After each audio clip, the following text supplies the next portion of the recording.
Recorded Books Incorporated presents an unabridged recording of The Trial by Franz Kafka, in a new translation based on the restored text by Breon Mitchell, narrated by George Guidell. This work was originally published in German in 1925. This translation is copyrighted 1998 by Schocken Books Incorporated. This recording is copyrighted 1999 by Recorded Books Incorporated. Written in 1914, The Trial is the terrifying story of Josef K, a respectable bank officer who is suddenly and inexplicably arrested and must defend himself against a charge about which he can get no information. It has been read as an existential tale, a parable, and a prophecy of life in a world where the excesses of modern bureaucracy have become wedded to the madness of totalitarianism. Until this edition, English-speaking readers have been able to read The Trial only in a translation of the 1925 German edition, edited by Kafka's friend and literary executor Max Brod, from an unfinished manuscript. Following this recording of the novel, you will hear the note from the publisher recounting the book's publishing history, and an afterword by the translator, Breon Mitchell.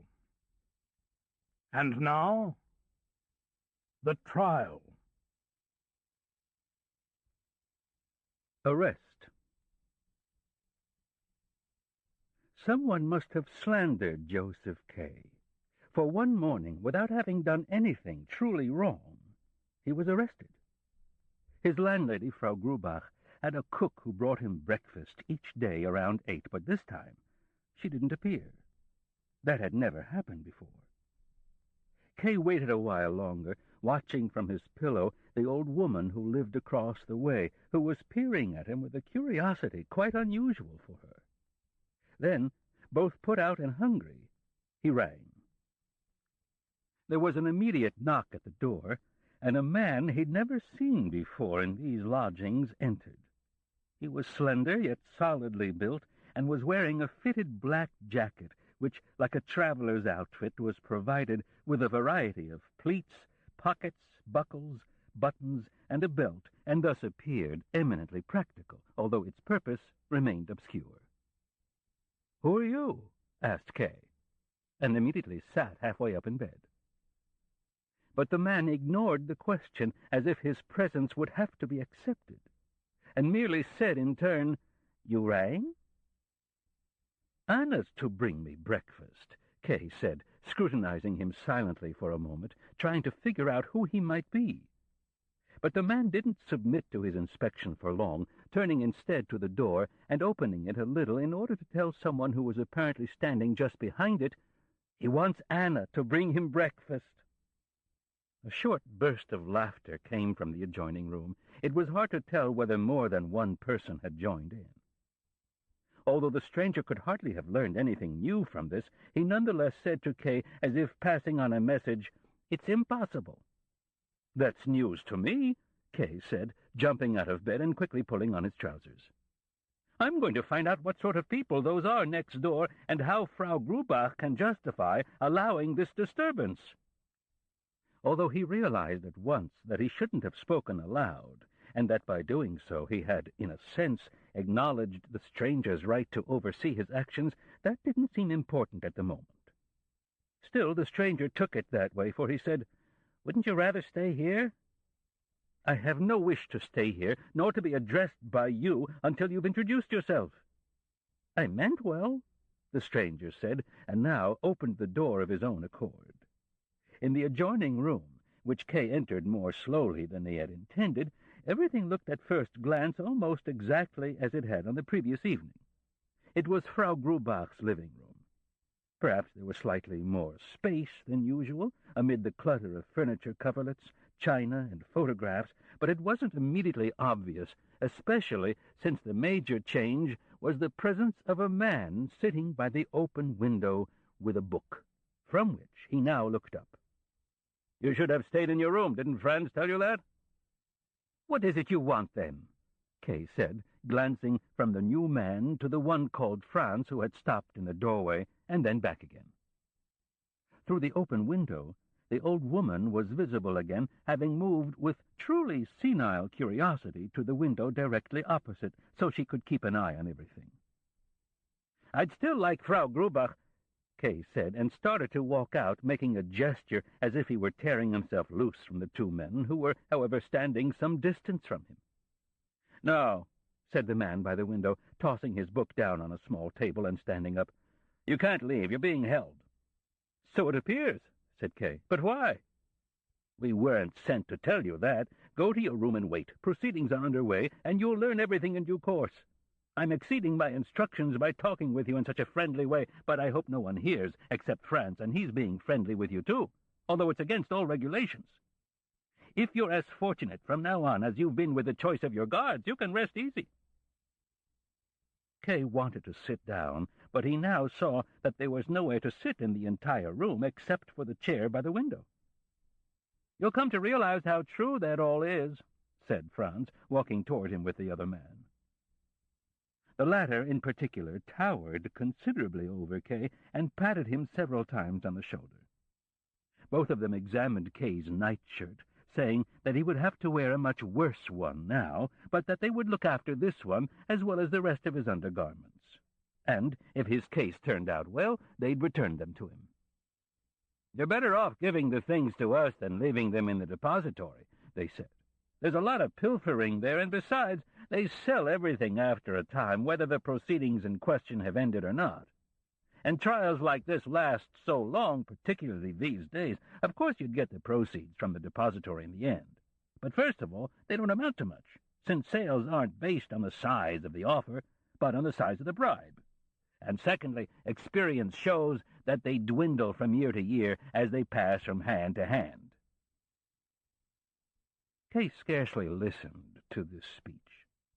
He attached little value to whatever right he might still possess over the disposal of his things. It was much more important to him to gain some clarity about his situation. But he couldn't even think in the presence of these men. The belly of the second guard, they surely must be guards, kept bumping against him in a positively friendly way, but when he looked up he saw a face completely at odds with that fat body. A dry, bony face, with a large nose set askew, consulting above his head with the other guard. What sort of men were they? What were they talking about? What office did they represent? After all, Kay lived in a state governed by law. There was universal peace. All statutes were in force. Who dared assault him in his own lodgings? He'd always tended to take things lightly, to believe the worst only when it arrived, making no provision for the future, even when things looked bad. But that didn't seem the right approach here. Of course, he could treat the whole thing as a joke, a crude joke his colleagues at the bank were playing on him for some unknown reason. Perhaps because today was his 30th birthday. That was certainly possible. Perhaps all he had to do was laugh in the guards' faces, and they would laugh with him. Perhaps they were porters off the street corner. They looked a little like porters. Nevertheless, from the moment he'd first seen the guard named Franz, he had decided firmly that this time he wouldn't let even the slightest advantage he might have over these people slip through his fingers. Kay knew there was a slight risk someone might say later that he hadn't been able to take a joke, but he clearly recalled, although he generally didn't make it a practice to learn from experience, a few occasions unimportant in themselves when, unlike his friends, he had deliberately behaved quite recklessly, without the least regard for his future, and had suffered the consequences. That wasn't going to happen again. Not this time, at any rate. If this was a farce, he was going to play along. He was still free. "Pardon me," he said, and walked quickly between the guards into his room. "He seems to be reasonable," he heard them say behind him. In his room he yanked open the drawers of his desk at once. Everything lay there in perfect order, but at first, in his agitation, he couldn't find the one thing he was looking for, his identification papers. Finally, he found his bicycle license and was about to take that to the guards, but then it seemed too insignificant a document, and he kept on looking until he found his birth certificate. When he returned to the adjoining room, the door opposite opened, and Frau Grubach started to enter. She was only visible for a moment, for no sooner had she noticed Kay than she seemed seized by embarrassment, apologized, and disappeared, closing the door carefully behind her. "Come on in," Kay barely had time to say, but now he remained standing in the middle of the room with his papers, still staring at the door which did not reopen, until he was brought to himself by a call from the guards who were sitting at the small table by the open window and, as Kay now saw, eating his breakfast. "Why didn't she come in?" he asked. "She's not allowed to," said the tall guard. "After all, you're under arrest." "How can I be under arrest, and in this manner?" "Now there you go again," said the guard, dipping his buttered bread into the little honey pot. "We don't answer such questions." "You're going to have to answer them," said Kay. "Here are my papers. Now show me yours, starting with the arrest warrant." "Good heavens," said the guard. "You just can't accept your situation. You seem bent on annoying us unnecessarily, although we're probably the human beings closest to you now." "That's right. You'd better believe it," said Franz, not lifting the coffee cup in his hand to his mouth, but staring at Kay with a long and no doubt meaningful but incomprehensible look. Kay allowed himself to become involved in an involuntary staring match with Franz, but at last thumped his papers and said, "Here are my identification papers." "So what?" the taller guard cried out. "You're behaving worse than a child. What is it you want? Do you think you can bring your whole damn trial to a quick conclusion by discussing your identity and arrest warrant with your guards? We're lowly employees who can barely make our way through such documents, and whose only role in your affair is to stand guard over you 10 hours a day and get paid for it. That's all we are. But we're smart enough to realize that before ordering such an arrest, the higher authorities who employ us inform themselves in great detail about the person they're arresting and the grounds for the arrest. There's been no mistake. After all, our department, as far as I know, and I know only the lowest level, doesn't seek out guilt among the general population, but, as the law states, is attracted by guilt, and has to send us guards out. That's the law. What mistake could there be?" "I don't know that law," said Kay. "All the worse for you," said the guard. "It probably exists only in your heads," said Kay.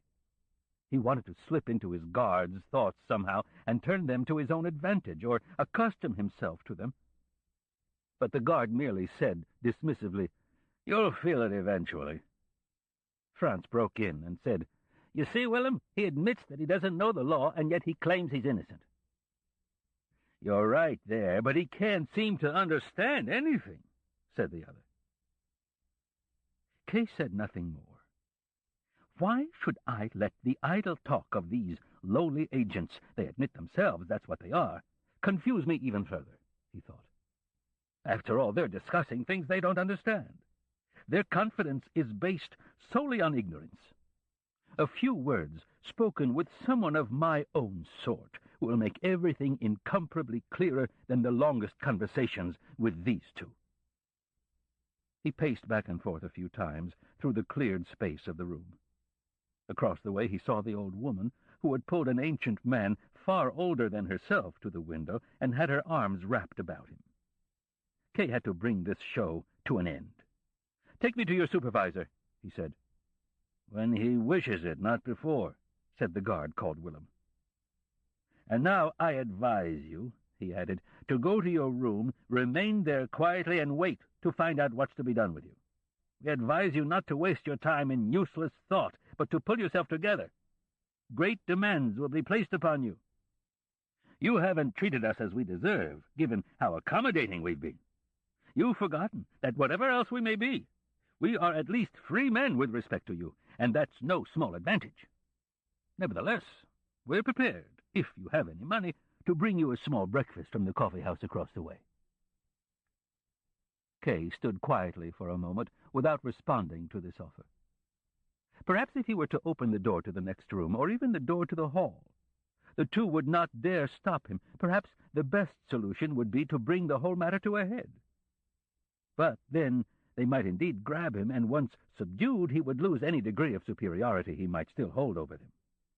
Therefore, he preferred the safety of whatever solution would surely arise in the natural course of things, and returned to his room without a further word having passed on either side. He threw himself onto his bed and took from the nightstand a nice apple that he had set out the previous evening to have with breakfast. Now it was his entire breakfast, and in any case, as he verified with the first large bite, a much better breakfast than he could have had from the filthy all-night café through the grace of his guards. He felt confident and at ease.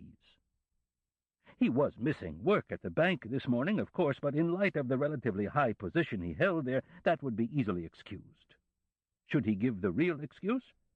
He considered doing so. If they didn't believe him, which would be understandable given the circumstances, he could offer Frau Grubach as a witness, or even the two old people across the way, who were probably even now on the march to the window opposite him. Kay was surprised, at least from the guard's perspective, that they had driven him into his room and left him alone there, where it would be 10 times easier to kill himself. At the same time, he asked himself, from his own perspective, what possible reason he could have for doing so. Because those two were sitting next door and had taken away his breakfast? Committing suicide would be so irrational that even had he wished to, the irrationality of the act would have prevented him. Had the intellectual limitations of the guards not been so obvious, he might have assumed this same conviction led them to believe there was no danger in leaving him alone. Let them watch if they liked as he went to the little wall cupboard in which he kept good schnapps and downed a small glass in place of breakfast. Then a second one as well, to give himself courage, a mere precaution in the unlikely event it might be needed. Then a shout from the adjoining room startled him so that he rattled his teeth on the glass. "The inspector wants you!" It was the cry alone that startled him, a short, clipped, military cry that he would never have expected from the guard Franz. The order itself he gladly welcomed. "It's about time," he called back, locked the cupboard, and hurried into the adjoining room. The two guards were standing there, and, as if it were a matter of course, chased him back into his room. "What are you thinking of?" they cried. "Do you want to see the inspector in your nightshirt? He'll have you soundly flogged, and us along with you." "Let go of me, damn you!" cried Kay, who was already pushed back against his wardrobe. "If you assault me in bed, you can hardly expect to find me in an evening jacket." "It's no use," said the guards, who, whenever Kay shouted at them, fell into a calm, almost sad state that either put him at a loss or restored him somewhat to his senses. "Ridiculous formalities," he grumbled, but he was already lifting a coat from the chair and holding it up for a moment in both hands, as if submitting it to the judgment of the guards. They shook their heads. "It has to be a black coat," they said. Kay threw the coat to the floor in response and said, without knowing himself in what sense he meant it, "But this isn't the main hearing yet." The guards smiled, but stuck to their words. "It has to be a black coat." "If that will speed things up, it's fine with me," said Kay, opened the wardrobe himself, took his time going through his many clothes, selected his best black suit, an evening jacket that had caused a small sensation among his friends because it was so stylish, then changed his shirt as well and began dressing with care. He secretly believed he'd managed to speed up the whole process after all, for the guards had forgotten to make him bathe. He watched to see if they might recall it now, but of course it didn't occur to them, although Willem did remember to send Franz to the inspector with the message that Kay was getting dressed. When he was fully dressed, he had to walk just ahead of Willem through the empty room next door into the following room, the double doors to which were already thrown open. As Kay well knew, this room had been newly occupied not long ago by a certain Fräulein Bürstner, a typist who usually left for work quite early and came home late, and with whom Kay had exchanged no more than a few words of greeting. Now the nightstand by her bed had been shoved to the middle of the room as a desk for the hearing, and the inspector was sitting behind it. He had crossed his legs and placed one arm on the back of the chair. In a corner of the room, 3 young men stood looking at Fräulein Bürstner's photographs, which were mounted on a mat on the wall. A white blouse hung on the latch of the open window. Across the way, the old couple were again at the opposite window, but their party had increased in number, for towering behind them stood a man with his shirt open at the chest, pinching and twisting his reddish goatee. "Josef K?" the inspector asked, perhaps simply to attract K's wandering gaze back to himself. K nodded. "You're no doubt greatly surprised by this morning's events?" asked the inspector, arranging with both hands the few objects lying on the nightstand, a candle with matches, a book, and a pincushion, as if they were tools he required for the hearing. "Of course," said Kay, overcome by a feeling of relief at finally standing before a reasonable man with whom he could discuss his situation. "Of course I'm surprised, but by no means greatly surprised." "Not greatly surprised?" asked the inspector, placing the candle in the middle of the table and grouping the other objects around it. "Perhaps you misunderstand me," Kay hastened to add. "I mean—" Here Kay interrupted himself and looked around for a chair. "I can sit down, can't I?" he asked. "It's not customary," answered the inspector. "I mean," Kay continued without further pause, "I'm of course greatly surprised, but when you've been in this world for 30 years and had to make your way on your own, as has been my lot, you get hardened to surprises and don't take them too seriously.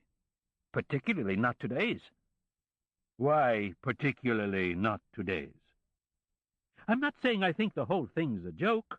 The preparations involved seem far too extensive for that. All the lodgers at the boarding-house would have to be in on it, and all of you, which would go far beyond a joke. So I'm not saying it's a joke." "That's right," said the inspector, checking the number of matches in the matchbox. "But, on the other hand," Kay continued as he turned to all of them, and would have gladly turned even to the 3 by the photographs, "on the other hand, it can't be too important a matter. I conclude that from the fact that I've been accused of something, but can't think of the slightest offense of which I might be accused. But that's also beside the point. The main question is, who's accusing me? What authorities are in charge of the proceedings? Are you officials? No one's wearing a uniform, unless you want to call your suit," he turned to Franz, "a uniform, but it's more like a traveler's outfit. I demand clarification on these matters, and I'm convinced that once they've been clarified, we can part on the friendliest of terms." The inspector flung the matchbox down on the table. "You're quite mistaken," he said.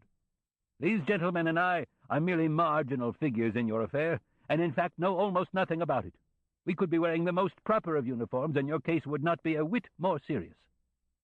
I can't report that you've been accused of anything, or, more accurately, I don't know if you have. You've been arrested, that's true, but that's all I know. Perhaps the guards have talked about other things. If so, it was just that, idle talk. If, as a result, I can't answer your questions either, I can at least give you some advice. Think less about us and what's going to happen to you, and instead think more about yourself. And don't make such a fuss about how innocent you feel. It disturbs the otherwise not unfavorable impression you make. And you should talk less in general. Almost everything you've said up to now could have been inferred from your behavior, even if you'd said only a few words, and it wasn't terribly favorable to you in any case."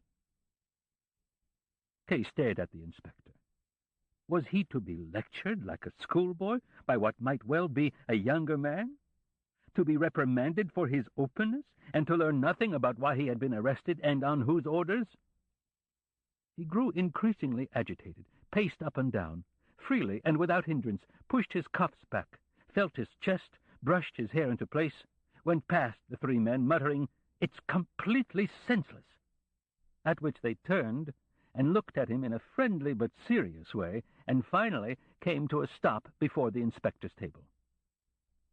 "Hasterer, the public prosecutor, is a good friend of mine," he said. "Can I telephone him?" "Certainly," said the inspector. "But I don't see what sense it makes unless you have some private matter to discuss with him." "What sense?" Kay cried out, more startled than annoyed. "Who do you think you are? You ask what sense it makes while you stage the most senseless performance imaginable. Wouldn't it break a heart of stone? First these gentlemen assault me, and now they sit around or stand about and put me through my paces before you. What sense is there in telephoning a lawyer when I've supposedly been arrested? Fine, I won't telephone. "But do," said the inspector, and waved toward the hall where the telephone was. "Please do telephone." "No, I no longer wish to," Kay said, and went to the window. Across the way, the group was still at the window, their peaceful observation now slightly disturbed as Kay stepped to the window. The old couple started to rise, but the man behind them calmed them down. "There's more of the audience over there," Kay cried out to the inspector and pointed outside. "Get away from there," he yelled at them. The three immediately retreated a few steps, the old couple even withdrawing behind the man, who shielded them with his broad body and, judging by the movement of his lips, apparently said something that couldn't be understood at that distance. They didn't disappear entirely, however, but instead seemed to wait for the moment when they could approach the window again unnoticed. "Obnoxious, thoughtless people," said Kay, turning back to the room. The inspector may have agreed with him, as he thought he noticed with a sideways glance, but it was equally possible he hadn't been listening at all, for he had pressed his hand firmly down on the table and seemed to be comparing the length of his fingers. The two guards were sitting on a chest draped with an embroidered coverlet, rubbing their knees. The three young men had placed their hands on their hips and were gazing around aimlessly. Everything was silent, as in some deserted office. "Now, gentlemen," Kay said firmly, and for a moment it seemed to him as if he bore them all upon his shoulders. "Judging by your expressions, this affair of mine must be closed. In my view, it would be best to stop worrying whether or not your actions were justified and end the matter on a note of reconciliation by shaking hands. If you share my view, then please—" And he stepped up to the inspector's table and held out his hand. The inspector looked up, chewed his lip, and regarded Kay's outstretched hand. Kay still believed that the inspector would grasp it, but instead he rose, lifted a hard bowler from Fräulein Bürstner's bed, and donned it carefully with both hands, like someone trying on a new hat. "How simple everything seems to you," he said to Kay as he did so. "So you think we should end this matter on a note of reconciliation? No, I'm afraid we really can't. Although that's not at all to say you should despair. Why should you? You're under arrest, that's all. I was to inform you of that. I've done so, and I've noted your reaction. That's enough for today, and we can take our leave, temporarily, of course. No doubt you wish to go to the bank now?" "To the bank?" Kay asked. "I thought I was under arrest." Kay said this with a certain insistence, for although no one had shaken his hand, he was beginning to feel increasingly independent of these people, particularly once the inspector had stood up. He was toying with them. If they did leave, he intended to follow them to the door of the building and offer to let them arrest him. And so he said again, "How can I go to the bank if I'm under arrest?" "Oh, I see," said the inspector, who was already at the door. "You've misunderstood me. You're under arrest, certainly, but that's not meant to keep you from carrying on your profession, nor are you to be hindered in the course of your ordinary life." "Then being under arrest isn't so bad," said Kay, approaching the inspector. "I never said it was," he replied. "But in that case even the notification of arrest scarcely seems necessary," said Kay, stepping closer still. The others had approached as well. Everyone was now gathered in a small area by the door. "It was my duty," said the inspector. "A stupid duty," said Kay relentlessly. "Perhaps so," replied the inspector, "but let's not waste our time with such talk. I assumed you wished to go to the bank. Since you weigh every word so carefully, let me add that I'm not forcing you to go to the bank. I simply assumed you would want to. And to facilitate that, and to render your arrival at the bank as inconspicuous as possible, I've arranged for 3 of your colleagues here to be placed at your disposal." "What?" Kay cried out, and stared at the 3 in amazement. These so uncharacteristically anemic young men, whom he recalled only as a group by the photographs, were indeed clerks from his bank. Not colleagues, that would be an overstatement, and indicated a gap in the inspector's omniscience, but they were certainly lower-level clerks from the bank. How could Kay have failed to notice that? How preoccupied he must have been by the inspector and the guards not to recognize these three. Wooden, arm-swinging Rabensteiner, blond Kulich with his deep-set eyes, and Kaminer with his annoying smile produced by a chronic muscular twitch. "Good morning," Kay said after a moment, and held out his hand to the men, who bowed courteously. "I completely failed to recognize you. So, now we can go to work, right?" The men nodded, laughing and eager, as if that was what they'd been waiting for all along. But when Kay missed his hat, which he'd left in his room, all three tripped over each other's heels to get it, which indicated a certain embarrassment on their part after all. Kay stood still and watched them pass through the two open doors, the lethargic Rabensteiner bringing up the rear, of course, having broken into no more than an elegant trot. Kaminer handed over the hat, and Kay had to remind himself, as he often did at the bank, that Kaminer's smile was not deliberate, and that, in fact, he couldn't smile deliberately at all. In the hall, Frau Grubach, not looking as if she felt any particular sense of guilt, opened the outer door for the whole company, and Kay looked down, as so often, at her apron strings, which cut so unnecessarily deeply into her robust body. Downstairs, watch in hand, Kay decided to go by car so as not to extend unnecessarily what was already a half-hour delay. Kaminer ran to the corner to get a cab. The other two apparently felt they should entertain Kay somehow, since Kulich suddenly pointed to the door of the building across the way, in which the man with the blonde goatee had just appeared, and, at first embarrassed by now showing himself full length, had retreated to the wall and leaned against it. The old couple were probably still on the stairs. Kay was annoyed at Kulich for having pointed out the man, since he had already seen him himself, and in fact had been expecting him. "Don't look over there," he said quickly, without realizing how strange it must sound to speak that way to grown men. But no explanation was necessary, for at that moment the cab arrived, they got in, and it pulled away. Then Kay remembered that he hadn't seen the inspector and the guards leave. The inspector had diverted his attention from the three clerks, and now the clerks had done the same for the inspector. That didn't show much presence of mind, and Kay resolved to pay greater attention to such things. Even now he turned around involuntarily and leaned across the rear panel of the car to see if the inspector and guards might still be in sight. But he turned around again immediately without having made the slightest effort to locate anyone, and leaned back comfortably into the corner of the cab. Despite appearances, he could have used some conversation, but now the men seemed tired. Rabensteiner gazed out of the car to the right, and Kulich to the left, leaving only Kaminer and his grin, which common decency, unfortunately, forbade as a topic of humor.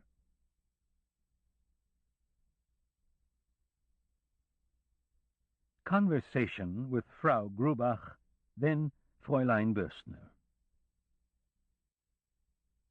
That spring, Kay generally spent his evenings as follows.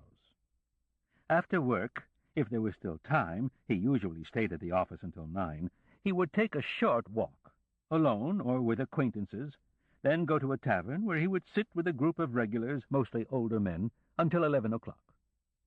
But there were also exceptions to this routine. For example, when Kay was invited by the bank president, who valued his diligence and reliability highly, for a drive in his car, or for supper at his villa. In addition, Kay paid a weekly visit to a young woman named Elsa, who worked at night and late into the morning as a waitress in a wine-house, and by day received visitors only in bed. But on this particular evening, the day had passed quickly, filled with hard work and a number of friendly and deferential birthday greetings. Kay wanted to go straight home. He had thought about it during all the small breaks throughout the workday. Without knowing exactly how, it seemed to him as if the morning's events had thrown the whole of Frau Grubach's boarding-house into disarray, and that he was the one needed to restore order. Once that order had been restored, all trace of what had happened would be wiped away, and the old routine would resume. There was nothing in particular to fear from the three clerks. They had faded back into the larger realm of the bank's bureaucracy without any noticeable change. Kay had called them to his office several times, both individually and as a group, for no other purpose than to observe them. He had always been able to dismiss them totally satisfied. When at 9:30 that evening he arrived at the building where he lived, he met a young fellow standing spread-legged at the entrance, smoking a pipe. "Who are you?" Kay asked straight away, and brought his face close to that of the fellow. The semi-darkness of the entranceway made it hard to see. "I'm the caretaker's son, sir," the fellow answered, removing the pipe from his mouth and stepping aside. "The caretaker's son?" Kay asked, tapping the floor impatiently with his cane. "Is there anything I can do for you, sir? Shall I get my father?" "No, no," said Kay, with a note of forgiveness, as if the fellow had done something truly wrong, but he was willing to forgive him. "That's all right," he said, and passed on. But before he went up the stairs, he turned around once more. He could have gone straight to his room, but since he wanted to speak with Frau Grubach, he knocked first at her door. She sat darning a stocking at a table piled with other old stockings. Kay excused himself absent-mindedly for calling so late, but Frau Grubach was very friendly and would hear of no apology. He could visit her any time. He was her best and dearest boarder, as he well knew. Kay looked around the room. It had been fully restored to its former state. The breakfast dishes that had stood on the table by the window that morning had been removed as well. A woman's hand indeed works quiet wonders, he thought. He might have smashed the dishes on the spot, but he certainly couldn't have carried them out. He looked at Frau Grubach with a touch of gratitude. "Why are you working so late?" he asked. Now they were both sitting at the table, and from time to time Kay buried his hand in the stockings. "There's a lot of work to do," she said. "During the day I belong to my boarders. Evenings are the only time I have to put my own affairs in order." "I probably caused you a lot of extra work today." "How is that?" she asked, becoming more animated, her work resting in her lap. "I mean the men who were here this morning." "Oh, that," she said, returning to her state of calm. "That was no particular work." Kay watched in silence as she again took up the stocking she was darning. "She seems surprised I'm talking about it," he thought. "She doesn't seem to think I should. All the more reason to do so. The only person I can discuss it with is an old woman." "Oh, it surely caused some work," he continued, "but it won't happen again." "No, it can't happen again," she said reassuringly, and smiled at Kay in an almost melancholy way. "Do you really think so?" asked Kay. "Yes," she said softly, "but above all, you mustn't take it too seriously. All sorts of things go on in this world. Since you're talking so openly with me, Herr Kay, I'll confess that I listened a little behind the door, and the guards told me a few things, too. It involves your happiness, after all, and I really take that to heart more than I should, perhaps, since, after all, I'm only your landlady. Well, anyway, I heard a few things, but I can't say that it was anything very bad. No, you're under arrest, all right, but not the way a thief would be. If you're arrested like a thief, that's bad. But this arrest, it seems like something scholarly. I'm sorry if that sounds stupid, but it seems like something scholarly that I don't understand, but that I don't need to understand either." "What you've said is not at all stupid, Frau Grubach. At any rate, I agree with you in part, except that I judge the whole matter even more harshly. I don't even regard it as something scholarly, but simply as nothing at all. I was caught by surprise, that's all.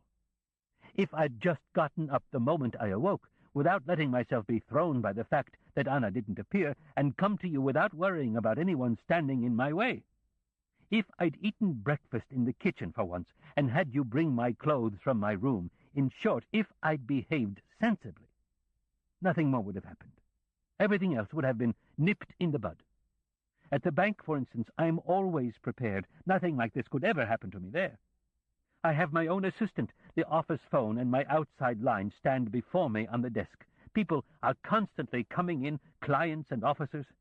But even more importantly, I'm always involved in my work, and so I have my wits about me. It would be a positive pleasure to confront a situation like this at my office. Well, it's all over now, and I really didn't want to talk about it anymore. I just wanted to hear your judgment on the matter, the judgment of a sensible woman, and I'm glad we agree about it. But now you must give me your hand. An agreement like this has to be confirmed by shaking hands. Will she shake my hand? The inspector didn't, he thought, and he looked at the woman in a new way, scrutinizing her. She stood up because he had already done so. She was a little embarrassed because she hadn't understood everything that Kay was saying. In her embarrassment, however, she said something she didn't mean to, something totally inappropriate. "Don't take it so hard, Herr Kay," she said, with tears in her voice, forgetting, of course, to shake his hand. "I didn't think I was taking it hard," Kay said, suddenly weary, and realizing how worthless this woman's assent was. At the door he asked, "Is Fräulein Bössner home?" "No," said Frau Grubach, and as she delivered this dry piece of information, she smiled with belated, shared understanding. "She's at the theater. Did you want something from her? Do you want me to give her a message?" "Oh, I just wanted to say a few words to her." "I'm sorry, I don't know when she'll be back. When she's at the theater, she usually comes home late." "It doesn't matter," said Kay, and was already turning to the door to leave, his head bowed. "I just wanted to beg her pardon for using her room today." "That's not necessary, Herr Kay. You're too considerate. She doesn't know anything about it. She hasn't been home since early this morning, and everything's already been straightened up. See for yourself." And she opened the door to Fräulein Bössner's room. "Thanks, I believe you," said Kay, but nevertheless walked to the open door. The moon shone softly into the dark room. As far as one could tell, everything was really back in its place, and the blouse no longer hung from the window handle. The bolsters seemed strikingly plump on the bed, lying partially in moonlight. "She often returns home quite late," Kay said, and stared at Frau Grubach as if she were responsible. "Like all young people," said Frau Grubach by way of pardon. Of course," said Kay, "but it can go too far." "It can, indeed," said Frau Grubach. "You're certainly right there, Herr Kay. And perhaps it has in this case. I certainly have no wish to slander Fräulein Bössner. She's a fine and dear young woman, friendly, neat, punctual, and industrious. I appreciate all that. But it's true, she should show more pride and more reserve. I've already seen her twice this month in other neighborhoods, and each time with a different man. I find it very embarrassing. I swear to the dear Lord I've mentioned it to no one but you, Herr Kay, but there's no getting around it. I'll have to speak to the young woman about it. And that's not the only thing I find suspicious about her." "You're totally off track," said Kay, scarcely able to conceal his fury. "It seems you've misunderstood my remarks about the young woman. That's not at all what I meant. In fact, I warn you frankly not to say anything to her. You're completely mistaken. I know the young woman quite well, and there's no truth at all in what you've said. But perhaps I'm going too far. I don't wish to stand in your way. Say whatever you want to her. Good night."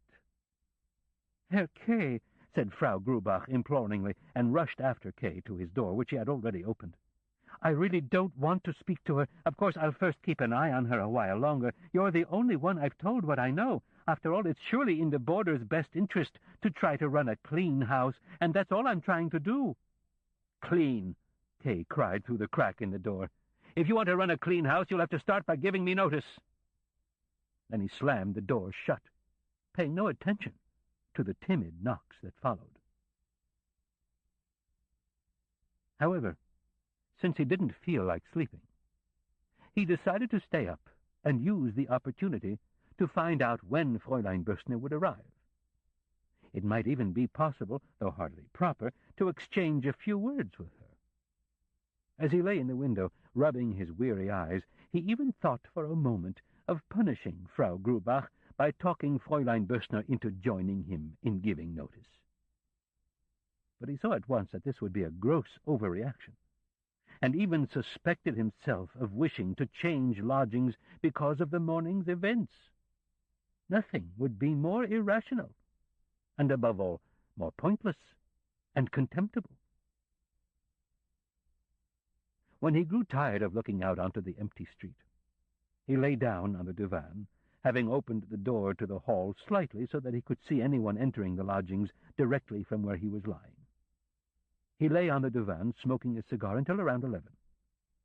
After that he couldn't hold out there any longer, and went instead out into the hall for a little while, as if he could speed up Fräulein Bürstner's arrival that way. He had no particular desire to see her. He couldn't even quite remember what she looked like. But now he wanted to talk to her, and he was annoyed that, by coming home so late, she was bringing disturbance and disarray to this day's end as well. And it was her fault he hadn't eaten anything that evening, and that he'd skipped his intended visit to Elsa that day. Of course, he could make up for both now by going to the wine bar where Elsa worked. He'd do that later, after he had spoken with Fräulein Bürstner. It was past 11:30 when he heard someone on the stairs. Kay, who had been pacing up and down the hall noisily, lost in thought, as if he were in his own room, fled behind his door.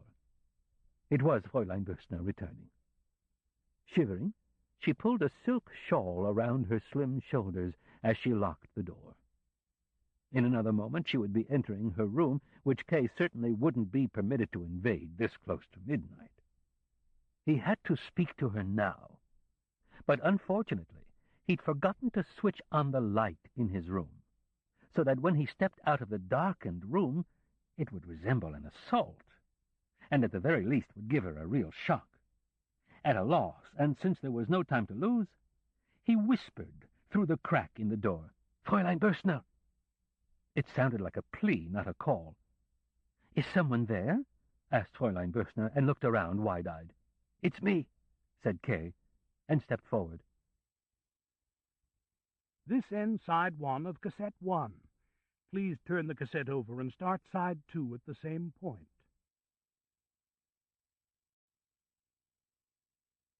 "Oh, Herr Kay," said Fräulein Bürstner with a smile. "Good evening," and she held out her hand. "I wanted to have a few words with you. May I do so now?" "Now?"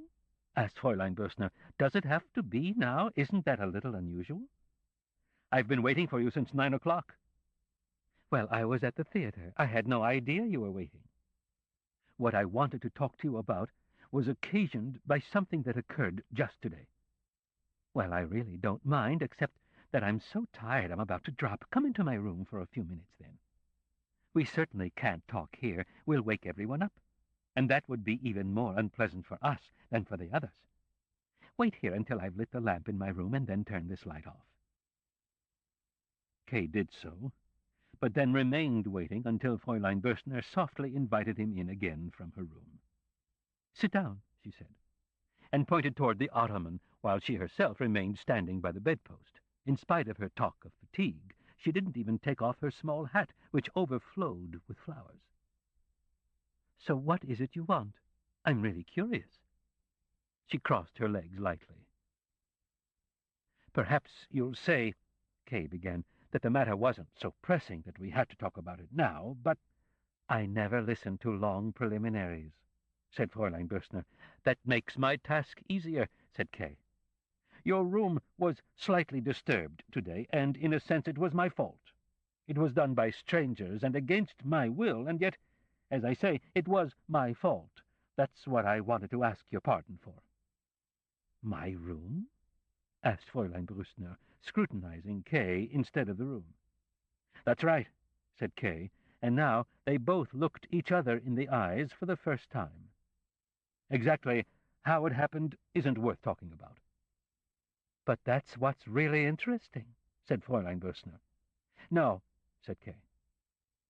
"Well," said Fräulein Bürstner, "I don't want to pry into secrets. If you claim it's of no interest, I won't bother to argue.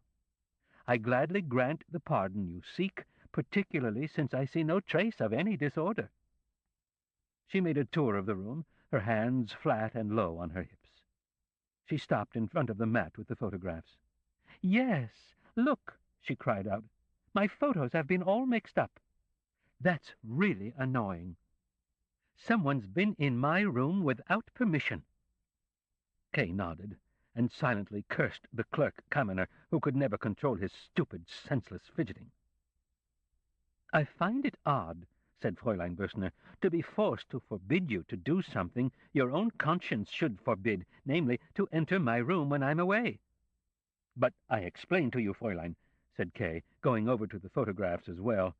"I'm not the one who took liberties with your photographs, but since you don't believe me, I must confess that the Commission of Inquiry brought along 3 bank clerks, and that one of them, whom I'll have dismissed from the bank at the first opportunity, probably handled your photographs." "Yes, there was a Commission of Inquiry here," Kay added, since the young woman was staring at him with a questioning look. "Because of you?" the young woman asked. "Yes," Kay replied. "No," the young woman cried with a laugh. "Oh, yes," said Kay. "Do you think I'm guiltless, then?" "Well, guiltless," said the young woman. "I don't want to make a hasty judgment that might possibly have serious consequences, and I don't really know you, but it does seem that you'd have to be a serious criminal to have a commission of inquiry come down on you right from the start. But since you're free, at least I gather from your calm state that you haven't escaped from prison, you can't have committed any serious crime." "Yes," said Kay, "but it may have been that the Commission of Inquiry realized I'm guiltless, or at least not quite as guilty as they thought." "Yes, that could be," said Fräulein Bürstner, paying close attention. "You see," said Kay, "you don't have much experience in court matters." "No, I don't," said Fräulein Bürstner, "and I've often regretted that, because I would like to know everything, and I'm fascinated with court matters. The court has a strange attraction, doesn't it? But I'll certainly be able to increase my knowledge in that area because I start next month as a secretary in a law firm." "That's very good," said Kay. "Then you'll be able to help me a little with my trial." "Perhaps," said Fräulein Bürstner. "Why not? I enjoy using my knowledge." "I'm serious, too," said Kay, "or at least half-serious, like you.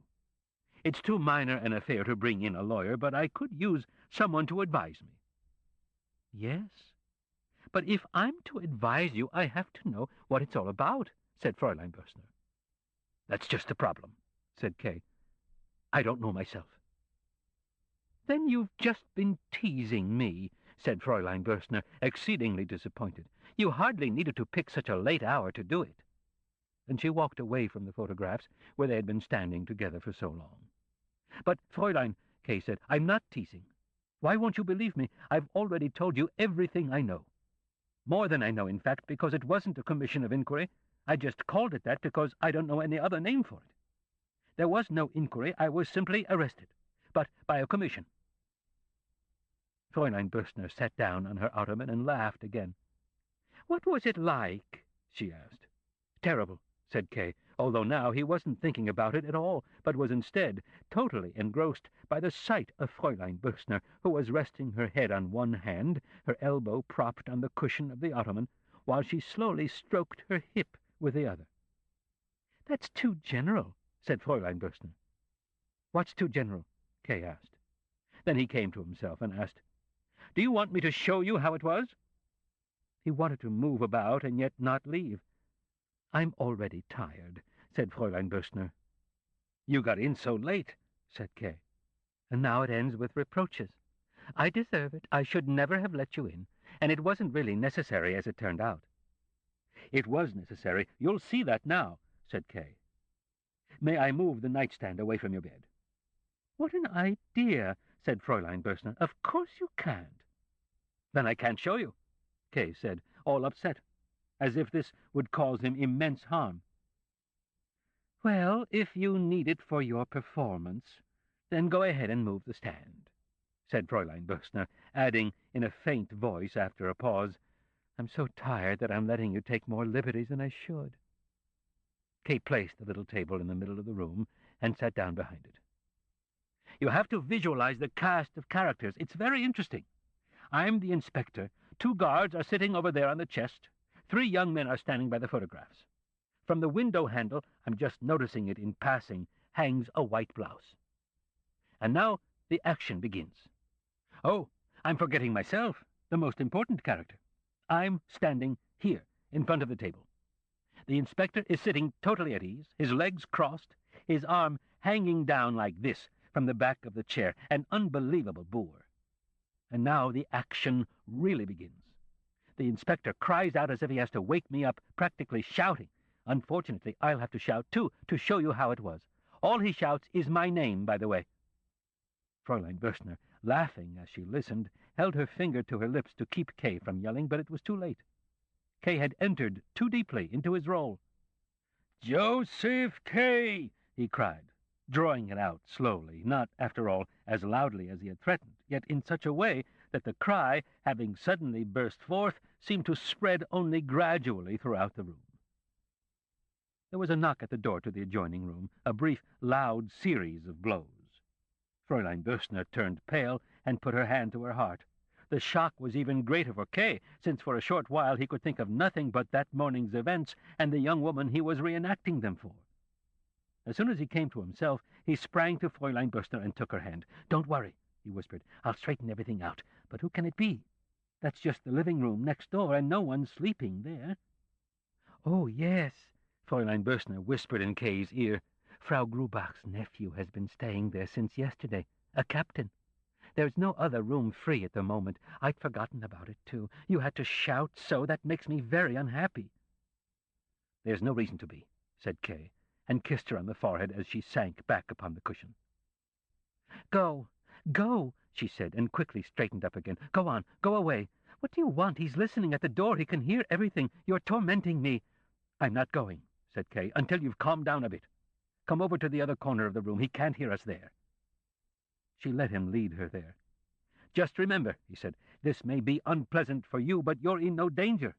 You know how Frau Grubach, whose voice will count most, particularly since the captain is her nephew, practically worships me and believes anything I say. She's beholden to me in another way, too, since she's borrowed a large sum from me. I'll accept any suggestion you offer as to why we were together, as long as it's halfway reasonable, and I guarantee I'll get Frau Grubach not only to accept it in public, but to truly and honestly believe it. You needn't spare me in any way. If you want it spread around that I assaulted you, that's what Frau Grubach will be told and what she will believe. Without losing confidence in me, that's how devoted she is to me." Fräulein Bürstner stared silently at the floor in front of her, slumping slightly. "Why shouldn't Frau Grubach believe that I assaulted you?" Kay added.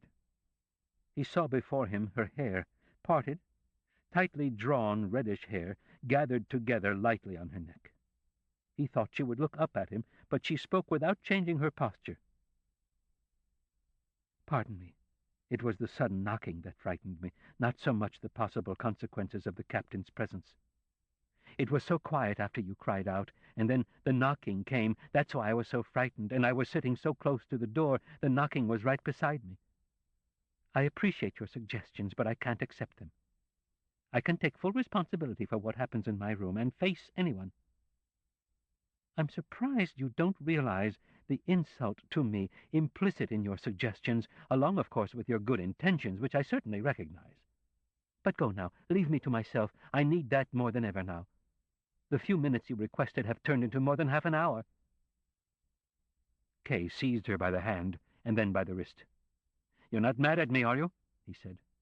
She pushed his hand away and answered, "No, no, I never get angry at anyone." He reached for her wrist again. She allowed it now and led him to the door. He firmly intended to leave. But at the door, as if he hadn't expected to find one there, he hesitated.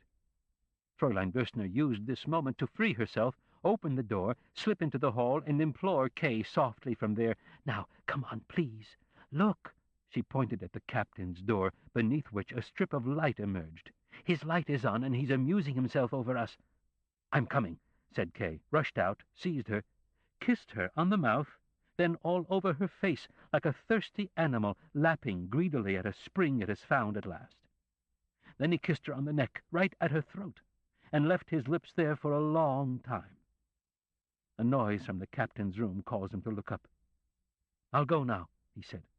He wanted to call Fräulein Bürstner by her given name, but he didn't know it. She nodded wearily, allowed him to take her hand for a kiss, as she was already half turned away, as if she were unaware of it, and entered her room with bowed head. Shortly thereafter, Kay lay in his bed. He fell asleep very quickly. Before falling asleep, he reflected briefly on his conduct. He was pleased with it, but was surprised that he didn't feel even more pleased. He was seriously concerned on Fräulein Böschner's behalf because of the captain.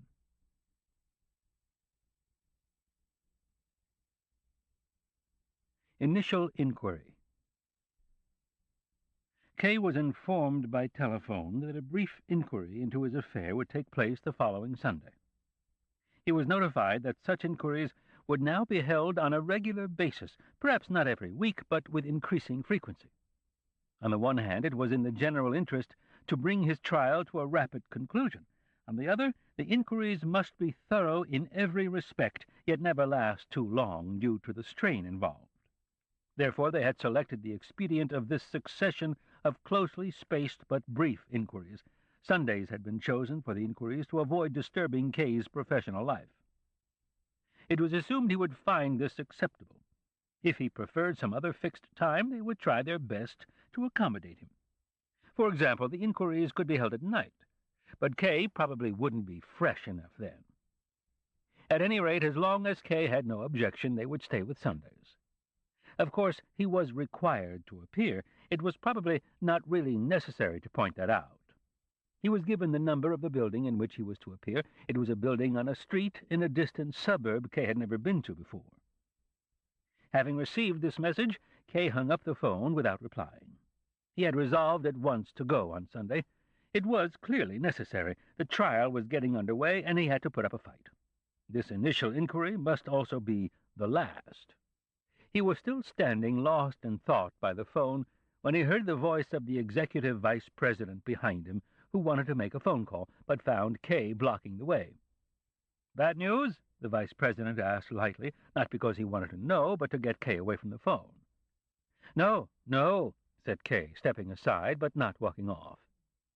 The vice president picked up the phone and, while waiting to be put through, spoke across the receiver. "May I ask you something, Herr Kay? Will you do me the pleasure of coming to a party on my sailboat Sunday morning? There'll be quite a few people. I'm sure you'll know some of them. Among others, Hasterer, the public prosecutor. Would you like to come? Please do." Kay tried to concentrate on what the vice president was saying. It was not without importance for him, since this invitation from the vice president, with whom he had never got along particularly well, indicated an attempt at reconciliation on the other's part, and showed how important Kay had become to the bank, and how valuable his friendship, or at least his neutrality, must seem to the bank's second-highest officer. The invitation humbled the vice president, even if it had merely been delivered across the receiver while waiting for a call to go through. But Kay was forced to humble him a second time by replying, "Thank you very much, but unfortunately I'm busy on Sunday. I have a previous engagement." "Too bad," the vice president said, and returned to his call, which had just been put through. It was no brief conversation, but in his preoccupied state, Kay remained standing by the phone the whole time. It wasn't until the vice president hung up that he came to himself with a start and said, to excuse himself somewhat for having simply stood around, "I just received a call asking me to go somewhere, but they forgot to tell me the time." "Call them back and ask," said the vice president. "It's not that important," said Kay, although in doing so his previous excuse, which was already weak enough, crumbled even further.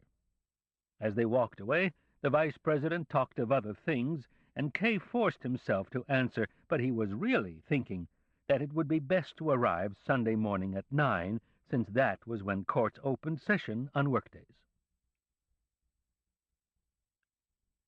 The weather was dull on Sunday, and Kay was very tired, having stayed at the tavern celebrating with the regulars late into the night, so that he almost overslept.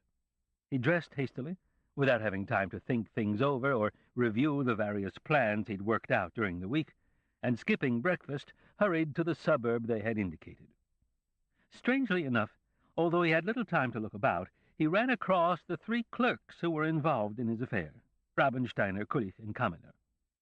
The first 2 were riding in a tram that crossed Kay's path, but Kaminer was sitting on the terrace of a coffee-house, and just as Kay was walking by, leaned inquisitively over the railing.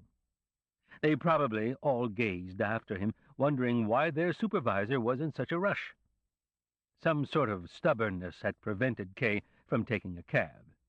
He had an aversion to even the slightest outside help in this affair of his. He didn't want to enlist anyone's aid, and thus initiate them in the matter even distantly. Nor, finally, did he have the least desire to humble himself before the Commission of Inquiry by being overly punctual. Of course, he was now running to get there by 9, if at all possible, although he had not even been given a specific hour at which to appear. He had thought he would recognize the building, even at a distance, by some sign he hadn't visualized precisely, or by some unusual activity at the entrance. But Juliusstrasse, where it was supposedly located, and at the top of which Kay paused for a moment, was flanked on both sides by almost completely identical buildings, tall, gray apartment houses inhabited by the poor. On this Sunday morning, most of the windows were occupied. Men in shirt-sleeves leaned there, smoking, or held small children with tender care at the windowsill. Other windows were piled high with bedding, above which the disheveled head of a woman briefly appeared. People called across the street to each other. One such exchange, directly over Kay's head, aroused loud laughter. At regular intervals along the long street, small shops offering various foodstuffs lay below street level, reached by a few steps. Women went in and out of them or stood on the steps chatting. A fruit vendor who was offering his wares to the windows above, paying as little attention as Kay, almost knocked him to the ground with his pushcart. Just then, a gramophone that had served its time in better sections of the city began to murder a tune. Kay continued down the street, slowly, as if he had plenty of time now, or as if the examining magistrate had seen him from some window and knew he had arrived. It was shortly after 9. The building stretched some distance. It was almost unusually extensive. The entrance gate in particular was high and broad. It was evidently intended for heavy wagons belonging to the various warehouses, now locked shut, which lined the inner courtyard with signs bearing the names of firms, some of which Kay knew from the bank.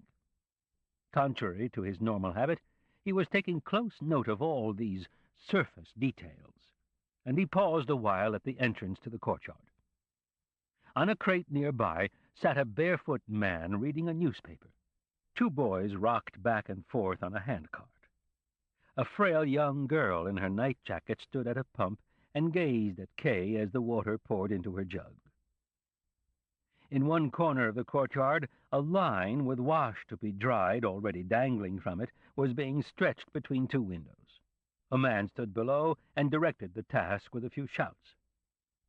Kay turned to the stairs to find the room for the inquiry, but then paused as he saw 3 different staircases in the courtyard in addition to the first one. Moreover, a small passage at the other end of the courtyard seemed to lead to a second courtyard. He was annoyed that they hadn't described the location of the room more precisely. He was certainly being treated with strange carelessness or indifference, a point he intended to make loudly and clearly. Then he went up the first set of stairs after all, his mind playing with the memory of the remark the guard Willem had made that the court was attracted by guilt, from which it actually followed that the room for the inquiry would have to be located off whatever stairway Kay chanced to choose. On his way up, he disturbed several children who were playing on the steps and who looked angrily at him as he passed through their midst. "The next time I'm to come," he said to himself, "I'll either have to bring candy to win them over or my cane to flog them." Shortly before reaching the first floor, he even had to pause for a moment until a marble had completed its journey, while 2 little boys with the pinched faces of grown tramps held him by the trouser legs. If he had wanted to shake them off, he would have had to hurt them, and he feared their cries. On the first floor, the real search began. Since he couldn't simply ask for the Commission of Inquiry, he invented a carpenter named Lance. The name occurred to him because Frau Grubach's nephew, the captain, was called that, intending to ask at each apartment if a carpenter named Lance lived there, hoping to get a chance to look into the rooms. That proved to be easy enough in general, however, since almost all the doors were standing open, with children running in and out. As a rule, they were small, one-window rooms where people cooked as well. A few women held babies in one arm as they worked at the stove with their free hand. Half-grown girls, apparently clad only in smocks, ran busily back and forth. In every room the beds were still in use, with someone sick or still asleep in them, or people stretched out in their clothes. Kay knocked at the apartments with closed doors and asked if a carpenter named Lance lived there. Generally, a woman would open the door, listen to the question, and turn to someone in the room who rose up from the bed. "The gentleman wants to know if a carpenter named Lance lives here." "A carpenter named Lance?" asked the one in bed. "Yes," Kay said, despite the fact that the commission of inquiry clearly wasn't here, and therefore his task was ended. Several people believed Kay badly needed to find the carpenter Lance, thought long and hard, recalled a carpenter, but not one named Lance, remembered a name that bore some faint similarity to Lance, asked their neighbors, or accompanied Kay to some far-distant door where they fancied such a man might possibly be subletting an apartment, or where there was someone who could provide him with better information than they could. In the end, Kay scarcely needed even to ask, but was instead pulled along in this manner from floor to floor. He regretted his plan, which had at first seemed so practical. As he was approaching the 5th floor, he decided to give up the search, took his leave from a friendly young worker who wanted to lead him further upward, and started back down. But then, annoyed once more by the futility of the whole enterprise, he returned and knocked at the first door on the 5th floor. The first thing he saw in the little room was a large wall clock that already showed 10 o'clock. "Does a carpenter named Lance live here?" he asked. "This way, please," said a young woman with shining black eyes, who was washing diapers in a tub, and pointed with her wet hand toward the open door of the adjoining room. Kay thought he had walked into a meeting. A crowd of the most varied sort, no one paid any attention to the newcomer, filled a medium-sized room with 2 windows, surrounded by an elevated gallery just below the ceiling that was likewise fully occupied, and where people were forced to crouch with their backs and heads pushing against the ceiling. Kay, who found the air too stuffy, stepped out again and said to the young woman, who had probably misunderstood him, "I was looking for a carpenter, a man named Lance." "Yes," said the woman. "Please go on in." Kay might not have obeyed if the woman hadn't walked over to him, grasped the door handle, and said, "I have to lock it after you. No one else is permitted in." "Very sensible," said Kay, "but it's already too crowded." But he went back in anyway. Between 2 men who were conversing near the door, one of them was going through the motions of counting out money with outstretched hands, the other was looking him sharply in the eye, a hand reached out for Kay. It was a little red-cheeked boy. Come on," he said. Kay let him lead the way. It turned out that there was indeed a narrow path free through the swirling crowd, one that possibly divided 2 parties. This possibility was further supported by the fact that Kay saw scarcely a face turned toward him in the closest rows on his left and right, but merely the backs of people addressing their words and gestures solely to those in their own party. Most were dressed in black, in old, long, loosely hanging formal coats. This was the only thing Kay found confusing. Otherwise, he would have taken it all for a local precinct meeting. Kay was led to the other end of the hall, where a small table had been placed at an angle on a low and equally overcrowded platform, and behind the table, near the platform's edge, sat a fat little man, wheezing and chatting with someone standing behind him. The latter was leaning with his elbow on the back of the chair and had crossed his legs, laughing heartily all the while. Now and then he would fling his arms in the air as if he were caricaturing someone. The boy who was leading Kay found it difficult to deliver his message. Twice already he'd tried to say something, standing on tiptoe, without being noticed by the man above. It was only when one of the people up on the platform drew attention to the boy that the man turned and bent down to listen to his faint report. Then he pulled out his watch and glanced over at Kay. "You should have been here an hour and 5 minutes ago," he said. Kay was about to reply, but he didn't have time, for the man had scarcely spoken when a general muttering arose from the right half of the hall. "You should have been here an hour and 5 minutes ago," the man repeated more loudly, and glanced down into the hall as well. The muttering immediately grew louder still, and, since the man said nothing more, died out only gradually. It was now much quieter in the hall than it had been when Kay entered. Only the people in the gallery continued making comments. They seemed, as far as one could tell in the semi-darkness, haze, and dust overhead, to be dressed more shabbily than those below. Some of them had brought along cushions that they placed between their heads and the roof of the hall so as not to rub themselves raw. Kay had decided to observe more than speak, and therefore waived any defense of his supposedly late arrival, merely saying, "I may have arrived late, but I'm here now." A burst of applause followed, once again from the right half of the hall. These people are easily won over, thought Kay, and was only disturbed by the silence in the left half of the hall, which lay immediately behind him, and from which only thinly scattered applause had arisen.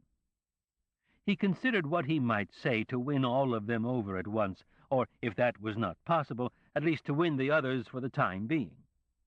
"Yes," said the man, "but now I'm no longer required to examine you."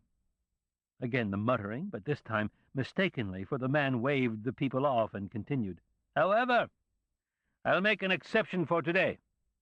But such tardiness must not be repeated. And now, step forward." Someone jumped down from the platform to free a space for Kay, and he stepped up into it. He was standing right up against the table. The pressure of the crowd behind him was so great that he had to actively resist if he didn't want to push the examining magistrate's table, and perhaps even the magistrate himself, right off the platform. The examining magistrate wasn't worried about that, however, but sat comfortably enough in his chair and, after a closing remark to the man behind him, reached for a little notebook, the only object on his table. It resembled a school exercise book, old and totally misshapen from constant thumbing. "So," said the examining magistrate, leafing through the notebook and turning to Kay, as if simply establishing a fact, "you're a house painter?" "No," said Kay. "I'm the chief financial officer of a large bank." This reply was followed by such hearty laughter from the right-hand party below that Kay had to join in. The people propped their hands on their knees, shaken as if by fits of coughing. There were even a few laughing up in the gallery. The examining magistrate, who had become quite angry and was probably powerless to do anything about the people below, tried to compensate for this by jumping up and threatening the gallery, while his ordinarily inconspicuous eyebrows contracted, bushy, black, and large above his eyes. The left half of the hall, however, was still silent, the people standing there in rows, their faces turned toward the platform, listening to the words exchanged above as quietly as to the clamor of the other party, now and then even allowing a few members within their own ranks to go along with the other side. The people in the party on the left, who were in fact less numerous, may have been no more important than those in the party on the right, but their calm demeanor made them appear more so. As Kay now started to speak, he was convinced that he was expressing their thoughts. "Your question, Your Honor, about my being a house painter, and you weren't really asking at all, you were telling me outright, is characteristic of the way these entire proceedings against me are being conducted. You may object that these aren't proceedings at all, and you're certainly right there. They are only proceedings if I recognize them as such. But I do recognize them, for the moment, out of compassion, so to speak. One can only view them compassionately if one chooses to pay any attention to them at all. I'm not saying these proceedings are sloppy, but I would like to propose that description for your own personal consideration." Kay interrupted himself and looked down into the hall. What he had said was harsh, harsher than he had intended, but nonetheless accurate. It should have earned applause here and there, but all was still. They were evidently waiting tensely for what was to come. Perhaps in that silence an outburst was building that would put an end to everything. It was disturbing that the door at the end of the hall now opened, and the young washerwoman, who had probably finished her work, entered, drawing a few glances in spite of her painstaking caution. Only the examining magistrate gave Kay direct cause for joy, for he appeared to have been struck at once by his words. Up to that point he had been standing as he listened, for Kay's speech had caught him by surprise as he rose to admonish the gallery. As Kay now paused, he slowly lowered himself back into his chair, as if hoping to keep anyone from noticing. In an attempt to regain his composure, no doubt, he took out his little notebook again. "It's no use, Your Honor," Kay continued. "Even your little notebook confirms what I'm saying." Pleased that his own calm words alone were to be heard in that strange assembly, Kay even dared to snatch the notebook from the magistrate's hands and lift it in his fingertips by a single center page, as if he were repelled by it, so that the foxed and spotted leaves, filled with closely spaced script, hung down on both sides.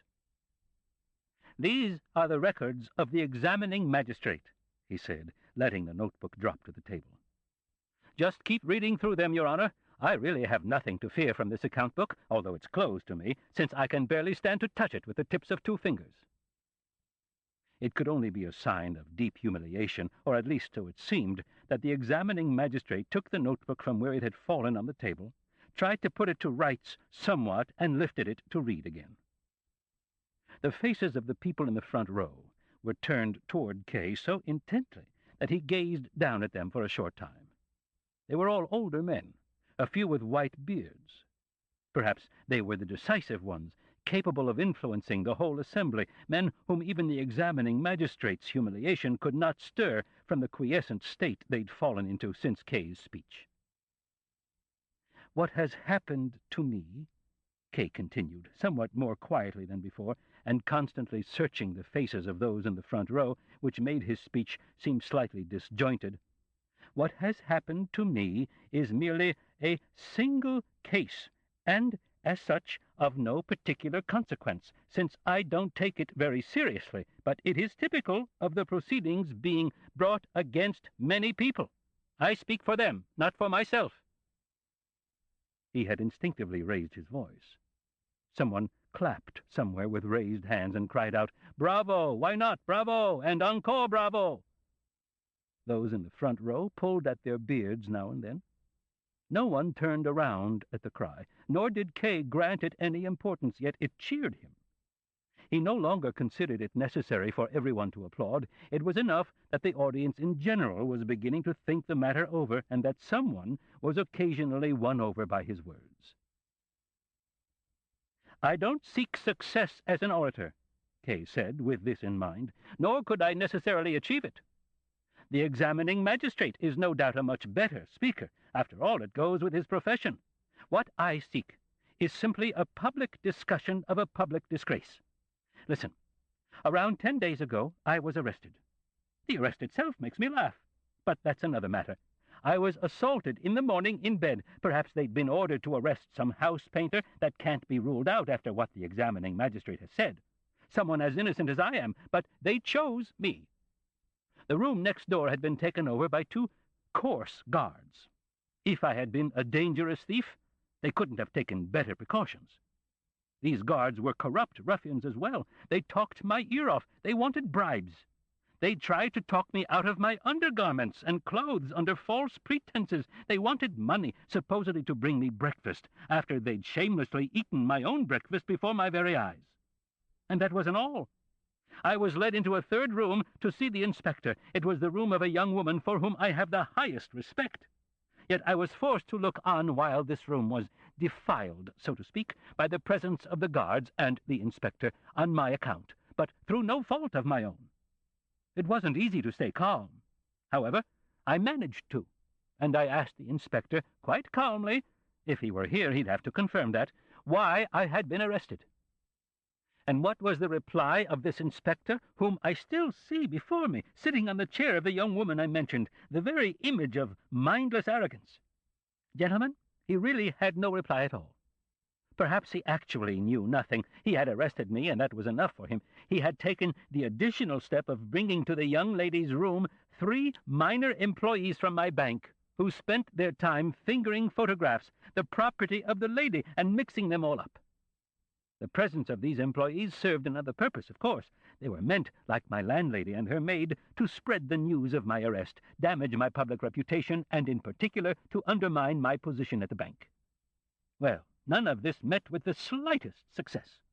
Even my landlady, a very simple person, I pronounce her name in all honor, she's called Frau Grubach, even Frau Grubach was sensible enough to realize that an arrest like that means as little as a mugging on the street by teenage hoodlums.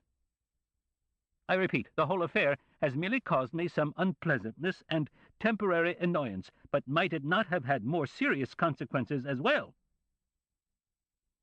As Kay interrupted himself at this point and glanced at the silent magistrate, he thought he noticed him looking at someone in the crowd and giving him a signal. Kay smiled and said, "The examining magistrate here beside me has just given one of you a secret signal. So, there are those among you who are being directed from up here. I don't know if the signal is meant to elicit hisses or applause, and I deliberately waive my opportunity to learn what the signal means by having revealed the matter prematurely.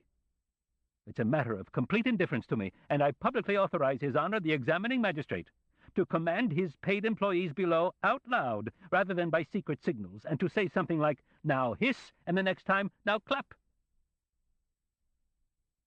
The examining magistrate shifted about in his chair in embarrassment or impatience.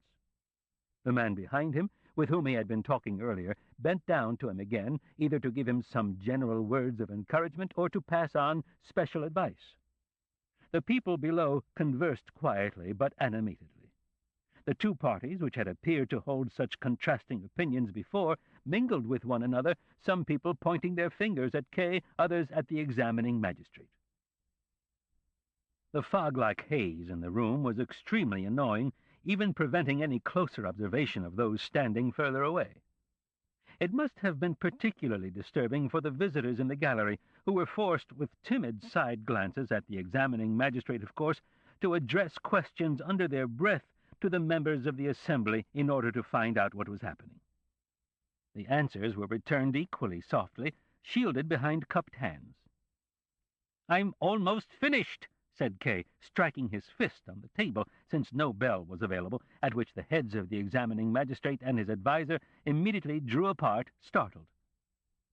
"I'm completely detached from this whole affair, so I can judge it calmly, and it will be to your distinct advantage to pay attention, always assuming you care about this so-called court. I suggest that you postpone your mutual discussion of what I'm saying until later, because I don't have much time and will be leaving soon." There was an immediate silence. So completely did Kay now control the assembly. People weren't shouting back and forth as they had at the beginning. They no longer even applauded, but seemed by now convinced, or on the verge of being so. "There can be no doubt," Kay said very quietly, for he was pleased by the keen attention with which the whole assembly was listening, a murmuring arising in that stillness that was more exciting than the most delighted applause. "There can be no doubt that behind all the pronouncements of this court, and in my case, behind the arrest and today's inquiry, there exists an extensive organization. An organization that not only engages corrupt guards, inane inspectors, and examining magistrates who are at best mediocre, but that supports as well a system of judges of all ranks, including the highest, with their inevitable innumerable entourage of assistants, scribes, gendarmes, and other aides, perhaps even hangmen. I won't shy away from the word. And the purpose of this extensive organization, gentlemen, it consists of arresting innocent people and introducing senseless proceedings against them, which, for the most part, as in my case, go nowhere. Given the senselessness of the whole affair, how could the bureaucracy avoid becoming entirely corrupt? It's impossible. Even the highest judge couldn't manage it, even with himself. So guards try to steal the shirts off the backs of arrested men, inspectors break into strange apartments, and innocent people, instead of being examined, are humiliated before entire assemblies. The guards told me about depositories to which an arrested man's property is taken. I'd like to see these depository places sometime, where the hard-earned goods of arrested men are rotting away if they haven't already been stolen by pilfering officials. Kay was interrupted by a shriek from the other end of the hall. He shaded his eyes so that he could see, for the dull daylight had turned the haze into a blinding white glare. It was the washerwoman, whom Kay had sensed as a major disturbance from the moment she entered. Whether or not she was at fault now was not apparent. Kay saw only that a man had pulled her into a corner by the door and pressed her to himself. But she wasn't shrieking. It was the man. He had opened his mouth wide and was staring up toward the ceiling. A small circle had gathered around the two of them, and the nearby visitors in the gallery seemed delighted that the serious mood Kay had introduced into the assembly had been interrupted in this fashion. Kay's initial reaction was to run toward them. In fact, he thought everyone would want to restore order and at least banish the couple from the hall, but the first rows in front of him stood fast. Not a person stirred, and no one let Kay through. On the contrary, they hindered him. Old men held out their arms, and someone's hand, he didn't have time to turn around, grabbed him by the collar from behind. Kay wasn't really thinking about the couple anymore, for now it seemed to him as if his freedom were being threatened, as if he were being arrested in earnest, and he sprang from the platform recklessly. Now he stood eye to eye with the crowd. Had he misjudged these people? Had he overestimated the effect of his speech? Had they been pretending all the time he was speaking, and now that he had reached his conclusions, were they fed up with pretending? The faces that surrounded him, tiny black eyes darted about, cheeks drooped like those of drunken men, the long beards were stiff and scraggly, and when they pulled on them, it seemed as if they were merely forming claws, not pulling beards. Beneath the beards, however, and this was the true discovery Kay made, badges of various sizes and colors shimmered on the collars of their jackets. They all had badges, as far as he could see. They were all one group, the apparent parties on the left and right. And as he suddenly turned, he saw the same badges on the collar of the examining magistrate, who was looking on calmly with his hands in his lap. "So!" Kay cried, and flung his arms in the air, this sudden insight demanding space. "I see, you're all officials. You're the corrupt band I was speaking about. You've crowded in here to listen and snoop. You've formed apparent parties and had one side applaud to test me. You wanted to learn how to lead innocent men astray. Well, I hope you haven't come in vain. Either you found it entertaining that someone thought you would defend the innocent, or else— Back off or I'll hit you!" cried Kay to a trembling old man who had shoved his way quite near to him. "Or else you've actually learned something. And with that I wish you luck in your trade." He quickly picked up his hat, which was lying at the edge of the table, and made his way through the general silence, one of total surprise at least, toward the exit. The examining magistrate, however, seemed to have been even quicker than Kay, for he was waiting for him at the door. "One moment," he said. Kay stopped, looking not at the examining magistrate, but at the door, the handle of which he had already seized. "I just wanted to draw your attention to the fact," said the examining magistrate, "that you have today deprived yourself, although you can't yet have realized it, of the advantage that an interrogation offers to the arrested man in each case." Kay laughed at the door. "You scoundrels!" he cried. "You can have all your interrogations." Then he opened the door and hurried down the stairs. Behind him rose the sounds of the assembly, which had come to life again, no doubt beginning to discuss what had occurred, as students might. This ends Side 2 of Cassette 1 of The Trial. Please fast forward to the end before loading Cassette 2. The Trial, Cassette 2. In the empty courtroom, the student, the officers. Kay waited from day to day throughout the following week for further notification. He couldn't believe they had taken his waiver of interrogations literally, and when the expected notification had not arrived by Saturday evening, he took it as an implicit summons to appear again in the same building at the same time. So he returned on Sunday, but this time he went straight up the stairs and along the passageways. A few people who remembered him greeted him from their doors, but he no longer needed to ask the way, and soon reached the right door. It opened at once at his knock, and without even glancing at the familiar face of the woman, who remained standing by the door, he headed directly for the adjoining room. "There's no session today," the woman said. "Why wouldn't there be a session?" he asked, not really believing it. But the woman convinced him by opening the door to the next room. It was indeed empty, and in its emptiness looked even more sordid than it had last Sunday. On the table, which stood unchanged on the platform, lay several books. "Can I look at the books?"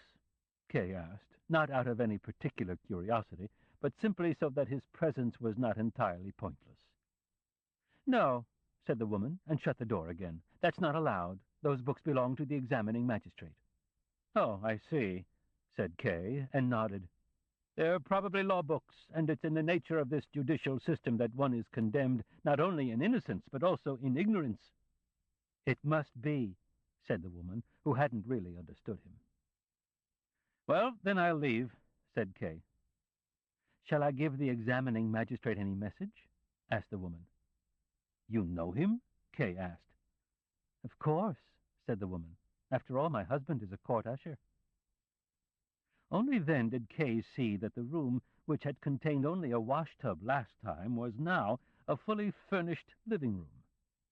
The woman noticed his astonishment and said, "Yes, we live here rent-free, but we have to move our furniture out on days when the court is in session. My husband's job has a few disadvantages." "It's not so much the room that astonishes me," said Kay, giving her an angry look, "as the fact that you're married." "Are you referring perhaps to the incident last session when I interrupted your speech?" asked the woman. "Of course," said Kay. "Today that's all over and practically forgotten, but it really angered me at the time. And now you yourself say you're a married woman." "It wasn't to your disadvantage to have your speech interrupted. You were judged quite unfavorably afterwards." "That may be," said Kay, brushing the remark aside, "but that doesn't excuse you."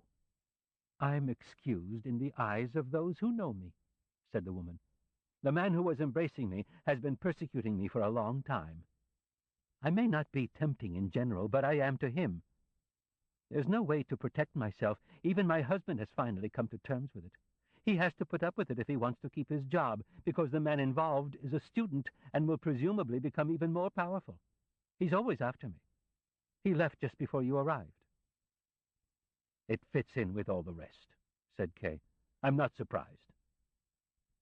"You'd probably like to improve a few things around here?" the woman asked, slowly and tentatively, as if she were saying something dangerous for her as well as for Kay. "I gathered that from your speech, which personally I liked a lot. Of course, I heard only part of it, since I missed the beginning, and at the end I was on the floor with the student." "It's so disgusting here," she said after a pause, and took Kay's hand. "Do you think you'll be able to improve things?" Kay smiled and turned his hand slightly in her soft hands. "Actually," he said, "it's not my job to improve things here, as you put it. And if you said that to someone like the examining magistrate, you'd be laughed at or punished. I certainly wouldn't have become involved in these matters of my own free will, and I would never have lost any sleep over the shortcomings of this judicial system. But because I was supposedly placed under arrest, I've been arrested, you see. I've been forced to take action in my own behalf. But if I can be of any help to you in the process, I'll of course be happy to do so, not simply out of compassion, but because you can help me in turn." "How could I do that?" asked the woman. "By showing me those books on the table now, for example." "But of course," cried the woman, dragging him quickly after her. They were old dog-eared books. One of the bindings was almost split in two at the spine, the covers barely hanging by the cords. "How dirty everything is," said Kay, shaking his head, and before Kay could reach for the books, the woman wiped at least some of the dust off with her apron. Kay opened the book on top, and an indecent picture was revealed. A man and a woman were sitting naked on a divan. The obscene intention of the artist was obvious, but his ineptitude was so great that in the end there was nothing to be seen but a man and woman emerging far too corporeally from the picture, sitting rigidly upright, and due to the poor perspective, turning toward each other quite awkwardly. Kay didn't leaf through any further, but simply opened to the frontispiece of the second book, a novel entitled The Torments Greta Suffered at the Hands of Her Husband Hans. "So, these are the law books they study," said Kay. "I'm to be judged by such men." "I'll help you," said the woman. "Do you want me to?" "Could you really do so without endangering yourself? After all, you said before that your husband was highly dependent on his superiors." "Even so, I'll help you," said the woman. "Come on, we have to discuss it. Forget about my danger. I only fear danger when I want to. Come on." She pointed to the platform and asked him to sit with her on the step. "You have beautiful dark eyes," she said, after they were seated, looking up into Kay's face. "They say I have beautiful eyes as well, but yours are much more beautiful. By the way, I was struck by them right away the first time you came here. They were the reason I came into the assembly room later, which I never do otherwise. In fact, it's more or less forbidden." "So that's all it is," thought Kay. "She's offering herself to me. She's depraved, like everyone else around here. She's had her fill of court officials, which is understandable, so she accosts any stranger who comes along with a compliment about his eyes." And Kay stood up without saying anything, as if he had spoken his thoughts aloud and thus explained his conduct to the woman. "I don't think you can help me," he said. "To be of real help, a person would have to have connections with higher officials. But I'm sure you know only the low-level employees who hang around here in such great numbers.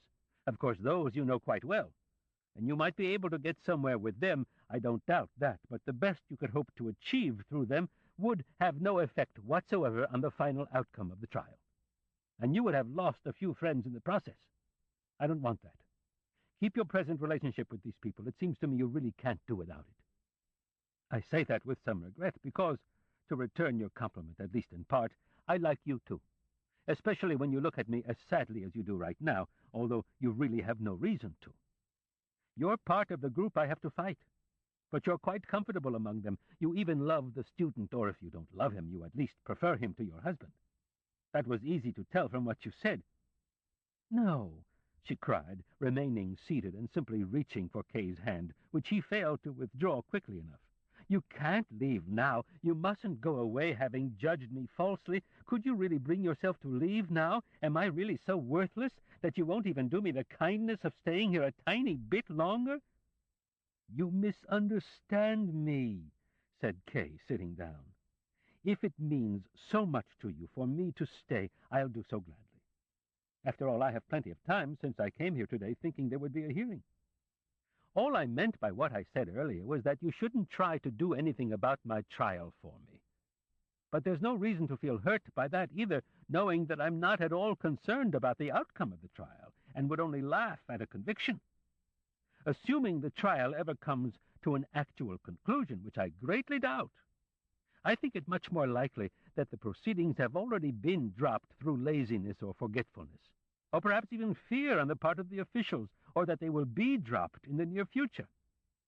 Of course, it's always possible that they'll seem to continue the trial in hopes of some sort of sizable bribe. Totally in vain, I can tell you right now, for I won't bribe anyone. You would be doing me a favor, however, if you would tell the examining magistrate or some other person who enjoys spreading important information that I will never bribe anyone, nor be brought to do so by any of the rich store of tricks these gentlemen no doubt possess. There's no chance of success. You can tell them that quite frankly. But they may well have realized that already, and even if they haven't, it makes no real difference to me for them to find out now. After all, it would only spare these gentlemen work, and me a few annoyances as well, of course ones I'll happily accept if I know that each is a blow against them in turn. And I'll make sure that that's the case. Do you really know the examining magistrate?" "Of course," said the woman. "In fact, he's the first person I thought of when I offered to help. I didn't know he was only a low-level official, but since you say so, that's probably right. Even so, I think that the report he sends to his superiors still has some influence. And he writes so many reports. You say the officials are lazy, but surely not all, and particularly not this examining magistrate. He writes a lot. Last Sunday, for example, the session went on almost into the evening. Everyone left, but the examining magistrate remained behind in the hall and had me bring him a lamp. All I had was a little kitchen lamp, but he was satisfied with it and immediately started writing. In the meantime, my husband, who had been off duty that particular Sunday, returned. We carried in our furniture, arranged our room once more, then some neighbors arrived. We talked a while longer by candlelight. In short, we forgot the examining magistrate and went to bed. Suddenly, that night, it must have been late at night by then, I awake and find the examining magistrate standing by my bed, shielding the lamp with his hand so that no light falls upon my husband. A needless precaution, since the way my husband sleeps, the light wouldn't have awakened him anyway. I was so startled I almost screamed, but the examining magistrate was very friendly, cautioned me against crying out, whispered that he had been writing till then, that he was bringing the lamp back now, and that he would never forget the picture I made when he found me sleeping. I'm telling you all this simply to show that the examining magistrate really does write a lot of reports, especially about you. For your hearing was certainly one of the major events of the Sunday session. Such long reports surely can't be totally meaningless. But you can also see from this incident that the examining magistrate is interested in me, and it's precisely at this early stage, for he must have just noticed me, that I can have a major influence on him. And I now have other indications that he sets great store by me. Yesterday he sent me silk stockings through the student whom he trusts and who is his colleague, supposedly because I tidy up the courtroom. But that's only an excuse, because after all, that's my duty, and my husband gets paid for it. They're pretty stockings, see? She stretched out her legs, pulled her dress up to her knees, and viewed her legs herself as well. They're pretty stockings, but really they're too nice, and not suitable for me. Suddenly she interrupted herself, placed her hand on Kay's as if to calm him, and whispered, "Hush, Bertolt is watching us." Kay slowly lifted his gaze. In the doorway to the courtroom stood a young man. He was short, with slightly crooked legs, and attempted to lend himself an air of dignity by means of a short, scraggly reddish beard he kept fingering. Kay looked at him with curiosity. He was the first student of the unknown system of jurisprudence he'd met on more or less human terms, a man who would presumably advance at some stage to higher official positions. The student, on the other hand, seemed to pay no attention at all to Kay, but simply gestured to the woman with one finger, which he removed for a moment from his beard, and walked over to the window. The woman bent down to Kay and whispered, "Don't be angry with me, please. Please don't, and don't think badly of me. I have to go to him now, to this horrible man. Just look at his bandy legs. But I'll come right back, and then I'll go with you, if you'll take me along. I'll go anywhere you wish. You can do with me what you like. I'll be happy to get out of here for as long as I can. The best, of course, would be forever." She stroked Kay's hand once more, sprang up, and ran to the window. Instinctively, Kay grabbed for her hand in the empty air. The woman did tempt him, and no matter how hard he thought about it, he could see no good reason not to give in to that temptation. The fleeting objection that the woman was ensnaring him on the court's behalf he easily brushed aside. How could she ensnare him? Wouldn't he still be free enough to simply smash the entire court, at least insofar as it touched him? Couldn't he grant himself that small degree of self-confidence?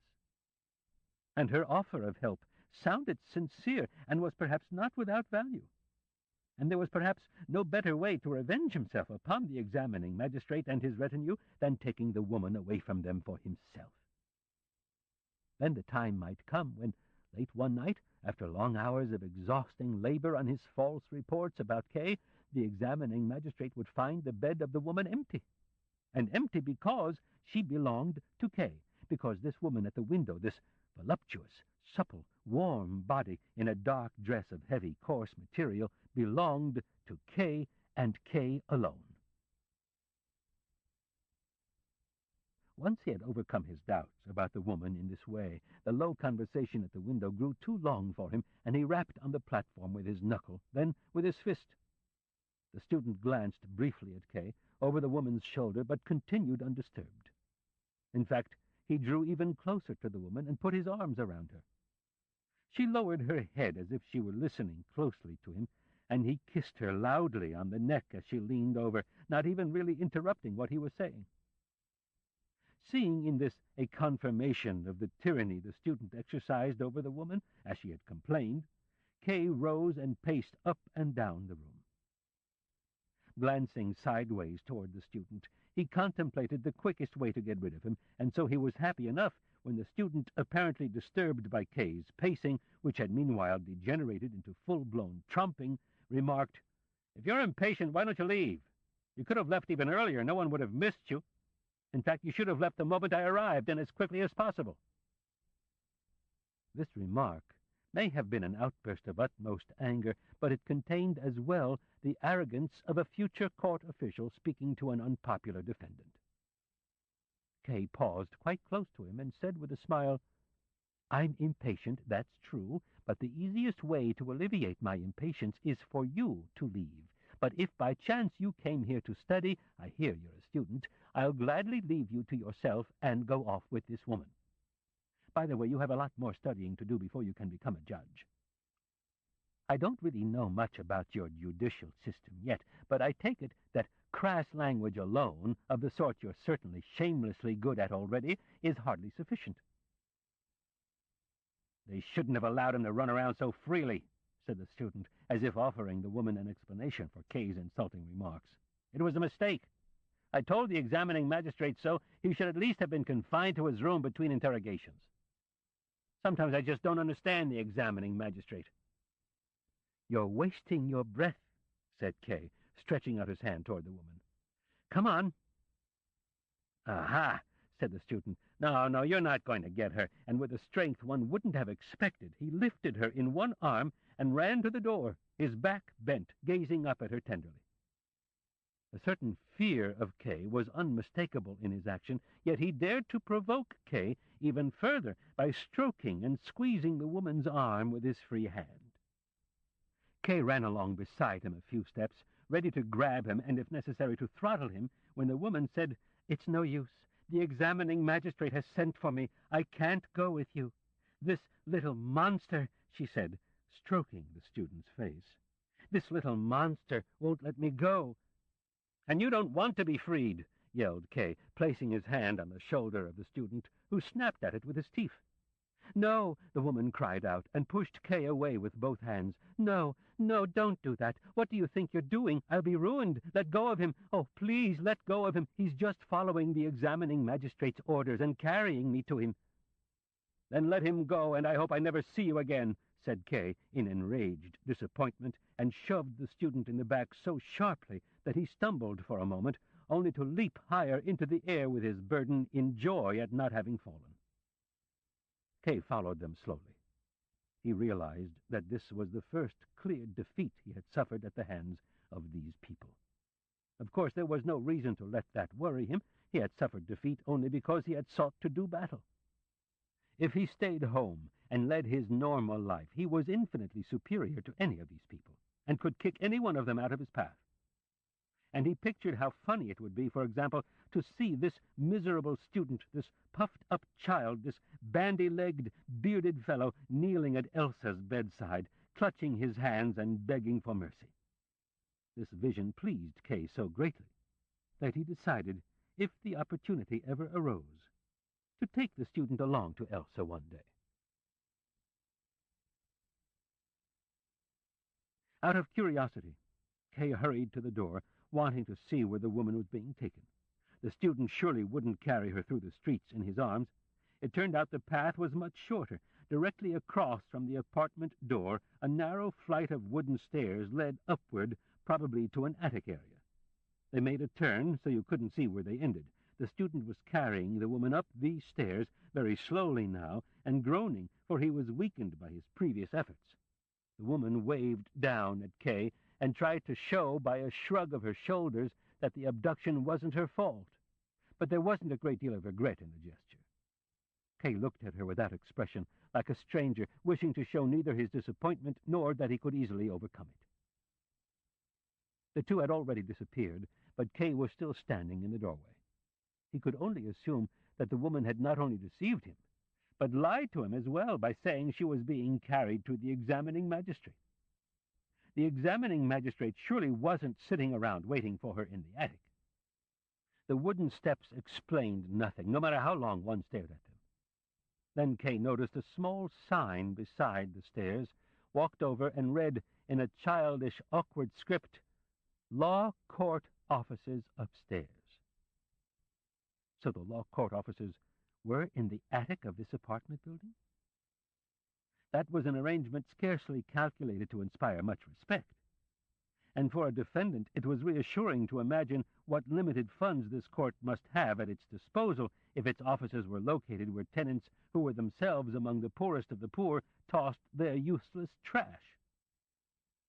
Of course, the possibility could not be ruled out that there was enough money, but that the officials grabbed it before it could be used for the court's purposes. Based on Kay's prior experience, that even seemed likely.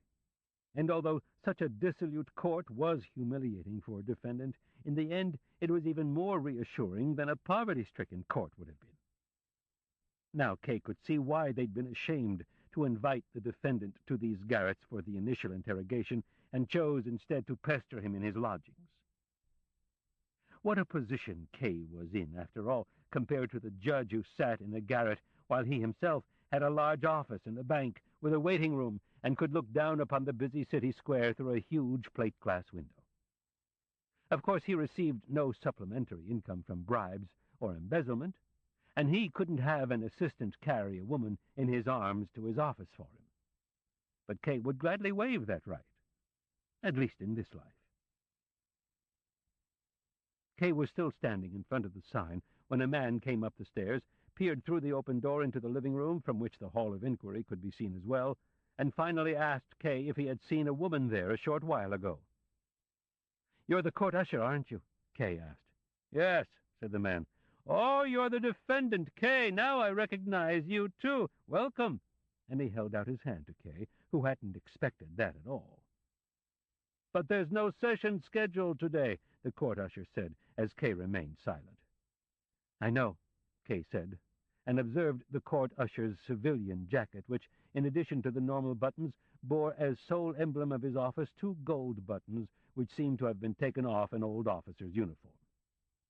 "I spoke with your wife a short while ago. She's not here anymore. The student carried her off to the examining magistrate." "You see," said the court usher, "they're always taking her away from me. Today is Sunday, and I have no official duties, but just to get me out of the way, they send me off with a message that's meaningless anyway. And in fact, I'm not sent far, so that the hope remains that if I really hurry, I might get back in time. I run as fast as I can to the office they've sent me to, shout my message so breathlessly through the half-open door that they probably don't understand it, and race back again, but the student has moved even faster than I have, and of course he doesn't have as far to go. He has only to run down the attic stairs. If I weren't so dependent on them, I would have long since crushed the student against this wall, right here, next to the sign. I keep dreaming about it. He's squashed flat, a little above floor level here, his arms stretched out, his fingers spread, his crooked legs curved in a circle with blood spattered all about. But it's just been a dream up to now." "There's nothing else you can do?" Kay asked with a smile. "I don't know of anything," said the court usher. "And now it's getting worse. Up to this point he's just carried her off for himself, but now, as I've been expecting for some time, of course, he's carrying her to the examining magistrate as well." "Does your wife bear no blame at all in the matter?" asked Kay. He had to control himself as he asked this question, so strong was the jealousy he, too, now felt. "Of course," said the court usher. "She bears the greatest blame of all. She threw herself at him. As for him, he chases all the women. In this building alone, he's already been thrown out of 5 apartments he wormed his way into. Of course, my wife is the most beautiful woman in the building, and I'm the only one who doesn't dare protect himself." "If that's the way it is, then obviously nothing can be done," said Kay. "Why not?" asked the court usher. "Someone needs to give the student who's a coward a thorough flogging the next time he tries to touch my wife, so he'll never try it again. But I can't do it myself, and no one will do me the favor because they all fear his power. Only a man like you could do it." "Why me?" asked Kay in astonishment. "You are a defendant, after all," said the court usher. "Yes," said Kay, "but I should fear his influence all the more, not on the outcome of the trial, perhaps, but at least on the preliminary investigation." "Yes, of course," said the court usher, as if Kay's opinion were equally valid. "But as a rule we don't conduct pointless trials." "I don't share your opinion," said Kay, "but that needn't keep me from dealing with the student when the occasion arises." "I would be very grateful to you," said the court usher somewhat formally, not really seeming to believe that his greatest wish could ever be fulfilled. "There may be other officials," Kay went on, "perhaps all of them, who deserve the same treatment." "Oh, yes," said the court usher, as if that were self-evident. Then he gazed at Kay with a look of trust he hadn't shown before, in spite of all his friendliness, and added, "People are always rebelling." But the conversation appeared to have taken a slightly uncomfortable turn, in his opinion, for he broke it off by saying, "Now I have to report to the law court officers. Do you want to come along?" "I don't have any business there," said Kay. "You could look around the offices. No one will bother you." "Are they worth seeing?" asked Kay hesitantly, but feeling a strong urge to go along. "Well," said the court usher, "I just thought you'd be interested." "Fine," said Kay at last. "I'll come along." And he ran up the stairs more quickly than the court usher. As he entered, he almost stumbled, for there was an extra step beyond the door. "They don't show much consideration for the public," he said. "They show no consideration of any kind," said the court usher. "Just look at this waiting room." It was a long hallway, with ill-fitting doors leading to the individual offices of the attic. Although there was no direct source of light, it was not completely dark, since some of the offices had been constructed with open wooden grillwork instead of solid wooden boards facing the hall, reaching to the ceiling, to be sure, through which some light penetrated, and beyond which a few officials were visible, writing at desks, or standing for the moment near the grill, looking out through the gaps at the people in the hallway. There were very few people in the hallway, probably because it was Sunday. They made a very modest impression. Spaced out at nearly regular intervals, they sat in 2 rows on long wooden benches situated on both sides of the hallway. All of them were carelessly dressed, in spite of the fact that most, to judge by their expression, their posture, the style of their beards, and numerous other small details difficult to pin down, belonged to the upper classes. Since no coat hooks were available, they had placed their hats beneath the bench, probably following each other's lead. As those sitting closest to the door caught sight of Kay and the court usher, they rose in greeting. When those behind them noticed, they thought they had to do so as well, so that all of them rose as the 2 men passed by. They never straightened entirely. Backs bowed and knees bent, they stood like beggars in the street. Kay waited for the court usher, who was a few steps behind him, and said, "How humbled they must be." "Yes," said the court usher, "they're defendants. Everyone you see is a defendant." "Really?" said Kay. "Then they're my colleagues." And he turned to the closest one, a tall, slim man whose hair was already turning gray. "What is it you're waiting for?" Kay asked politely. The unexpected question, however, confused the man, which was even more embarrassing since he was obviously a man of the world, who would certainly have retained his self-confidence elsewhere and did not easily relinquish the superiority he had attained over so many others. But here he couldn't even answer such a simple question, and looked at the others as if it were their duty to come to his aid, and as if no one could expect an answer from him if such aid were not forthcoming. Then the court usher stepped forward and said, trying to calm the man and lend him encouragement, "The gentleman is only asking what you're waiting for. Go ahead and answer." The no doubt familiar voice of the court usher was more effective. "I'm waiting," he began, and hesitated. He had apparently chosen this opening in order to answer the question exactly as it was posed, but could not think how to go on now. A few among those waiting had drawn near and gathered about them. The court usher said to them, "Get back, keep the hallway clear." They retreated somewhat, but did not return to their original places. In the meantime, the man who had been questioned had pulled himself together and even managed a faint smile as he answered, "A month ago, I submitted several petitions to hear evidence in my case, and I'm waiting for them to be acted upon." "You seem to be taking great pains," said Kay. "Yes," said the man. "After all, it's my case." "Not everyone shares your view," said Kay. "For example, I'm a defendant too, but I'll be blessed if I've submitted a petition to hear evidence or done anything at all of that sort. Do you really think it's necessary?" "I'm not certain," said the man, once more completely unsure of himself. He apparently thought Kay was making fun of him, and would have evidently preferred to repeat his earlier answer in full for fear of making some new mistake, but in the face of Kay's impatient gaze he simply said, "For my part, I've submitted petitions to hear evidence." "You probably don't think I'm really a defendant," Kay said. "Oh, yes, certainly," said the man, and stepped aside slightly, but anxiety, not belief, lay in his reply. "So you don't believe me?" asked Kay, seizing the man by the arm, unconsciously provoked by his humbleness, as if he wished to compel him to believe. He had no intention of hurting him, however, and squeezed quite gently, but even so the man screamed as if Kay had applied a pair of red-hot pincers and not merely 2 fingers. With this ridiculous outcry, Kay finally had enough of the man. If he didn't believe he was a defendant, so much the better. Perhaps he even took him for a judge. And now, in parting, he indeed squeezed him harder, pushed him back down onto the bench, and walked on.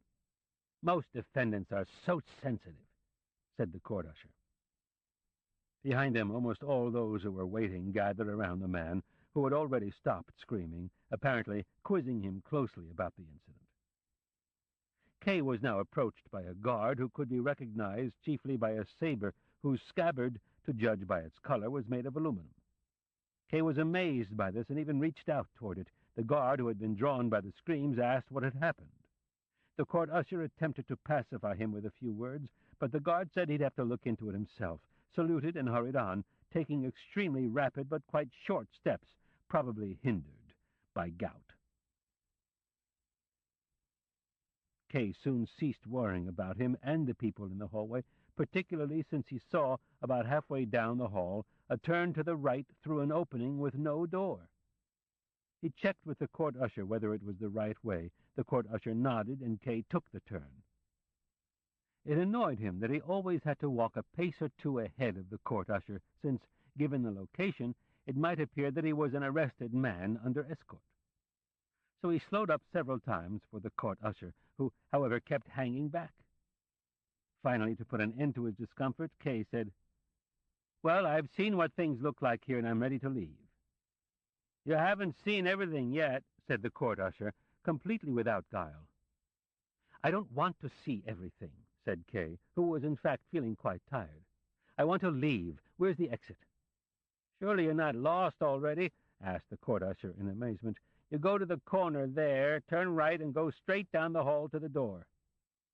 "Come with me," said Kay. "Show me the way. I'll miss it. There are so many ways here." "It's the only way," said the court usher, reproachfully now. "I can't go back with you. I have to deliver my report, and I've already lost a good deal of time because of you." "Come with me," Kay repeated more sharply, as if he had finally caught the court usher in a lie. "Don't shout so," whispered the court usher. "There are offices all around here. If you don't want to go back by yourself, then come along with me a ways, or wait here until I've delivered my report, then I'll gladly go back with you." "No, no," said Kay. "I won't wait, and you have to go with me now." Kay hadn't even looked around the room he was in. Not until one of the many wooden doors surrounding him opened did he glance over. A young woman, no doubt drawn by Kay's loud voice, stepped in and asked, "May I help you, sir?" Behind her, in the distance, a man could be seen approaching in the semi-darkness. Kay looked at the court usher. After all, he'd said that no one would pay any attention to Kay, and now here came 2 people already. It wouldn't take much, and the official bureaucracy would notice him and demand an explanation for his presence. The only reasonable and acceptable one was that he was a defendant trying to discover the date of his next hearing, but that was precisely the explanation he didn't wish to give, particularly since it wasn't true, for he had come out of pure curiosity, or, even less acceptable as an explanation, out of a desire to confirm that the interior of this judicial system was just as repugnant as its exterior. And it seemed that he had been right in that assumption. He had no wish to intrude any further. He was inhibited enough by what he had already seen, and he was certainly in no mood now to confront some high official who might appear from behind any door.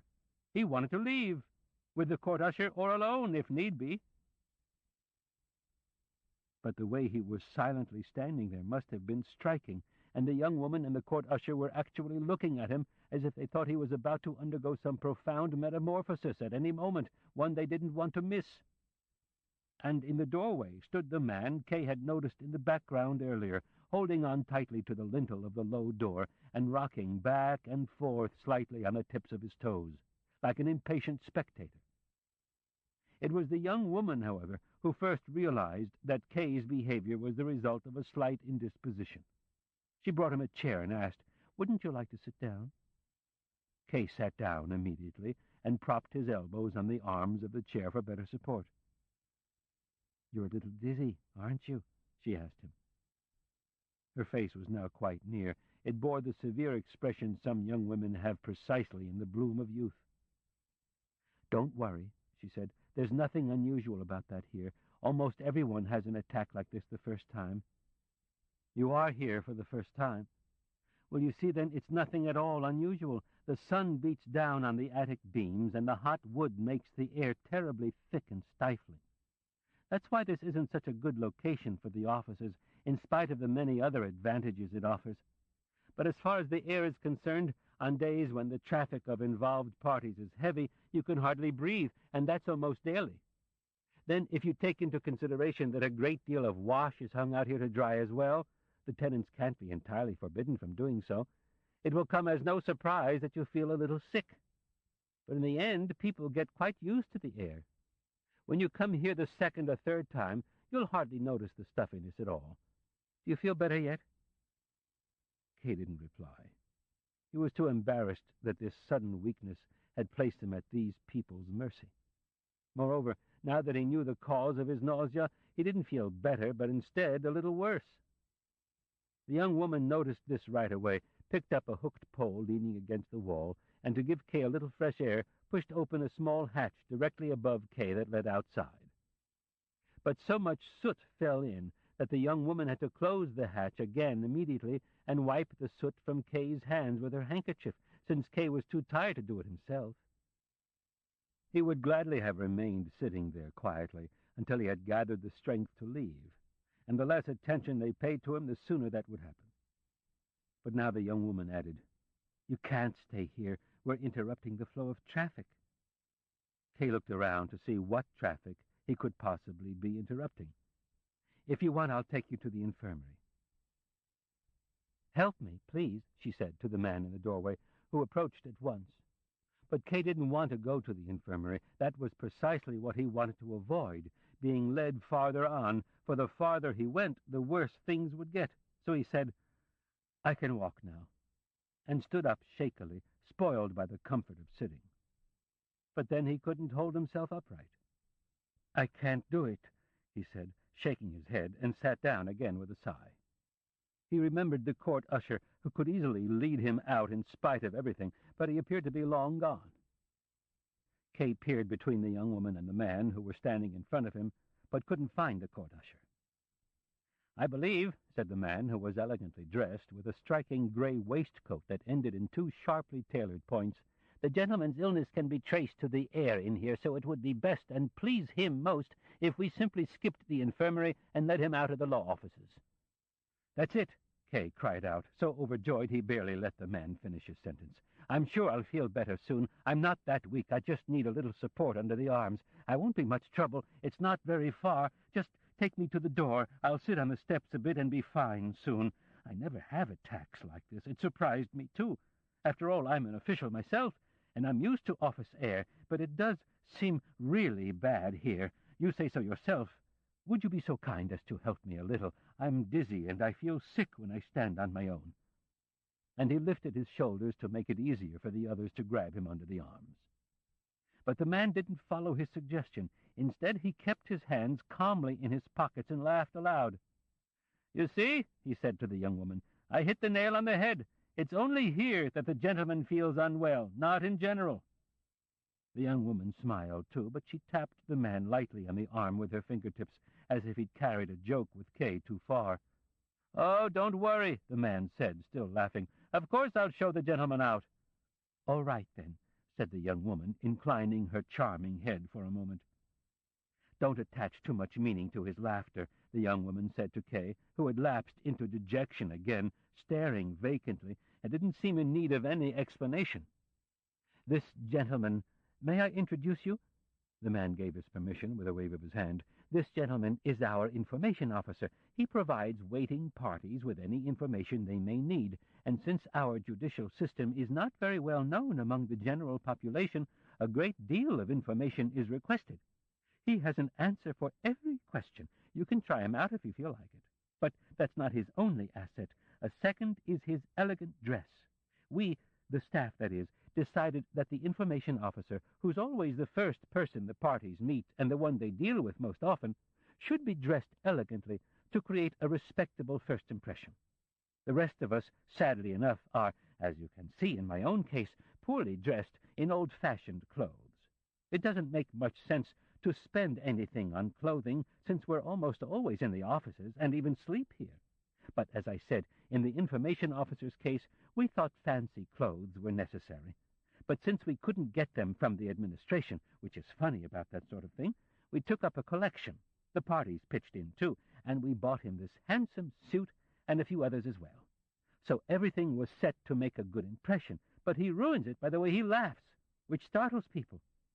"So it does," the man said with an annoyed air. "But I don't understand, Fräulein, why you're telling this gentleman all our intimate secrets, or more accurately, forcing them upon him, since he has no interest in knowing them. Just look at him sitting there, obviously immersed in his own affairs." This ends side 1 of cassette 2. Please turn the cassette over and start side 2 at the same point. Kay didn't even feel like objecting. The young woman probably meant well. Perhaps she was trying to take his mind off things, or give him a chance to pull himself together, but she'd chosen the wrong method. "I had to explain why you laughed," the young woman said. "After all, it was insulting." "I think he'd forgive much worse insults if I would just show him the way out." Kay said nothing. He didn't even look up. He put up with the fact that the two were discussing him like a case. Indeed, he preferred it that way. But suddenly he felt the hand of the information officer on one arm and the hand of the young woman on the other. "Up with you now, you feeble fellow," said the information officer.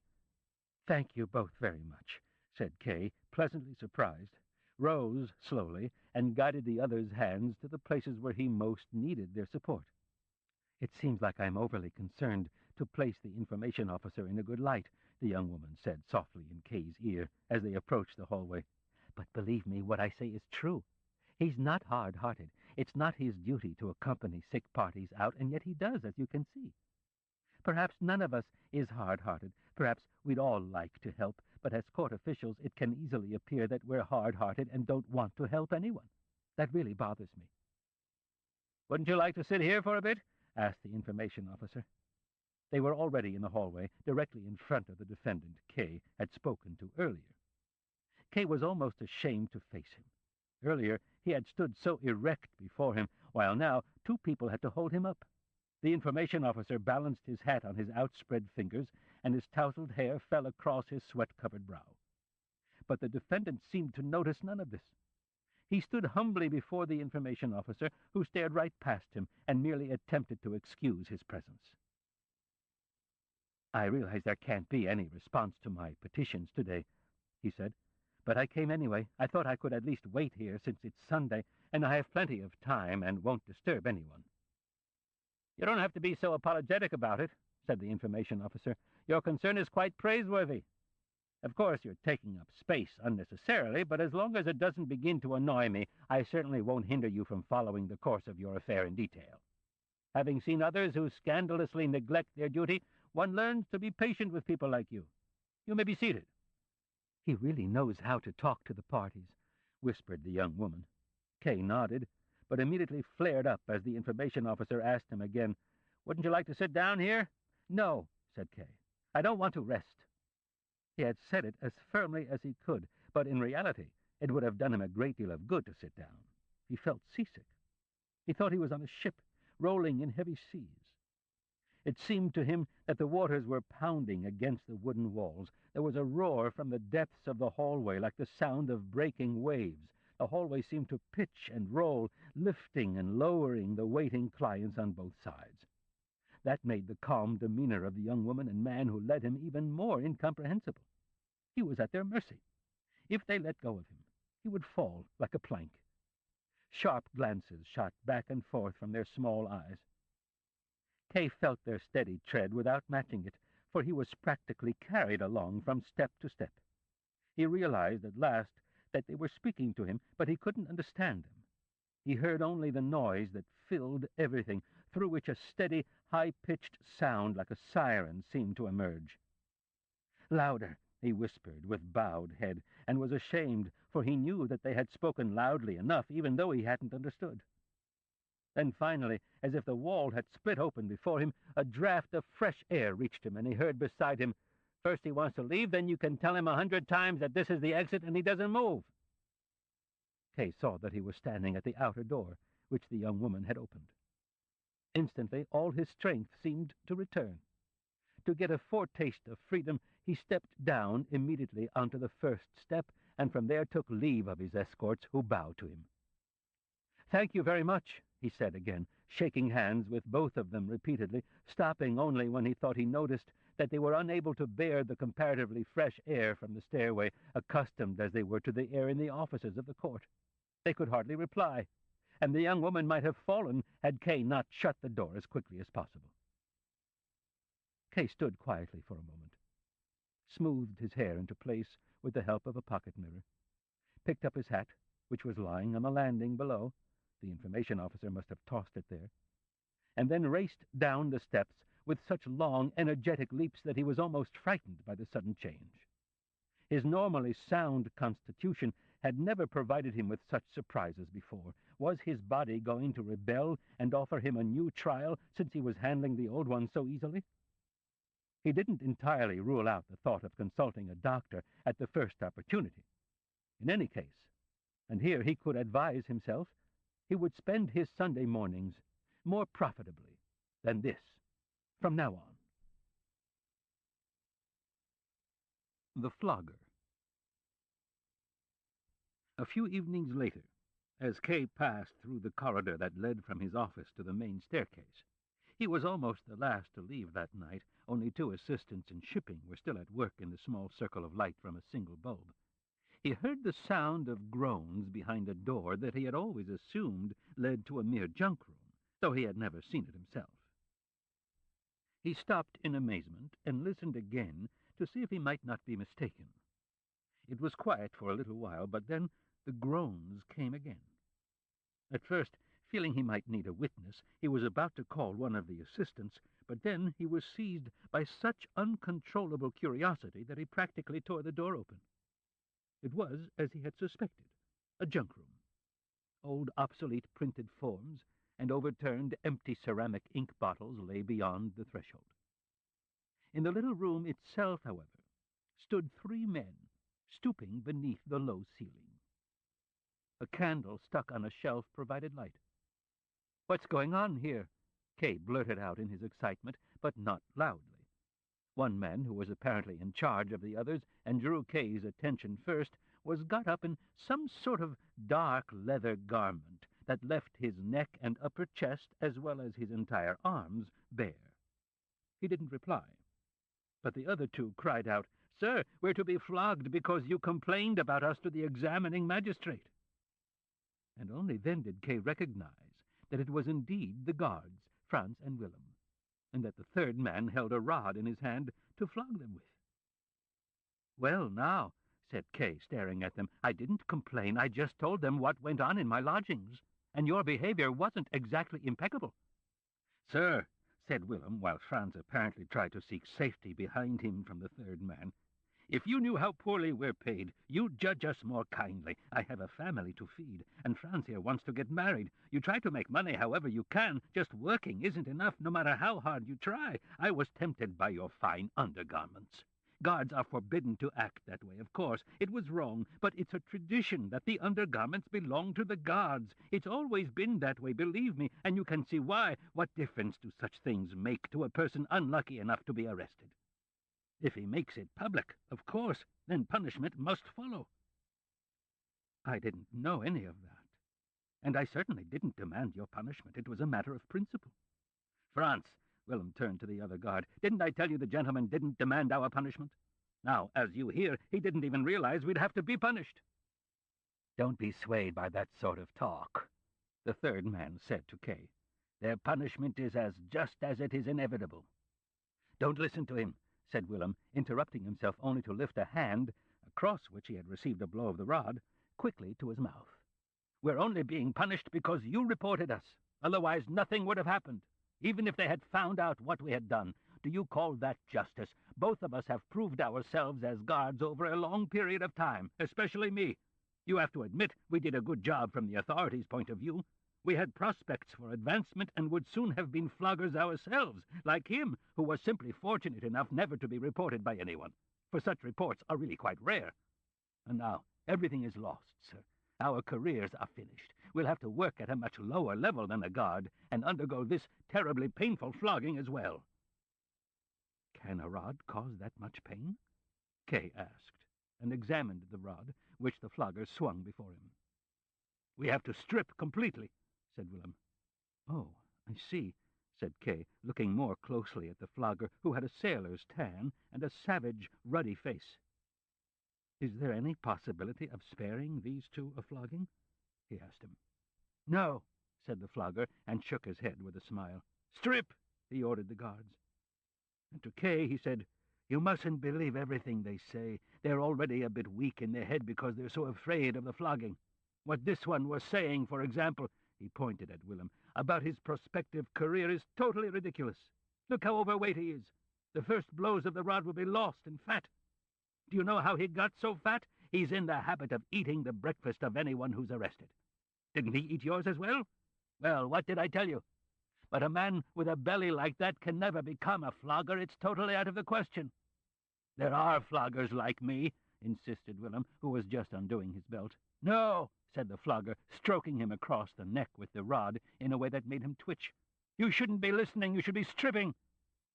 "I'll reward you well if you'll let them go," said Kay, taking out his wallet without looking at the flogger again, such matters being best conducted by both parties with lowered eyes. "Then you'll probably report me too," said the flogger, "and earn me a flogging as well. No thanks." "Be reasonable," said Kay. "If I'd wanted to have these two punished, I wouldn't be trying to buy them off. I could simply shut the door, close my eyes and ears, and head home.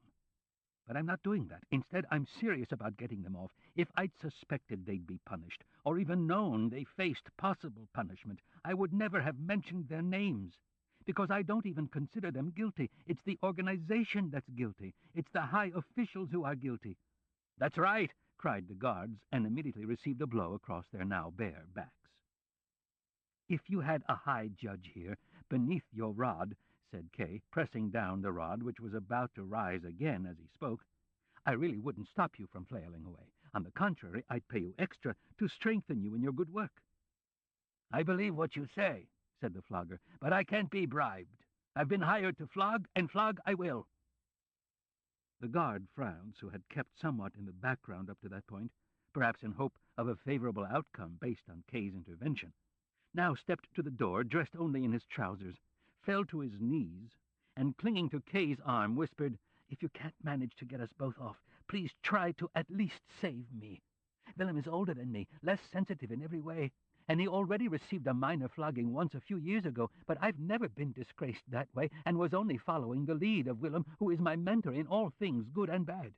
My poor bride is waiting for me below in front of the bank. I'm so terribly ashamed." He dried his tear-stained face on Kay's jacket. "I'm not waiting any longer," said the flogger, seized the rod with both hands, and laid into Franz while Willem cowered in a corner and peeked over without daring to turn his head. The scream that Franz expelled rose steady and unchanging, scarcely human, as if it came from some tortured instrument. The whole corridor rang with it. The entire building would hear. "Don't scream!" cried Kay, unable to stop himself. And as he looked intently in the direction from which the assistants would be coming, he pushed Franz, not hard, but hard enough that the witless man fell to the floor and clawed convulsively about with his hands. He didn't escape the blows, however. The rod found him on the floor as well as he writhed beneath it. Its tip swung up and down steadily. And in the distance, an assistant had already appeared, and a few steps behind him a second one. Kay slammed the door quickly, stepped up to a nearby courtyard window, and opened it. The screams had ceased completely. To keep the assistants from coming nearer, he called out, "It's me." "Good evening, sir," the call came back. "Has anything happened?" "No, no," Kay replied. "It's just a dog howling in the courtyard." When the assistant still didn't stir, he added, "You can go on with your work." And to avoid getting involved in a conversation with them, he leaned out the window. When he looked down the corridor again a while later, they were gone. But now Kay remained at the window. He didn't dare go into the junk room, and he didn't want to go home either. The small rectangular courtyard he looked down upon was lined with offices. All the windows were dark by now, only the highest ones catching a reflection of the moon. Kay peered down intently. Trying to penetrate the darkness of a corner of the courtyard where several push-carts had been shoved together. It tormented him that he had been unable to prevent the flogging. But it wasn't his fault. If Franz hadn't screamed— of course it must have hurt terribly, but at critical moments you have to control yourself. If he hadn't screamed, Kay could very probably have still found some way to convince the flogger. If the entire lowest level of the bureaucracy was made up of riffraff, why should the flogger, who had the most inhuman job of all, be an exception? Kay had also taken close note of the way his eyes gleamed at the sight of the banknote. He had obviously taken the flogging so seriously solely to raise the amount of the bribe. And Kay wouldn't have been stingy. He really wanted to get the guards off. Having already begun to fight corruption in the judicial system, it was only natural to take this approach as well. But the moment Franz started screaming, it was all over, of course. Kay couldn't permit the assistants, and perhaps all sorts of other people, to arrive and catch him negotiating with this bunch in the junk room. No one could really demand such a sacrifice of him. If he had intended one, it would almost have been simpler for Kay to strip and offer himself to the flogger in place of the guards. The flogger would hardly have accepted this substitution, however, since it would have been a grave dereliction of duty with nothing to gain. And no doubt a double dereliction, since surely no employee of the court had the right to harm him while his case was still in progress. Of course, there might be special instructions in this respect as well. In any case, Kay could not have done otherwise than slam the door, even though he had by no means escaped all danger by doing so even now. That he had shoved Franz at the end was unfortunate, and could only be excused by his state of agitation. In the distance, he heard the steps of the assistants. In order not to attract their attention, he closed the window and walked toward the main staircase. He stopped for a moment at the door of the junk room and listened. Silence reigned. The man might have beaten the guards to death. After all, they were completely in his power. Kay reached toward the door handle, but then pulled back his hand. He couldn't help anyone now, and the assistants would be coming at any moment. He vowed to bring the subject up again, however, and insofar as it was within his power, to punish appropriately those who were truly guilty, the high officials, not one of whom had yet dared to show himself to him. As he descended the front steps of the bank, he took careful note of all the passers-by. but there was no young woman in sight, even in the distance, who might have been waiting for someone. Francis claimed that his bride was waiting for him, thus proved to be a lie. Understandable, of course, intended solely to awaken greater pity. The next day, Kay still couldn't get the guards off his mind. He had difficulty concentrating on his work, and in order to finish up, he had to stay at the office slightly longer than he had the day before. As he passed by the junk room again on his way home, he opened the door as if by habit. What he saw, in place of the expected darkness, bewildered him completely. Everything was unchanged, just as he had found it the previous evening when he opened the door. The printed forms and ink bottles just beyond the threshold, the flogger with the rod, the guards still completely clothed, the candle on the shelf, and the guards began to wail, crying out, "Sir!" Kay slammed the door shut at once, and pounded his fists against it as if to close it more tightly. Almost in tears, he ran to the assistants who were working quietly at the copying press and paused in their work with astonishment. "Clear out that junk room once and for all," he cried. "We're drowning in filth." The assistants said they would be happy to do it the next day, and Kay nodded. He couldn't force them to do it this late in the evening, as he had at first intended. He sat down for a moment to keep the assistants around a while longer, shuffled through a few copies, trying to give the impression that he was checking them over. And then, since he realized the assistants wouldn't dare leave with him, he headed for home, tired, and with his mind a blank.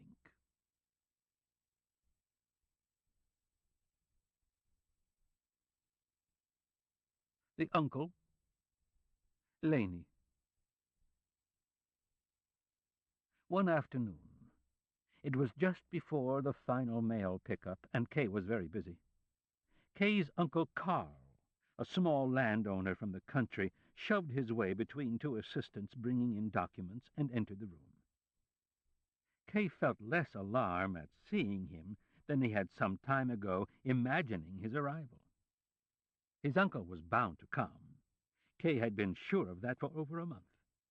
Even back then he could picture him slightly stooped, his Panama hat crushed in his left hand, his right hand already stretched out toward him from afar, thrusting it across the desk in reckless haste, knocking over everything in his way. His uncle was always in a hurry, for he was constantly driven by the unfortunate notion that he had to accomplish everything he'd set out to do within the single day to which his visits to the capital were always limited. Nor did he dare let slip any opportunity for conversation, business, or pleasure that might happen to arise. Kay, who was particularly indebted to him because he was his former guardian, had to assist him in every way and put him up for the night as well. He called him the spectre from the countryside. As soon as he'd said hello, he didn't have time to sit down in the armchair Kay offered him. He asked Kay for a brief private conference. "It's necessary," he said, swallowing with difficulty. "It's necessary for my peace of mind." Kay sent the assistants from the room at once, with instructions to admit no one. "What's this I hear, Joseph?" cried his uncle, once they were alone, seating himself on the desk and stuffing various papers under him without looking at them to make himself more comfortable. Kay said nothing. He knew what was coming, but released suddenly from the strain of work as he was, he gave himself up first to a pleasant languor and gazed out the window toward the opposite side of the street, of which only a small triangular section could be seen from his chair, a stretch of empty wall between two window displays. "Stop staring out the window," his uncle cried with uplifted arms. "For heaven's sake, Joseph, answer me. Is it true? Can it be true, then?" "Dear uncle," said Kay, tearing himself out of his reverie, "I have no idea what you're talking about." "Joseph," said his uncle warningly, "to the best of my knowledge, you've always told the truth. Should I take your last words as a bad sign?" "I can guess what you want," said Kay submissively. "You've probably heard about my trial." "That's right," said his uncle, nodding slowly. "I've heard about your trial." "From whom?" Kay asked. "Erna wrote to me about it," said his uncle. "She doesn't see anything of you, of course. You don't take any real interest in her, sadly enough. But she found out about it anyway. I received her letter today, and of course came here immediately, for no other reason, since this seemed reason enough. I can read you the passage that concerns you." He pulled the letter from his wallet. "Here it is." She writes, "It's been a long time since I've seen Joseph. I was in the bank once last week, but Joseph was so busy I couldn't see him. I waited for over an hour, but then I had to return home for my piano lesson. I would have liked to have talked to him. Maybe I'll get a chance to before long. He sent me a big box of chocolates on my name day. It was very sweet and thoughtful. I forgot to write you about it earlier and only remembered when you asked me. As I'm sure you know, chocolate disappears instantly at the boarding house. You hardly realize you've been given chocolates and they're gone. But regarding Joseph, there's something else I wanted to tell you. As I mentioned, I couldn't get in to see him because he was busy with a gentleman. After I'd waited patiently for a while, I asked an assistant whether the appointment would last much longer. He said that it might, since it probably had something to do with the trial the chief financial officer was involved in. I asked what sort of a trial it was, whether he might be mistaken, but he said it was no mistake, it was a trial, and a serious one at that. But that's all he knew. He said he'd like to help the chief financial officer himself because he was a good and honest man, but he didn't know how to go about it, and he could only hope that influential people would intervene in his behalf. He thought that would surely happen and that things would turn out well, but for the moment, as he gathered from the chief financial officer's mood, things didn't look at all good. I didn't attach much importance to his words, of course, and tried to calm the simple-minded fellow, telling him not to mention it to anyone else, and I'm sure the whole thing is just idle talk. Nevertheless, it might be a good idea if you, dear father, looked into the matter the next time you're here. You could easily find out more about it and, if truly necessary, intervene through your wide circle of influential friends. If, as is most likely, that doesn't prove necessary, it will at least give your daughter an opportunity to embrace you soon, which would give her great joy." "A good child," his uncle said as he finished reading the letter, wiping a few tears from his eyes. Kay nodded. He had completely forgotten Erna due to the various recent disturbances, had even forgotten her birthday, and the story of the chocolates had obviously been invented merely to cover for him with his aunt and uncle. It was very touching, and the theater tickets he now meant to send her on a regular basis would hardly make up for it, but right now he didn't feel up to visits at her boarding house and chats with a 17-year-old high school girl. "And now, what do you have to say?" asked his uncle, who because of the letter had temporarily forgotten his haste and agitation, and was apparently reading it through once again. "Yes, uncle," said Kay. "It's true." "True?" his uncle cried out. "What's true? How can it be true? What kind of a trial? Surely not a criminal trial?" "A criminal trial," Kay replied. "And you sit there calmly with a criminal trial hanging over your head?" cried his uncle, who kept getting louder. "The calmer I am, the better, as far as the outcome is concerned," Kay said wearily. "Don't worry." "That scarcely sets my mind at rest," cried his uncle. "Joseph, dear Joseph, think of yourself, think of your relatives, of our good name. You've always been our pride and joy. You mustn't disgrace us now. Your attitude," he looked at Kay with his head sharply cocked, "doesn't please me at all. That's not how an innocent man acts who still has his strength. Just tell me quickly what it's all about, so I can help you. It's something with the bank, of course." "No," said Kay, standing up. "But you're talking too loudly, dear uncle. The assistant's probably eavesdropping at the door. I don't like that. We should go somewhere else. Then I'll answer all your questions as best I can. I'm well aware that I owe the family an explanation." "Right," his uncle burst out. "Quite right. But hurry, Joseph, hurry." "I still have a few instructions to give," said Kay, and summoned his administrative deputy by phone, who entered a few moments later. His uncle, still agitated, gestured toward Kay to show that he was the one who had called, which was clear enough anyway. Kay, standing before his desk, went through various papers, explaining quietly to the young man, who listened calmly but attentively, what still needed to be done that day in his absence. His uncle disturbed him by standing there, biting his lips and staring wide-eyed, without listening, of course, but just his presence was disturbing enough. Then he started pacing back and forth in the room, pausing now and then by the window or at a picture, and breaking out with, "I just don't understand it," or "What in the world's to come of all this?" The young man acted as if he didn't notice a thing, listened calmly until Kay had finished his instructions, took a few notes, and departed, after bowing to both Kay and his uncle, who, however, had turned his back to him to stare out the window, clutching the curtains in his outstretched hands. The door had barely closed when his uncle burst out, "At last that jumping jack is gone. Now we can leave too, finally." Out in the lobby, unfortunately, there was no way he could get his uncle to stop asking questions about the trial, although several assistants and officers were standing about, and the vice president himself was just passing by. "Now, Joseph," his uncle began, responding to the bows of the people standing about with a brief salute, "now tell me frankly what sort of trial this is." Kay made a few non-committal remarks, gave a laugh or two, and only when he was on the steps did he explain to his uncle that he hadn't wanted to speak openly in front of other people. "Right," said his uncle, "but now talk." He listened with bowed head, taking short, hasty puffs on his cigar. "First of all, Uncle," said Kay, "it's not a trial before the normal court." "That's bad," his uncle said. "I beg your pardon?" said Kay, and looked at his uncle. "I said that's bad," his uncle repeated.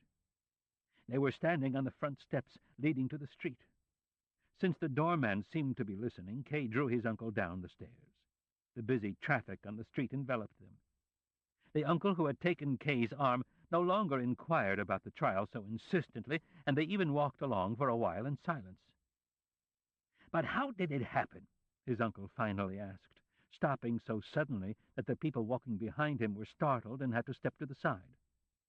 "These things don't happen all at once. They build up over a long period of time. There must have been some indications. Why didn't you write to me? You know I'll do anything for you. I'm still your guardian in a sense, and until today I've been proud of it. Of course I'll still help you, but it's going to be very difficult now that the trial is already underway.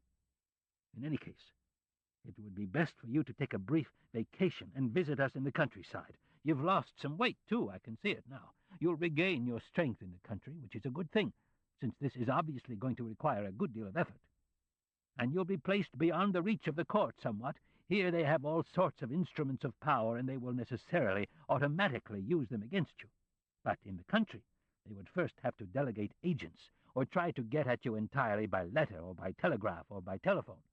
Naturally, that weakens the effect. It doesn't free you, of course, but it gives you some breathing room."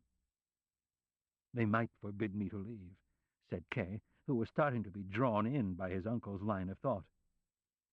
"I don't think that they'll do that," his uncle said pensively. "They wouldn't lose that much power if you left town." "I thought," said Kay, taking his uncle by the arm to keep him from stopping again, "that you would attach even less importance to the whole matter than I did. And now you're taking it so hard." "Joseph!" his uncle cried, trying to twist away from him so he could pause, which Kay prevented. "You've undergone a total metamorphosis. You've always had such a keen grasp of things. Has it deserted you now of all times? Do you want to lose this trial? Do you know what that means? It means you'll simply be crossed off, and that all your relatives will be drawn in, or at least dragged through the mud. Pull yourself together, Joseph. Your indifference is driving me crazy. Looking at you almost makes me believe the old saying, 'Trials like that are lost from the start.'" "Dear uncle," said Kay, "there's no use getting excited. It won't help either of us. Trials aren't won by getting excited. Let my practical experience count for something, just as I've always valued yours and still do, even when I'm surprised by it. Since you say that the family will suffer too because of the trial, which for my part I really can't understand, but that's beside the point, I'll gladly do as you say in all things. Except that I don't think a stay in the country would be to my advantage, even in the sense you intend, because it would imply flight and a guilty conscience. And although they certainly follow me more closely here, I can also take a more active role in the case." "Right," said his uncle, as if they were at last on the same track. "I only made that suggestion because I was afraid if you remained here your case would be damaged by your own indifference, and I thought it better to act in your behalf. But if you intend to pursue it as strongly as possible yourself, that's obviously far better." "So we seem to be in agreement on that," said Kay. "And now do you have a suggestion as to what I should do next?" "I still have to think the matter over, of course," his uncle said. "You've got to remember that I've spent the last 20 years almost exclusively in the countryside, where one tends to lose the flair for this sort of thing. Various important connections with well-placed persons who might know more about such matters have weakened over time. I've been somewhat isolated in the countryside, as you well know. That's something you don't really realize yourself until something like this comes up. And your case has caught me partly by surprise, although in a strange way I suspected something like this after Erna's letter, and knew almost for certain the moment I saw you today. But that's beside the point. The important thing now is not to lose any time."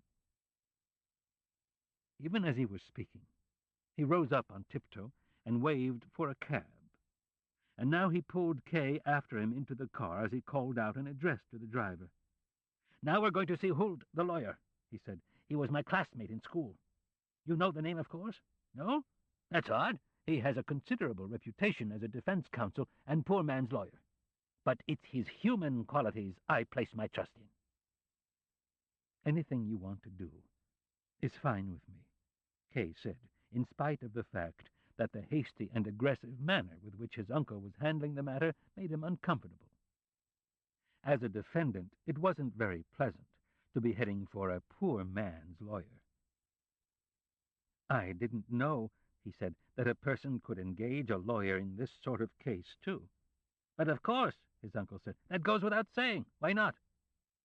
And now, tell me everything that's happened up to now so I'm fully informed about the matter." Kay began telling him immediately, without concealing anything. His total frankness was the only protest he could allow himself against his uncle's opinion that the trial was a terrible disgrace.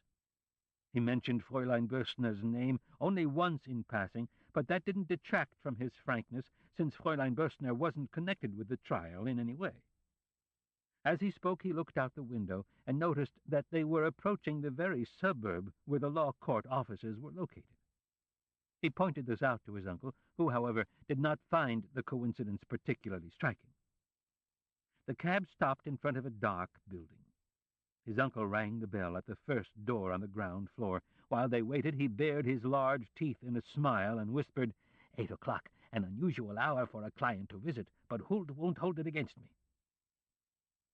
At a peephole in the door appeared 2 large, dark eyes, stared at the 2 visitors for a moment, then disappeared. The door, however, did not open. Kay and his uncle mutually confirmed the fact that they had seen 2 eyes. "A new maid who's afraid of strangers," his uncle said, and knocked again. Once more the eyes appeared. They could almost be considered sad now, but that might well have been a mere illusion produced by the open gas flame that burned with a hiss directly over their heads, but shed little light. "Open up!" his uncle called out, and pounded his fist against the door. "We're friends of Herr Huld." "Herr Huld is ill," came a whisper from behind them.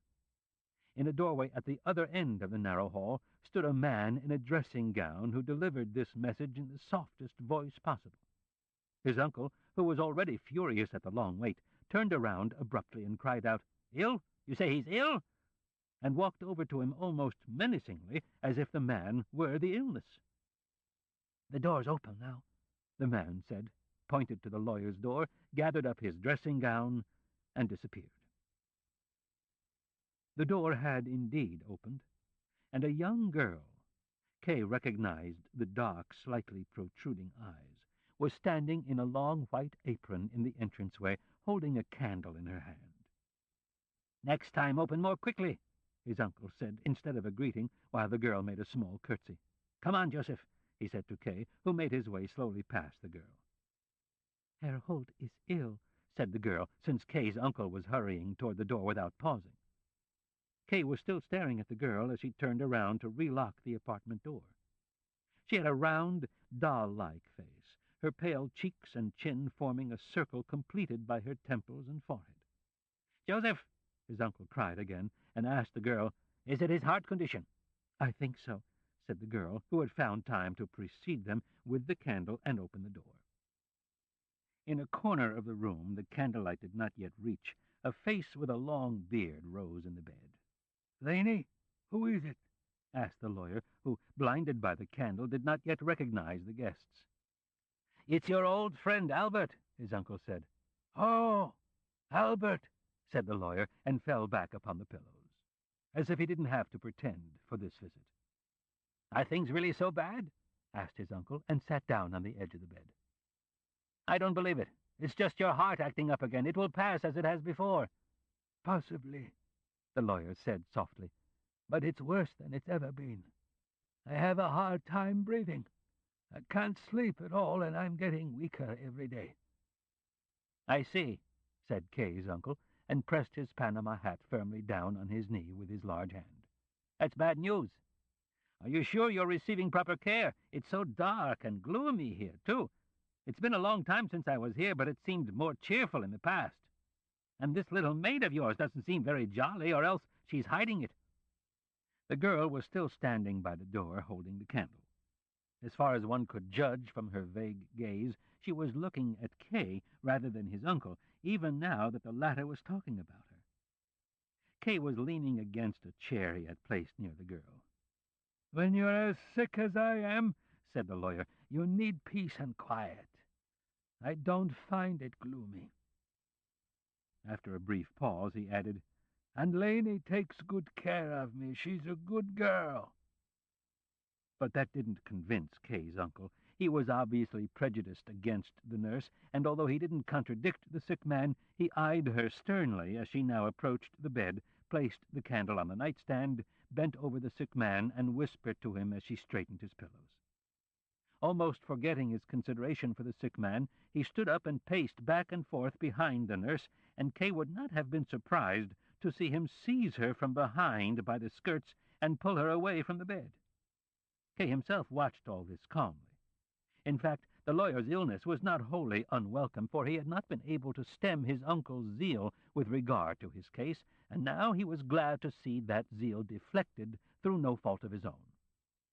Then, perhaps merely intending to wound the nurse, his uncle said, "Young lady, please leave us alone for a while. I have a personal matter I wish to discuss with my friend." The nurse, who was still leaning across the sick man and was just smoothing the covers next to the wall, merely turned her head and said calmly, in striking contrast to his uncle, who had first choked with rage before bursting out in speech, "You can see he's too ill to discuss any personal matter." She'd probably repeated his uncle's words for simplicity's sake. Nevertheless, even a neutral observer could have taken it for mockery, and his uncle naturally reacted as if he'd been stabbed. "You damned—" he said somewhat indistinctly in his first gurgle of agitation. Kay was startled, even though he'd expected something of the sort, and ran over to his uncle, firmly intending to cover his mouth with both hands. Fortunately, however, the sick man rose up behind the girl. Kay's uncle made a bitter face, as if he were swallowing something particularly nasty, and then said more calmly, "We haven't taken leave of our senses, of course. If what I'm requesting weren't reasonable, I wouldn't request it. Now, please leave." The nurse stood beside the bed, facing Kay's uncle fully, one hand, as Kay thought he noticed, stroking the lawyer's hand. "You can say anything in front of Laney," the sick man said in a clearly imploring tone. "But this doesn't concern me," said Kay's uncle. "It is not my secret." And he turned around as if he had no intention of discussing the matter further, but would give him a little more time to think it over. "Whom does it concern, then?" the lawyer asked, his voice fading, and lay back down. "My nephew," said the uncle, "and I've brought him along." Then he introduced him. "Chief Financial Officer Josef K." "Oh," said the sick man much more energetically, and put out his hand toward Kay. "Please excuse me, I didn't see you at all." "Go on, Laney," he then said to his nurse, who put up no further resistance, and gave her his hand as if they were parting for some time. This ends side 2 of cassette 2 of The Trial. Please fast forward to the end before loading cassette 3. The Trial, Cassette 3. "So," he said at last to Kay's uncle, who had also drawn nearer, appeased, "you didn't come to pay a sick call, you came on business." It was as if this image of a sick call had paralyzed the lawyer up till then, so rejuvenated did he now appear, propping himself up on one elbow, which must have been something of a strain in itself, and repeatedly tugging at a strand in the middle of his beard. "You look much better already," Kay's uncle said, "now that that witch is gone." He broke off, whispered, "I'll bet she's eavesdropping," and sprang to the door. But there was no one behind the door. His uncle returned, not in disappointment, for her not listening struck him as an even greater act of malice, but no doubt embittered. "You misjudge her," said the lawyer, without defending her further. Perhaps he wished to show by this that she needed no defense, but he continued in a much more engaged tone. "As far as the matter with your nephew is concerned, I would of course count myself fortunate if my strength were equal to this most difficult of tasks. I greatly fear it won't be, but I'll certainly try everything I possibly can. If I'm not equal to the task, someone else can be brought in as well. To be honest, the affair interests me far too much for me to give up being involved in some way. If my heart can't take it, it will at least offer a worthy occasion for it to fail entirely." Kay felt he hadn't understood a word of his entire speech. He looked at his uncle, seeking some explanation there, but he was sitting with the candle in his hand on the little nightstand, from which a medicine bottle had already rolled onto the carpet, nodding at everything the lawyer said, agreeing with everything, and glancing at Kay now and then, urging the same assent from him. Had his uncle perhaps already informed the lawyer about his trial?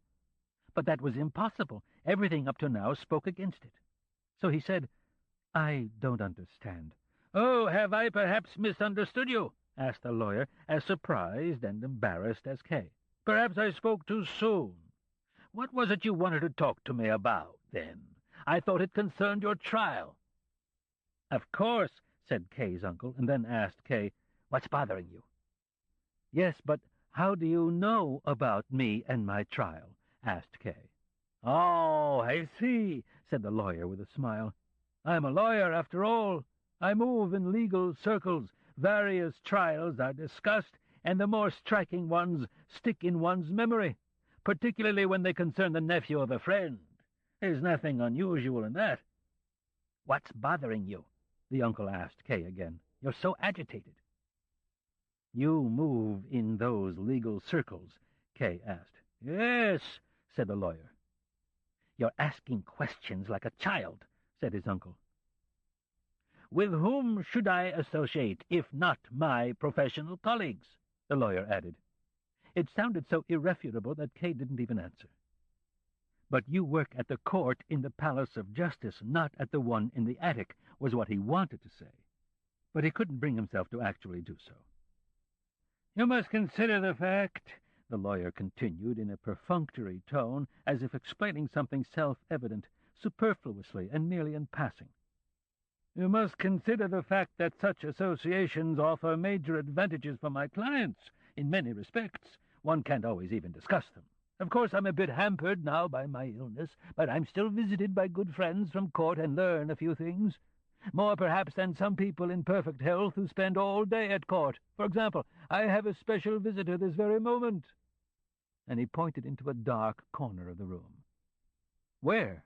Kay demanded, almost rudely, in his initial surprise. He looked around uncertainly.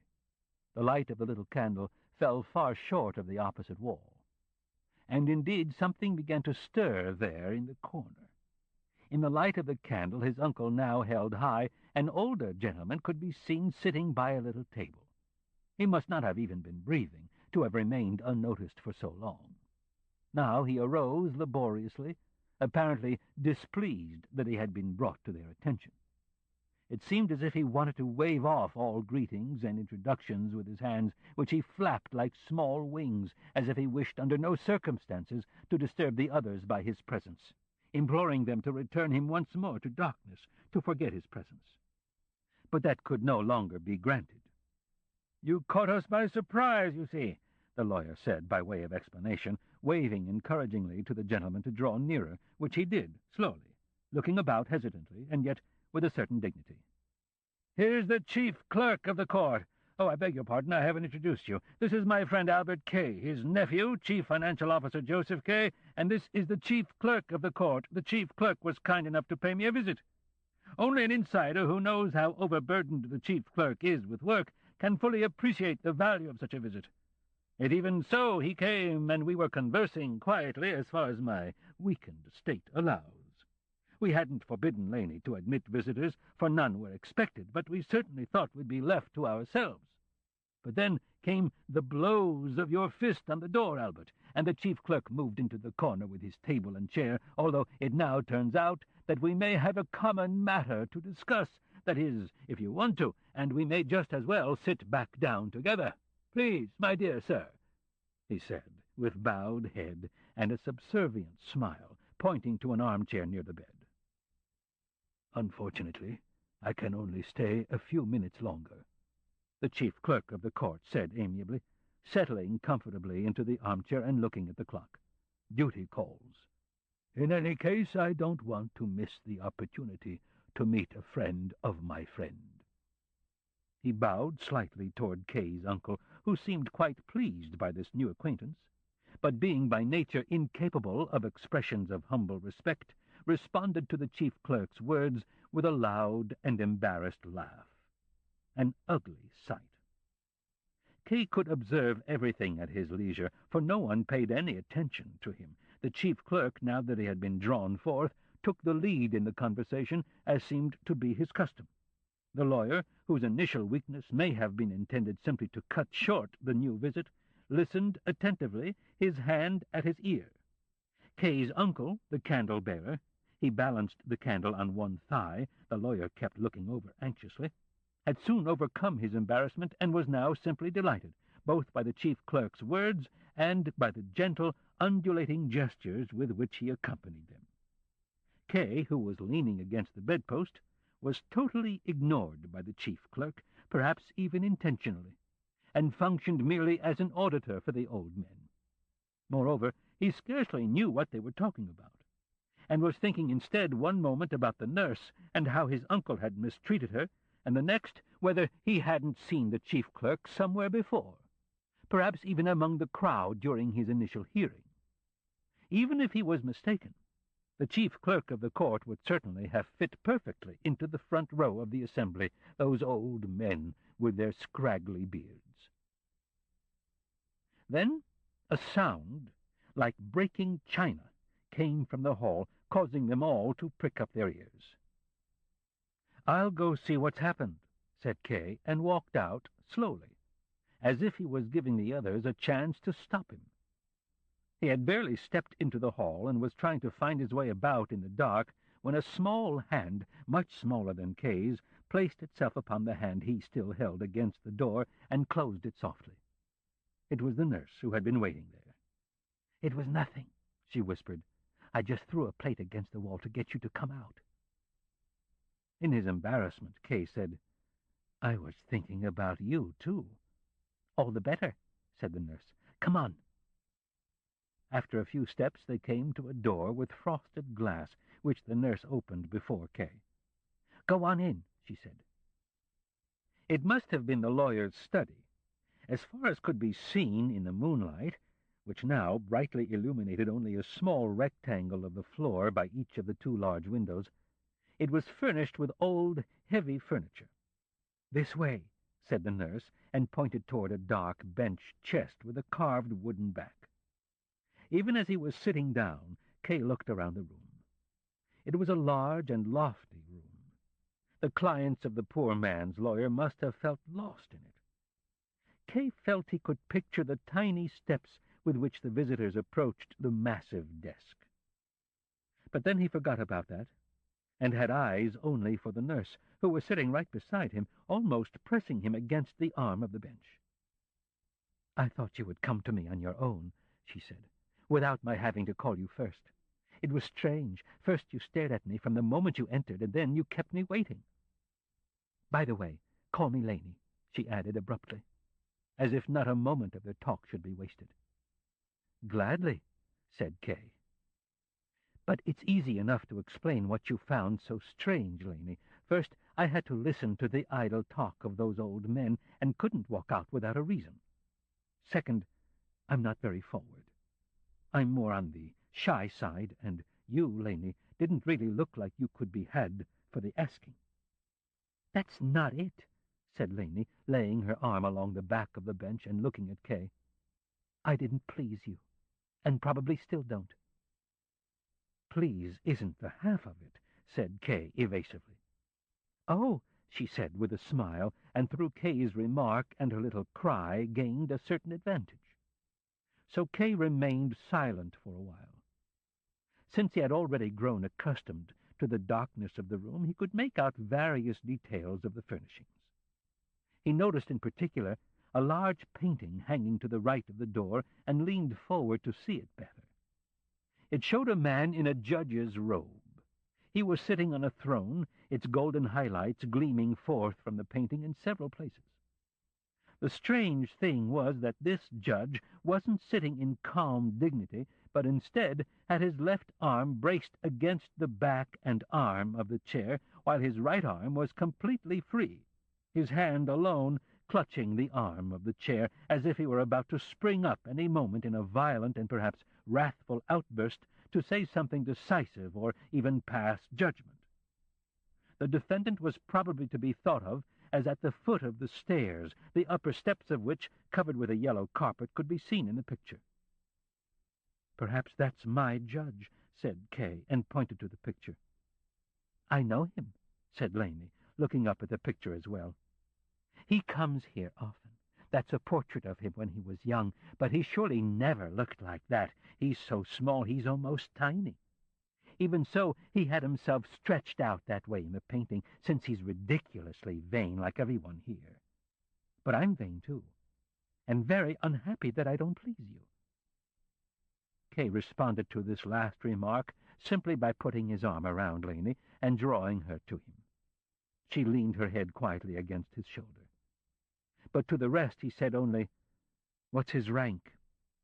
"He's an examining magistrate," she said, taking the hand Kay had around her and playing with his fingers. "Just another examining magistrate," Kay said in disappointment. "The higher judges stay in hiding. But yet he's sitting on a throne." "That's all an invention," said Laney, her head bent over Kay's hand. "He's actually sitting on a kitchen stool with an old horse blanket folded over it. But is your trial all you think about?" she added slowly. "No, not at all," said Kay. "I probably think too little about it." "That's not the mistake you make," said Laney. "You're too stubborn, the way I hear it." "Who said that?" asked Kay. He felt her body against his chest and looked down at her thick, dark, tightly rolled hair. "I'd reveal too much if I told you," Laney responded. "Please don't ask for names, but stop making that mistake. Don't be so stubborn.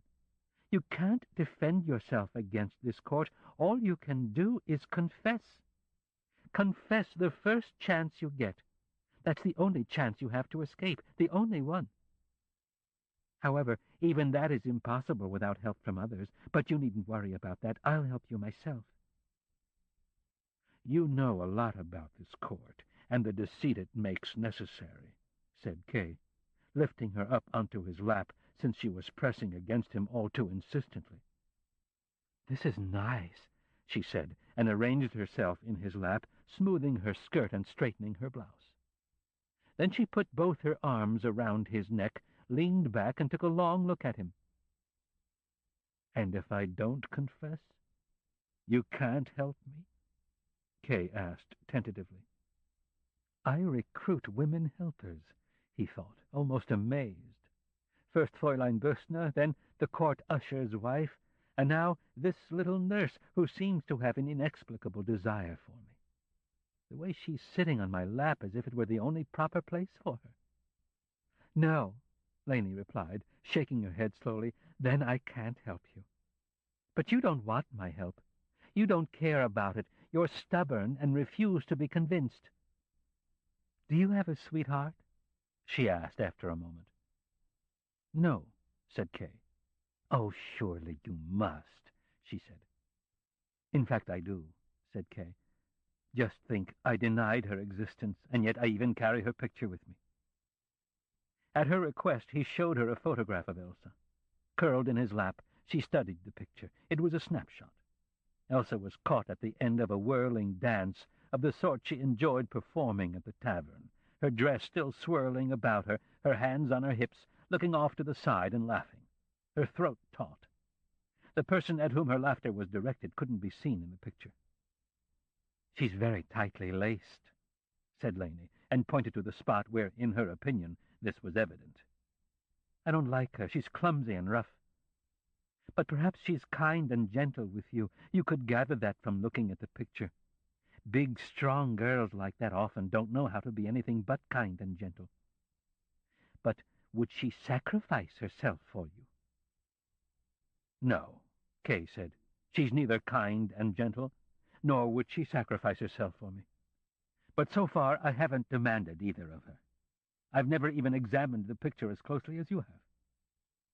"So you don't care that much about her?" said Laney. "She's not really your sweetheart?" "Oh, yes," said Kay. "I won't take back what I said." "Well, she may be your sweetheart now," said Laney. "But you wouldn't miss her much if you lost her, or traded her for someone else. Me, for example." "Of course," said Kay with a smile. "That's conceivable, but she has one major advantage over you. She doesn't know anything about my trial, and even if she did, she wouldn't think about it. She wouldn't try to talk me into giving in." "That's no advantage," said Laney. "If that's her only advantage, I won't lose heart. Does she have a physical defect of any sort?"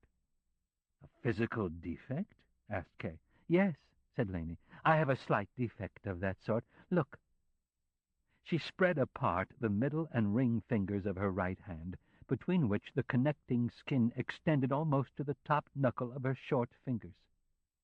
In the darkness, Kay couldn't see at first what it was she wanted to show him, so she guided his hand to feel it.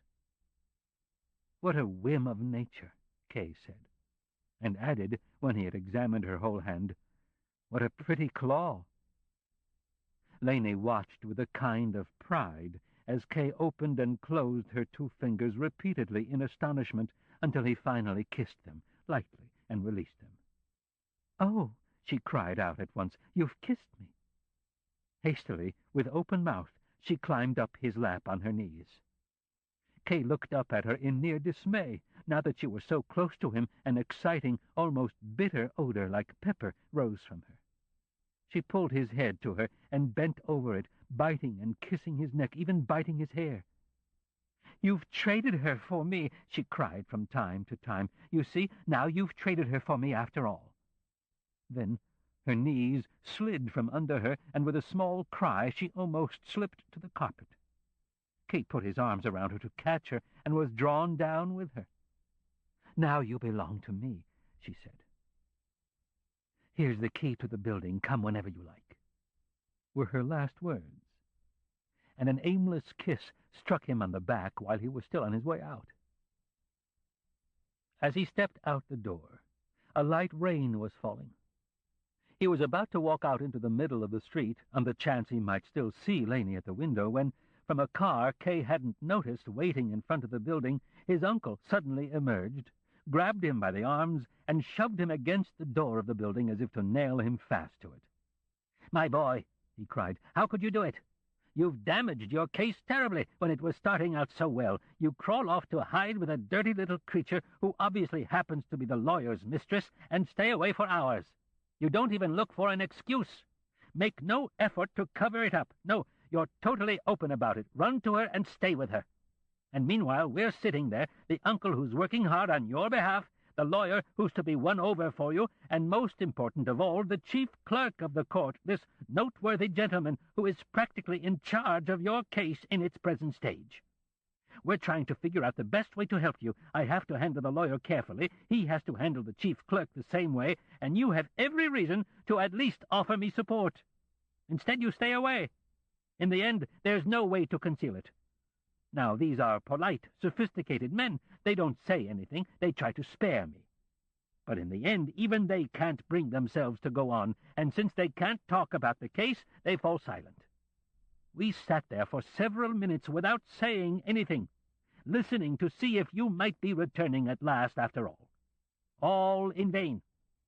Finally, the chief clerk, who has remained much longer than he originally intended to, stands up, takes his leave, obviously sorry for me, but unable to help, waits with incredible kindness a bit longer at the door, then leaves. Of course, I was happy he was gone. I'd reached the point where I was having trouble even breathing. All this had an even stronger effect on the ailing lawyer. The good man couldn't even speak as I took my leave. You've probably contributed to his total collapse, thus hastening the death of a man you're dependent upon. And you leave me, your uncle, waiting here in the rain for hours. Just feel, I'm soaked clear through.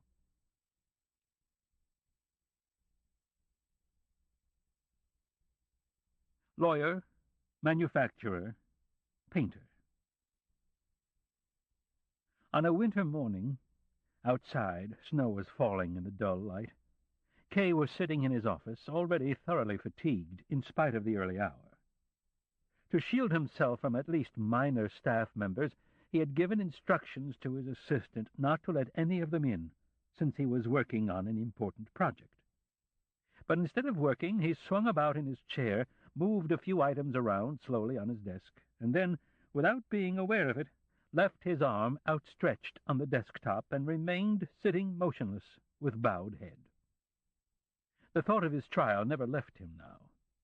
He had often considered whether it might not be advisable to prepare a written defense and submit it to the court.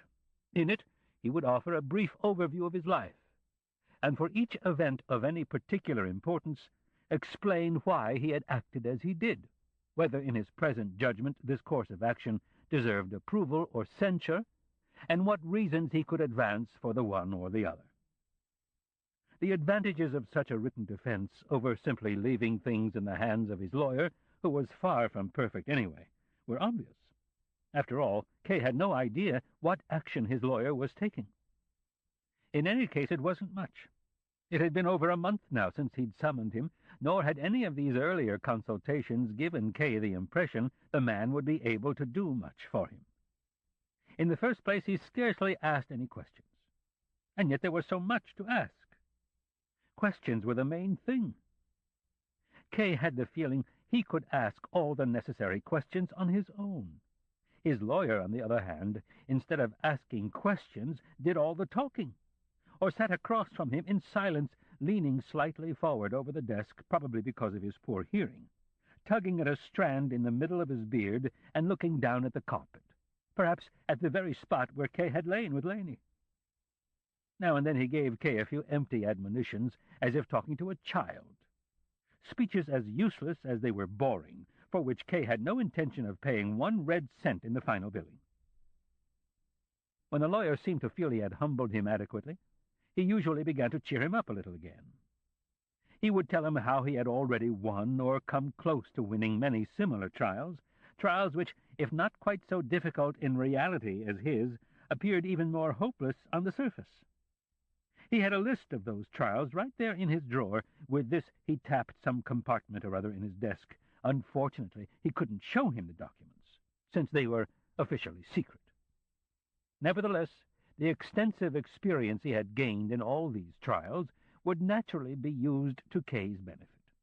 He had, of course, set to work immediately, and the first petition was already nearly finished.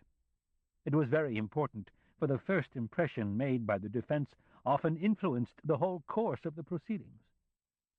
Unfortunately, and he felt he must point this out to Kay, on some occasions initial petitions were not even read by the court. They were simply put in the file with a note that for the time being the hearings and surveillance of the accused were much more important than anything put in writing.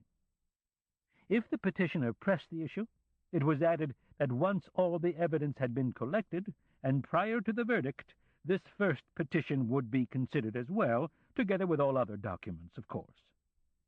Unfortunately, that wasn't true either in most cases. The first petition was generally misplaced, or completely lost. And even if it was retained to the very end, The lawyer had only heard this by way of rumor, of course. It was scarcely even glanced at. All that was regrettable, but not entirely without justification. Kay must not overlook the fact that the proceedings are not public. They can be made public if the court considers it necessary, but the law does not insist upon it. As a result, the court records, and above all the writ of indictment, are not available to the accused and his defense lawyers. So that in general it's not known, or not known precisely, what the first petition should be directed against, and for that reason it can only be by chance that it contains something of importance to the case. Truly pertinent and reasoned petitions can only be devised later when, in the course of the defendant's interrogations, the individual points of the indictment and its basis emerge more clearly, or may be surmised. Under these conditions, the defense is naturally placed in a very unfavorable and difficult position. But that, too, is intentional, for the defense is not actually countenanced by the law, but only tolerated. And there is even some controversy as to whether the relevant passages of the law can truly be construed to include even such tolerance. In the strict sense, therefore, there are no court-recognized lawyers. All those who appear before the court as lawyers are basically shysters. Of course, that has an extremely degrading effect upon the entire profession. And the next time Kay went to the law court offices, he should take a look at the lawyer's room. That was quite a sight, too. He would probably be shocked by the lot gathered there. The narrow, low room to which they were relegated was in itself an indication of the court's contempt for these people. Light enters the room only through a small hatch so high up that if someone wants to look out and, incidentally, get a nose full of smoke and a sooty face from the chimney just outside, he first has to find a colleague who will hoist him up on his back. For over a year now, to give just one more example of the poor conditions, there's been a hole in the floor of the room. Not large enough for a person to fall through, but big enough that one whole leg can sink in.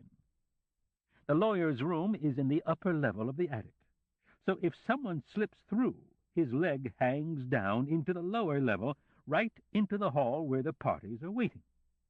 It's no exaggeration when such conditions are described in lawyers' circles as scandalous.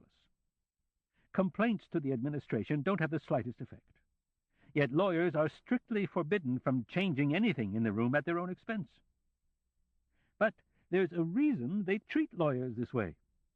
They want to eliminate the defense as far as possible. Everything is to be laid upon the defendant himself. Basically, that's not a bad position to take, but nothing would be more mistaken than to conclude from it that defendants have no need of lawyers before this court. On the contrary, there is no other court before which there is a greater need. For in general, the proceedings are kept secret not only from the public, but from the accused as well. Only insofar as possible, of course, but to a very large extent, it does prove possible. For even the accused has no access to the court records, and it's very difficult to ascertain during the interrogations which documents are involved, particularly for the defendant, who, after all, is timid and disconcerted and distracted by all sorts of cares. This is where the defense enters in. In general, defense lawyers are not allowed to be present at the interrogations, and so must question the defendant about an interrogation immediately upon its conclusion, if at all possible at the very door of the inquiry room, and deduce from the defendant's often quite hazy accounts whatever might be of use to the defense. But that's not what's most important, since not much can be learned that way, though even here, as elsewhere, a skillful person can learn more than others. Nevertheless, the most important factor is still the lawyer's personal contacts. They are the most valuable aspect of a defense. Now, Kay had no doubt already learned from his own experience that the lowest level of the court system is not entirely perfect, that it includes some employees who forget their duty and can be bribed, which in turn produces breaches, so to speak, in the strictly closed system of the court. Now, this is where the majority of lawyers push their way in, bribing people and pumping them for information. In fact, in earlier days, There were even cases of stolen files. There's no denying a few momentary and even surprisingly positive results can be achieved on the defendant's behalf by such means, and petty lawyers parade them proudly to lure new customers. But as far as the future progress of the trial is concerned, they're meaningless, or worse. Only honest personal contacts are of true value, and with higher officials, by which is meant, of course, higher officials from the lower ranks. This is the sole means by which the progress of the trial can be influenced, imperceptibly at first, but more and more clearly as it moves along. Only a few lawyers can do that, of course, and here K's choice had been fortunate indeed. There were only one or two lawyers who might possibly match Dr. Huld's contacts. Of course, these paid no attention to the lot in the lawyer's room and had nothing to do with him. Their ties to the court officials, however, were correspondingly stronger. It wasn't even always necessary for Dr. Huld to go to court, wait in the outer offices for the chance appearance of examining magistrates, and then, according to their mood, achieve what was generally a merely apparent success, and perhaps not even that. No. As K had seen himself, officials, and relatively high ones at that, came to him, offered information willingly that was clear or at least easily interpreted, discussed the recent progress of the trial, indeed in some cases even allowed themselves to be convinced, gladly taking on the other's point of view. Of course, one didn't dare trust them too far with respect to this latter trait. No matter how decisively they state their new intent, which is favorable to the defense, they may well go straight to their office and issue a decision for the next day that conveys the exact opposite, and is perhaps even more severe with respect to the defendant than that which they had at first intended, and which they claimed to have entirely abandoned. Of course, there was no way to protect oneself against that, for what was said in private conversation was exactly that, a private conversation, with no public consequences, even if the defense had not been otherwise constrained to retain the favor of those gentlemen. On the other hand, of course, it was also true that these gentlemen were not moved simply by humanitarianism or feelings of personal friendship to establish contact with the defense, only a competent one, naturally, but did so because they were in a certain sense dependent upon them. Here the disadvantage of a court system that was grounded from its very beginnings in secrecy came to the fore. The officials lack contact with the common people. They're well prepared for the normal average trial, which rolls along its course almost on its own and needs only a push now and then. But faced with very simple cases or with particularly complex ones, they're often at a loss. Because they're constantly constricted by the law both night and day, they have no proper understanding of human relationships, and in such cases they feel that lack keenly. Then they come to the lawyer for advice, and behind them comes an assistant carrying the files, which are otherwise so secret. Many a gentleman one would least expect to find in such a situation might be discovered at this very window, gazing almost hopelessly out into the street, while at his desk the lawyer studies the files to offer his advice. Moreover, one could see at such times how uncommonly seriously these gentlemen took their profession, and into what great despair they were thrown when, due to the very nature of the obstacles, they could not overcome them. In other ways, too, their position is no easy one, nor should one do them the injustice of regarding it as such. The gradations and ranks of the court are infinite, extending beyond the ken even of initiates. The proceedings in the courts of law are generally a mystery to the lower officials as well. Therefore, they can almost never follow the progress of the cases they are working on throughout their course. The case enters their field of vision, often they know not whence, and continues on they know not where. The lessons to be learned from the study of the individual stages of a trial, the final verdict and its basis, are lost to these officials. Their involvement is limited to that part of the trial circumscribed for them by the law, and they generally know less about what follows, and thus about the results of their own efforts, than the defense, which as a rule remains in contact with the accused almost to the very end of the trial.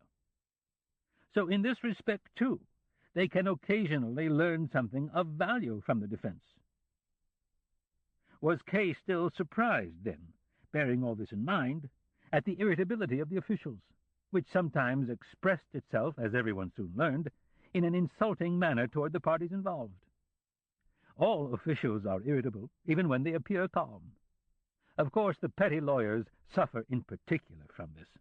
For instance, the following story is told, and has every appearance of truth. An elderly official, a decent, quiet gentleman, had studied a difficult case, rendered particularly complex due to the lawyer's petitions, for one entire day and night without a break. These officials are truly the most industrious of people. Now, as morning approached, after 24 hours of probably not very productive work, he went to the outer door, waited in ambush, and threw every lawyer who tried to enter down the steps. The lawyers gathered on the landing below and discussed what they should do. On the one hand, they have no real right to be admitted, so they can hardly start legal proceedings against the official. And as already mentioned, they have to be careful not to arouse the ire of the bureaucracy. On the other hand, each day missed at court is a day lost, so it was important to them to get in. Finally, they decided to try to wear the old gentleman down. One lawyer at a time would rush up the stairs and, offering the greatest possible passive resistance, allow himself to be thrown back down, where he would then be caught by his colleagues. That lasted for about an hour. Then the old gentleman, who was already tired from working all night, grew truly exhausted and went back into his office. At first, those below could hardly believe it, so they sent someone up to check behind the door to make sure there was really no one there. Only then did they enter, probably not even daring to grumble. For the lawyers, and even the least important of them has at least a partial overview of the circumstances, are far from wishing to introduce or carry out any sort of improvement in the court system, while, and this is quite characteristic, almost every defendant, even the most simple-minded among them, starts thinking up suggestions for improvement from the moment the trial starts, and in doing so often wastes time and energy that would be better spent in other ways. The only proper approach is to learn to accept existing conditions. Even if it were possible to improve specific details, which, however, is merely an absurd superstition, one would have at best achieved something for future cases, while in the process damaging oneself immeasurably by having attracted the attention of an always vengeful bureaucracy. Just don't attract attention. Keep calm, no matter how much it seems counter to good sense. Try to realize that this vast judicial organism remains, so to speak, in a state of eternal equilibrium, and that if you change something on your own where you are, you can cut the ground out from under your own feet and fall, while the vast organism easily compensates for the minor disturbance at some other spot. After all, everything is interconnected, and remains unchanged, if not, which is likely, even more resolute, more vigilant, more severe, more malicious. One should leave the task to the lawyers, instead of interfering with them. Reproaches are of little value, particularly when it seems the full import of what has caused them cannot be conveyed. But he must say how much Kay had hurt his own affair by his behavior toward the chief clerk of the court. This influential man must almost certainly be crossed off the list of those to whom one might turn on Kay's behalf. He pointedly refused to acknowledge even passing references to Kay's trial. In many ways, the officials were like children. They were often so hurt by seemingly minor matters, though Kay's behavior, unfortunately, did not fall into that category, that they stopped speaking even with close friends, turning aside when they met them, and opposing them in every possible way.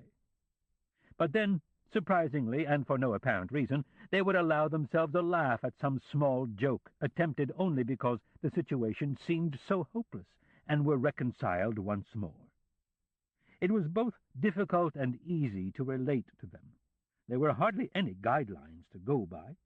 Sometimes it seemed amazing that an average lifetime sufficed to learn enough to work here with a modicum of success. Of course, there are always dark hours, everyone has them, when it seems that one has accomplished nothing, when it seems as if the only trials that turned out well were those that were destined to do so from the very beginning, without any help at all, while all the others were lost in spite of following them so closely, in spite of all the effort, all the small apparent victories that gave such pleasure. Then, of course, nothing seems certain any longer, and if pressed specifically, one does not even dare deny that trials, that by nature should have turned out well, were thrown off course precisely by the assistance offered. That, too, is a type of belief in oneself, after all, but it is the only sort that remains. Lawyers are particularly susceptible to such attacks. They are, of course, mere attacks and nothing more, when a trial they have conducted satisfactorily up to a certain point is suddenly taken out of their hands. That's probably the worst thing that can happen to a lawyer. It's not the defendant who takes the trial from them. Indeed, that probably never happens. Once a defendant has engaged a particular lawyer, he has to stick with him no matter what. How could he possibly sustain himself alone once he has enlisted aid? So that doesn't happen. But it does indeed sometimes happen that the trial takes a direction the lawyer is not permitted to follow. The trial, the defendant, everything is simply withdrawn from the lawyer. In that case, the best of connections with the officials are of no use, for they themselves know nothing. The trial has entered a stage where no further assistance can be given, where it is being handled by inaccessible courts of law, where even the defendant is no longer within reach of the lawyer. Then you come home one day to find on your desk all the many petitions you submitted so diligently and with such great hopes in the case. They've been returned. Since they can't be transferred to the new stage of the trial, they're worthless scraps of paper. But that doesn't mean the trial has been lost, not by any means. Or, at any rate, there is no definitive reason to assume so. One simply knows nothing more about the trial, and won't learn anything more either. But fortunately, such cases are exceptions. And even should K's trial turn out to be one of them, it was still far removed from such a stage at the moment. So there was still ample opportunity for the lawyer to take action, and K could rest assured that those opportunities would be seized. As he had mentioned, the petition had not yet been submitted, but there was no hurry about that. The preliminary discussions with the officials in charge were of much greater importance, and those had already taken place. With varying degrees of success, it must be frankly admitted. It was far better for the time being not to reveal details which might only affect K unfavorably and make him overly hopeful or all too anxious. Suffice it to say that some of them had responded quite favorably and proved quite cooperative, while others had responded less favorably, while by no means refusing their assistance. The results were thus, on the whole, quite gratifying, although one mustn't draw too many conclusions from them, since preliminary proceedings always started out that way, and only further developments would reveal their true value. At any rate, nothing was lost as yet, and if it still proved possible to win over the chief clerk of the court in spite of everything, various steps had already been taken toward that end, then the whole matter, as the surgeons say, was a clean wound, and one could await what was to follow with confidence. In such and similar speeches, the lawyer was inexhaustible. They were repeated at every visit. Progress had always been made, but the nature of this progress could never be specified. He was always at work on the first petition, but it was never finished, which generally proved at the next visit to have been a major advantage, since the last time, and there had been no way of foreseeing this, the circumstances had been quite unfavorable for its submission. If, on occasion, exhausted by these speeches, K remarked that even considering all the difficulties, things seemed to be progressing quite slowly, he received the rejoinder that the progress was not at all slow, but that things would doubtless be much further along had K contacted the lawyer in a timely manner. Unfortunately, he had neglected to do so, and this failure would result in further disadvantages, and not merely temporal ones. This ends side 1 of cassette 3. Please turn the cassette over and start side 2 at the same point.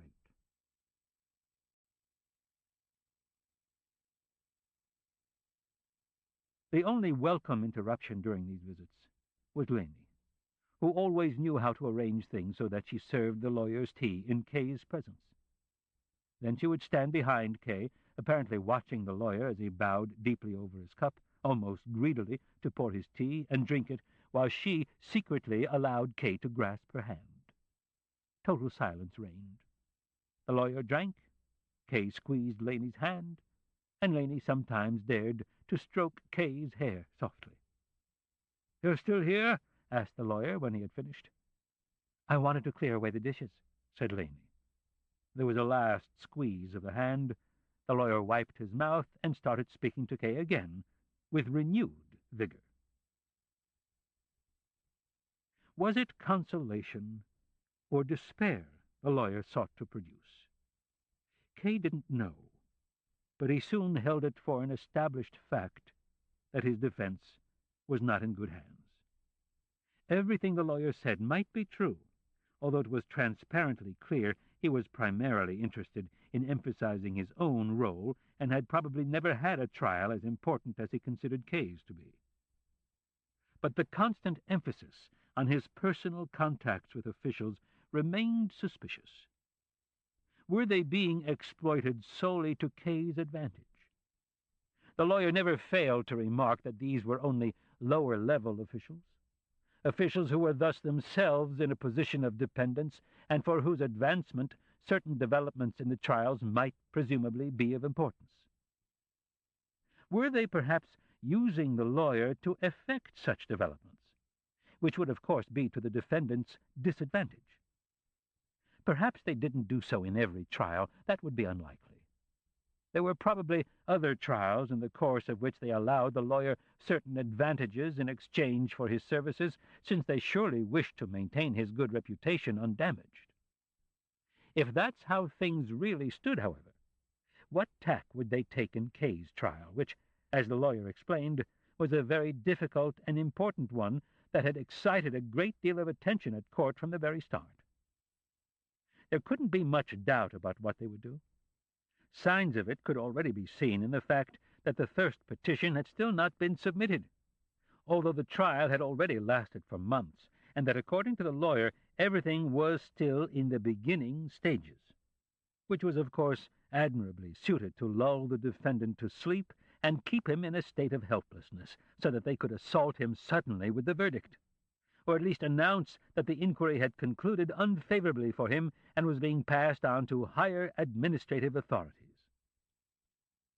It was absolutely necessary for Kay to intervene personally. It was precisely in states of extreme fatigue, as on this winter morning, when his thoughts were drifting aimlessly, that this conclusion seemed most inescapable. The contempt he had previously borne for the trial no longer applied. If he had been alone in the world, he could have easily disregarded the trial, although then the trial would surely never have occurred at all. But now his uncle had already taken him to the lawyer, and family considerations were involved. His job was no longer totally independent of the course of the trial. He himself had been incautious enough to mention the trial to a few acquaintances with a certain inexplicable feeling of self-satisfaction. Others had heard about it in unknown ways. His relationship to Fräulein Börsner seemed to fluctuate with the trial itself. In short, it was no longer a matter of accepting or rejecting the trial. He was in the midst of it, and had to defend himself. If he was tired, he was in trouble. There was, of course, no reason to be overly concerned for the time being. He had managed to work his way up to a high position in the bank in a relatively short period of time, and, respected by all, maintained that position. All he had to do now was turn the abilities that had made that possible partially toward his trial, and there was no doubt everything would turn out well. Above all, if he wanted to get anywhere, he had to reject the notion of any possible guilt right from the start.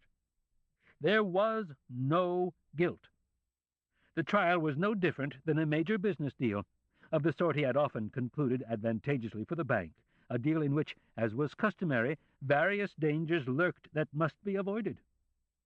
To accomplish this, no notion of any sort of guilt dared be entertained, of course. All thought must be focused as clearly as possible on one's own advantage. From this point of view, it was also unavoidable that the lawyer be dismissed as soon as possible, preferably that very evening. It's true that was unheard of, according to his stories, and no doubt quite insulting, but Kay couldn't allow his own efforts in the case to run into hindrances that were perhaps occasioned by his own lawyer.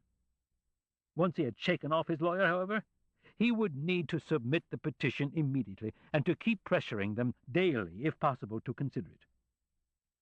To accomplish this, Kay would obviously have to do more than simply sit in the hall with the others and place his hat beneath the bench.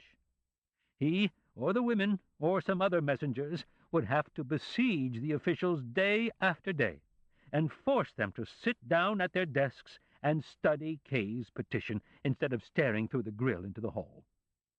These efforts must be continuous, with everything organized and supervised. For once, the court was going to run into a defendant who knew how to stand up for his rights. But even though Kay felt he could handle all this, the difficulty of composing the petition was overwhelming. At one point about a week ago, it was only with a sense of shame that he could even contemplate having to prepare such a petition someday. That it might be difficult had not even occurred to him. He recalled how one morning when he was inundated with work, he had suddenly shoved everything aside and taken out his notepad to have a try at drafting the general outlines of such a petition, and perhaps making it available to his slow-witted lawyer, and how at that very moment the door of the head office had opened and the vice president had entered, laughing heartily. That had been very embarrassing for Kay. Even though the vice president was not, of course, laughing at the petition, of which he knew nothing, but at a stock market joke he'd just heard, a joke that could only be fully appreciated by means of a drawing, which, bending over Kay's desk and taking Kay's pencil from his hand, he sketched upon the notepad intended for the petition. Today, Kay no longer thought of shame. The petition had to be written. If he couldn't find time for it at the office, which was quite likely, he would have to do it nights at home. And if the nights weren't sufficient, he would have to take a leave of absence. Anything but stop halfway. That was the most senseless course of all, not only in business, but anywhere, at any time. Admittedly, the petition meant an almost endless task.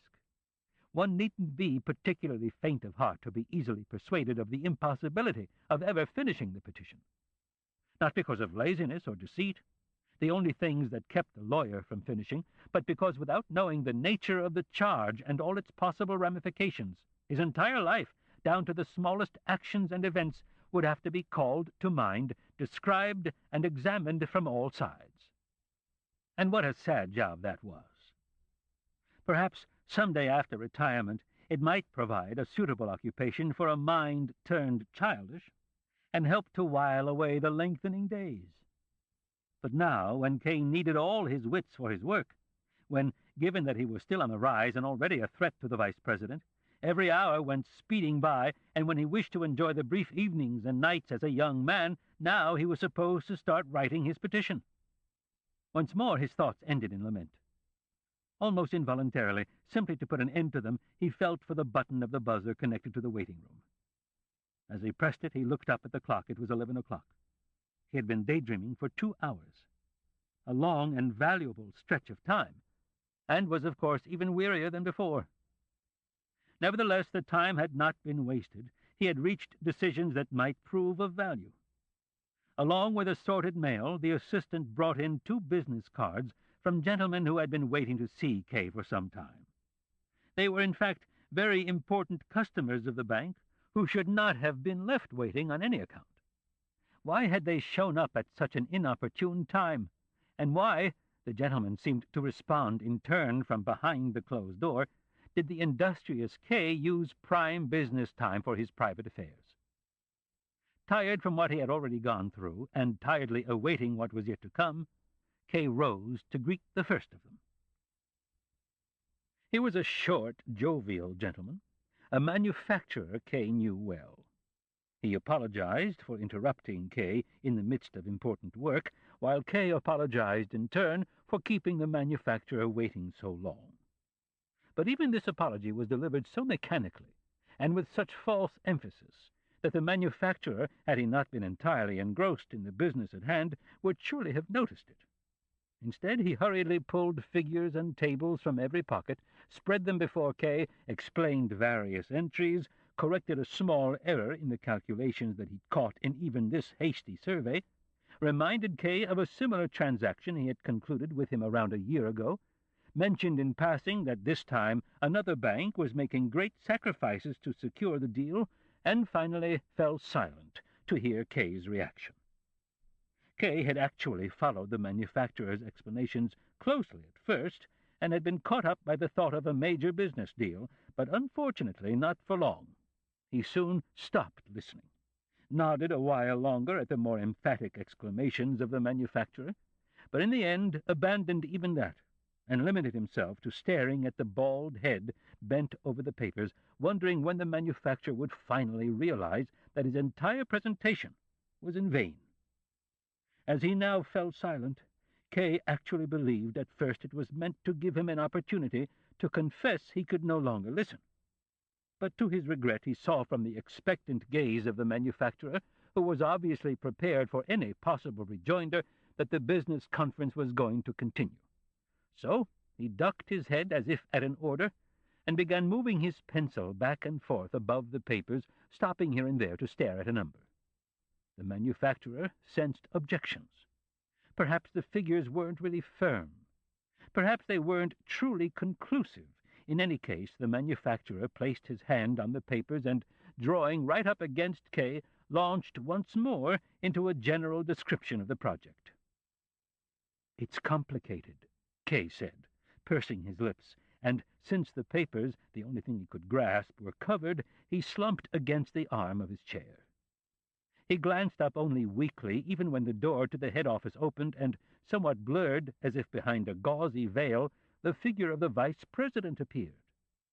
Kay gave this no further thought, but simply observed the result, which pleased him greatly, for the manufacturer immediately jumped up from his chair and rushed toward the vice president. Kay would have had him move 10 times faster, however, for he feared the vice president might disappear. His fear was unwarranted. The gentlemen met, shook hands, and walked together toward Kay's desk.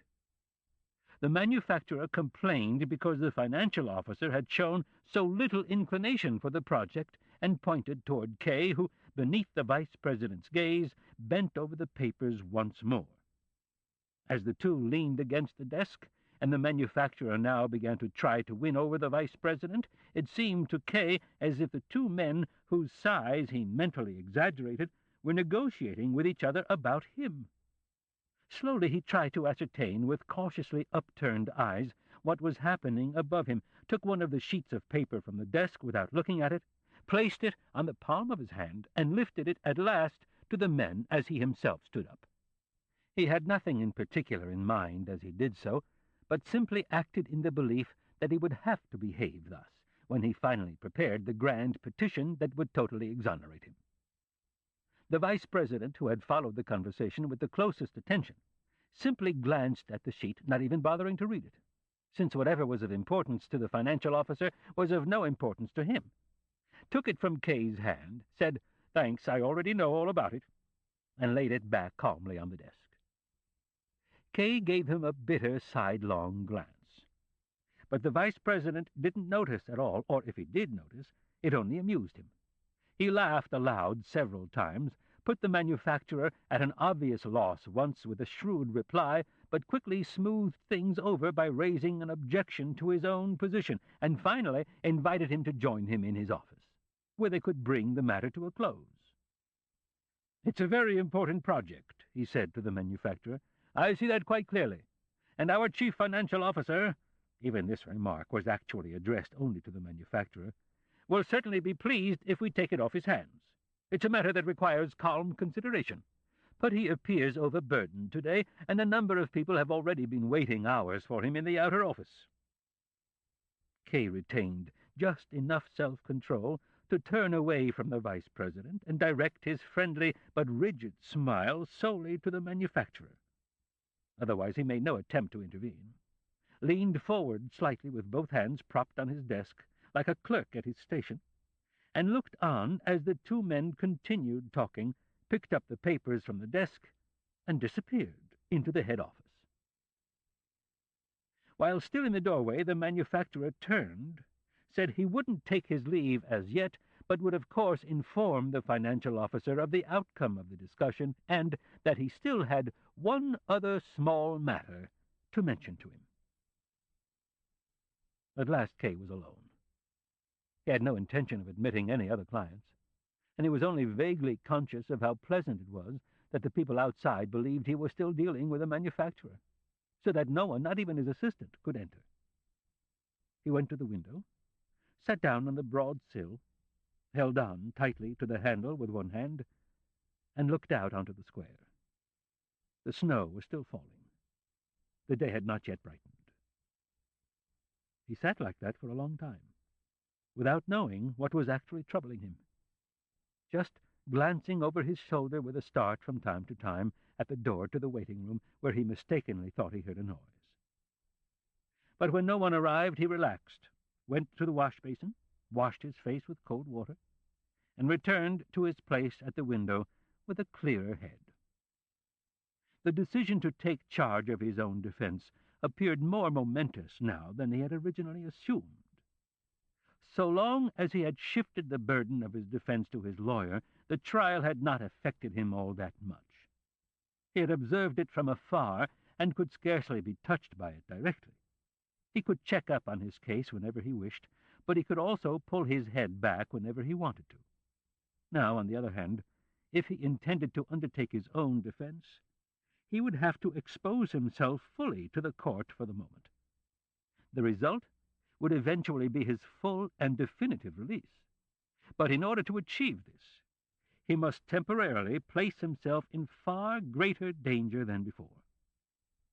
If he had any doubts on that score, today's meeting with the vice president and the manufacturer offered ample proof.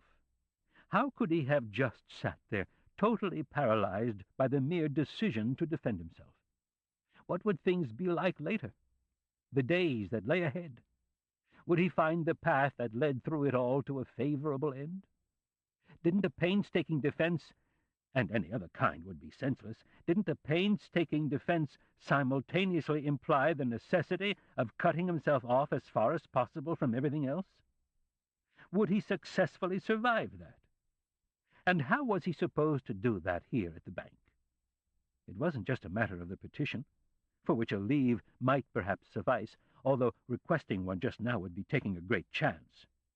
It was a matter of an entire trial, the length of which was unforeseeable. What an obstacle had suddenly been thrown in the path of Kay's career. And now he was expected to work for the bank? He glanced over at the desk. Now he was supposed to admit clients and deal with them? While his trial rolled on, while the officials of the court were up there in the attic going over the trial documents, he was supposed to conduct bank business? Didn't that seem like a form of torture sanctioned by the court, a part of the trial itself accompanying it? And would anyone in the bank take his special situation into account when judging his work? No one, not ever. His trial was not entirely unknown, although it wasn't quite clear who knew about it and how much. He hoped, however, that the rumor had not yet reached the vice president. Otherwise, there would have already been some clear sign of how, without the least regard for collegiality or common decency, he would use it against Kay. And the president? There was no doubt that he was favorably inclined toward Kay, and if he were to learn about the trial, he would probably try to make things easier for Kay as far as he could.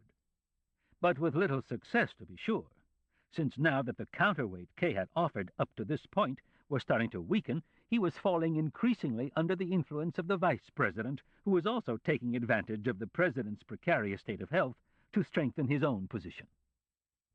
Then what hope was there for Kay? Perhaps he weakened his own resistance by such reflections. And yet it was also necessary to avoid self-deception and to see everything as clearly as possible at that moment. For no particular reason, simply to avoid returning to his desk for the time being, he opened the window. It was hard to open. He had to use both hands to turn the handle. Then fog mingled with smoke blew in through the window from top to bottom and filled the room with the faint smell of burning. A few flakes of snow drifted in as well. "A nasty autumn," the manufacturer said behind him, having entered the room unnoticed after leaving the vice president. Kay nodded and looked nervously at the manufacturer's briefcase, from which he would now, no doubt, pull the papers to report the results of his discussion with the vice president. The manufacturer, however, followed Kay's gaze, tapped his briefcase, and said without opening it, "You want to hear how it turned out? Not too badly. I've practically got a signed contract in my pocket. A charming man, your vice president, but not without his dangerous side." He laughed, shook Kay's hand, and tried to get him to laugh as well. But now it struck Kay as suspicious that the manufacturer didn't want to show him the papers, and he found nothing in the manufacturer's remarks to laugh about. "My dear sir," said the manufacturer, "you're probably suffering from the weather. You look so dejected today."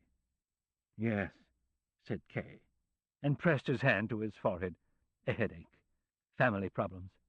"Yes, indeed," said the manufacturer, who was always in a hurry and could listen to no one patiently. "Each of us has his cross to bear." Kay had instinctively taken a step toward the door, as if he wished to see the manufacturer out, but the latter said, "I had one other small matter to mention, my dear sir. I'm afraid I may perhaps be adding to your burdens today with this, but I've already been here twice in the recent past and forgot it both times. If I put it off any longer, it will probably lose its point altogether, but that would be too bad, since my information is perhaps not entirely without value." Before Kay had time to reply, the manufacturer stepped up close to him, tapped him on the chest with his knuckle, and said quietly, "You're involved in a trial, right?" Kay stepped back and exclaimed at once, "The vice president told you that." "Oh, no," said the manufacturer. "How would the vice president know?" "And you?" asked Kay, immediately calmer. "I find out things about the court now and then," said the manufacturer, "such as the information I wanted to pass on to you." "So many people are connected with the court," said Kay, with bowed head, and led the manufacturer over to the desk. They sat down again as before, and the manufacturer said, "I don't have much information to offer, unfortunately, but you shouldn't neglect even the smallest item in these matters. And I feel an urge to help you somehow, no matter how modest that help might be. We've been good business friends up to now, haven't we? Well, then." Kay started to beg his pardon for the way he had behaved at that day's conference, but the manufacturer would not be interrupted. He shoved his briefcase high under his arm to show he was in a hurry, and went on. "I know about your trial from a certain Titorelli. He's a painter. Titorelli is just the name he goes by as an artist. I don't know his real one. He's been coming to my office off and on for years, bringing small paintings for which I always give him a sort of alms. He's almost a beggar. They're pretty pictures, by the way, landscapes of heaths and the like. These sales, we're both long since used to them, go smoothly enough. But at one point he started repeating his visits too often. I raised objections, we started talking. I was interested in how he managed to support himself on his art alone, and learned, to my astonishment, that his major source of income was portrait painting. He said he worked for the court. For which court, I asked, and then he told me about the court. You can no doubt well imagine how astonished I was at his stories. Since then, whenever he visits, I hear some item of news about the court, and so I've gradually gained a certain insight into the matter. Of course, Titorelli gossips a lot, and I often have to turn him off, not simply because he surely lies as well, but above all because a businessman like myself, almost collapsing beneath the burdens of his own affairs, can't spend too much time worrying about those of others. But that's beside the point. Perhaps, it occurred to me now, Titorelli could be of some help to you. He knows several judges, and even if he doesn't have much influence himself, he could still advise you on how to gain access to various influential people. And even if this sort of advice is not in and of itself crucial, in my opinion it might take on great importance in your position. After all, you're practically a lawyer. I always say Chief Financial Officer K is practically a lawyer. Oh, I have no worries about your trial, but would you like to visit Titorelli? With my recommendation, he'll certainly try to do everything he can. I really think you should go. It doesn't have to be today, of course. Some time or other at your convenience. Of course, let me add this, you mustn't feel obliged to actually visit Titorelli just because I'm the one who advised you to do so. No, if you think you can get along without him, it would be better to leave him out of it entirely. Perhaps you already have some precise plan Titterelli might disturb. Then, no, you most assuredly shouldn't go. A person is naturally reluctant to allow himself to be advised by a fellow like that. As you wish, then. Here's the letter of introduction, and here's the address. Disappointed, Kay took the letter and stuck it in his pocket. Even in the most favorable of cases, any advantage he might gain from the recommendation was small compared to the harm that lay in the fact that the manufacturer knew about his trial, and that the painter was spreading the news about. He could hardly force himself to offer a few words of thanks to the manufacturer, who was already on his way to the door. "I'll go there," he said, as he saw the manufacturer off at the door, "or since I'm so busy right now, I'll write to say he should come to my office sometime." "I knew you'd figure out how best to handle it," said the manufacturer. "Of course, I thought you'd prefer to avoid inviting people like this Titterelli to the bank to discuss your trial. It's not always a good idea to send letters to such people, either, but you've no doubt thought everything over carefully and know what to do." Kay nodded and accompanied the manufacturer on through the waiting room. In spite of his calm exterior, he was shocked at himself. He'd only said he would write Titterelli to show the manufacturer that he appreciated his recommendation and that he would seriously consider the possibility of getting together with Titterelli. But if he had thought that Titterelli's assistance might be of use, he would not have hesitated to actually write to him. The resulting danger, however, had not occurred to him until the manufacturer made his remark. Could he really rely so little on his own judgment already? If he could allow himself to send an explicit letter of invitation to a man of questionable character to come to the bank in order, separated only by a door from the vice president, to seek his advice on his trial, was it not possible, and even probable, that he was overlooking other dangers, or heading straight for them? There wouldn't always be someone standing at his side to warn him. And now, of all times, when he should be gathering all his strength to act, previously unknown doubts about his own judgment had to arise. Were the difficulties he was having carrying out his office work going to begin in his trial as well? Certainly, now he no longer understood how he could ever have considered writing to Titterelli and inviting him to the bank. He was still shaking his head about it when the assistant stepped up beside him and pointed out 3 gentlemen sitting there in the outer room on a bench. They had been waiting to see Kay for some time. Now that the assistant was speaking to Kay, they stood up, each seeking a favorable opportunity to approach Kay before the others. Since the bank had been inconsiderate enough to waste their time in the waiting room, they were not about to show any further consideration themselves. "Sir," one of them was saying. But Kay had asked the assistant to bring him his winter coat, and, as the assistant helped him on with it, said to all 3, "Pardon me, gentlemen, but unfortunately I have no time to receive you now. I do beg your pardon, but I have an urgent business errand to attend to, and have to leave immediately. You see how long I've been tied up. Would you be so kind as to come again tomorrow, or some other time? Or could we possibly handle the matter by phone? Or could you tell me briefly now what it is you wanted, and I'll give you a full reply in writing? Of course, the best thing would be to come again soon."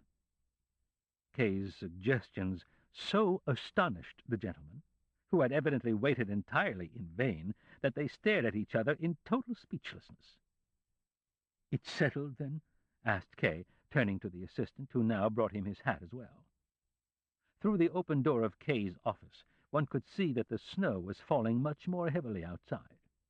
Therefore Kay turned up his coat collar and buttoned it up to his neck. Just at that moment, the vice president stepped out of the adjoining room, smiled as he saw Kay in his winter coat conferring with the men, and asked, "Are you on your way out, Herr Kay?" "Yes," said Kay, drawing himself up. "I have a business errand to attend to." But the vice president had already turned to the other men. "And these gentlemen?" he asked. "I believe they've been waiting a long time." "We've already worked that out," said Kay. But now the men could be held back no longer. They surrounded Kay and declared that they wouldn't have waited all these hours if they hadn't had important business that needed to be discussed at once, in detail and privately, person to person. The vice president listened to them for a while, regarded Kay, who held his hat in his hand and was wiping a few spots of dust off it, and then said, "Gentlemen, there's a simple solution. If you'll be kind enough to come along with me, I will gladly confer with you in place of the financial officer. Of course, your business must be discussed at once. We're businessmen like yourselves, and we know how valuable a businessman's time is. Won't you come in?" And he opened the door that led into the waiting room of his office. How good the vice president was at appropriating everything Kay was forced to relinquish. But wasn't Kay relinquishing more than was really necessary? While he was running off to an unknown painter with vague and, he must admit, quite slender hopes, his reputation here was suffering irreparable damage. It would probably have been much better to remove his winter coat and try to win back at least the two gentlemen who were still waiting in the next room. And Kay might have tried to do so had he not seen the vice president in his office searching through the bookcase as if it were his own. As Kay approached the door in agitation, the vice president exclaimed, "Oh, you haven't left yet?" He turned his face toward him, its many deeply scored lines seeming to signal strength rather than age, and immediately renewed his search. "I was looking for the copy of a contract," he said, "that the firm's representative says you're supposed to have. Won't you help me look?" Kay took a step, but the vice president said, "Thanks, I've just found it," and turned back into his office with a thick stack of documents that obviously contained much more than just the copy of the contract. "I'm no match for him at the moment," Kay said to himself, "but once I've dispensed with my personal difficulties, he's going to get it, and get it good." Somewhat comforted by this thought, Kay instructed the assistant, who had been holding the hall door open for him for some time, to inform the president when he got the chance that he was out on a business errand, then left the bank, almost happy to be able to devote himself totally to his case for a while. He drove at once to the painter, who lived in a suburb that lay in a completely opposite direction from the one with the law court offices. It was an even poorer neighborhood. The buildings were darker, the narrow streets filled with filth floating slowly about on the melting snow. In the building where the painter lived, only one wing of the great double door stood open. At the bottom of the other wing, however, near the wall, there was a gaping hole from which, just as Kay approached, a disgusting, steaming yellow fluid poured forth, before which a rat fled into the nearby sewer. At the bottom of the steps, a small child was lying face down on the ground, crying, but it could hardly be heard above the noise coming from a sheet metal shop beyond the entranceway. The door of the workshop stood open. 3 workers were standing around some object in a half-circle, beating on it with hammers. A great sheet of tin hanging on the wall cast a pale shimmer that flowed between 2 workers, illuminating their faces and work aprons. Kay merely glanced at all this. He wanted to finish up here as fast as possible, just see what he could learn from the painter with a few words, and go straight back to the bank. If he had even the slightest success here, it would still have a good effect on that day's work at the bank. On the 3rd floor, he was forced to slow his pace. He was completely out of breath.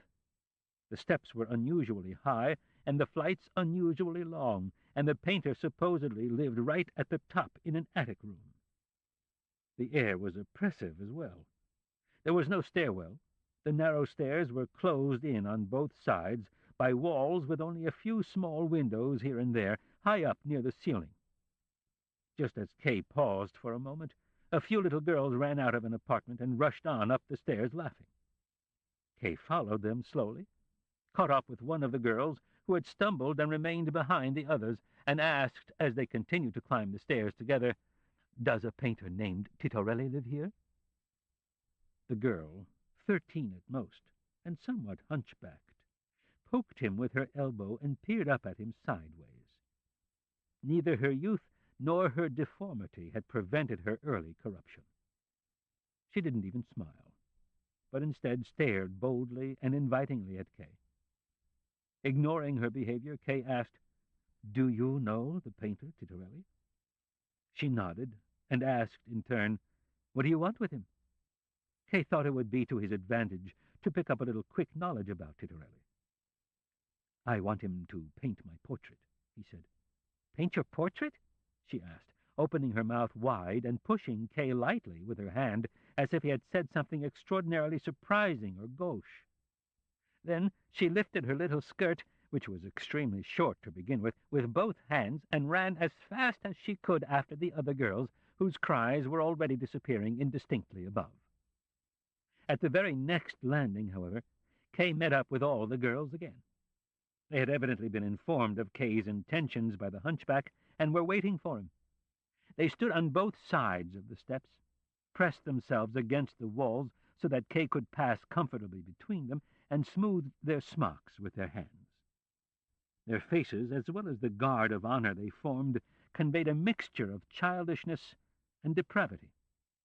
Above, at the head of the group of girls, who now closed around Kay laughingly, was the hunchback, who took over the lead. It was thanks to her that Kay found his way so easily. He had intended to go straight on up the stairs, but she showed him he had to take a stairway off to the side to reach Titorelli. The stairway that led to him was particularly narrow, extremely long, without a turn, visible along its entire length, and ended directly at Titorelli's door. This door, which compared to the rest of the stairway was relatively well illuminated by a small skylight set at an angle above it, was constructed of unfinished boards upon which the name Titorelli was painted in red with broad brushstrokes.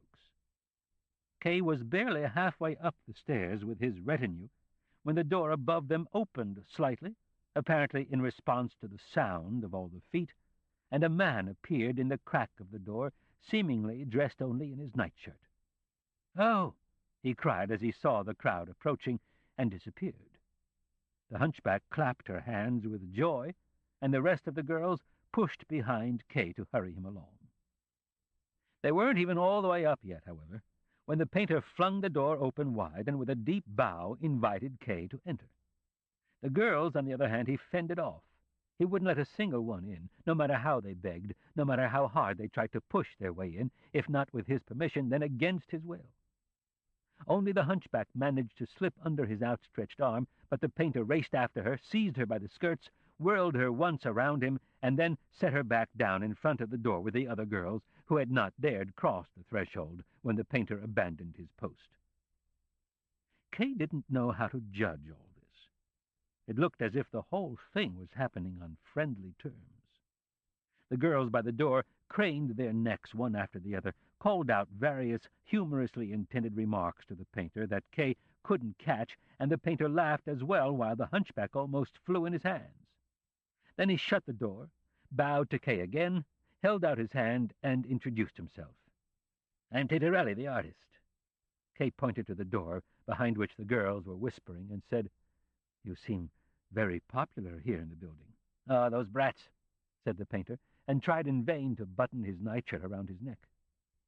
He was barefoot as well, and otherwise wore nothing but a pair of roomy yellow linen trousers, tied with a belt whose long end dangled loosely. "Those brats are a real burden to me," he went on, giving up on his nightshirt, the last button of which had now come off, and fetching a chair on which he made Kay sit. "I painted one of them once. She isn't even here today, and they've been pestering me ever since.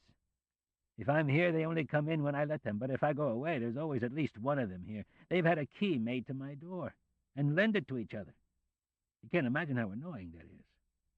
For instance, I come home with a lady I'm supposed to paint, open the door with my key, and find, let's say, the hunchback sitting at the little table there, painting her lips red with the brush, while her little sisters, the ones she's supposed to be watching, wander around making a mess in every corner of the room. Or, as happened only yesterday, I come home late at night, in light of which I hope you'll pardon my state and the disorder of the room. I come home late at night and start to get in bed when something pinches my leg. I look under the bed and pull out another one. Why they push themselves on me so, I don't know. You'll have noticed yourself that I don't try to lure them in. Of course they disturb my work, too. If this atelier weren't provided for me free, I would have moved out long ago." Just then a small voice called from behind the door, softly and timidly, "Titorelli, can we come in yet?" "No," answered the painter. "Not even just me?" it asked again. "Not even you," said the painter, walking over to the door and locking it. In the meantime, Kay had been looking around the room. He would never have imagined that anyone could refer to this miserable little room as an atelier. You could scarcely take 2 long strides in any direction. Everything was made of wood, the floor, the walls, the ceiling. You could see narrow cracks between the boards. A bed stood against the wall across from Kay, piled high with bedding of various colors. On an easel in the middle of the room stood a painting covered by a shirt with its arms dangling to the floor. Behind Kay was the window, through which one could see no farther in the fog than the snow-covered roof of the neighboring building. This ends side 2 of cassette 3 of The Trial. Please fast forward to the end before loading cassette 4. The Trial, cassette 4. The key turning in the lock reminded Kay that he had intended to stay only a short while. So he pulled the manufacturer's letter from his pocket, handed it to the painter, and said, "I learned about you from this gentleman, whom you know, and I've come at his suggestion." The painter skimmed through the letter and tossed it onto the bed. Had the manufacturer not clearly spoken of Titorelli as someone he knew, a poor man dependent upon his alms, one might have easily believed Titorelli had no idea who the manufacturer was, or at any rate couldn't recall him. Moreover, the painter now asked, "Do you wish to buy paintings or to have your portrait painted?" Kay looked at the painter in amazement. What was in that letter? Kay had taken it for granted that the manufacturer's letter informed the painter that Kay wished only to inquire about his trial. He had rushed over too quickly without thinking. But now he had to give the painter some sort of answer, so he said, with a glance at the easel, "Are you working on a painting now?" "Yes," said the painter, and tossed the shirt that was hanging over the easel onto the bed alongside the letter. "It's a portrait. A nice job, but it's not quite finished yet." Luck was on Kay's side. The opportunity to talk about the court was being handed to him on a platter, for it was clearly the portrait of a judge. Moreover, it was strikingly similar to the painting in the lawyer's study. Of course, this was a completely different judge, a fat man with a black, bushy beard that hung far down the sides of his cheeks, and that had been an oil painting, while this was faintly and indistinctly sketched in pastel. But everything else was similar, for here, too, the judge was about to rise up threateningly from his throne, gripping its arms. "That must be a judge," Kay started to say, but then held back for a moment, and approached the picture as if he wanted to study it in detail. He was unable to interpret a large figure centered atop the back of the throne, and asked the painter about it. "I still have some work to do on it," answered the painter, taking a pastel crayon from the little table and adding a few strokes to the contours of the figure, without, however, making it any clearer to Kay in the process. "It's the figure of justice," the painter finally said. "Now I recognize it," said Kay. "There's the blindfold over her eyes, and here are the scales. But aren't those wings on her heels, and isn't she in motion?" "Yes," said the painter. "I'm commissioned to do it that way. It's actually justice and the goddess of victory in one." "That's a poor combination," said Kay, smiling. "Justice must remain at rest. Otherwise the scales sway, and no just judgment is possible." "I'm just following the wishes of the person who commissioned it," said the painter. "Yes, of course," said Kay, who hadn't meant to hurt anyone's feelings by his remark. "You've painted the figure the way it actually appears on the throne." "No," said the painter. "I've seen neither the figure nor the throne. That's all an invention, but I was told what to paint." "What do you mean?" asked Kay, intentionally acting as if he didn't really understand the painter. "That's surely a judge sitting in a judge's chair." "Yes," said the painter, "but it's not a high judge, and he hasn't ever sat in a throne like that." "And yet he allows himself to be portrayed in such a solemn pose? He's sitting there like the president of the court." "Yes, the gentlemen are vain," said the painter. "But they have higher permission to be painted that way. There are precise instructions as to how each of them may be portrayed, but unfortunately it's impossible to judge the details of his attire and the chair in this picture. Pastels aren't really suitable for these portraits." Yes, said Kay. It's strange that it's done in pastel. The judge wanted it that way, said the painter. It's intended for a lady. Looking at the painting seemed to have made him want to work on it. He rolled up the sleeves of his nightshirt, picked up a few pastels, and Kay watched as, beneath the trembling tips of the crayons, a reddish shadow took shape around the judge's head and extended outward in rays toward the edges of the picture.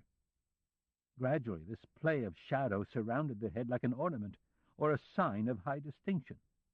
But except for an imperceptible shading, brightness still surrounded the figure of justice. And in this brightness the figure seemed to stand out strikingly. Now it scarcely recalled the goddess of justice, or even that of victory. Now it looked just like the goddess of the hunt. The painter's work attracted Kay more than he wished. At last, however, he reproached himself for having been there so long without having really undertaken anything for his own case. "What's the name of this judge?" he asked suddenly. "I'm not allowed to say," replied the painter. He was bent low over the painting, and pointedly ignoring his guest, whom he had at first received so courteously. Kay assumed this was a passing mood, and was annoyed because it was causing him to lose time. "I take it you're a confidant of the court?" he asked. The painter laid aside his pastels at once, straightened up, rubbed his hands together, and looked at Kay with a smile. "Just come straight out with the truth," he said. "You want to learn something about the court, as it says in your letter of introduction. And you discussed my paintings first to win me over. But I don't hold that against you. You had no way of knowing that doesn't work with me. Oh, come on," he said sharply as Kay tried to object, and then continued. "By the way, your remark was quite accurate. I am a confidant of the court." He paused as if to allow Kay time to come to terms with this fact. Now the girls could be heard again behind the door. They were probably crowding around the keyhole. Perhaps they could see in through the cracks as well. Kay made no attempt to excuse himself, not wishing to sidetrack the painter, but neither did he wish the painter to become too arrogant and move as it were beyond his reach. So he asked, "Is that an officially recognized position?" "No," said the painter curtly, as if that was all he had to say about it. But Kay had no wish to see him fall silent, and said, "Well, such unofficial positions often carry more influence than ones that are recognized." "That's how it is with mine," said the painter, and nodded with a frown. "I discussed your case yesterday with the manufacturer. He asked me whether I would be willing to help you. I replied, 'The man can come see me sometime, and I'm pleased to see you here so soon.' You seem to be taking the affair to heart, which doesn't surprise me in the least, of course. But wouldn't you like to take your coat off?" Although Kay intended to stay for only a short while, the painter's suggestion was quite welcome. The air in the room had gradually become oppressive. He had glanced over several times at a small and obviously unlit iron stove in the corner. The closeness in the room was inexplicable. As he took off his winter coat and then unbuttoned his jacket as well, the painter said apologetically, "I have to keep it warm. It's cozy in here, isn't it? The room is well situated in that respect." Kay did not reply to this. But actually it wasn't the warmth that made him uncomfortable. It was the muggy atmosphere that rendered breathing difficult. The room probably hadn't been aired for ages. This unpleasantness was intensified for Kay by the fact that the painter had him sit on the bed while he himself sat before the easel in the only chair in the room. Moreover, the painter seemed to misunderstand Kay's reason for remaining perched on the edge of the bed. He even told Kay to make himself comfortable, and when Kay hesitated, he walked over and pressed him deep into the bedding and pillows. Then he returned to his chair and finally asked his first factual question, which made Kay forget everything else. "Are you innocent?" he asked. "Yes," said Kay. Answering this question was a positive pleasure, particularly since he was making the statement to a private citizen and thus bore no true responsibility. No one had ever asked him so openly. To savor this pleasure to the full, he added, "I am totally innocent." "Well, then," said the painter, bowing his head and apparently considering this. Suddenly he lifted his head again and said, If you're innocent, then the matter is really quite simple. Kay's face clouded over. This so-called confidant of the court was talking like an ignorant child. "My innocence doesn't simplify the matter," said Kay. He had to smile in spite of himself and shook his head slowly. A number of subtle points are involved in which the court loses its way, but then in the end it pulls out some profound guilt from somewhere where there was originally none at all. Yes, of course," said the painter, as if Kay were needlessly interrupting his train of thought. "But you are innocent." "Well, yes," said Kay. "That's the main thing," said the painter. He couldn't be swayed by counter-arguments, but in spite of his decisiveness, it wasn't clear whether he was speaking from conviction or indifference. Kay wanted to determine that first, and so he said, "You certainly know the court much better than I do. I don't know much more about it than what I've heard from all sorts of people, of course. But they're all in agreement that charges are never made frivolously, and that the court, once it brings a charge, is convinced of the guilt of the accused, and that it is difficult to sway them from this conviction." "Difficult?" asked the painter, throwing one hand in the air. "The court can never be swayed from it. If I were to paint all the judges in a row on this canvas, and you were to plead your case before them, you would have more success than before the actual court." "Yes," Kay said to himself, forgetting that he had only intended to sound out the painter. Behind the door, a girl started asking again, "Titorelli, isn't he going to leave pretty soon?" "Quiet!" the painter yelled at the door. "Can't you see that I'm having a conference with this gentleman?" But that didn't satisfy the girl, who instead asked, "Are you going to paint him?" And when the painter didn't reply, she added, "Please don't paint him. He's so ugly." A confusion of unintelligible cries of agreement followed. The painter sprang to the door, opened it a crack. The clasped hands of the girls could be seen stretched out imploringly, and said, "If you don't be quiet, I'm going to throw you all down the stairs. Sit down on the steps and keep still." Apparently they didn't obey right away, so that he had to make it a command. "Down on the steps." Only then was it quiet. "Pardon me," said the painter, turning to Kay again. Kay had scarcely glanced toward the door. He'd left it entirely up to the painter whether and how he was to be protected. Even now he hardly moved as the painter bent down to him and, in order not to be heard outside, whispered in his ear, "Those girls belong to the court as well." "What?" asked Kay, jerking his head away and staring at the painter. But the latter sat down in his chair again and said, half in jest, half in explanation, "Everything belongs to the court." "I hadn't noticed that," Kay said curtly. The painter's general statement stripped the reference to the girls of any disturbing quality. Even so, Kay gazed for a while at the door, behind which the girls were now sitting quietly on the steps. Only one had poked a piece of straw through a crack between the boards and was moving it slowly up and down. "You don't seem to have a general overview of the court yet," said the painter. He had spread his legs wide and was tapping his toes on the floor. "But since you're innocent, you won't need one. I'll get you off on my own." "How are you going to do that?" asked Kay. "You said yourself just a moment ago that the court is entirely impervious to proof." "Impervious only to proof brought before the court," said the painter, and lifted his forefinger as if Kay had missed a subtle distinction. "But it's another matter when it comes to behind-the-scene efforts, in the conference rooms, in the corridors, or, for example, even here in the atelier." What the painter now said seemed less improbable to Kay. On the contrary, it stood in close agreement with what Kay had heard from others as well. Yes, it was even filled with hope. If the judges could really be swayed as easily through personal contacts as the lawyer had suggested, then the painter's contacts with vain judges were particularly important and should by no means be underestimated. The painter would fit perfectly into the circle of helpers Kay was gradually assembling about him. His organizational talents had once been highly praised at the bank. Here, where he was entirely on his own, he had an excellent opportunity to test them to the full. The painter observed the effect of his explanation on Kay and then asked with a certain anxiety, "Have you noticed I sound almost like a lawyer?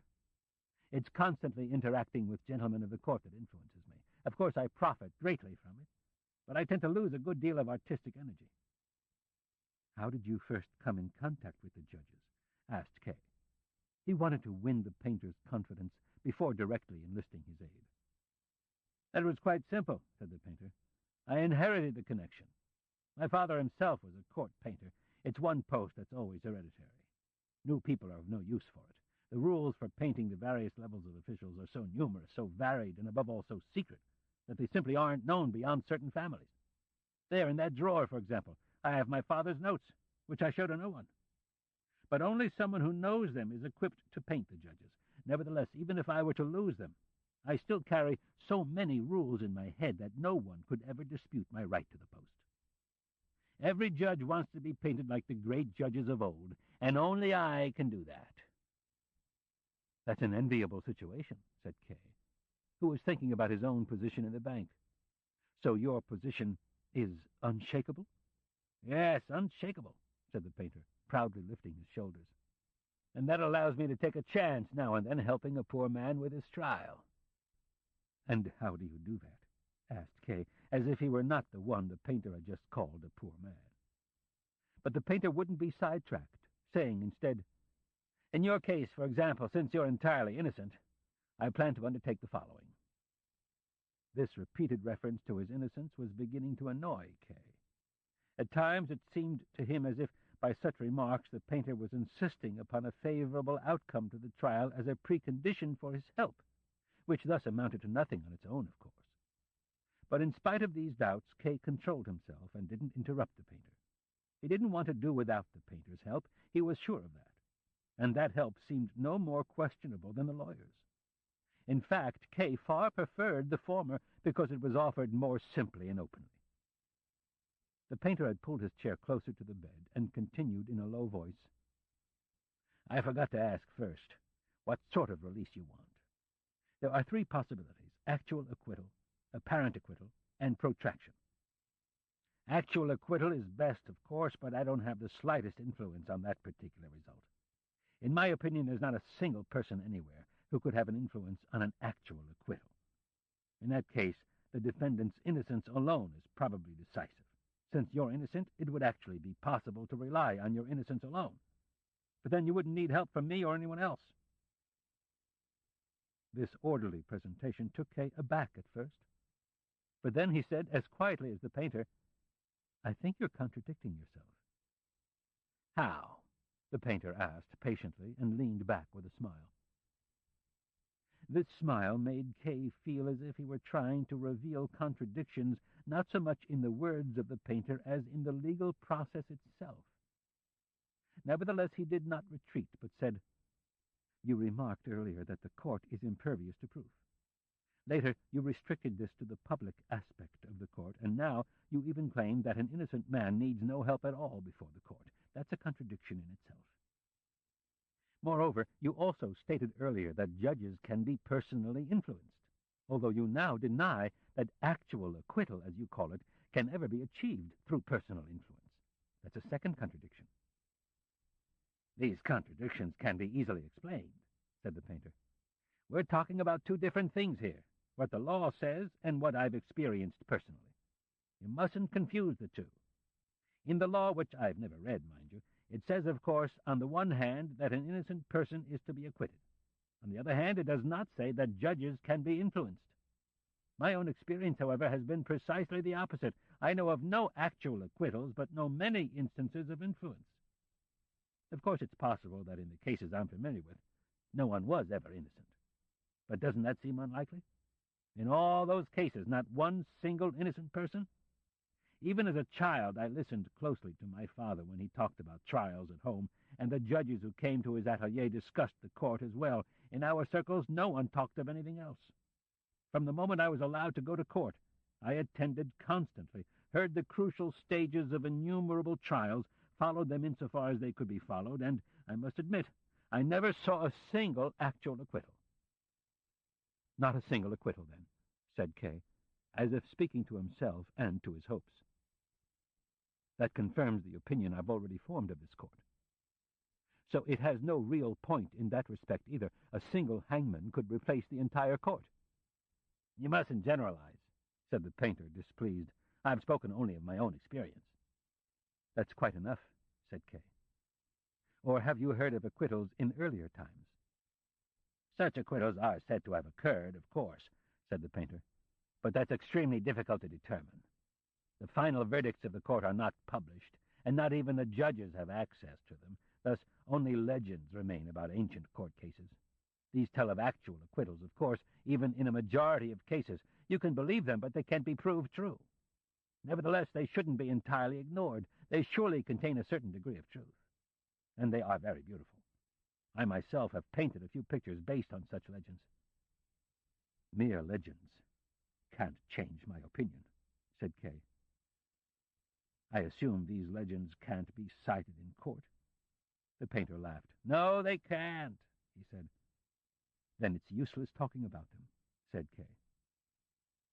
He was accepting all the painter's opinions for the time being, even if he considered them improbable and they contradicted other reports. He didn't have time right now to examine the truth of everything the painter said, let alone to disprove it. The best he could hope for was to induce the painter to help him somehow, even if it was not in any crucial way. So he said, let's leave actual acquittal aside, then. You mentioned two further possibilities. Apparent acquittal and protraction. It can only be one of those two, said the painter. But don't you want to take off your jacket before we discuss them? You must be hot.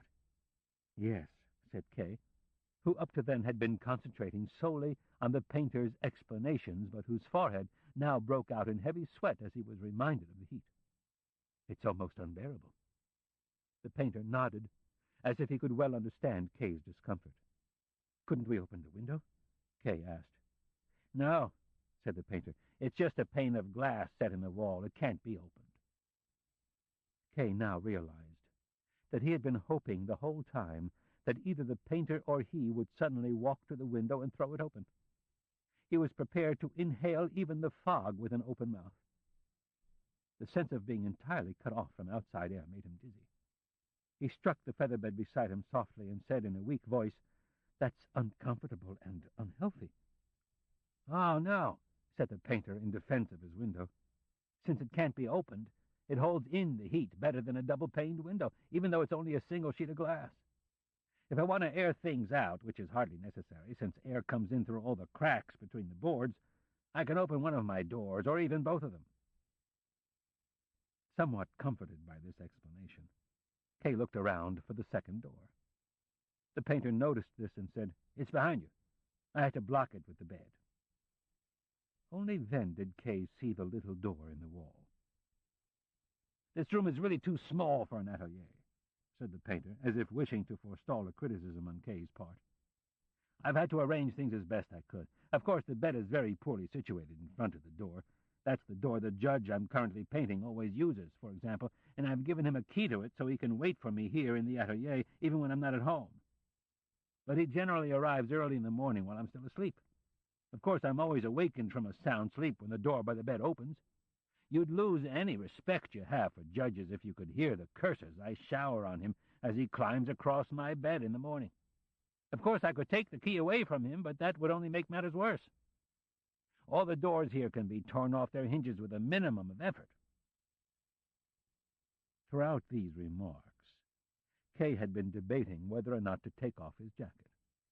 He finally realized that he wouldn't be able to stand it much longer if he didn't, so he removed his jacket, but laid it over his knee so that he could put it back on immediately in case the conversation came to an end. He had barely removed his jacket when one of the girls cried out, "He's taken off his jacket now!" and they could all be heard rushing to the cracks to see the show for themselves. "The girls think I'm going to paint you, and that's why you've taken off your jacket," said the painter.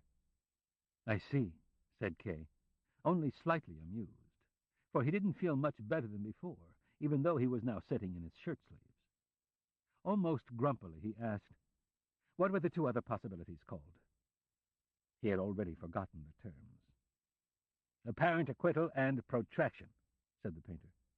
"The choice is up to you. Both can be achieved with my help, not without an effort, of course. The difference in that respect being that apparent acquittal requires a concentrated but temporary effort, while protraction requires a far more modest but continuous one. First, then, apparent acquittal. If that's what you want, I'll write out a certification of your innocence on a sheet of paper. The text of such certification was handed down to me by my father and is totally unchallengeable. Then I'll make the rounds of the judges I know with the certification. Let's say I start by submitting the certification to the judge I'm painting now, this evening, when he comes for his sitting. I submit the certification to him, explain to him that you're innocent, and act as a personal guarantor for your innocence. It's not a mere formality, it's a truly binding surety. In the painter's eyes lay something akin to reproach that Kay would place the burden of such a surety upon him. "That would be very kind of you," said Kay. "And the judge would believe you and still not actually acquit me?" "Just as I said," answered the painter. "Nor is it absolutely certain that every judge would believe me. Some judge or other, for example, might demand that I bring you to him personally. Then you would have to come along. In that case, the battle is already half won, of course, particularly since I'd instruct you carefully in advance how to conduct yourself before the judge in question.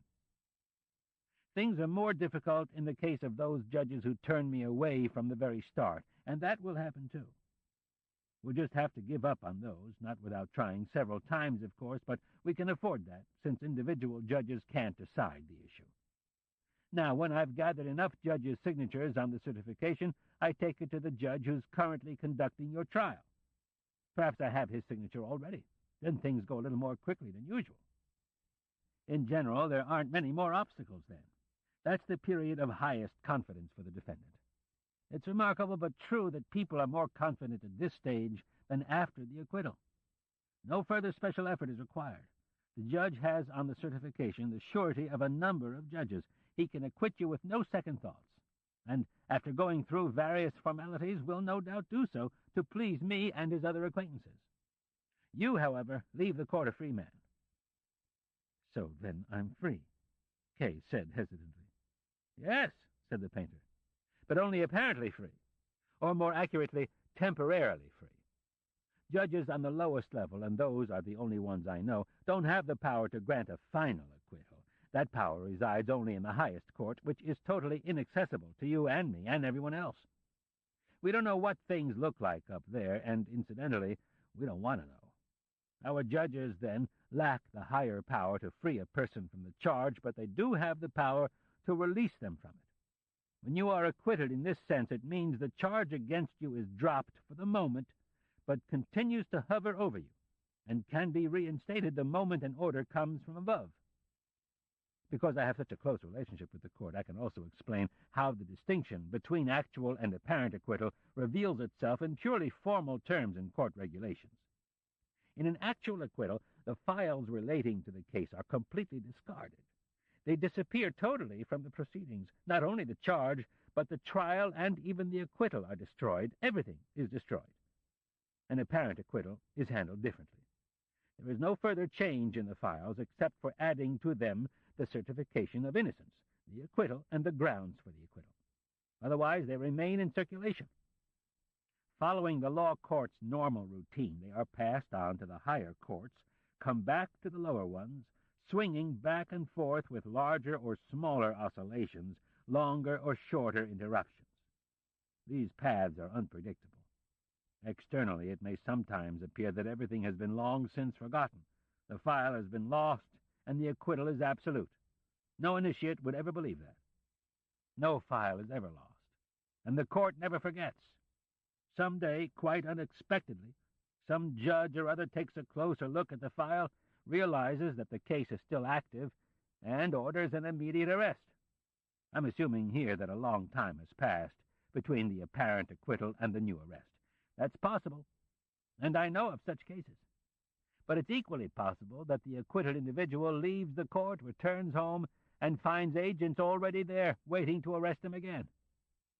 Then, of course, his life as a free man is over. "And the trial begins all over again?" Kay asked, almost incredulously. "Of course," said the painter, "the trial begins all over again, but it is again possible, just as before, to secure an apparent acquittal. You must gather all your strength again and not give up. Perhaps the painter added this final remark because he had noticed that Kay had slumped slightly. "But isn't effecting a second acquittal more difficult than the first?" Kay said, as if he now wished to anticipate any further revelations from the painter. "That can't be said for certain," replied the painter. "You mean, I take it, that the judge's judgment might be unfavorably influenced with regard to the defendant because of the second arrest. That's not the case. The judges have foreseen this arrest from the moment of the original acquittal. So, in fact, it has scarcely any effect. But there are no doubt countless other reasons why the judge's mood, as well as his legal opinion on the case, may differ, and the efforts for a second acquittal must therefore be adapted to the changed circumstances and be as strong in general as they were for the first acquittal." "But this second acquittal isn't final either," said Kay, turning his head away coldly. "Of course not," said the painter. "The second acquittal is followed by a third arrest, the third acquittal by a fourth arrest, and so on. That's inherent in the very concept of apparent acquittal." Kay was silent. "Apparent acquittal obviously doesn't strike you as an advantage," said the painter. "Perhaps protraction would suit you better. Shall I explain to you the nature of protraction?" Kay nodded. The painter had leaned back expansively in his chair, his nightshirt gaped open, he had shoved a hand inside it and was scratching his chest and sides. "Protraction," said the painter, gazing straight ahead for a moment as if searching for a fully accurate explanation. "Protraction is when the trial is constantly kept at the lowest stage. To accomplish this, the defendant and his helper, in particular his helper, must remain in constant personal contact with the court. I repeat, this doesn't require the same effort it takes to secure an apparent acquittal, but it does require a much higher level of vigilance. You can't let the trial out of your sight. You have to visit the relevant judge at regular intervals, and any extra chance you get as well, and try to keep him as well disposed as possible in all ways. If you don't know the judge personally, you have to try to influence him through judges you do know, although you still don't dare dispense with the direct conferences.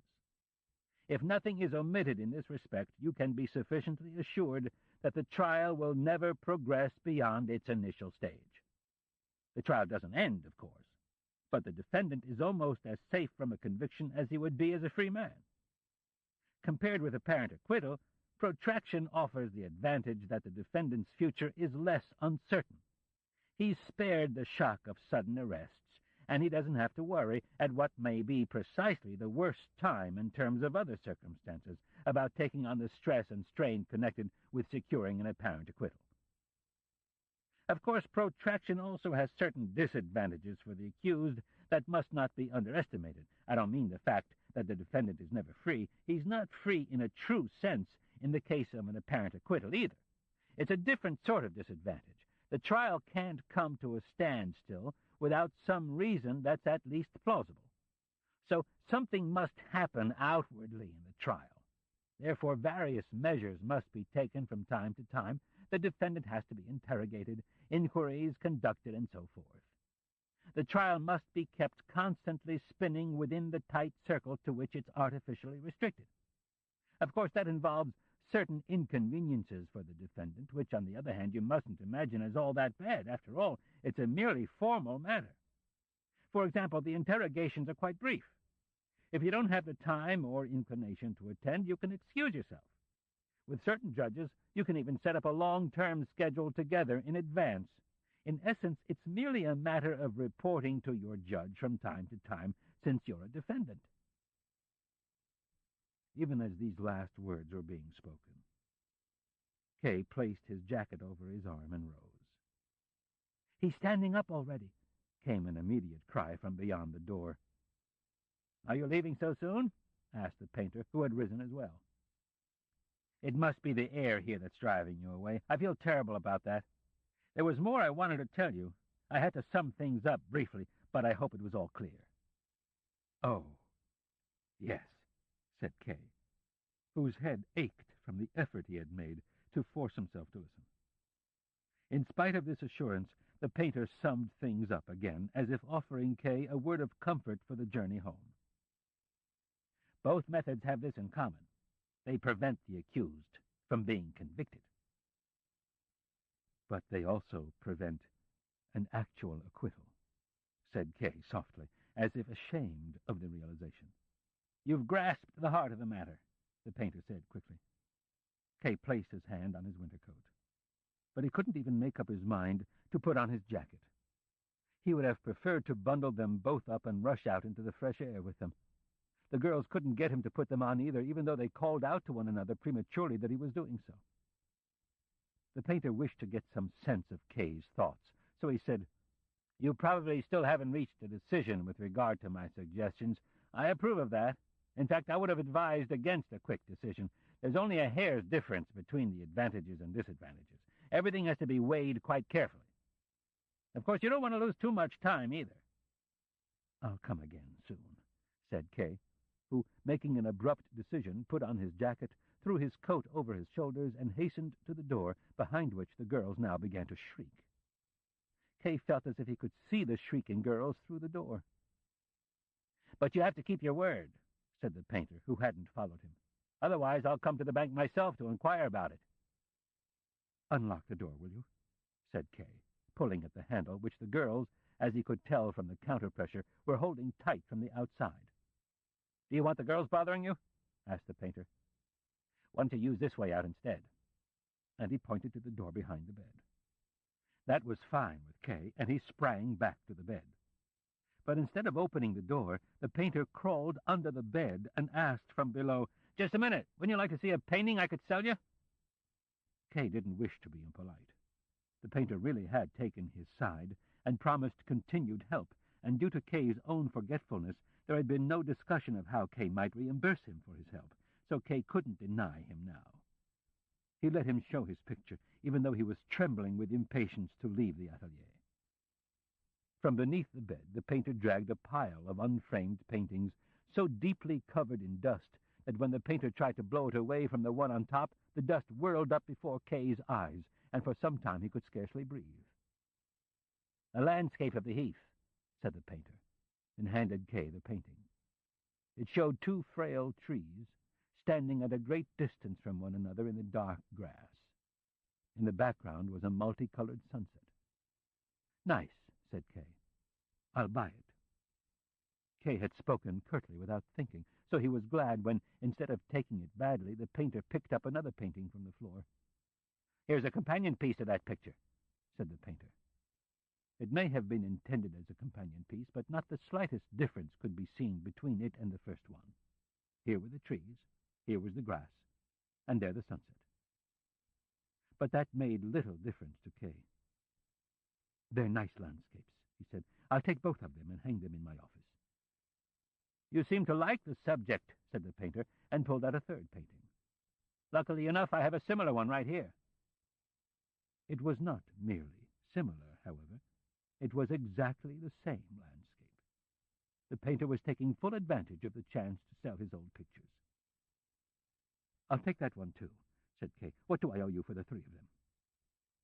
"We'll talk about that next time," said the painter. "You're in a hurry now, and we'll be keeping in touch after all. By the way, I'm glad you like the paintings. I'll throw in all the pictures I have under here. They're all heath landscapes. I've painted a lot of heath landscapes. Some people are put off by paintings like these because they're too somber, but others, and you're among them, have a particular love for the somber."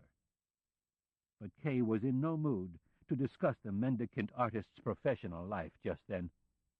"Pack up all the paintings," he cried, interrupting the painter. "My assistant will come by tomorrow and pick them up." "That's not necessary," said the painter. "I think I can find a porter to go with you now." And at last he leaned across the bed and opened the door. "Don't be shy about stepping on the bed," said the painter. "Everyone who comes in this way does." Kay wouldn't have worried about it, even without being told. He'd already put his foot in the middle of the feather bed. Then he looked through the open door and drew his foot back again. "What's that?" he asked the painter. "What do you find so surprising?" he asked, himself surprised. "Those are the law court offices. Didn't you know there were law court offices here? There are law court offices in practically every attic. Why shouldn't they be here, too? In fact, my atelier is part of the law court offices, too, but the court has placed it at my disposal." Kay wasn't so shocked at having found law court offices here, he was more shocked at himself, at his ignorance when it came to the court. It seemed to him a basic rule of behavior that the defendant should always be prepared, never be caught by surprise, never be looking blankly to the right when a judge was standing on his left. And it was precisely this basic rule that he was constantly breaking. A long corridor stretched before him, from which air drifted that made the air in the atelier seem refreshing by comparison. Benches stood on both sides of the hall, just as in the waiting room of K's court offices. There seemed to be precise guidelines for the furnishings of these offices. There weren't many parties there at the moment. A man sat there, half reclining. He had buried his face in his arm and seemed to be sleeping. Another stood in semi-darkness at the end of the hallway. K now stepped across the bed. The painter followed him with the pictures. They soon met a court usher. Kay had already learned to recognize the court ushers by the gold button they wore among the ordinary buttons on their civilian suits. And the painter instructed him to follow Kay with the pictures. Kay swayed rather than walked, with his handkerchief pressed to his mouth. They had almost reached the exit when the girls, from whom Kay was not to be spared after all, stormed toward them.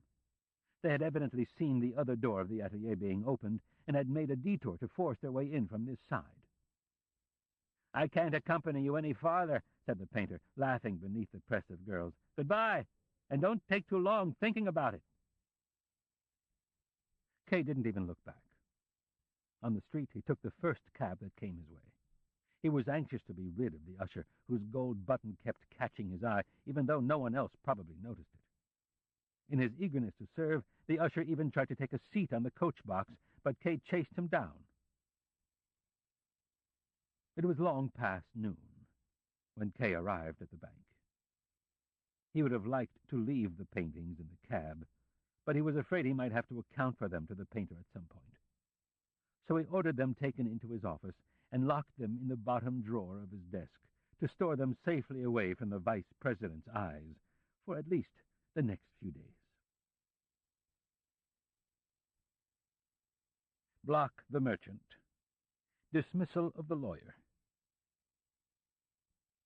At long last, Kay had decided to withdraw his case from the lawyer. Doubts as to whether it was the right thing to do could not be totally rooted out, but the firm conviction of its necessity outweighed them.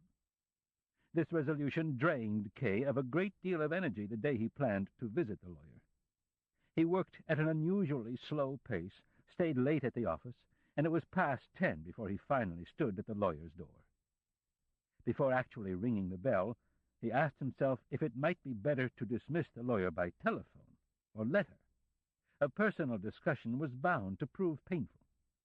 But in the final analysis, Kay did not want to forego that opportunity. Any other manner of dismissal might be accepted silently or with a few formal phrases, and unless Laney could perhaps learn something, Kay would never find out how the lawyer took the dismissal and what, in his by no means insignificant opinion, the consequences of this action might be for Kay.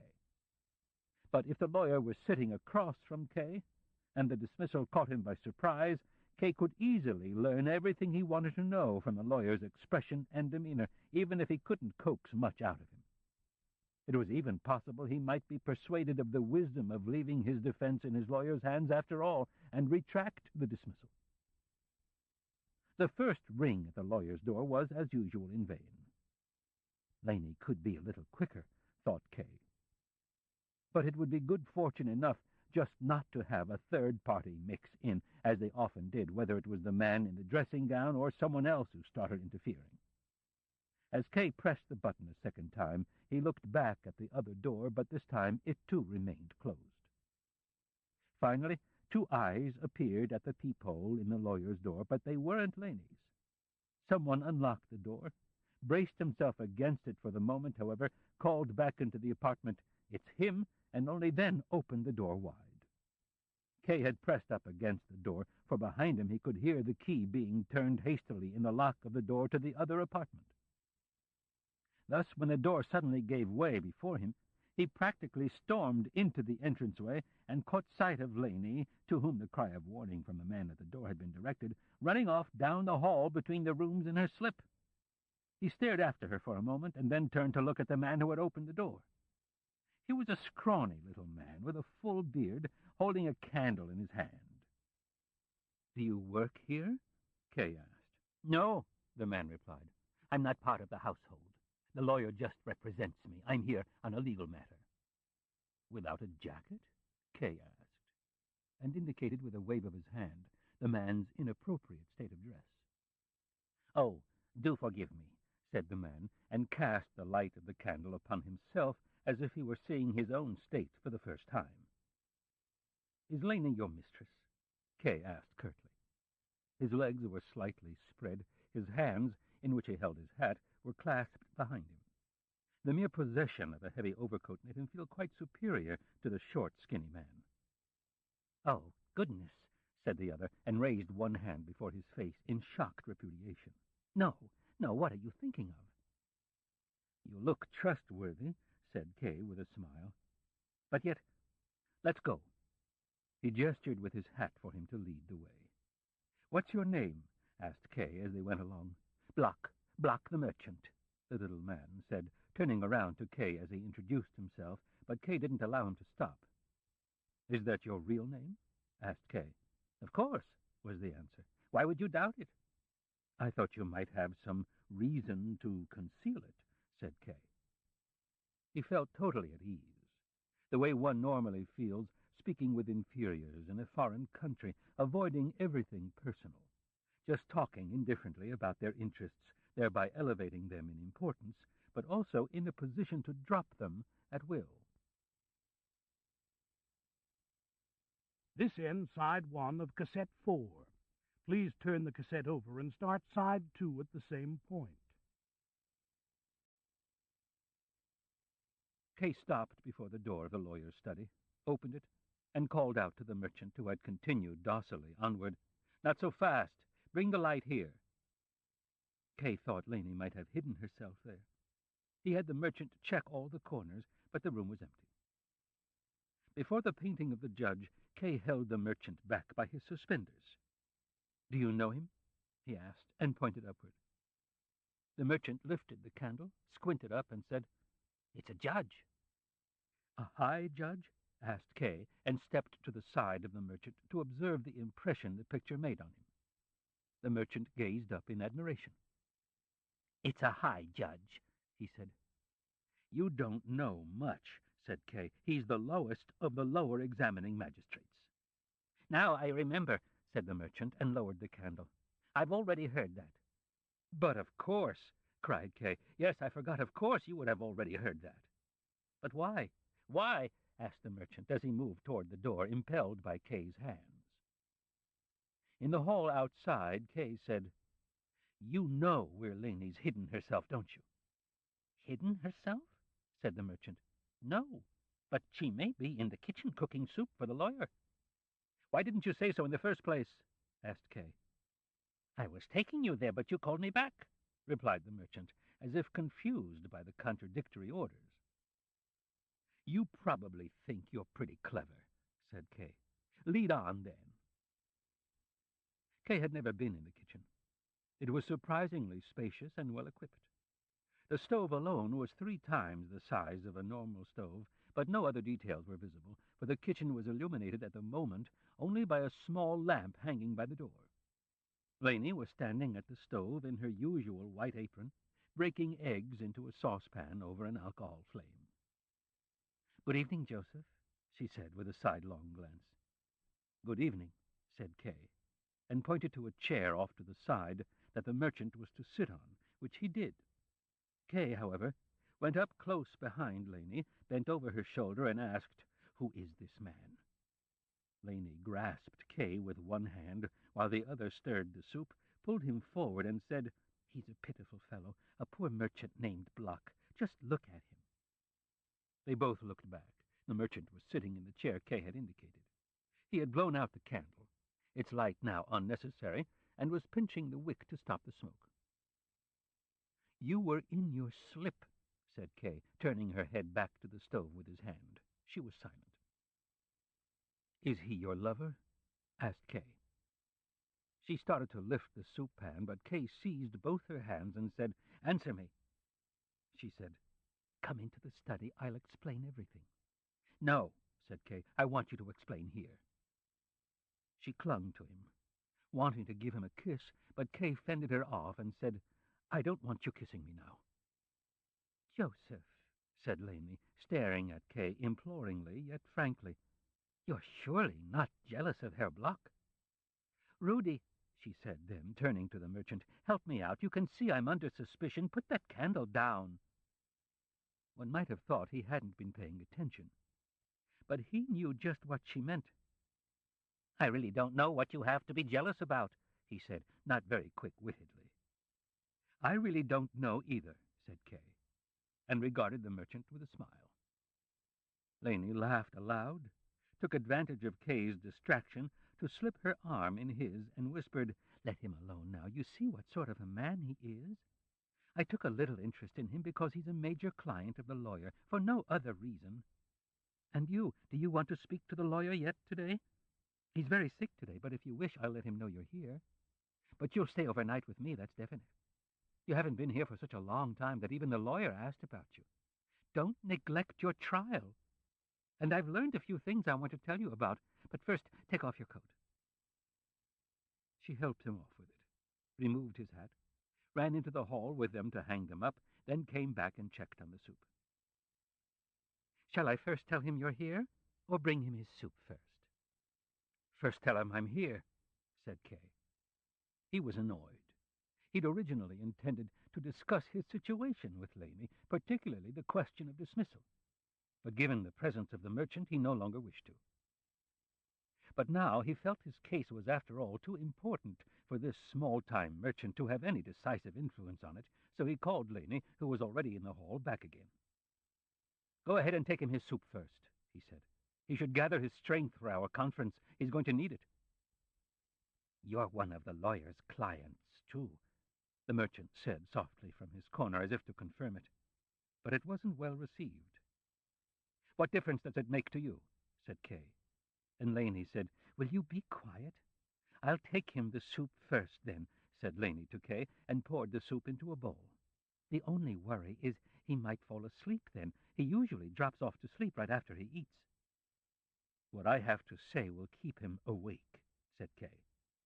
He wanted to keep intimating that he had something of major importance to discuss with the lawyer. He wanted Lainey to ask what it was, and only then seek her advice. But she merely carried out his spoken instructions promptly. As she passed by with the bowl, she deliberately nudged him softly and whispered, "As soon as he's eaten his soup, I'll tell him you're here. That way I'll get you back as quickly as possible." "Go on," said Kay. "Just go on." "Try being a little friendlier," she said, turning around once again in the doorway, bowl in hand. Kay watched her go. Now that he had definitely decided to dismiss the lawyer, it was probably just as well that he hadn't managed to discuss the matter further with Lainey beforehand. She hardly had a sufficient grasp of the whole, and would certainly have advised against it. She might even have actually prevented Kay from announcing the dismissal at this point. He would have remained upset and unsure, and yet in the end, after a period of time, he would still have carried out his decision. For the decision itself was all too compelling. The sooner it was carried out, however, the more damage it would prevent. Perhaps the merchant might have something to say about it. Kay turned around. The moment the merchant noticed, he began to rise. "Don't get up," said Kay, and drew a chair up beside him. "You're an old client of the lawyer?" asked Kay. "Yes," said the merchant, "a very old client." "How many years has he been representing you, then?" asked Kay. "I don't know in what sense you mean that," said the merchant. "He's been representing me in my business affairs, I'm a grain dealer, ever since I took over the firm for about 20 years now. And in my own trial, to which you're no doubt alluding, he's represented me right from the start as well for more than 5 years now. Yes, much longer than 5 years," he went on to add, and pulled out an old wallet. "I've written it all down here. If you wish, I can give you the exact dates. It's hard to keep track of it all. No doubt my trial has been going on much longer than that. It began shortly after the death of my wife, and that was more than 5.5 years ago. Kay drew nearer to him. So the lawyer handles ordinary legal affairs as well? He asked. This alliance of the court with jurisprudence seemed to Kay unusually comforting. Of course, said the merchant, and then whispered to Kay, they say he's even better in legal affairs than he is in the others. But then he seemed to regret his words. He placed a hand on Kay's shoulder and said, Please, don't betray me. Kay patted him comfortingly on the thigh and said, No, I'm no traitor. He's vindictive, you see, said the merchant. Surely he wouldn't do anything to such a faithful client, said Kay. Oh, yes, he would, said the merchant. When he's upset, he draws no distinctions. And what's more, I'm not really faithful to him. What do you mean? Kay asked. Should I confide in you? The merchant asked doubtfully. I believe you may, said Kay. Well, said the merchant, I'll confide it in part, but you have to tell me a secret too, so that we both have something to hold over the other with regard to the lawyer. You're certainly cautious, said Kay. But I'll tell you a secret that will put you entirely at ease. So, in what way are you unfaithful to the lawyer? Well, said the merchant hesitantly, in a tone as if he were confessing something dishonorable, I have other lawyers besides him. That's really nothing very bad, said Kay, a little disappointed. Yes, it is. Here, said the merchant, still breathing heavily after his confession, but gaining confidence from Kay's remark. It's not allowed. And the last thing you're allowed to do is take on shysters in addition to one designated as a lawyer. And that's just what I've done. In addition to him, I have 5 shysters. 5? Kay exclaimed, astonished above all by the number. 5 lawyers besides him? The merchant nodded. I'm negotiating with a 6th right now. But why do you need so many lawyers? Asked Kay. I need them all, said the merchant. Won't you tell me why? Asked Kay. Gladly, said the merchant. First of all, I don't want to lose my trial. That goes without saying. So I mustn't overlook anything that might be of use. Even if there's only a slight hope in a given instance that it might be of use, I still don't dare discard it. So I've spent everything I have on my trial. For example, I've withdrawn all my capital from the business. My firm's offices used to almost fill an entire floor. Now one small room in the back suffices, where I work with an apprentice. Of course, this decline resulted not only from a withdrawal of funds, but even more from the withdrawal of my energy. If you're trying to work on your trial, you have little time for anything else. So you deal directly with the court yourself? Asked Kay. I'd like to know more about that. There's not much to tell, said the merchant. I tried it at first, but soon gave it up. It's too exhausting, with too few results. At any rate, I found I just couldn't work there and deal with them myself. Just sitting and waiting is a major strain. You know yourself how stuffy it is in the offices. How do you know I was there? Asked Kay. I was in the waiting room when you passed through. What a coincidence, cried Kay, carried away and completely forgetting how ridiculous the merchant had once seemed. So you saw me. You were in the waiting room when I passed through. Yes, I did pass through there once. It's not that great a coincidence, said the merchant. I'm there practically every day. I'll probably have to go there fairly often now, said Kay, but I doubt I'll be received as respectfully as I was back then. Everyone stood up. They probably thought I was a judge. No, said the merchant. We were greeting the court usher. We knew you were a defendant. News like that travels fast. So you already knew that, said Kay. Then my behavior may have struck you as arrogant. Didn't anyone mention it? No, said the merchant. On the contrary. But that's all nonsense. What sort of nonsense? Asked Kay. Why do you ask? The merchant said irritably. You don't seem to know the people there and might take it wrong. You have to realize that a great number of things are discussed in these proceedings that the mind just can't deal with. People are simply too tired and distracted. And by way of compensation, they resort to superstition. I'm talking about the others, but I'm no better. One such superstition, for example, is that many people believe they can predict the outcome of the trial from the face of the defendant, and in particular from the lines of his lips. Now these people claimed that according to your lips, you were certain to be convicted. Soon. I repeat, it's a ridiculous superstition, and completely disproved in a majority of cases. But when you live in such company, it's difficult to avoid these beliefs. Just think how strong the effect of such a superstition can be. You spoke to someone there, didn't you? But he could hardly answer you. Of course, there are all sorts of reasons for getting confused there, but one was the sight of your lips. He told us later he thought he'd seen the sign of his own conviction on your lips as well. My lips? Asked Kay, taking out a pocket mirror and regarding his face. I can't see anything unusual about my lips. Can you? Neither can I, said the merchant. Absolutely nothing at all. These people are so superstitious, Kay exclaimed. Didn't I tell you so? Asked the merchant. Do they spend so much time together, then, exchanging opinions? Said Kay. I've avoided them totally up to now. They generally don't spend much time together, said the merchant. They couldn't. There are too many of them. And they don't have many interests in common. When a group occasionally begin to believe they share common interest, it soon proves a delusion. Group action is entirely ineffective against the court.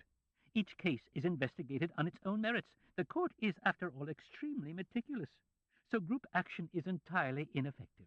It's only individuals who sometimes manage something in secret. Only when it's been achieved do others learn of it. No one knows how it happened. So there's no sense of community. People meet now and then in the waiting room, but there's not much conversation there. These superstitions have been around for ages and multiplied totally on their own. I saw the gentlemen there in the waiting room, said Kay. Their waiting seemed to me so pointless. Waiting isn't pointless, said the merchant. The only thing that's pointless is independent action. As I mentioned, I have 5 lawyers besides this one. One would think, and I thought so myself at first, that I could now turn the case over to them completely. But that's totally mistaken. I'm even less able to turn it over to them than if I had only one. You probably don't understand why. No, said Kay, placing his hand soothingly on that of the merchant to slow down his all-too-rapid speech. I just wonder if you could speak a little more slowly. All of these things are very important to me, and I can't really follow you. I'm glad you reminded me, said the merchant. You're a newcomer, after all, a mere youth. Your trial is 6 months old, right? Yes, I've heard about it. Such a young trial. I, on the other hand, have thought these things through innumerable times. To me, they're the most self-evident matters in the world. You're no doubt happy your trial's so far along? Kay inquired. He didn't want to ask straight out how the merchant's case was coming. But he didn't receive a straightforward answer either. Yes, I've been pushing my trial along for 5 years, said the merchant, bowing his head. That's no small accomplishment. Then he fell silent for a moment. Kay listened to hear if Laney was returning yet. On the one hand, he didn't want her to come, for he still had many questions to ask and didn't want Laney to discover him in intimate conversation with the merchant. On the other hand, he was annoyed that in spite of his presence, she was remaining so long with the lawyer, much longer than necessary to hand him his soup. I still remember clearly, the merchant continued, and Kay was immediately all ears, when my trial was about as old as yours is now. Back then I had only this one lawyer, but I wasn't particularly satisfied with him. I'm finding out everything here, thought Kay, and nodded vigorously, as if to encourage the merchant to tell him everything worth knowing. My trial, the merchant went on, was getting nowhere. Inquiries were taking place all right, and I attended every one of them, gathered material, and turned all my business records over to the court, which I discovered later wasn't even necessary. I kept running to my lawyer, and he was submitting various petitions as well. Various petitions? Asked Kay. Yes, of course, said the merchant. That's very important to me, said Kay. In my case, he's still preparing the first petition. He hasn't done anything yet. I see now that he's neglecting me shamefully. There may be various valid reasons why the petition isn't finished yet, said the merchant. And my petitions, by the way, later proved to be entirely worthless. I even read one of them myself through the good graces of a court clerk. It was scholarly, all right, but in fact contained nothing of substance. A lot of Latin, for the most part, which I don't understand, then several pages of general appeals to the court, then flattery of certain individual officials who weren't in fact named, but could have been deduced by anyone familiar with the court, then self-praise on the lawyer's part, combined with an almost canine servility before the court, and finally analyses of legal cases from ancient times that were supposedly similar to mine. Of course, these analyses, so far as I could tell, were very carefully done. I don't mean to judge the lawyer's work in saying all this, and the petition I read was only one of many. Nevertheless, and this is what I want to get to, I couldn't see that my trial was making any progress. What sort of progress did you expect to see? Asked Kay. That's a very sensible question, said the merchant with a smile. You seldom see any sort of progress at all in such proceedings, but I didn't know that then. I'm a merchant, and was much more of one then than I am today. I wanted to see tangible results. I expected the whole matter to be moving toward a conclusion, or at least to advance at a steady pace. Instead, there were nothing but hearings, most of which went over the same old material. I already had the answers prepared like a litany. Several times a week, court messengers would come to my firm or to my lodgings, or wherever they could find me. That was disturbing, of course. Things are much better these days, at least in that respect. A telephone call causes far less disruption.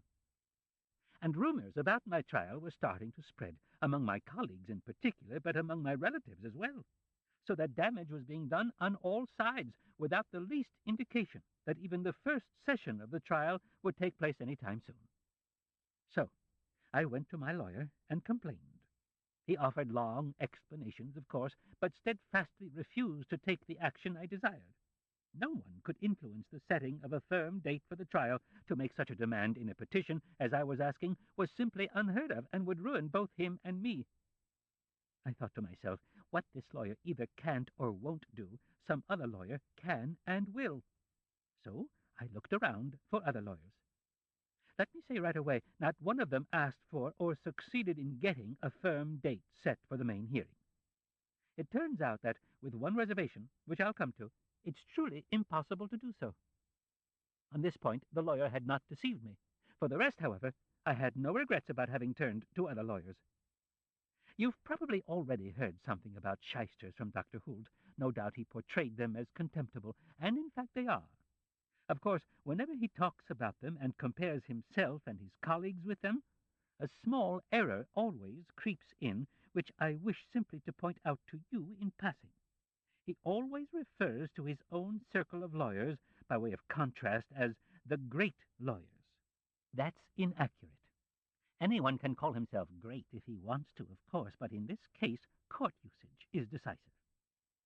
According to that, there are, in addition to the shysters, both petty lawyers and great lawyers. This lawyer and his colleagues are only petty lawyers, however. The great lawyers, whom I've merely heard of but never seen, stand incomparably higher in rank above the petty lawyers than those do over the despised shysters. The great lawyers? Asked Kay. Who are they, then? How can they be contacted? So you've never heard of them, said the merchant. There's scarcely a single defendant who doesn't dream of them for a time after learning about them. Don't fall prey to that temptation. I don't know who the great lawyers are, and it's probably impossible to contact them. I don't know of a single case in which they can be said with certainty to have intervened. They do defend some people, but it's not possible to arrange that on one's own. They only defend those they wish to defend. The cases they take on, however, have no doubt already advanced beyond the lower court. On the whole, it's best not to think about them. Otherwise, consultations with other lawyers, their advice and assistance, all seem so disgusting and useless that, as I myself know from experience, what you would like most to do would be to pitch the whole affair, go home to bed, and hear nothing more of it. But of course that would be equally stupid. Nor would you be left at peace in bed for long. So you didn't think about the great lawyers back then? Asked Kay. Not for long, said the merchant, and smiled again. You can never quite forget them, unfortunately. Nights are particularly conducive to such thoughts. But back then I wanted immediate results, so I went to the shysters. Look at the two of you sitting together, cried Lamy, who had returned with the bowl and paused at the door. In fact, they were sitting quite close to one another. The slightest turn, and they would bump their heads. The merchant, who apart from his short stature also stooped, had forced Kay to bend low if he wanted to hear everything. "Just give us another minute," Kay said, putting Laney off, and the hand he still left placed on the merchant's twitched impatiently. "He wanted me to tell him about my trial," the merchant said to Laney. "Go ahead and tell him," she said. She spoke tenderly to the merchant, but condescendingly as well, which didn't please Kay. After all, as he now realized, the man had some merit. At least he had experience in these matters and could communicate it. Laney probably judged him unfairly. He watched with annoyance as Laney took the candle from the merchant, who had been gripping it firmly the whole time, wiped his hand with her apron, and then knelt down beside him to scratch away some wax that had dripped onto his trousers. "You were going to tell me about the shysters," Kay said, pushing Laney's hand away without comment. "What do you think you're doing?" asked Laney, giving Kay a small tap and resuming her task. "Yes, the shysters," said the merchant, and passed his hand across his brow as if he were thinking. Kay tried to prompt him by saying, "You wanted immediate results, and so you went to the shysters." "That's right," said the merchant, but didn't continue. Perhaps he doesn't want to talk about it in front of Laney, thought Kay, suppressing his impatience to hear the rest at once and pressing him no further. "Did you tell him I was here?" he asked Laney. "Of course," she said. "He's waiting for you. Now leave Block alone. You can always talk with Block later. He's staying here, after all." Kay hesitated a moment longer. "You're staying here?" he asked the merchant. He wanted him to answer for himself, not to have Laney talking about the merchant as if he weren't there. He was filled with hidden resentment against Laney today. Again, only Laney answered, "He often sleeps here." "Sleeps here?" cried Kay. He thought the merchant would simply wait for him while he dealt quickly with the lawyer, and that they would then leave together and discuss everything thoroughly without interruption. "Yes," said Laney. "Not everyone is allowed to see the lawyer whenever they wish, like you, Joseph. You don't seem at all surprised that the lawyer is receiving you at 11 o'clock at night, in spite of his illness. You take what your friends do for you too much for granted." "Well, your friends do it gladly, or at least I do. I don't want or need any other thanks than that you're fond of me." "Fond of you?" Kay thought for a moment, and only then did it occur to him. "Well, I am fond of her." Nevertheless, he said, ignoring all the rest, "He receives me because I'm his client. If I needed outside help for that, too, I'd be bowing and scraping at every step." "He's being very bad today, isn't he?" Laney asked the merchant. "Now I'm the one who isn't here," thought Kay, and almost grew angry with the merchant as well, as the latter, adopting Laney's rude manner, said, "The lawyer has other reasons for receiving him, too. His case is much more interesting than mine, and his trial is in its beginning stages, and therefore probably not particularly muddled yet, so the lawyer still enjoys dealing with it. Things will be different later on." "Yes, yes," said Laney, and glanced at the merchant with a smile. "How he rattles on! You don't dare believe him at all." Here she turned to Kay. "He's as gossipy as he is sweet. Maybe that's why the lawyer doesn't like him. At any rate, he only sees him if he's in a good mood. I've been trying hard to change that, but it's impossible.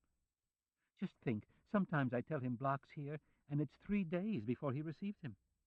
If Block isn't on the spot when called, however, all is lost, and he has to be announced anew. That's why I let Block sleep here. He's been known to ring for him in the night. So now Block is ready nights as well. Sometimes, of course, if Block does prove to be here, the lawyer then retracts the order to admit him." Kay threw a questioning glance at the merchant.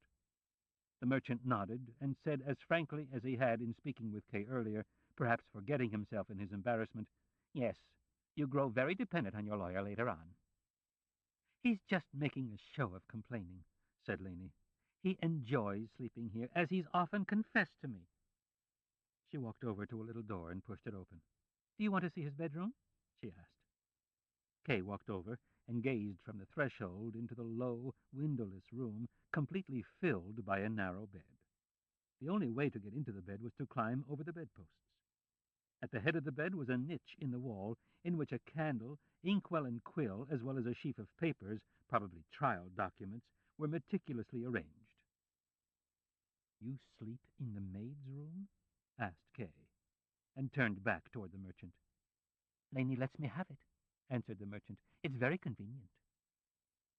Kay took a long look at him. Perhaps his first impression of the merchant had been correct after all. He was experienced in these matters, since his trial had been under way for a long time, but he had paid dearly for that experience. Suddenly, Kay could no longer stand the sight of the merchant. "Put him to bed," he cried to Laney, who seemed to have no idea what he meant. He himself wanted to see the lawyer, and by dismissing him, to free himself not only from the lawyer, but from Laney and the merchant as well. But before he reached the door, the merchant addressed him softly. "Herr Kay." Kay turned around with an angry look. "You've forgotten your promise," said the merchant, and leaned forward imploringly from his chair toward Kay. "You were going to tell me a secret." "That's true," said Kay, glancing at Laney as well, who regarded him attentively. "Well, listen. It's hardly a secret by now, of course. I'm going to see the lawyer now, to dismiss him." "He's dismissing him!" cried the merchant, jumping up from his chair and racing about the kitchen with his arms in the air. Again and again he cried out, "He's dismissing his lawyer!" Laney immediately started for Kay, but the merchant got in her way, and she struck him with her fists. Still clenching her fists, she ran after Kay, who, however, had a sizable lead. He had already entered the lawyer's room when Laney caught up with him. He'd almost shut the door behind him, but Laney, who held the door open with her foot, grabbed him by the arm and tried to pull him back. He squeezed her wrist so hard, however, that she groaned and let him go. She didn't dare enter the room at once, and Kay locked the door with the key. "I've been waiting a long time for you," said the lawyer from his bed, placing on the nightstand a document he'd been reading by candlelight, and donning a pair of glasses through which he peered sharply at Kay. Instead of apologizing, Kay said, "I'll be leaving soon." Because Kay's remark was not an apology, the lawyer ignored it and said, "I'll not see you again at such a late hour." "That's in accord with my desires," said Kay. The lawyer looked at him inquisitively. "Sit down," he said. "As you wish," said Kay, pulling a chair up to the nightstand and sitting down. "It looked to me like you locked the door," said the lawyer. "Yes," said Kay, "because of Laney." He intended to spare no one, but the lawyer asked, "Was she being too forward again?" "Too forward?" Kay asked. "Yes," said the lawyer with a chuckle, fell prey to a fit of coughing, then started chuckling again once it had passed. "You've no doubt noticed how forward she is?" he asked, patting Kay on the hand he'd braced distractedly on the nightstand and now quickly withdrew. "You don't attach much importance to it," said the lawyer as Kay remained silent. "So much the better. Otherwise I might have had to offer you my apologies. It's a peculiarity of hers I've long since forgiven her for, and I wouldn't bring it up at all if you hadn't locked the door just now. This peculiarity, and of course you're probably the last person I need to explain this to, but you look so perplexed that I will. This peculiarity consists in the fact that Laney finds most defendants attractive. She's drawn to all of them, loves all of them, and of course appears to be loved by them in turn. She occasionally amuses me with stories about it when I let her. I'm not nearly as surprised as you seem to be. If you have an eye for that sort of thing, defendants are indeed often attractive. It is, of course, remarkable, in a sense almost a natural phenomenon. It's clear no obvious change in appearance is noticeable once a person has been accused. The situation differs from a normal court case. Most defendants continue to lead a normal life, and if they find a good lawyer who looks out for them, they aren't particularly hampered by the trial. Nevertheless, an experienced eye can pick out a defendant in the largest crowd every time. On what basis, you may ask? My reply won't satisfy you. The defendants are simply the most attractive. It can't be guilt that makes them attractive, for, at least as a lawyer, I must maintain this, they can't all be guilty. Nor can it be the coming punishment that renders them attractive in advance, for not all of them will be punished. It must be a result, then, of the proceedings being brought against them, which somehow adheres to them. Of course, some are even more attractive than others, but they're all attractive. Even that miserable worm, Block. By the time the lawyer had finished, Kay had completely regained his composure. He even nodded emphatically at his final words, which reconfirmed his original conviction that the lawyer, now as always, was attempting to divert his attention from the main question by conveying general information having nothing to do with the matter at hand, which was what he had actually accomplished in Kay's case. The lawyer no doubt noticed that Kay was putting up more resistance than usual on this occasion, for he now fell silent in order to allow Kay a chance to speak. And when Kay said nothing, he asked, "Have you come with some special purpose in mind today?" "Yes," said Kay, shading the candle with his hand slightly so he could see the lawyer better. "I wanted to tell you that as of today, I no longer wish for you to represent me." "Do I understand you correctly?" the lawyer asked, rising halfway up in bed and propping himself with one hand on the pillows. "I assume so," said Kay, who was sitting there tensely on the alert. "Well, now we can discuss this plan," said the lawyer after a pause. "It's no longer a plan," said Kay. "That may be," said the lawyer, "but still we mustn't be too hasty." He used the word "we" as if he had no intention of freeing Kay, as if he were still his adviser, even if he were no longer his legal representative. "There's nothing hasty about it," said Kay, standing up slowly and stepping behind his chair. "It's been carefully considered, perhaps at even too great a length. The decision is final." "Then permit me just a few more remarks," said the lawyer, pulling off the quilt and sitting up on the edge of the bed. His bare, white-haired legs trembled in the cold. He asked Kay to pass him a blanket from the divan. Kay fetched the blanket and said, "There's no reason to risk catching cold." "The cause is important enough," said the lawyer, as he pulled the quilt around his upper body and then wrapped the blanket around his legs. "Your uncle is my friend, and I've grown fond of you as well over the course of time. I admit that openly. I needn't be ashamed of it." These emotional sentiments on the old man's part were not welcomed by Kay, for they forced him to a more detailed explanation he would have preferred to avoid, and they disconcerted him as well, as he admitted openly to himself, although they could never, of course, cause him to retract his decision. "I appreciate your kind feelings," he said, "and I realize you did as much as you could in my case, and in a manner you thought was in my interest. Recently, however, I've become convinced that isn't enough.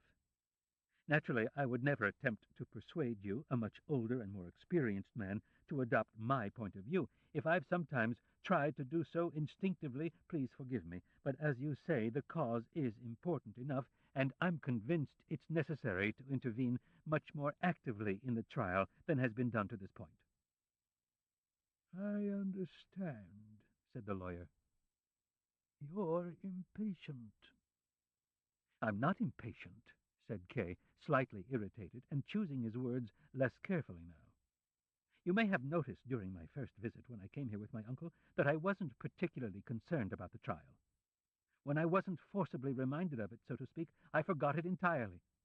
But my uncle insisted I ask you to represent me, and I did it to oblige him. One would have thought the trial would weigh less heavily upon me then. The point of engaging a lawyer is to shift the burden of the trial in part from oneself. But the opposite occurred. I never had as many worries about the trial as I did from the moment you began to represent me. When I was on my own, I did nothing about my case, but I hardly noticed it. Now, on the other hand, I had someone representing me. Everything was set so that something was supposed to happen. I kept waiting expectantly for you to take action, but nothing was done. Of course, you passed on various bits of information about the court I might not have garnered from anyone else. But I don't find that sufficient when the trial is positively closing in on me in secret."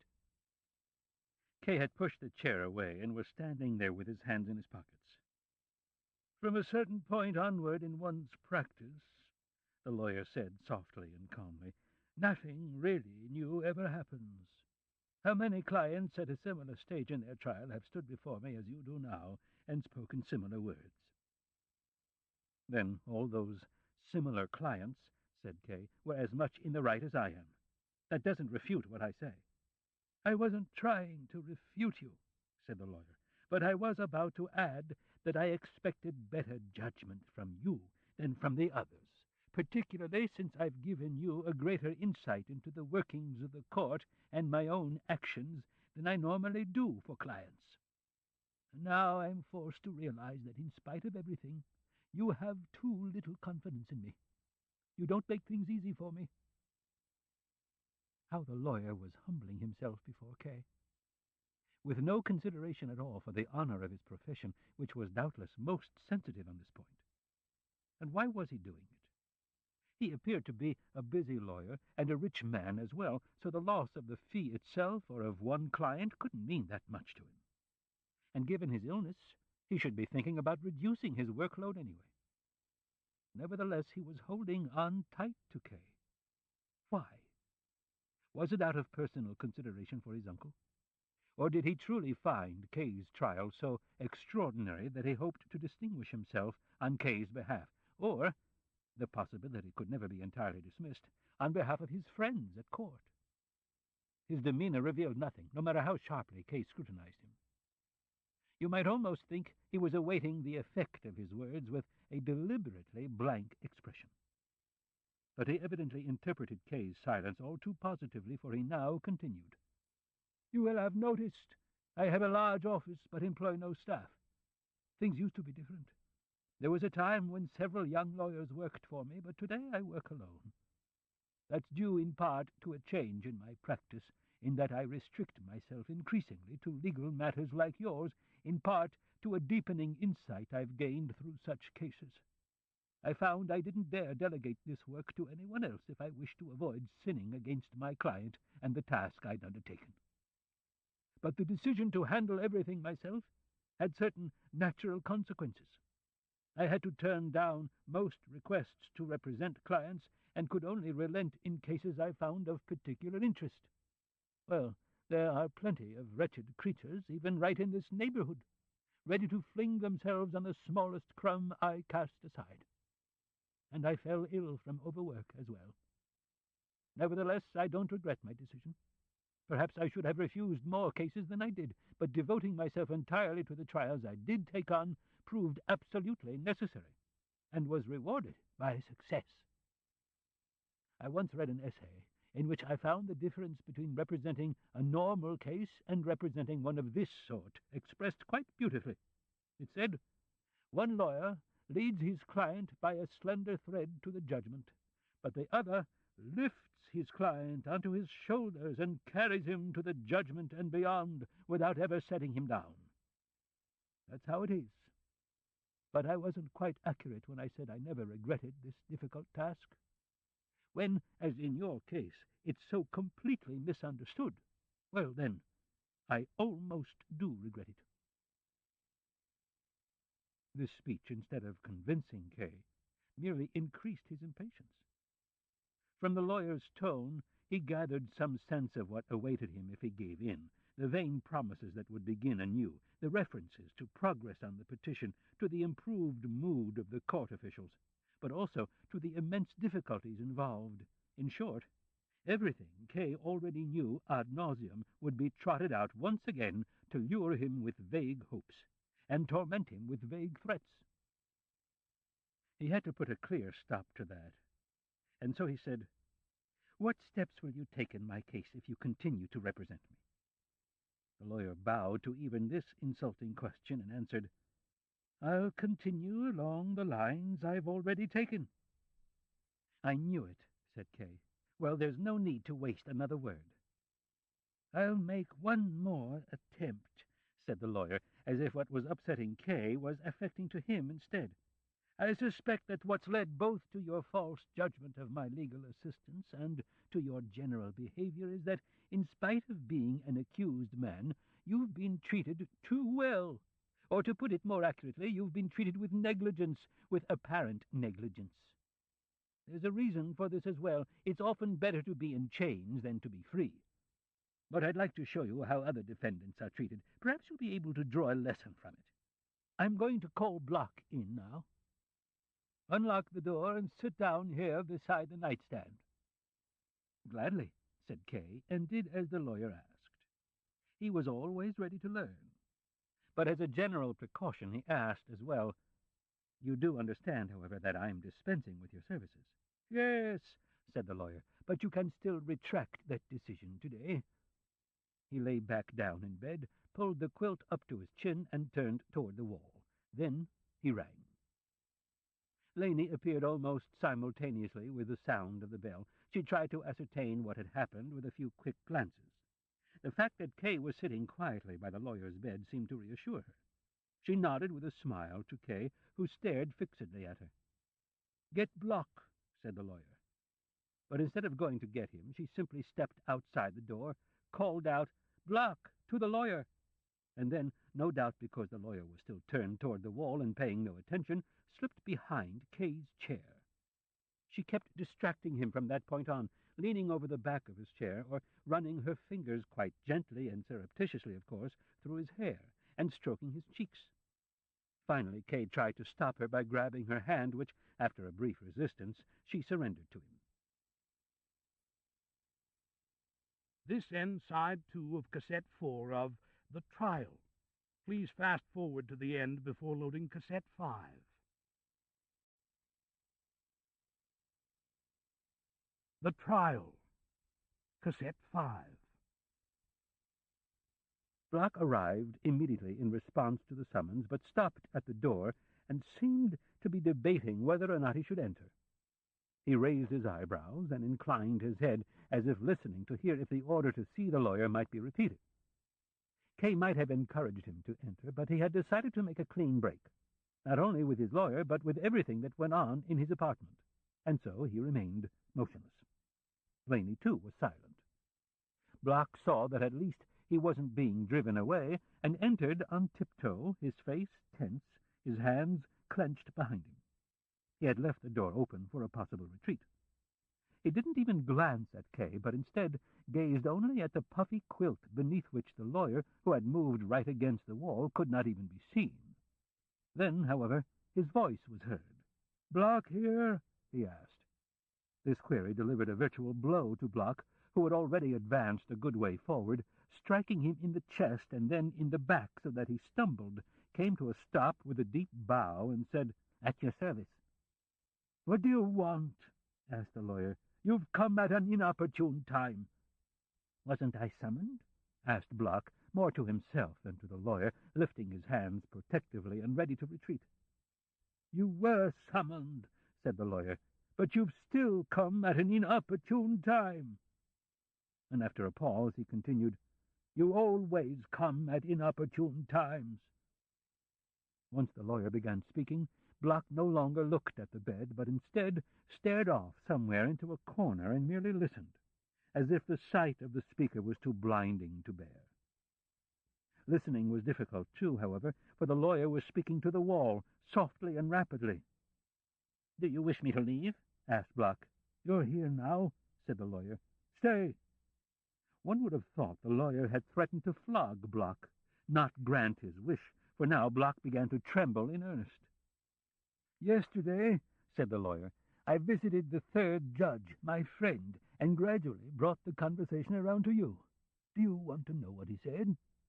"Oh, please," said Block. Since the lawyer didn't reply at once, Block repeated his entreaty and stooped as if to kneel. But then Kay lashed out at him. "What are you doing?" he cried. Since Laney tried to stop his outburst, he seized her other hand as well. It was no loving embrace in which he held them. She groaned several times and tried to pull her hands away. Block was the one punished for Kay's outburst, however, for the lawyer asked him, "Who's your lawyer?" "You are," said Block. "And other than me?" asked the lawyer. "No one but you," said Block. "Then don't listen to anyone else," said the lawyer. Block accepted this totally. He measured Kay with an angry glance and shook his head vigorously. Translated into words, his gestures would have constituted a tirade of abuse. And this was the man Kay had wished to engage in friendly conversation about his own case. "I won't disturb you further," said Kay, leaning back in his chair. "Kneel down or crawl around on all fours. Do just as you like. It makes no difference to me." But Block did have a sense of honor, after all, at least as far as Kay was concerned, for he headed toward him, brandishing his fists and crying out as loudly as he dared in the lawyer's presence, "You can't talk to me like that. It's not allowed. Why are you insulting me, and in front of the lawyer who tolerates both you and me merely out of compassion? You're no better a person than I am, for you're a defendant too, and also on trial. But if you remain a gentleman in spite of that, then I'm as much a gentleman as you, if not a greater one. And I wish to be addressed as one, especially by you. But if you think you're privileged because you're allowed to sit here quietly and listen while I, as you put it, crawl around on all fours, then let me remind you of the old legal maxim. A suspect is better off moving than at rest. For one at rest may be on the scales without knowing it, being weighed with all his sins." Kay said nothing. He simply stared fixedly in astonishment at this flustered man. How many transformations he had undergone in just this past hour! Was it the trial that cast him about so and kept him from distinguishing his friends from his enemies? Couldn't he see that the lawyer was intentionally humiliating him, with no other goal on this occasion but to parade his power before Kay, and by so doing, perhaps intimidate Kay as well? But if Block was incapable of recognizing that, or feared the lawyer so much that this knowledge was of no help, how was he clever or bold enough to deceive the lawyer and conceal the fact that he had other lawyers working for him as well? And how did he dare to attack Kay, who could betray his secret at any time? But he dared more than this. He approached the lawyer's bed and began complaining about Kay there as well. "Herr Holt," he said, "you've heard how this man speaks to me. His trial can still be reckoned in hours, and he's already trying to give me advice. Me, a man who's been on trial for 5 years. He even abuses me. Knows nothing and abuses me, a man who has studied closely to the best of my poor abilities what decency, duty, and court custom demand." "Don't worry about anyone else," said the lawyer. "Just do what seems right to you." "Certainly," said Block, as if building up his own courage, and with a quick, sidelong glance, he knelt at the side of the bed. "I'm on my knees, sir," he said. But the lawyer said nothing. Block caressed the quilt cautiously with one hand. In the silence that now reigned, Laney said as she freed herself from Kay's hands, "You're hurting me. Leave me alone. I'm going to Block." She went over and sat down on the edge of the bed. Block was greatly pleased by her arrival. He begged her at once, with urgent but silent gestures, to plead his cause with the lawyer. He evidently needed the lawyer's information badly, perhaps only so that it could be used by his other lawyers. Laney apparently knew just how to approach the lawyer. She pointed to the lawyer's hand and pursed her lips as if for a kiss. Block immediately kissed it, and at Laney's prompting did so twice more. But still the lawyer said nothing. Then Laney leaned over the lawyer, displaying her fine figure as she stretched forward and bent down close to his face to stroke his long white hair. That finally wrested a response from him. "I hesitate to tell him," said the lawyer, and you could see how he shook his head slightly, perhaps to enjoy the touch of Laney's hand more fully. Block listened with bowed head, as if he were breaking some rule by doing so. "Why do you hesitate?" asked Laney. Kay had the feeling he was listening to a carefully rehearsed dialogue that had occurred many times before, and would occur many times again, one that would remain forever fresh only to Block. "How has he behaved today?" asked the lawyer, instead of answering. Before replying, Laney looked down at Block for a few moments as he raised his hands to her and wrung them imploringly. At last she nodded gravely, turned to the lawyer and said, "He's been quiet and industrious." An elderly merchant, a man with a long beard, begging a young woman to put in a good word for him. Even if he had his own ulterior motives, nothing could justify his actions in the eyes of his fellow man. It almost dishonored the onlooker. Kay didn't see how the lawyer could possibly have believed this performance would win him over. If he had not already driven him away, this scene would have done so. So the lawyer's methods, to which Kay fortunately had not been long enough exposed, resulted in this, that the client finally forgot the entire world, desiring only to drudge along this mistaken path to the end of his trial. He was no longer a client. He was the lawyer's dog. If the lawyer had ordered him to crawl under the bed as into a kennel and bark, he would have done so, gladly. Kay listened critically and coolly, as if he had been commissioned to mentally record everything, render an account of it at a higher level, and file a report. "What did he do all day?" asked the lawyer. "I locked him in the maid's room, where he generally stays anyway," said Laney, "so that he wouldn't bother me while I was working. I checked on what he was doing from time to time through the peephole. He was always kneeling on the bed with the documents you loaned him open on the windowsill, reading them. That made a positive impression on me. The window opens only onto an air shaft and offers hardly any light. That Block was reading in spite of this made me realize how obedient he is." "I'm glad to hear it," said the lawyer. "But did he understand what he was reading?" Block moved his lips constantly during this conversation, apparently formulating the replies he hoped Laney would give. "Of course I can't really say for sure," said Laney. "At any rate, I could see he was reading carefully. He spent the whole day reading the same page, and would move his finger along the lines as he read.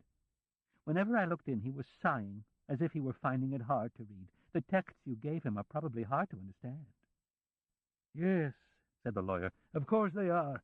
And I don't imagine he does understand any of them. They're simply meant to give him some idea of the difficulty of the battle I'm waging in his defense. And for whom am I waging this difficult battle? For, ludicrous as it may sound, for Block. He must learn the full import of that as well. Did he study without a break?" "Almost without a break," said Laney. "There was just one time when he asked me for a drink of water. I passed him a glass through the peephole. Then at 8 o'clock I let him out and gave him something to eat." Block gave Kay a sidelong glance, as if something praiseworthy had been said about him and must surely have impressed Kay as well. He seemed quite hopeful now. He moved more freely and shifted about on his knees. It was therefore all the more obvious when he froze at the following words from the lawyer. "You're praising him," said the lawyer. "But that's just why I find it hard to speak, for the judge's remarks were not at all favorable for Block or his trial." "Not favorable?" asked Laney. "How could that be?" Block looked at her expectantly, as if he thought her capable of turning to his favor the words long since spoken by the judge. "Not favorable," said the lawyer. "He was annoyed that I even brought up Block's name. 'Don't talk about Block,' he said. 'He's my client,' I said. 'You're letting him take advantage of you,' he said. 'I don't consider his case a lost cause,' I said. 'You're letting him take advantage of you,' he repeated. 'I don't believe it,' I said. 'Block works hard on his trial and always tries to keep up with it. He practically lives with me in order to stay current. One doesn't always find such commitment. It's true he's an unpleasant person, has bad manners, and is dirty, but with regard to procedural matters he's irreproachable.' I said irreproachable. I was intentionally exaggerating. To which he replied, 'Block is simply cunning. He's gained a good deal of experience and knows how to protract a trial. But his ignorance far outweighs his cunning. What do you think he would say if he were to learn that his trial hasn't even begun yet? If someone were to tell him that the bell that opens the trial still hasn't rung?'" "Quiet, Block," said the lawyer, for Block was starting to rise up on his wobbly knees and was apparently about to ask for an explanation. Now, for the first time, the lawyer addressed Block directly at length. His tired eyes roamed about, at times aimlessly, at times focusing on Block, who slowly sank to his knees again beneath his gaze. "The judge's remark is of no importance for you," said the lawyer. "Don't go into shock at every word. If you do it again, I won't disclose anything further to you. I can't even begin a sentence without having you stare at me as if I were about to deliver your final judgment. You should be ashamed here in front of my client. You'll undermine his faith in me as well. What is it you want? You're still alive. You're still under my protection. It's senseless anxiety. You've read somewhere that in some cases the final judgment comes unexpectedly from some chance person at some random moment. With numerous reservations, that's true, of course, but it's equally true that your anxiety disgusts me, and that I see in it a lack of necessary faith. What have I said, after all? I've repeated a judge's remark. You know that various views pile up around these proceedings until they become impenetrable. For instance, this judge assumes a different starting point for the trial than I do. A difference of opinion, that's all. There is an old tradition that a bell is rung at a certain stage in the trial. In this judge's view, it marks the beginning of the trial. I can't tell you everything that speaks against this at the moment, nor would you understand it all. Suffice it to say, a great deal speaks against it. Embarrassed, Block ran his fingers through the fur of the bedside rug. The anxiety caused by the judge's statement caused him to forget for a moment his own subservience to the lawyer. He now thought only of himself, turning the judge's words over, examining them from all sides. "Block," said Laney, in a tone of warning, lifting him up a bit by the collar. "Leave that fur alone, and listen to the lawyer."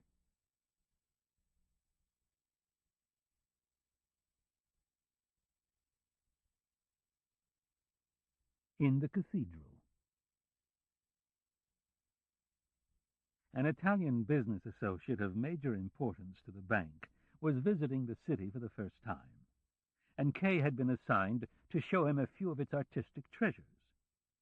At any other time he would have considered the assignment an honor, but now that he was expending so much effort defending his prestige at the bank, he accepted it reluctantly. Every hour away from the office troubled him. It was true he could no longer use his office time as efficiently as before. He spent many an hour in only the most superficial appearance of actual work, but that made him all the more worried when he was away from the office. He pictured the vice president, who was always lurking about, entering his office from time to time, sitting down at his desk, rifling through his papers, receiving customers who over the years had almost become Kay's friends, luring them away, yes, perhaps even discovering errors which Kay felt threatened by from 1,000 directions, as he were, errors he could no longer avoid. So no matter how much it honest, whenever he was given any assignment that required a business call or even a short trip, as chance would have it, the number of such assignments had mounted recently. The suspicion was never far removed that he was trying to get him out of the office for a while to check on his work, or at the very least, that they thought they could spare him easily. He could have turned down most of the assignments with no difficulty, but he didn't dare. For if there was any justification at all for his fear, refusing the assignment would be taken as an admission of his anxiety. For this reason he accepted such assignments with apparent equanimity, even concealing a bad cold when faced with a strenuous 2-day business trip, so that there would be no risk of his being held back due to the prevailing rainy autumn weather. Returning from the trip with a raging headache, he discovered he was supposed to host the Italian colleague the following day. The temptation to refuse, at least on this occasion, was strong, particularly since what he was being asked to do bore no direct relationship to his work at the bank. Fulfilling this social duty for a business colleague was doubtless important in itself, but not to Kay, who was well aware that only success in the office could protect him, and that if he couldn't manage that, even proving unexpectedly charming to the Italian would be of no value at all. He didn't want to be forced away from work even for a day, for the fear that he might not be allowed to return was too great, a fear that he knew all too well was far-fetched, but that nonetheless oppressed him. In this case, of course, it was almost impossible to invent a plausible excuse. Kay's Italian was not particularly fluent, but it was adequate. The decisive argument, however, was that Kay had some knowledge of art history, acquired in earlier days.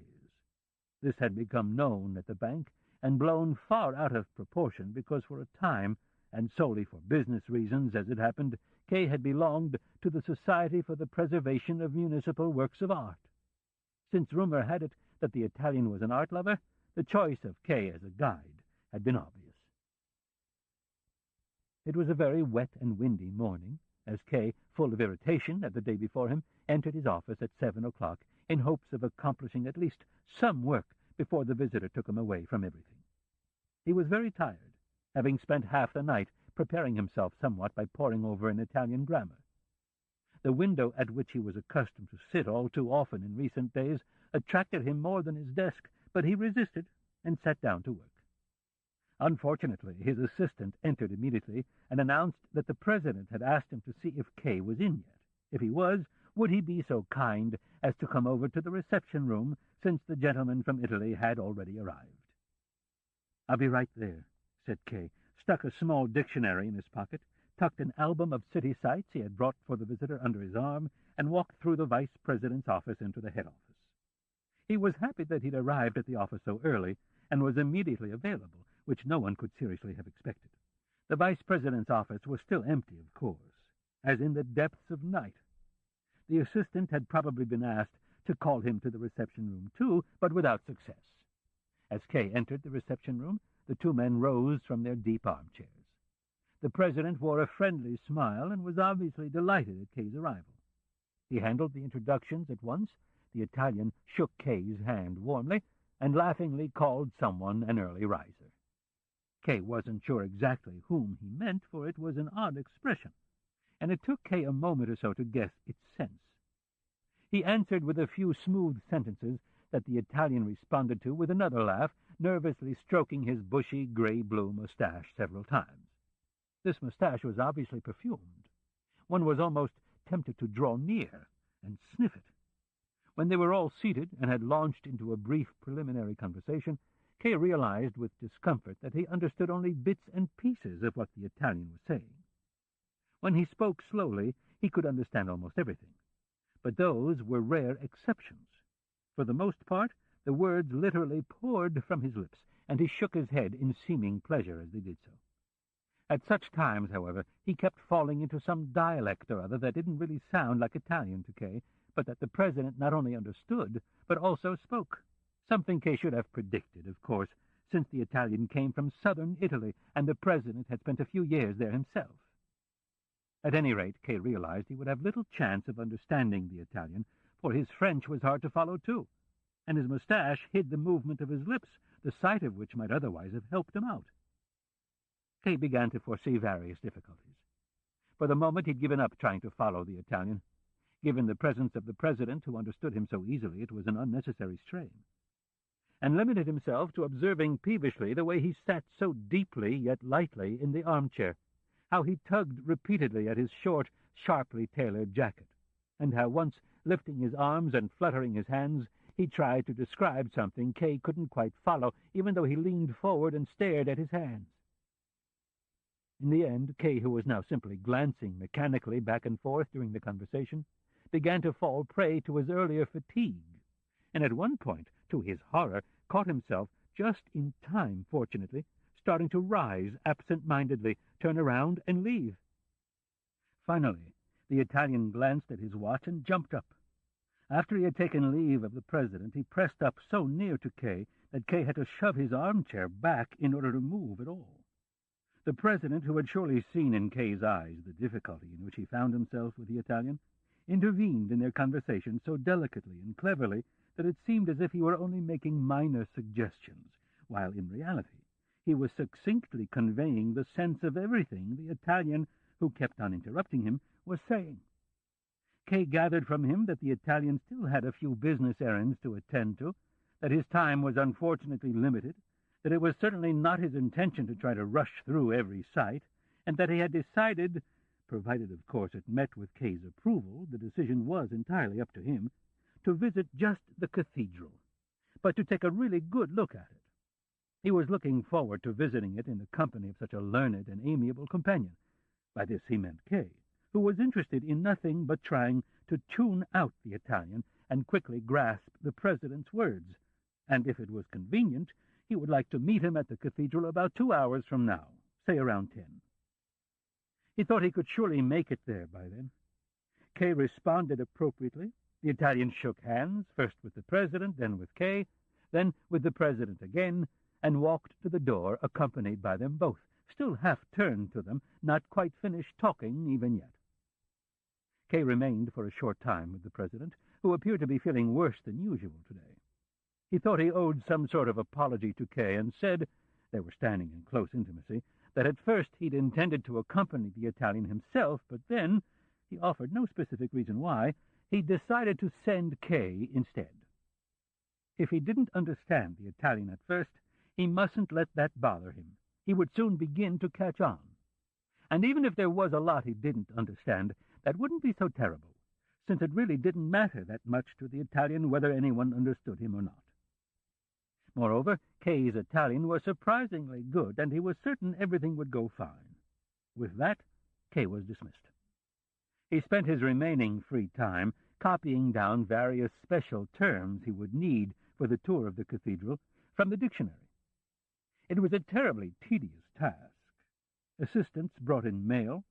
Clerks came with various inquiries, pausing at the door when they saw Kay was busy, but refusing to stir until Kay had heard them out. The vice president missed no opportunity to disturb Kay, entering several times, taking the dictionary from his hand and leafing through it, obviously at random. Clients even appeared in the semi-darkness of the waiting room when the door opened, bowing hesitantly, trying to attract his attention, but unsure whether or not they had been seen. All this revolved around Kay as if he were an axis, while he himself listed the words he would need, looked them up in the dictionary, copied them down, practiced pronouncing them, and finally tried to learn them by heart. But his once excellent memory seemed to have abandoned him totally. At times he got so mad at the Italian for causing all this trouble that he buried the dictionary under stacks of paper with the firm intention of making no further preparations. But then he would realize that he couldn't just parade past the artworks in the cathedral in total silence with the Italian, and he would pull the dictionary out again in even greater rage. At 9:30, just as he was preparing to leave, he received a phone call. Laney said good morning and asked how he was doing. Kay thanked her hurriedly and said he couldn't possibly talk now because he had to go to the cathedral. "To the cathedral?" asked Laney. "Yes, that's right, to the cathedral." "Why the cathedral?" asked Laney. Kay started to give a brief explanation, but he'd hardly begun when Laney suddenly said, "They're hounding you." Kay could not stand pity that he neither desired nor expected. He broke off the conversation with a word or two, but as he replaced the receiver, he said, partly to himself, partly to the distant young woman he could no longer hear, "Yes, they're hounding me." By now it was getting late. There was almost a danger he might not arrive in time. He went there by cab. At the last moment he remembered the album which he'd found no opportunity to hand over earlier, and took it along. He held it on his knees and drummed on it restlessly throughout the trip. The rain had let up, but it was damp, cool, and dark. It would be hard to see much in the cathedral, and Kay's cold would surely get worse from his standing so long on the cold flagstones. The cathedral square was totally deserted.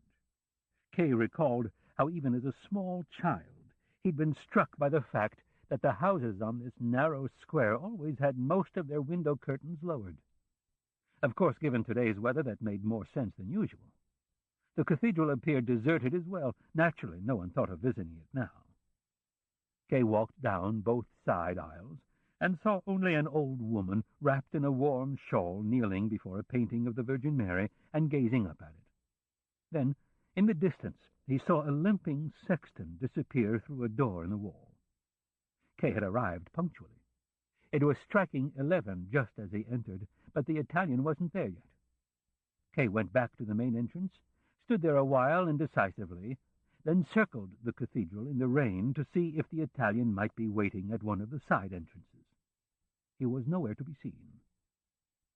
Could the president have misunderstood the time?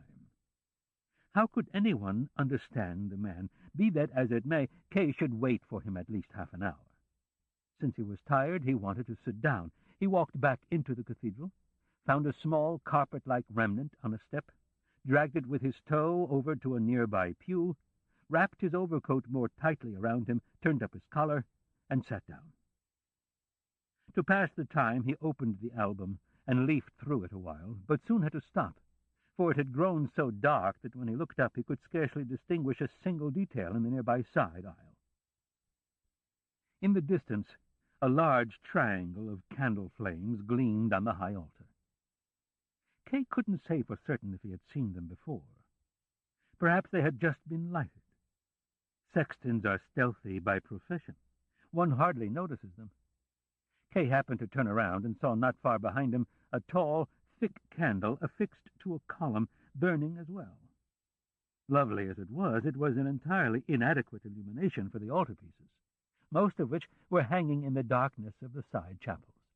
It actually increased the darkness. The Italian had been as right as he was impolite not to come. There would have been nothing to see, and they would have had to rest content with examining a few paintings inch by inch with Kay's pocket flashlight.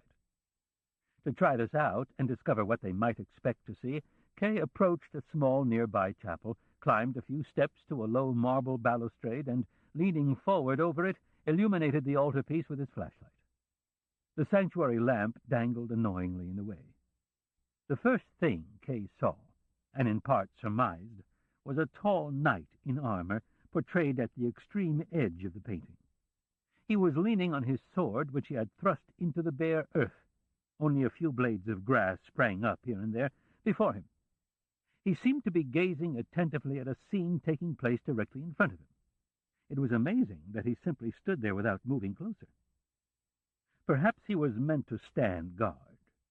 Kay, who hadn't seen any paintings for a long time, regarded the knight at length in spite of the fact that he had to keep squinting, bothered by the green glare of the flashlight. Then, as he passed the light over the remaining portion of the painting, he discovered it was a conventional depiction of the entombment of Christ, and moreover a fairly recent one. He put his flashlight away and returned to his seat. There was probably no point in waiting any longer for the Italian, but it must be pouring rain outside, and since it wasn't as cold inside as Kay had expected, he decided to remain for the time being. The main pulpit was nearby. Two bare golden crosses were placed aslant on its small round dome, their tips crossed. The front of the balustrade and its juncture with the supporting column were formed of green foliage clutched by little angels, now lively, now serene. Kay stepped before the pulpit and examined it from all sides.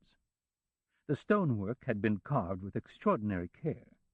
The profound darkness between and behind the leaves seemed captured and held fast. Kay placed his hand in one such gap and carefully felt along the stone. He had never known this pulpit existed.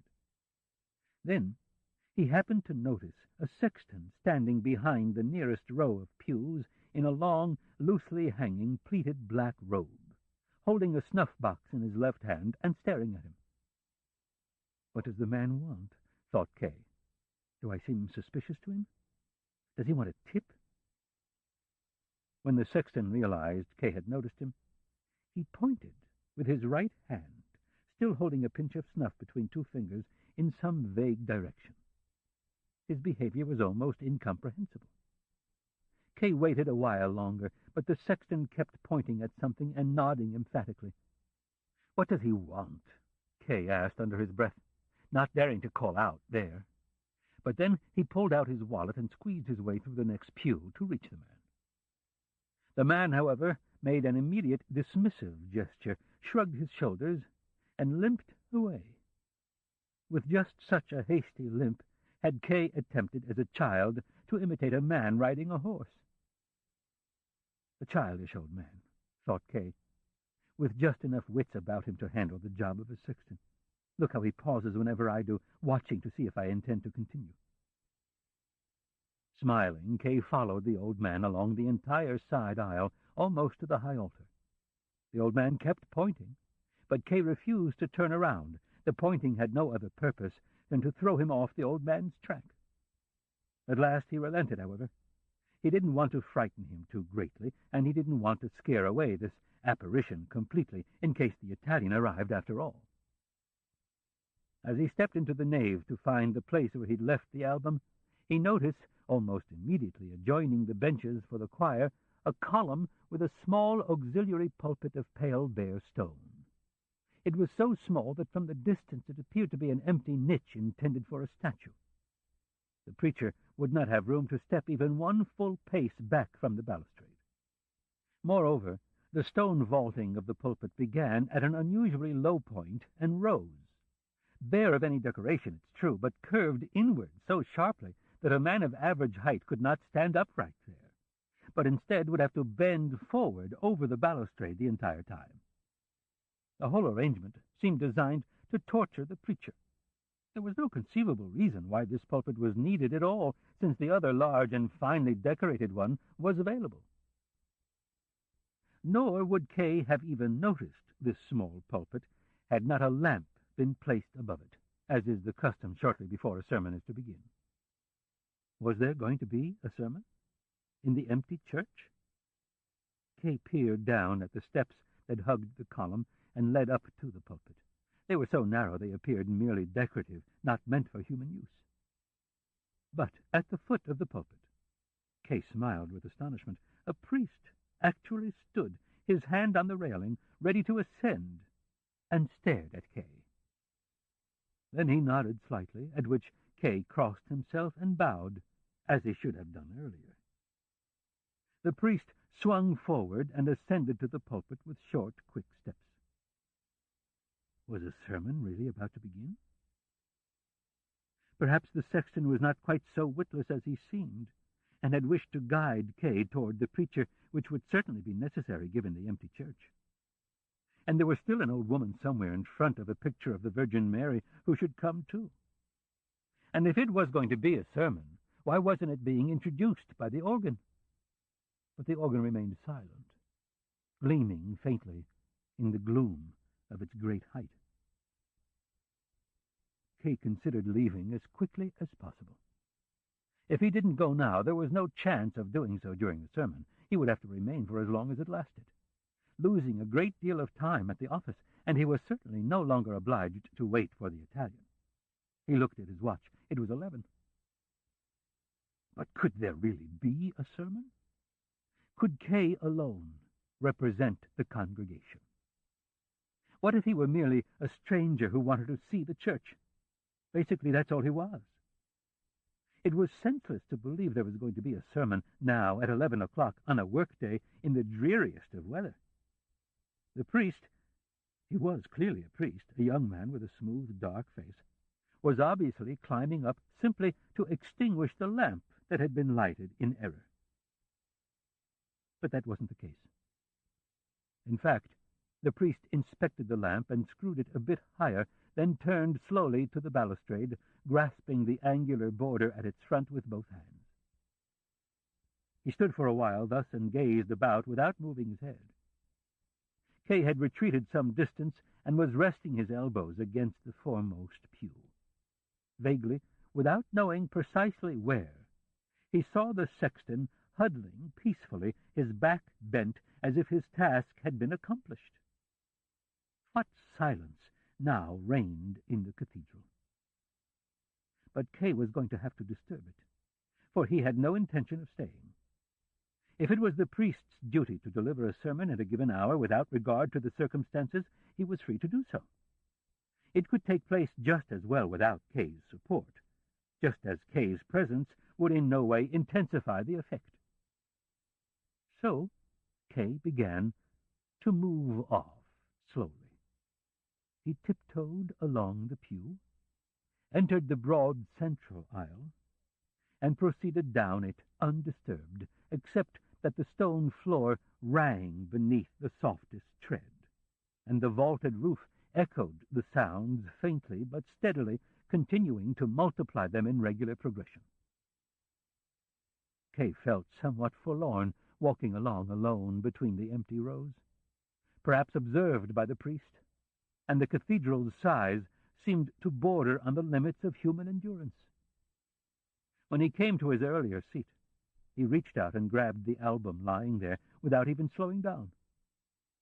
He had almost left the area of the pews and was approaching the open space between them and the outer door when he heard the voice of the priest for the first time. A powerful, well-trained voice. How it filled the waiting cathedral. It was not the congregation that the priest addressed, however. It was completely clear, and there was no escaping it. He cried out, "Josef K." K hesitated and stared at the floor.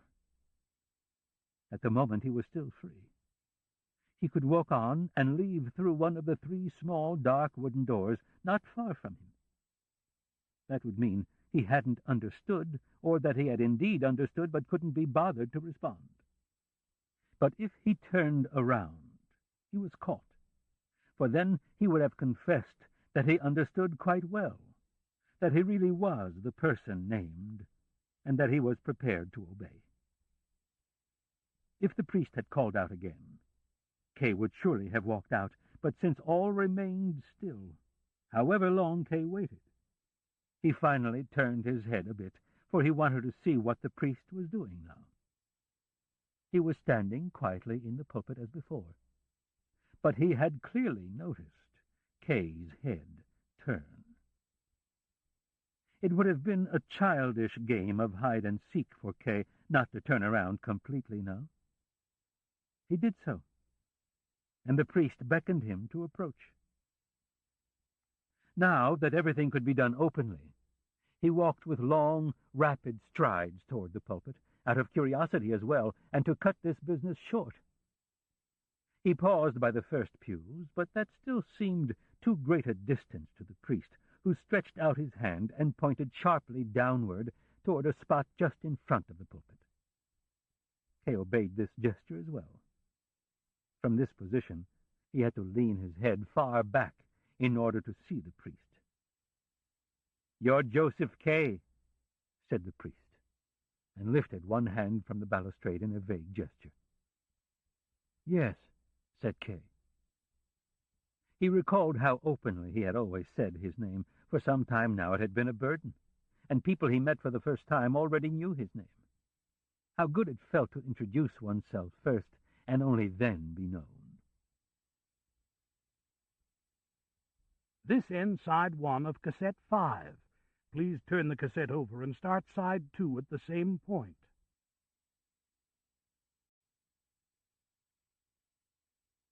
"You stand accused," said the priest in a very low voice.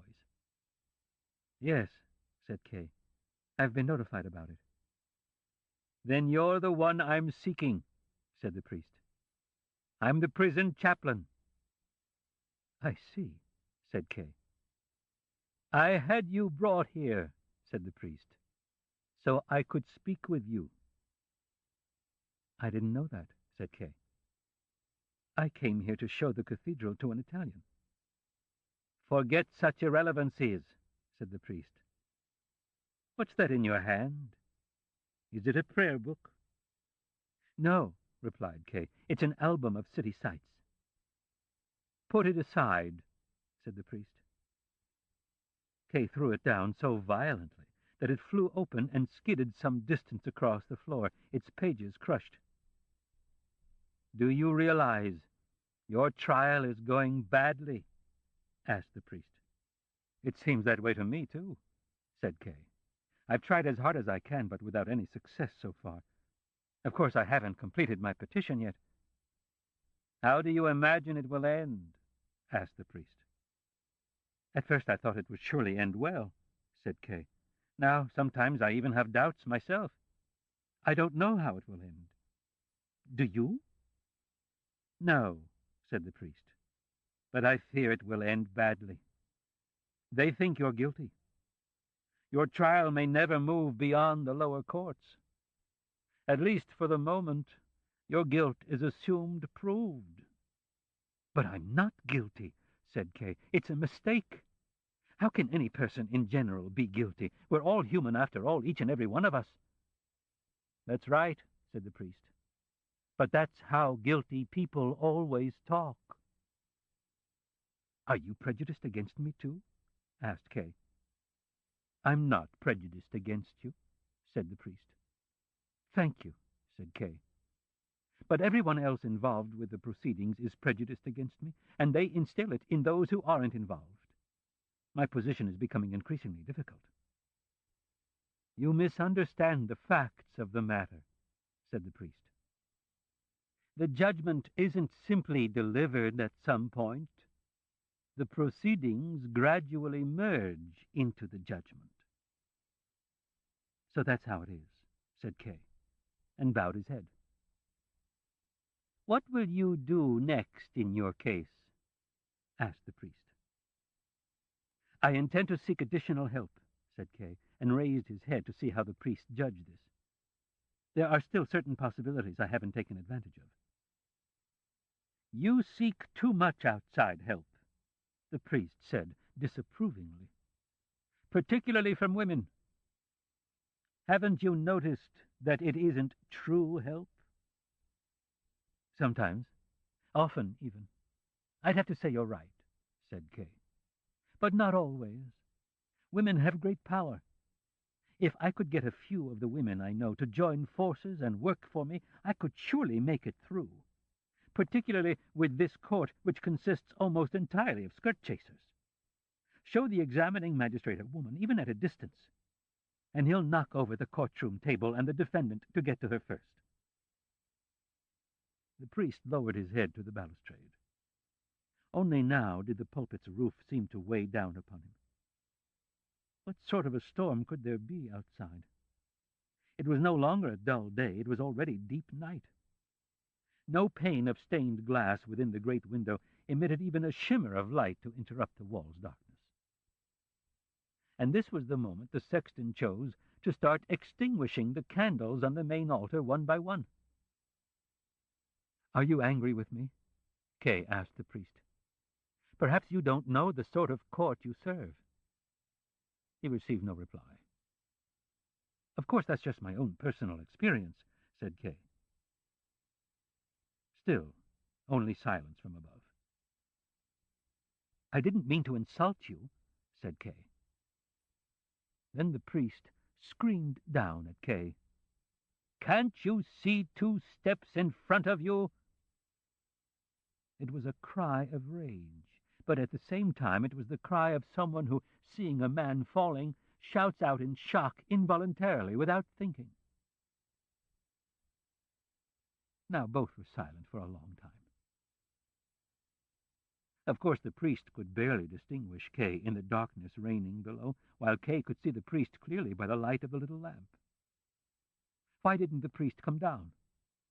He hadn't delivered a sermon, but instead merely told Kay a few things that would probably harm him more than help if he paid any attention to them. Nevertheless, the priest's good intentions seemed clear to Kay. It was not impossible that they might come to terms if he would come down. It was not impossible that he might receive some form of decisive and acceptable advice from him, something that might show him, for example, not how to influence the trial, but how to break out of it, how to get around it, how to live outside the trial. Surely that possibility existed. Kay had thought about it often in the recent past. If the priest knew of such a possibility, he might reveal it if asked, even though he himself was part of the court, and even though, when Kay attacked the court, he had suppressed his gentle nature and actually shouted at Kay. Won't you come down now? Asked Kay. There's no sermon to deliver. Come down to me.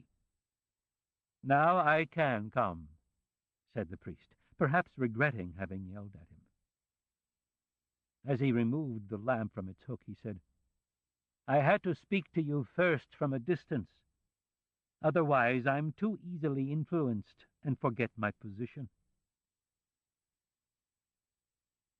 Kay awaited him at the bottom of the steps. The priest stretched out his hand to him while still on the upper steps as he descended. Do you have a little time for me? Asked Kay.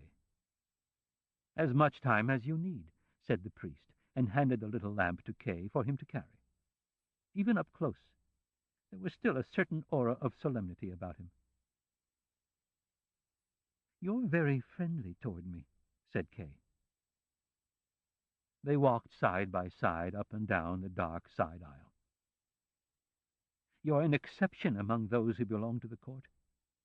I trust you more than I do any of them I've met so far. I can speak openly with you." "Don't deceive yourself," said the priest. "How am I deceiving myself?" asked Kay. "You're deceiving yourself about the court," said the priest. "In the introductory texts to the law, it says of this deception, 'Before the law stands a doorkeeper. A man from the country comes to this doorkeeper and requests admittance to the law. But the doorkeeper says that he can't grant him admittance now. The man thinks it over and then asks if he'll be allowed to enter later. 'It's possible,' says the doorkeeper, 'but not now.' Since the gate to the law stands open as always, and the doorkeeper steps aside, the man bends down to look through the gate into the interior. When the doorkeeper sees this, he laughs and says, 'If you're so drawn to it, go ahead and try to enter, even though I've forbidden it. But bear this in mind, I'm powerful, and I'm only the lowest doorkeeper. From hall to hall, however, stand doorkeepers, each more powerful than the one before. The mere sight of the third is more than even I can bear.' The man from the country has not anticipated such difficulties. The law should be accessible to anyone at any time, he thinks. But as he now examines the doorkeeper in his fur coat more closely, his large, sharply pointed nose, his long, thin black Tartar's beard, he decides he would prefer to wait until he receives permission to enter. The doorkeeper gives him a stool and lets him sit down at the side of the door. He sits there for days and years. He asks time and again to be admitted, and wearies the doorkeeper with his entreaties.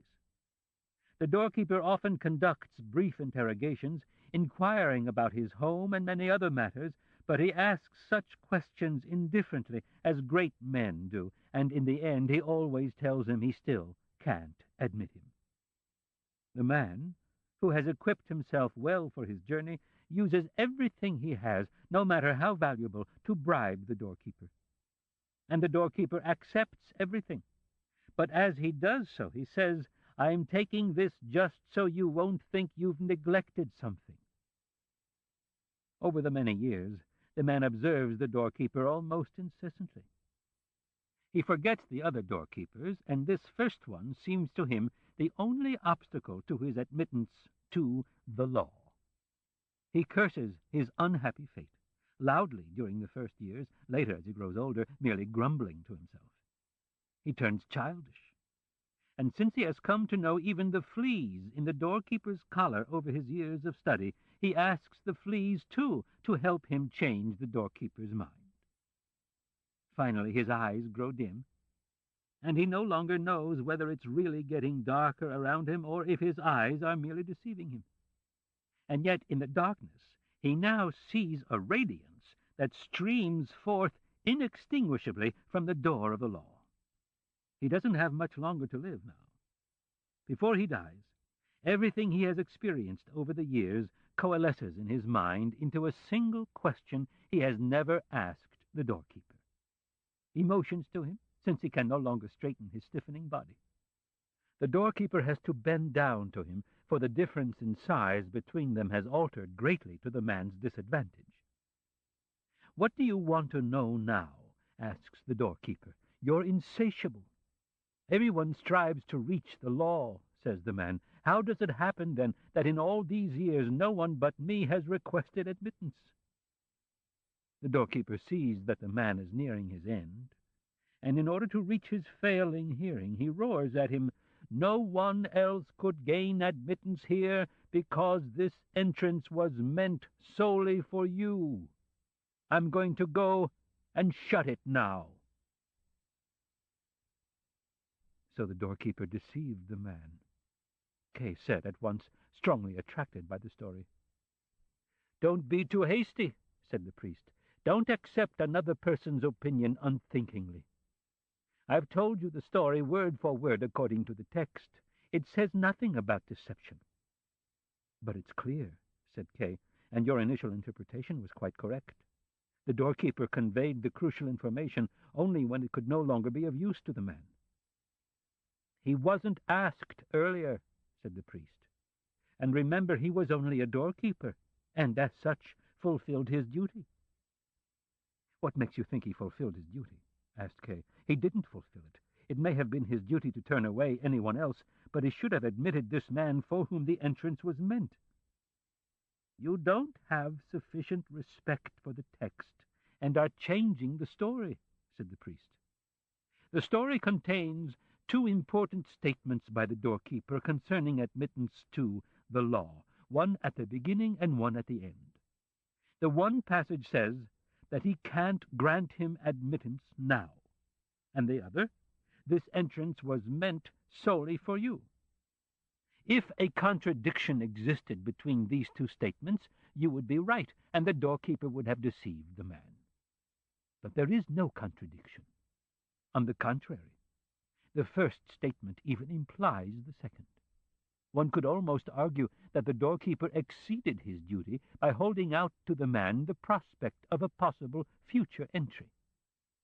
At that time, his sole duty appears to have been to turn the man away. And indeed, many commentators on the text are surprised that the doorkeeper intimated it at all, for he appears to love precision and the strict fulfillment of his duty. He never leaves his post once in the course of all those years, and he waits till the very end to close the gate. He's well aware of the importance of his office, for he says, "I'm powerful." He respects his superiors, for he says, "I'm only the lowest doorkeeper." When it comes to fulfilling his duty, he can neither be moved nor prevailed upon, for it says of the man, "He wearies the doorkeeper with his entreaties." He is not garrulous, for in all those years he only asks questions indifferently. He can't be bribed, for he says of a gift, "I'm taking this just so you won't think you've neglected something." Finally, even his external appearance hints at his pedantic nature, the large, sharply pointed nose, and the long, thin black Tartar's beard. Can there be a more conscientious doorkeeper?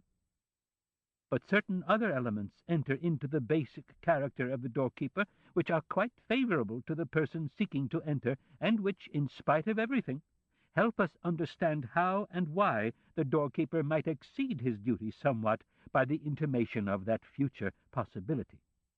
For it can't be denied that he's somewhat simple-minded, and consequently somewhat conceited as well. Even if his remarks about his own power and that of the other doorkeepers, and about how unbearable their sight is even for him, I say, even if all these remarks are correct in themselves, the manner in which he brings them forth shows that his understanding is clouded by simple-mindedness and presumption. The commentators tell us the correct understanding of a matter and misunderstanding the matter are not mutually exclusive. At any rate, one must assume that this simple-mindedness and presumption, trivial as their manifestations might be, could still weaken his defense of the entrance. They are breaches in the doorkeeper's character. To this may be added the fact that the doorkeeper seems friendly by nature. He's by no means always the official. Within the first few minutes, he allows himself the jest of inviting the man to enter, in spite of the fact that he has strictly forbidden it. And he doesn't send him away, but instead, we are told, gives him a stool and lets him sit at the side of the door. The patience with which he endures the man's entreaties over the years, the brief interrogations, the acceptance of the gifts, the polite sensitivity with which he permits the man beside him to curse aloud the unhappy fate which has placed the doorkeeper in his way, all this points toward feelings of compassion. Not every doorkeeper would have acted thus. And finally, he bends down low when the man motions to him to give him the opportunity to ask a final question. Only a slight impatience, after all the doorkeeper knows the end is at hand, is expressed in the words, "You're insatiable."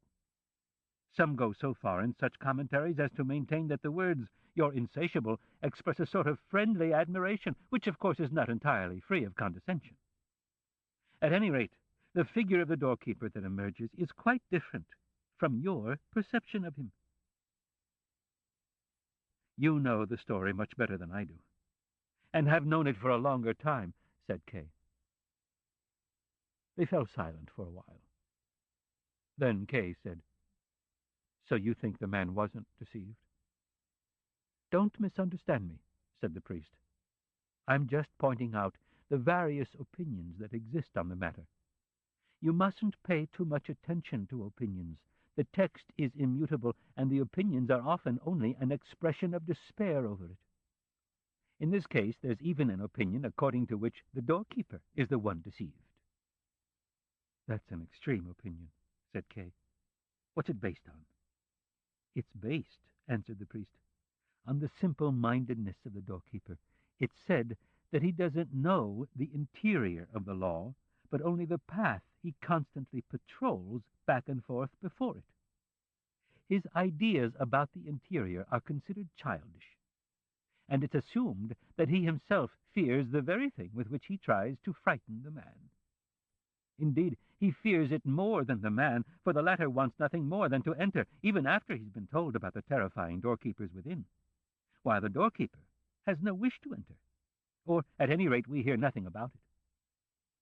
Others say that he must indeed have already been inside, for after all he has been taken into the service of the law, and that could only have happened within.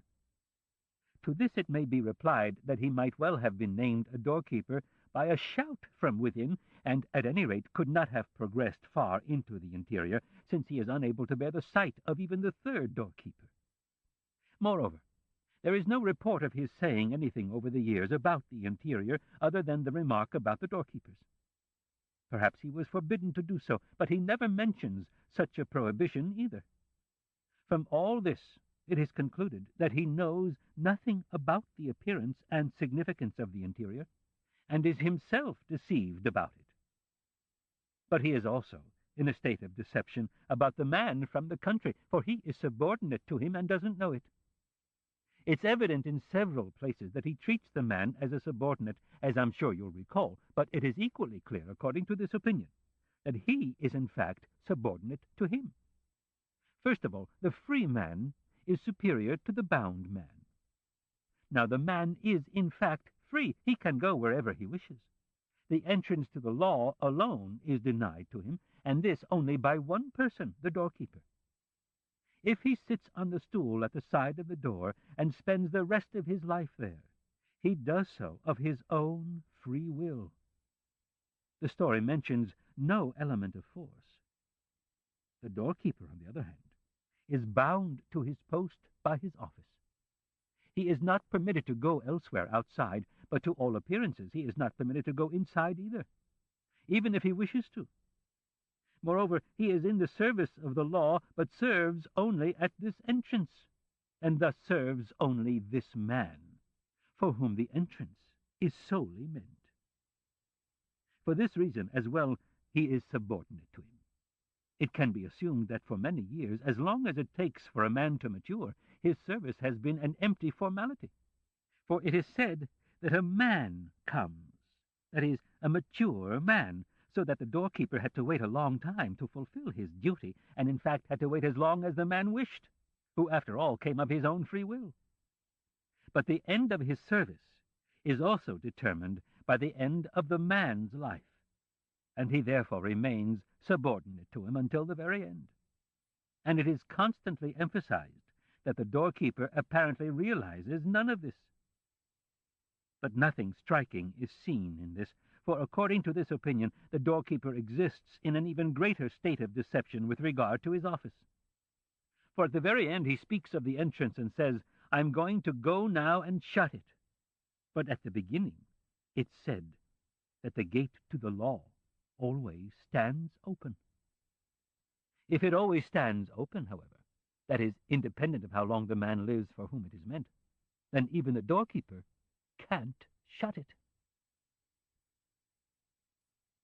Opinions vary as to whether the doorkeeper intends the announcement that he is going to shut the gate merely as an answer, or to emphasize his devotion to duty, or because he wants to arouse remorse and sorrow in the man at the last moment. Many agree, however, that he will not be able to shut the gate. They even think that, at least at the end, he's subordinate to the man in knowledge as well, for the former sees the radiance which streams forth from the entrance to the law, while the doorkeeper, by profession, is probably standing with his back to the entrance. Nor does he show by anything he says that he might have noticed a change. "That's well reasoned," said Kay, who had repeated various parts of the priest's explanation to himself under his breath. "It's well reasoned, and now I too believe that the doorkeeper is deceived. But that doesn't change my earlier opinion, for in part they coincide. It makes no difference if the doorkeeper sees clearly or is deceived. I said the man was deceived. If the doorkeeper sees clearly, one might have doubts about that, but if the doorkeeper is deceived, the deception must necessarily carry over to the man. In that case, the doorkeeper is indeed no deceiver, but is so simple-minded that he should be dismissed immediately from service. You have to realize that the state of deception in which the doorkeeper finds himself doesn't harm him, but harms the man 1,000-fold. "You run up against a contrary opinion there," said the priest. "Namely, there are those who say that the story gives no one the right to pass judgment on the doorkeeper. No matter how he appears to us, he's still a servant of the law. He belongs to the law, and thus is beyond human judgment. In that case, one can't see the doorkeeper as subordinate to the man. To be bound by his office, even if only at the entrance to the law, is incomparably better than to live freely in the world.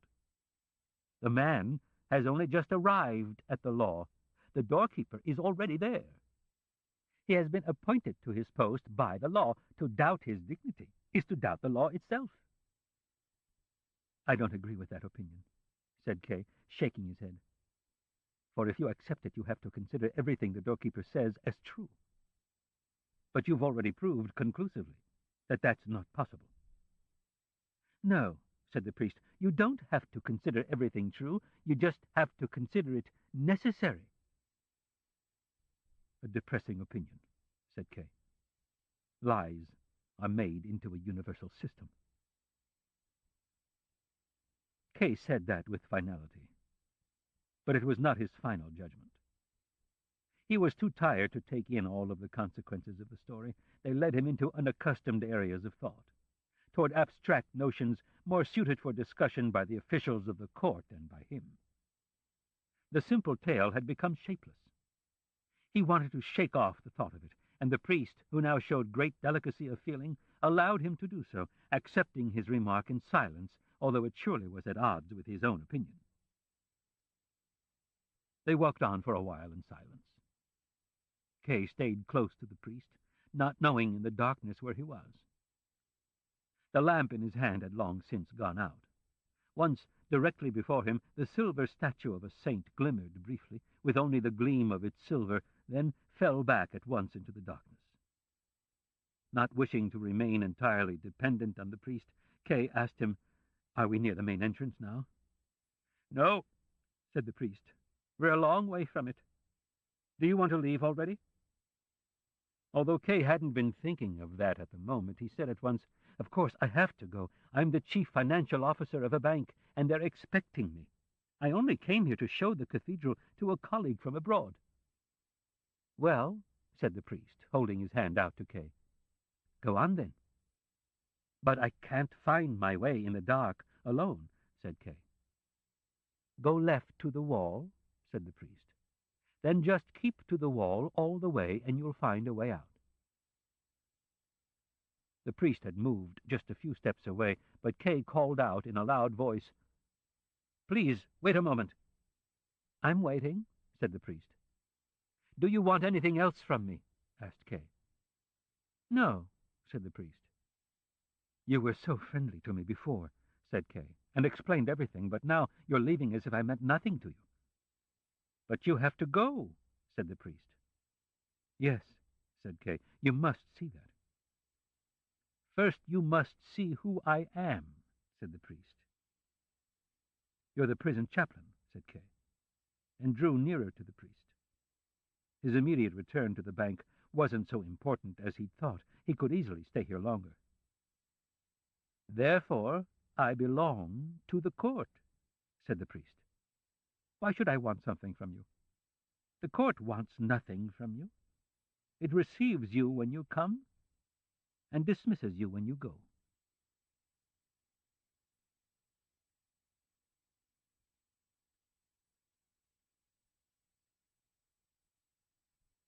The end. On the eve of his 31st birthday, it was around 9 in the evening, when the streets are quiet, two gentlemen entered Kay's lodgings. In frock coats, pale and fat, with top hats that seemed immovable. After brief formalities at the outer door over who would enter first, the same formalities were repeated more elaborately before Kay's door. Without having been informed of their visit, Kay, also dressed in black, was sitting in an armchair near the door, slowly pulling on new gloves that stretched tightly over his fingers with the look of someone expecting guests. He stood up immediately and regarded the gentleman curiously. "So, you are meant for me?" he asked. The gentleman nodded, each pointing with the top hat in his hand toward the other. Kay admitted to himself that he had been expecting different visitors. He went to the window and looked out again into the dark street. Almost all the windows across the way were still dark. In many, the curtains had been lowered. In a lighted window on that floor, two small children were playing together behind a grill, reaching out toward each other with their little hands, not yet capable of moving from the spot. "They've sent old supporting actors for me," Kay said to himself, and looked around again to confirm his impression. "They want to finish me off cheaply." Kay turned to them abruptly and asked, "Which theater are you playing at?" "Theater?" one of them asked, the corners of his mouth twitching, turning to the other for help. His companion gestured like a mute man struggling with his stubborn vocal cords. "They're not prepared for questions," Kay said to himself, and went to get his hat. The men wanted to take hold of Kay's arms on the stairway, but Kay said, "Wait till we're in the street. I'm not ill." Just beyond the entrance, however, they took his arms in a manner Kay had never before experienced in walking with anyone. They held their shoulders right behind his, didn't crook their arms, but instead wrapped them about the whole length of his, seizing Kay's hands below with a well-trained, practiced, and irresistible grip. Kay walked along stiffly between them. Now they formed such a close unit that had one of them been struck down, they would all have fallen. It was a unit of the sort seldom formed except by lifeless matter. Beneath the street lamps, Kay tried several times, in spite of the difficulty imposed by their tight formation, to see his escorts more clearly than he had in the semi-darkness of his room. "Perhaps they're tenors," he thought, as he regarded their thick double chins.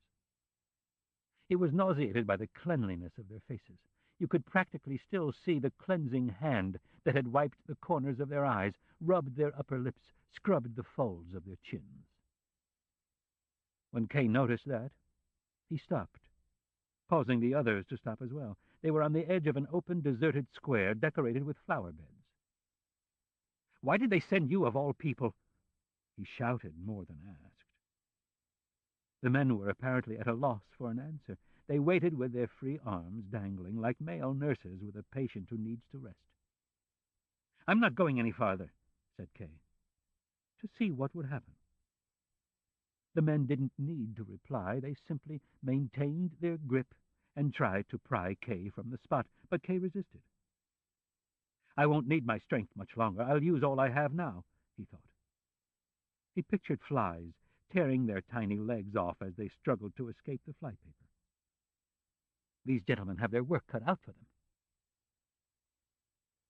At that moment, coming up a small flight of stairs to the square from a narrow lane below, Fräulein Bössner appeared before them.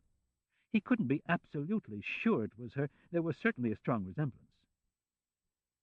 But it made no difference to Kay whether it was really Fräulein Büchner. The futility of resistance was suddenly clear to him. There would be nothing heroic in resistance, in making trouble for these men, in trying to enjoy a final vestige of life by fighting back. He started moving again, and part of the pleasure he gave the men by doing so was transmitted back to him. Now they allowed him to choose the direction they should take, and he chose to follow in the steps of the young woman ahead of them, not because he wanted to catch up with her, and not because he wanted to keep her in sight for as long as possible, but simply not to forget the reminder she signified for him. The only thing I can do now, he said to himself, and the way his steps matched those of the other three confirmed his thoughts, the only thing I can do now is keep my mind calm and analytical to the last.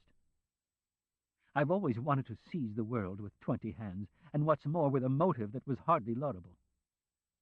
That was wrong. Do I want to show now that even a year-long trial could teach me nothing? Do I want to leave the parting impression that I'm slow-witted? Shall they say of me that at the beginning of my trial I wanted to end it, and now at its end I want to begin it again? I don't want them to say that. I'm grateful they've sent these half-mute, insensitive men to accompany me on this journey, and that it's been left to me to say myself what needs to be said. In the meantime, the young woman had turned into a side street, but Kay could do without her now, and submitted to the men escorting him. Now all three of them, in total accord, crossed a bridge in the moonlight, the men yielding willingly to Kay's slightest move, and when he turned slightly toward the railing, they too turned, presenting a solid front. Glittering and trembling in the moonlight, the water parted around a small island upon which the foliage of trees and shrubbery rose in masses as if crowded together. Beneath the foliage, invisible now, were gravel paths with comfortable benches where for many a summer Kay had relaxed and stretched his legs. I didn't really want to stop, Kay said to his escorts, shamed by their ready compliance. One of them seemed to be gently reproaching the other behind Kay's back for the mistaken stop. Then they went on. They walked along a few narrow, steeply rising lanes in which policemen were standing or walking about, at times in the distance and at times quite near to them. One of them, with a bushy mustache and his hand on the hilt of his saber, stepped up to the not entirely unsuspicious-looking group with what appeared to be a purposeful stride. The men hesitated. The policeman seemed about to open his mouth. Then Kay pulled the men forward forcibly. He turned around cautiously several times to make sure the policeman wasn't following, but when they had a corner between them and the policeman, Kay started to run, and the men had to run with him, although they were gasping for breath. They were thus soon out of the city, which in this direction bordered on open fields with almost no transition. A small stone quarry, abandoned and desolate, lay beside a building which was still quite urban. Here the men halted, either because this spot had been their goal from the beginning, or because they were too tired to go any farther. Now they released Kay, who waited silently as they removed their top hats and wiped the perspiration from their foreheads with their handkerchiefs, while they looked about the quarry. Moonlight lay everywhere with the naturalness and serenity no other light is granted. After a brief, polite exchange about who was responsible for the first of the tasks to come, the men seemed to have received their assignment without any specific division of labor. One of them went to Kay and removed his jacket, his vest, and finally his shirt. Kay shivered involuntarily, whereupon the man gave him a gentle, reassuring pat on the back. Then he folded the clothes carefully, as if they would be needed again, though not in the immediate future. In order not to leave Kay standing motionless, exposed to the rather chilly night air, he took him by the arm and walked back and forth with him a little, while the other man searched for some suitable spot in the quarry. When he had found it, he waved, and the other gentleman led Kay over to it. It was near the quarry wall, where a loose block of stone was lying. The men sat Kay down on the ground, propped him against the stone, and laid his head down on it. In spite of all their efforts, and in spite of the cooperation Kay gave them, His posture was still quite forced and implausible. So one of the men asked the other to let him work on positioning Kay on his own for a while, but that didn't improve things either. Finally, they left Kay in a position that wasn't even the best of those they had already tried.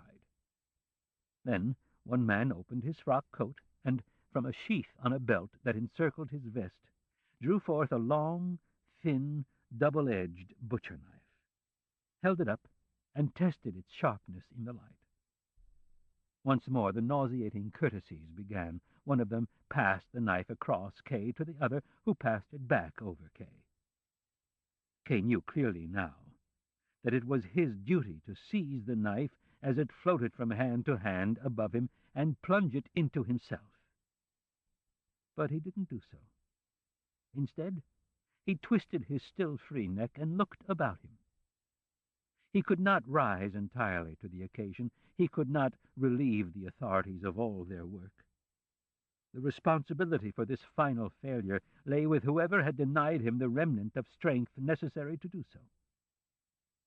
His gaze fell upon the top story of the building adjoining the quarry. Like a light flicking on, the casements of a window flew open. A human figure, faint and insubstantial at that distance and height, leaned far out abruptly and stretched both arms out even further. Who was it? A friend? A good person? Someone who cared? Someone who wanted to help? Was it just one person? Was it everyone? Was there still help? Were there objections that had been forgotten?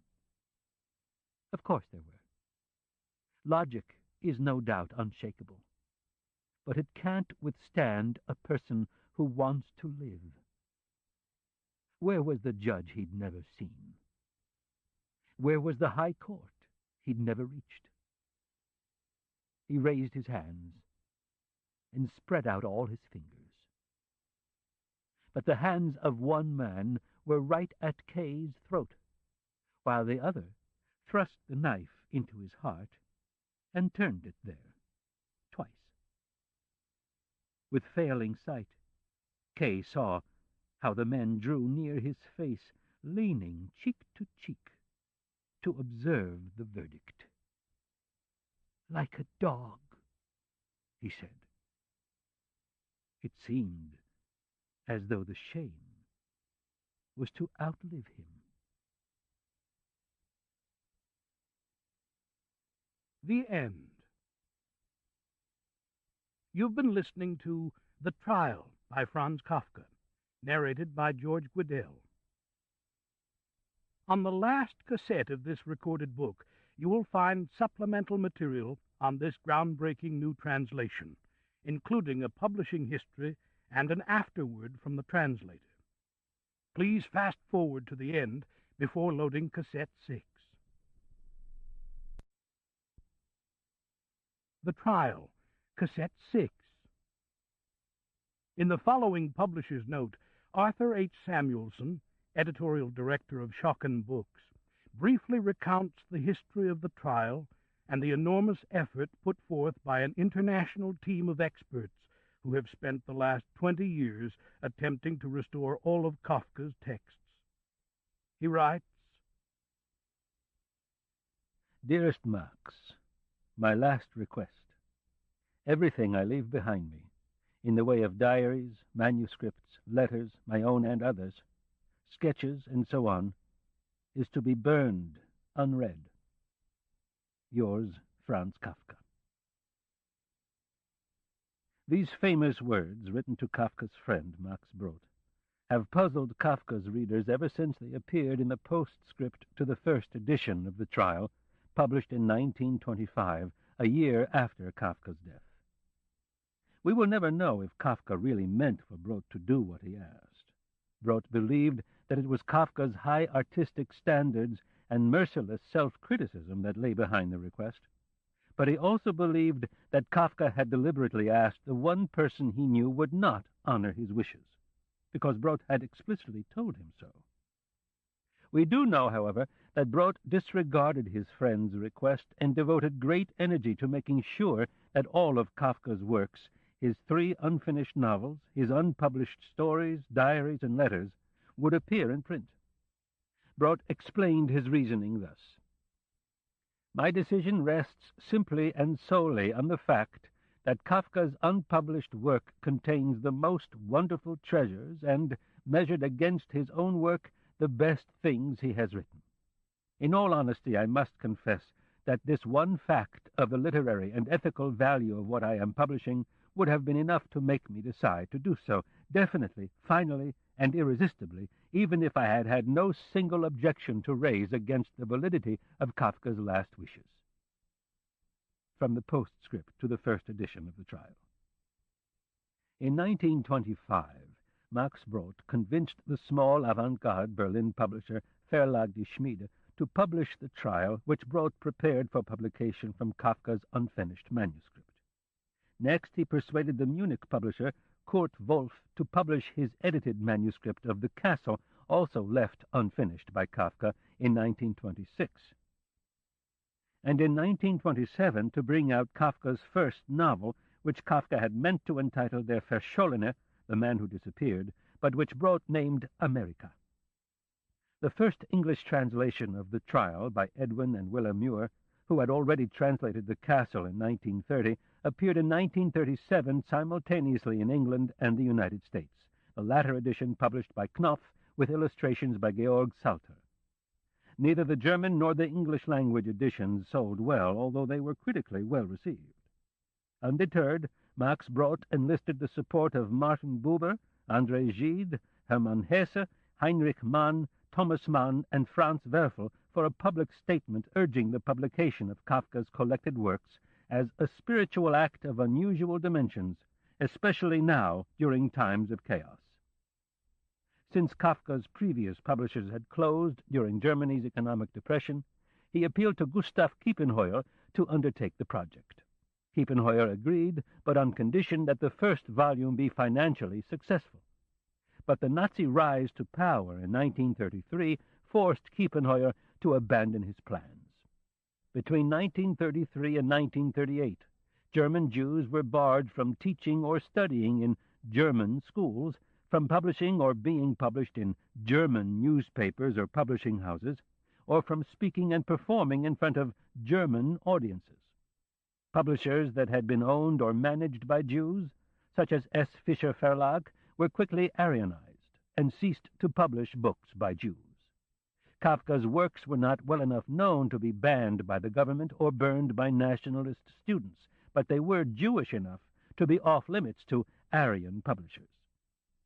When the Nazis introduced their racial laws, they exempted Schocken Verlag, a Jewish publisher, from the ban against publishing Jewish authors on condition that its books would be sold only to Jews. Founded in 1931 by the department store magnate Salman Schocken, this small publishing company had already published the works of Martin Buber and Franz Rosenzweig, as well as those of the Hebrew writer S.Y. Agnon, as part of its owner's interest in fostering a secular Jewish literary culture. Max Brott offered Schocken the world publishing rights to all of Kafka's works.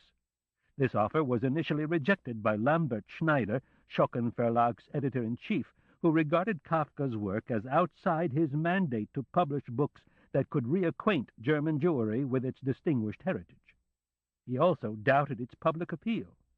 His employer also had his doubts about the marketability of 6 volumes of Kafka's novels, stories, diaries, and letters, although he recognized their universal literary quality as well as their potential to undermine the official campaign to denigrate German Jewish culture.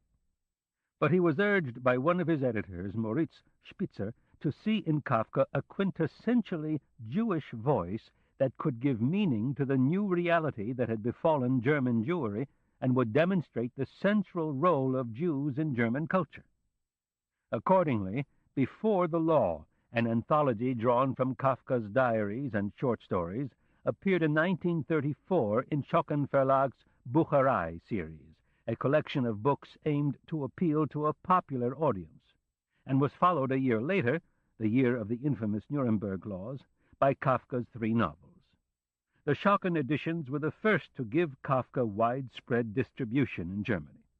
Martin Buber, in a letter to Brodt, praised these volumes as a great possession that could show how one can live marginally with complete integrity and without loss of background.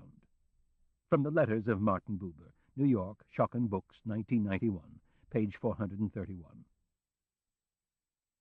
Inevitably, many of the books Schocken sold ended up in non-Jewish hands, giving German readers, at home and in exile, their only access to one of the century's greatest writers.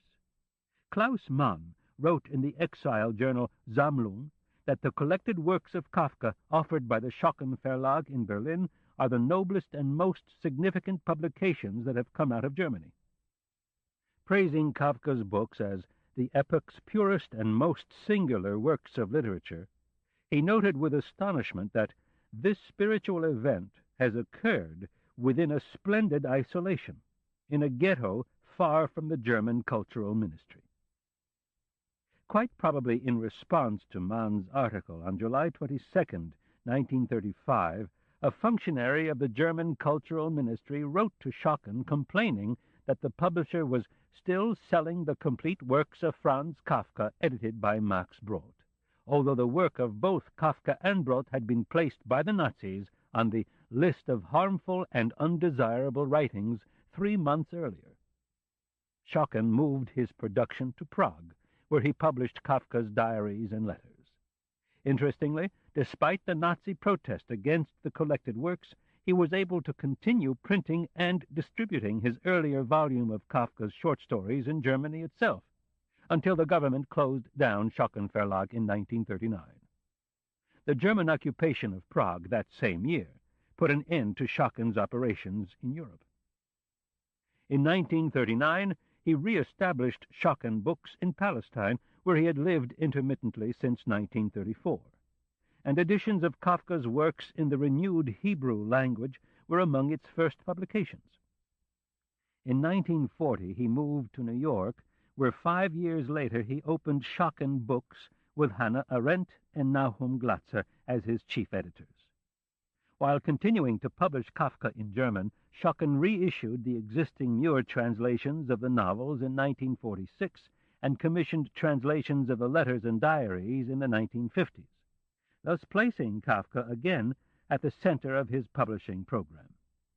Despite a dissenting opinion from Edmund Wilson in the New Yorker, where he nonetheless compared Kafka to Nikolai Gogol and Edgar Allan Poe, a post-war Kafka craze began in the United States. Translations of all of Kafka's works began to appear in many other languages, and in 1951, the German Jewish publisher S. Fischer of Frankfurt, also in exile during the Nazi period, obtained the rights to publish Kafka in Germany. As Hannah Arendt wrote to Zalman Schocken, Kafka had come to share Marx's fate.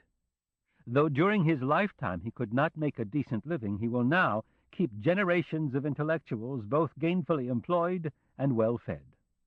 Letter, August 9, 1946, Schocken Books Archive, New York.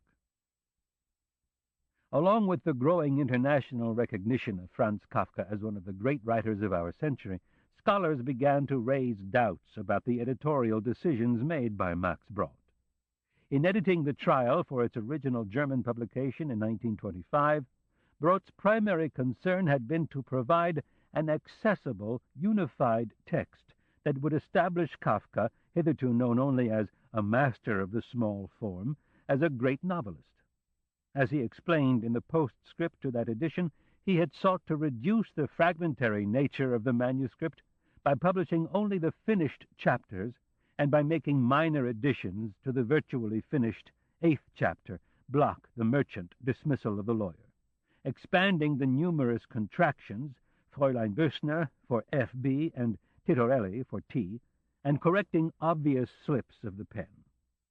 Another serious question was raised by the sequence of the chapters, which Kafka had entitled but not numbered, and which Brod ordered for the first edition according to internal narrative logic, some textual evidence, and his own memory of Kafka's reading of the chapters to him.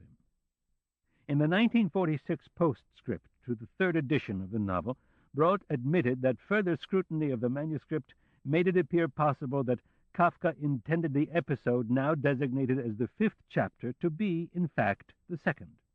He did not change the original chapter sequence, however, claiming that the order must forever remain doubtful. Zalman Schocken was among the most eager for new critical editions of Kafka's works. "The Schocken editions are bad," he wrote in an internal memo. "Without any question, new editions that include the incomplete novels would require a completely different approach." September 29, 1940, Schocken Archives, Jerusalem. However, Max Brodt's refusal to give up the Kafka archive in his Tel Aviv apartment, or to allow scholars access to it, made such new editions impossible until 1956, when the threat of war in the Middle East prompted him to deposit the bulk of the archives, including the manuscript of the castle, in a Swiss vault.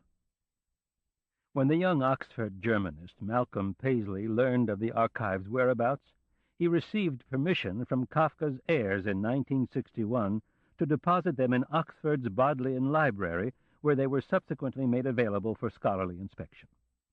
The manuscript of the trial, which Kafka had given to Brodt in 1920, remained in Brodt's personal possession, passing to his companion and heiress, Ilse Esther Hofer, when he died in 1968.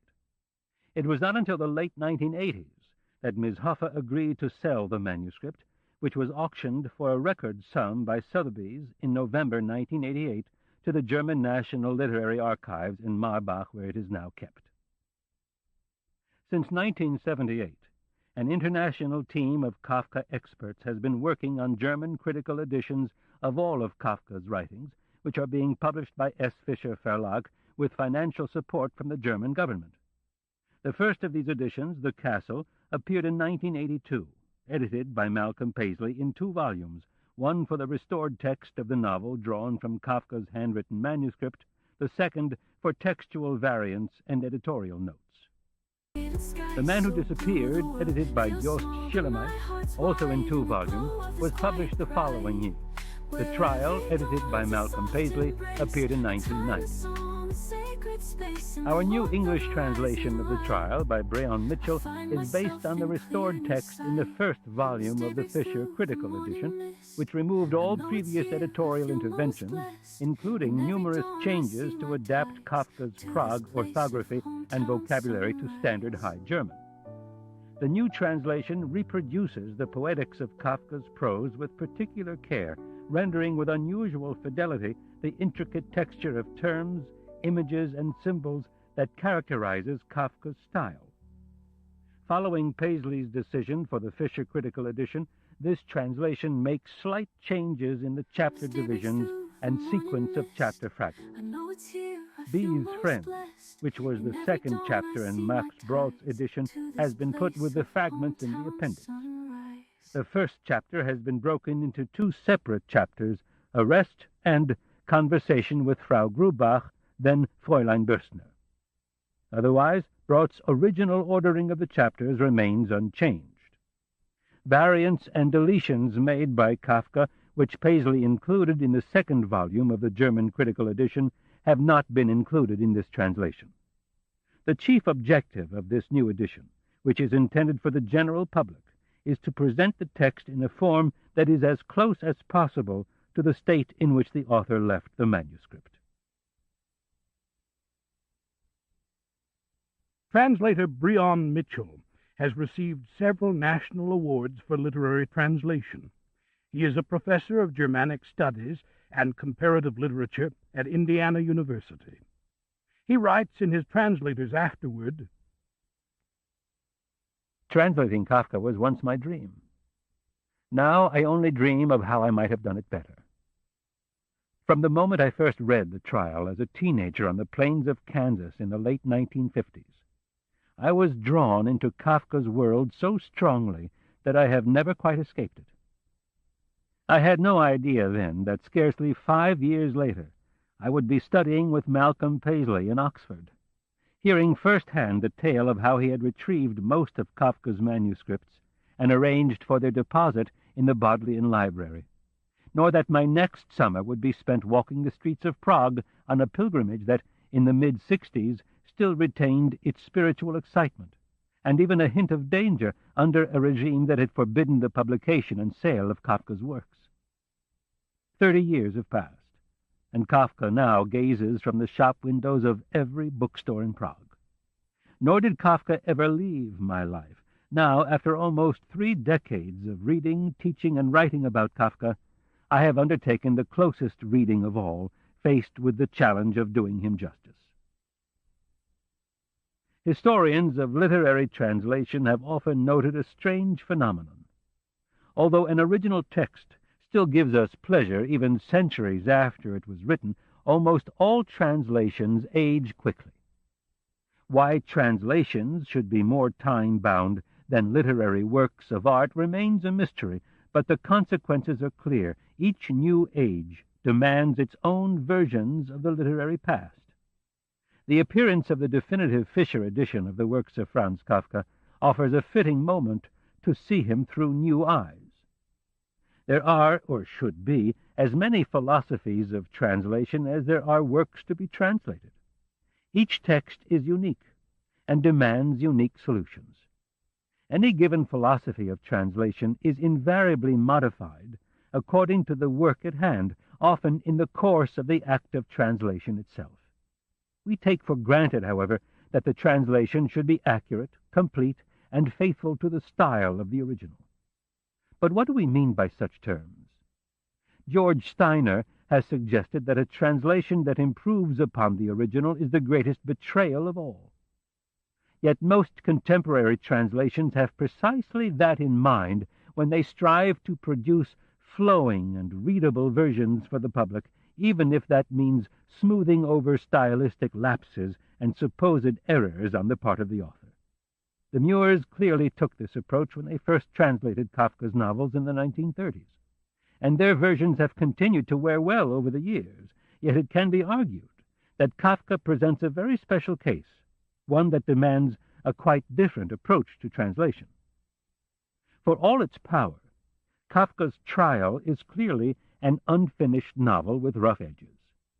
At the same time, in place of a polished final version, it offers a revealing portrait of a writer at work. Malcolm Paisley has noted that as Kafka became more engrossed in the writing process, his punctuation tended to loosen, periods turning into semicolons or commas, and commas themselves disappearing, as if a bird were lifting off in flight. I have attempted to reproduce the feel of his text as a work in progress by respecting that sense of fluidity. Yet even in works published during his lifetime, Kafka's style and world are often reflected most tellingly in passages marked by a sense of slight unease, perhaps even discomfort. A translation must attempt to match those moments closely, whether it be by means of an equally unexpected word choice, the exact repetition of a phrase where style would normally require some elegant variation, or the retention of a complex and even occasionally awkward syntactic structure. In offering this new version of the Trial to the American public, I have attempted to follow Kafka's text with unusual fidelity in order to give the reader a true feel for both the flow of the unfinished manuscript and his unique style. In the present translation, the structure of the definitive text of the Trial is rendered precisely, paragraph by paragraph and sentence by sentence. Punctuation generally follows established English usage, since Kafka's own punctuation, even where it loosens substantially, normally remains well within the range of accepted German usage, and I do not wish for it to appear falsely ungrammatical. It should be noted in particular that Kafka's prevalent use of what we call a comma splice has been perfectly acceptable in German prose since the 18th century, as are the long and complex sentences resulting from this practice. I have, however, attempted to reflect every truly unusual use of punctuation, including the occasional omission of commas in a series or a period where one would expect a question mark. The present version thus attempts to mirror the critical edition of the text quite closely. But rendering Kafka's prose involves far more than punctuation and paragraphing. The power of Kafka's text lies in the language, in a nuanced use of the discourses of law, religion, and the theater, and in particular in a closely woven web of linguistic motifs that must be rendered consistently to achieve their full impact. Here the Muirs, for all the virtues of their translation, fell far short, for in attempting to create a readable and stylistically refined version of Kafka's Trial, they consistently overlooked or deliberately varied the repetitions and interconnections that echo so meaningfully in the ear of every attentive reader of the German text. Which is not to say that there are any easy solutions to the challenges Kafka presents. Jemand musste Josef K. verleumdet haben, denn ohne dass etwas Böses getan hätte, wurde eines Morgens verhaftet. The translator's trial begins with the first sentence, in part because the hint of uncertainty so subtly introduced by the subjunctive verb hätten is inevitably lost in the standard translation, even with E.M. Butler's later revisions. Someone must have been telling lies about Joseph K., for without having done anything wrong, he was arrested one fine morning. Although in this version it is by no means clear why Joseph K. has been arrested, there is no doubt about his innocence. The mere presence of the German subjunctive, however, tends to undermine this reading even as it asserts it. Of course, nothing is ever that simple in Kafka, even in translation. And we might argue that since the information received is filtered through Joseph K.'s own mind from the very beginning, it is constantly suspect in any case. On a strictly literal level, however, the standard English translation declares K.'s innocence too simply. There are other questions as well. Why render the common phrase eines Morgens with the false irony of one fine morning? Why not end the sentence, as in German, with the surprise of his arrest? And why has the legal resonance of verleumden, to slander, been reduced to merely telling lies? A further problem is posed by böses, a word that, when applied to the actions of an adult, reverberates with moral and philosophical overtones, ranging from the story of the fall in the Garden of Eden to Nietzsche's discussion of the origins of morality in Jenseits von Gut und Böse, beyond good and evil. To claim that K has done nothing Böses is both more or less than to claim he has done nothing wrong. Joseph K. has done nothing truly wrong, at least in his own eyes. In wrestling with these problems, I settled upon the following. Someone must have slandered Joseph K., for one morning, without having done anything truly wrong, he was arrested. My choice of truly wrong for Böses has a double purpose, to push the word wrong toward the province of the criminally malicious, and to introduce, on a level corresponding to the almost subliminal use of the subjunctive in German, the question of truth. There are no totally satisfying solutions to the difficulties presented by Kafka's opening sentence, but it is crucial to recognize and grapple with them. Such a struggle is not inappropriate in a novel that deals with Joseph K.'s attempts throughout the course of a year to twist and turn his way through the process of his own trial.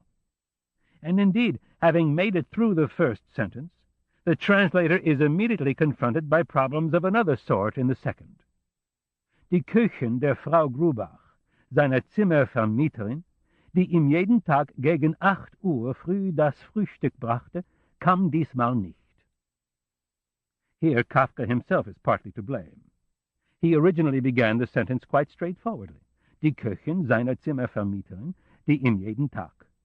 But the manuscript reveals that he inserted the words der Frau Grubach between the lines, introducing her immediately into the cast of characters. Literal versions such as the cook of Frau Grubach, his landlady, who brought him breakfast, or his landlady, Frau Grubach's cook, who brought him breakfast, are impossibly awkward and even grammatically misleading. The Muirs solved this problem by simply omitting her name, his landlady's cook, who always brought him his breakfast. Here, as so often, the Muirs smooth away the difficulties at some cost, since when Frau Grubach's name first comes up later in the scene, it is not clear in the English version who she is. In order to reflect Kafka's obvious intentions, I have retained her by name. His landlady, Frau Grubach, had a cook who brought him breakfast. Although this solution is less readable, it remains true to Kafka's text, even in its slightly awkward construction. Of course, Kafka may well have smoothed out such sentences, or even rewritten them entirely, had he completed the novel and prepared it for publication. He would surely have removed inconsistencies in the spelling of a character's name, Kulich and Kulich, both versions of which are retained in the critical edition. He would probably have straightened out the confusion with time in the Cathedral chapter, where K plans to meet the Italian at 10 o'clock, then later refers to 11 instead.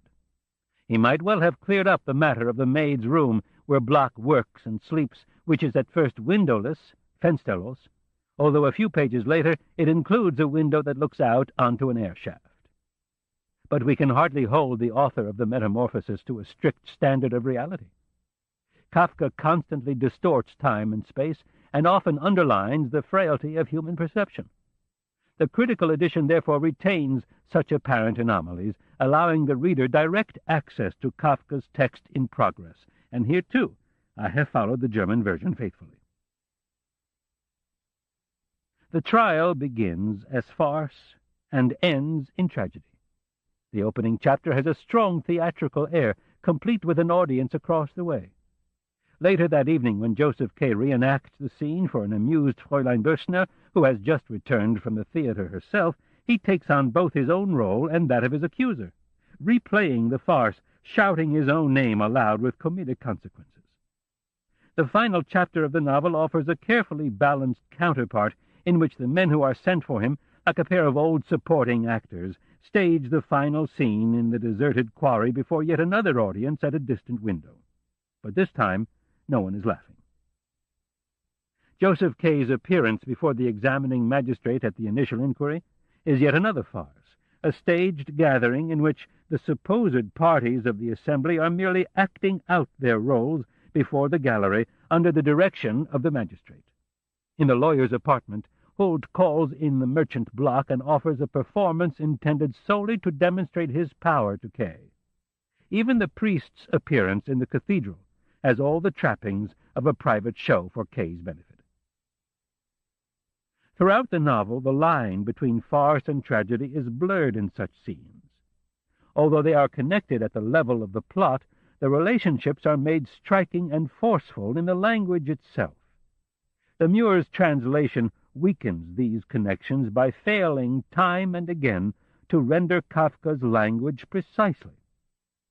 When K accuses the inspector of staging the most senseless performance imaginable before the audience at the opposite window, the Muirs misread führen auf as a reflexive verb and simply have him carry on in the most senseless way imaginable, while the group opposite is turned into a crowd of spectators. When K reenacts that same scene for Fräulein Bürstner in the second chapter, moving the nightstand to the center of the room for his performance, he tells her she should visualize the cast of characters, die Verteilung der Personen, including himself, the most important character, before the action begins. The Muirs lessen the effect of this language by having her simply picture where the various people are, including K, the most important person, and undermine the sense of a rising curtain implied by "Und jetzt fängt es an," with a colorless "and now we can really begin." In the final chapter, the two supporting actors, the Muirs call them 10th rate, but untergeordnet is not pejorative in German, work hard to stage the execution properly. They seek out a loose block of stone lying by the rock face of the quarry and attempt to place Josef K upon it in a posture that seems plausible. Then the appalling action of the final scene begins. The Muirs, evidently unfamiliar with quarries, have the men approach a spot near the cliffside where a loose boulder is lying, and prop K up against the boulder. This transformation from the man-made to a natural formation, however, creates a scene that is not only less theatrical, but impoverished in meaning, since it obscures any sense of the rectangular quarry stone as a sacrificial altar, and thus weakens the connection made throughout K's trial between religion and the law.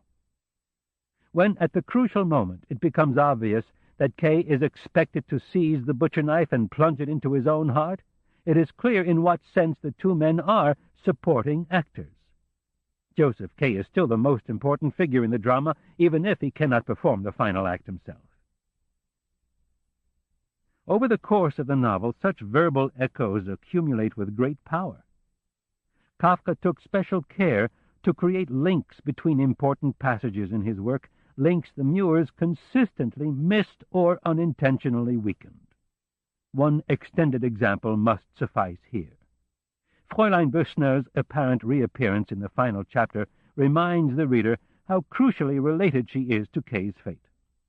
Kafka has reinforced this in many ways, including in particular his use of the verb überfallen, to attack by surprise, assault. Although this verb has a range of meanings, including mugging if it occurs on the street, it is of crucial importance to render it consistently. In the opening chapter, K wonders, Wer wagte ihn in seiner Wohnung zu überfallen? Who dared assault him in his own lodgings? On two further occasions in that first chapter, he refers specifically to this assault, and when he appears before the examining magistrate at the initial inquiry, he repeats the same word again. Thus, when he hesitates to speak to Fräulein Büchner because his sudden emergence from his own darkened room might have den Anschein eines Überfalls, resemble an assault, and even more strikingly, when he suggests to her, Wollen Sie verbreitet haben, dass ich Sie überfallen habe? If you want it spread around that I assaulted you, and repeats the phrase a sentence later, the verbal link between his slander and arrest and his relationship to the young typist is made abundantly clear. A final link in the chain of associations is forged when K worries that his lawyer is simply lulling him to sleep, ihn dann plötzlich mit der Entscheidung zu überfallen, so that they could assault him suddenly with the verdict. The Muirs, however, render the 5 occurrences where K is referring to his own arrest or the possible verdict as seize him, grab me, fall upon me, seized, and overwhelm him, while the 3 times Kafka uses the term in Josef K's conversation with Fräulein Büchner are rendered as waylaying her and assaulted twice.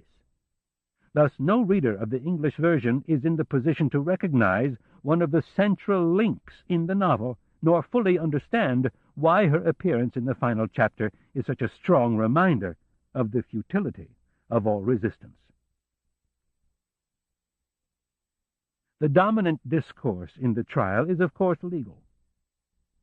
Some critics have gone so far as to suggest that the whole of the novel is written in legalese, reflecting Kafka's own training as a lawyer and his abiding interest in the law, effacing all distinctions of tone so that everybody in the trial, high or low, uses the same language. But in fact, the voices of the novel are clearly varied.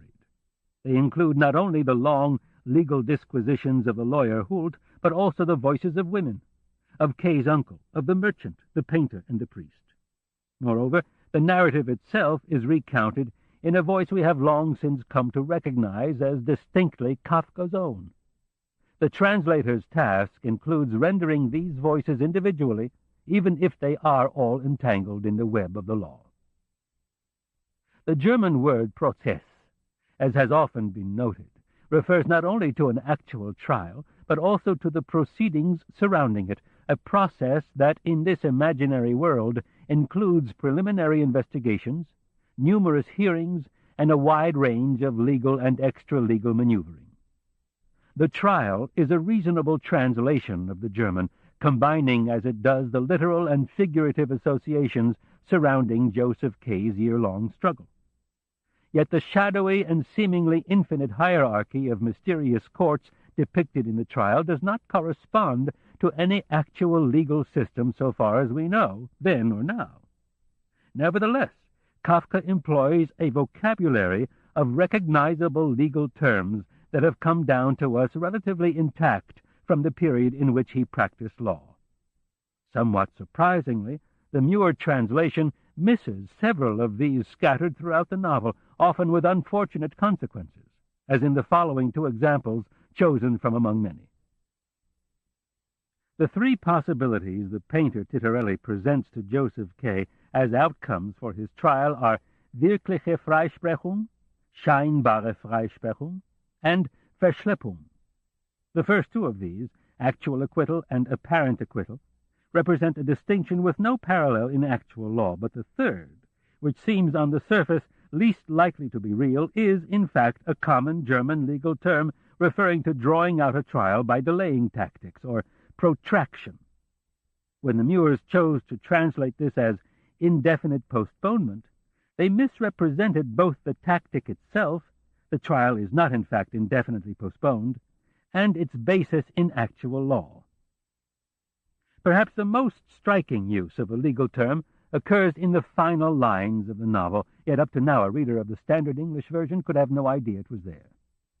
When the two men thrust the knife into Josef K.'s heart, then draw near his face to observe the Entscheidung, the Muirs tell us they are watching the final act.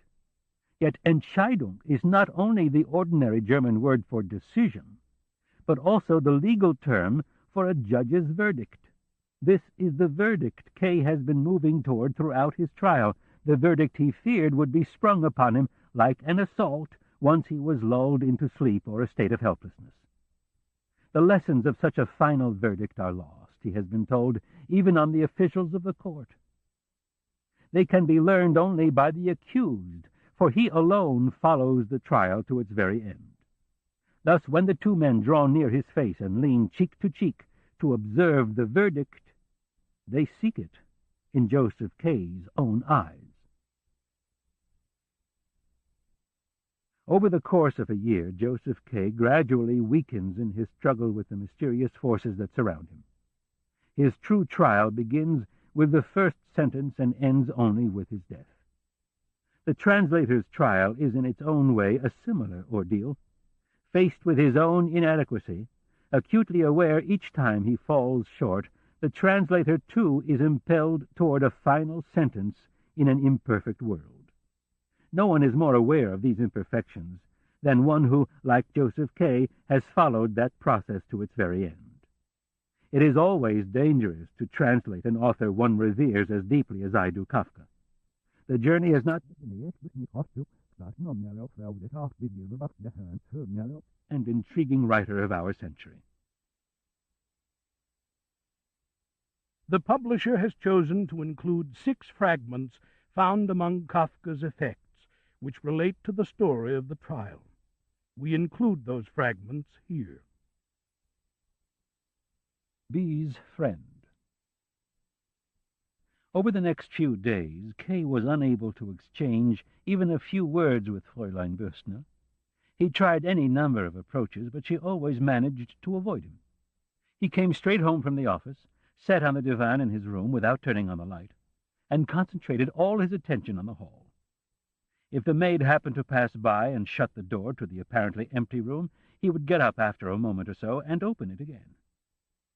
He rose an hour earlier than usual each morning on the chance that he might meet Fräulein Bürstner alone as she was leaving for the office. But none of these attempts succeeded.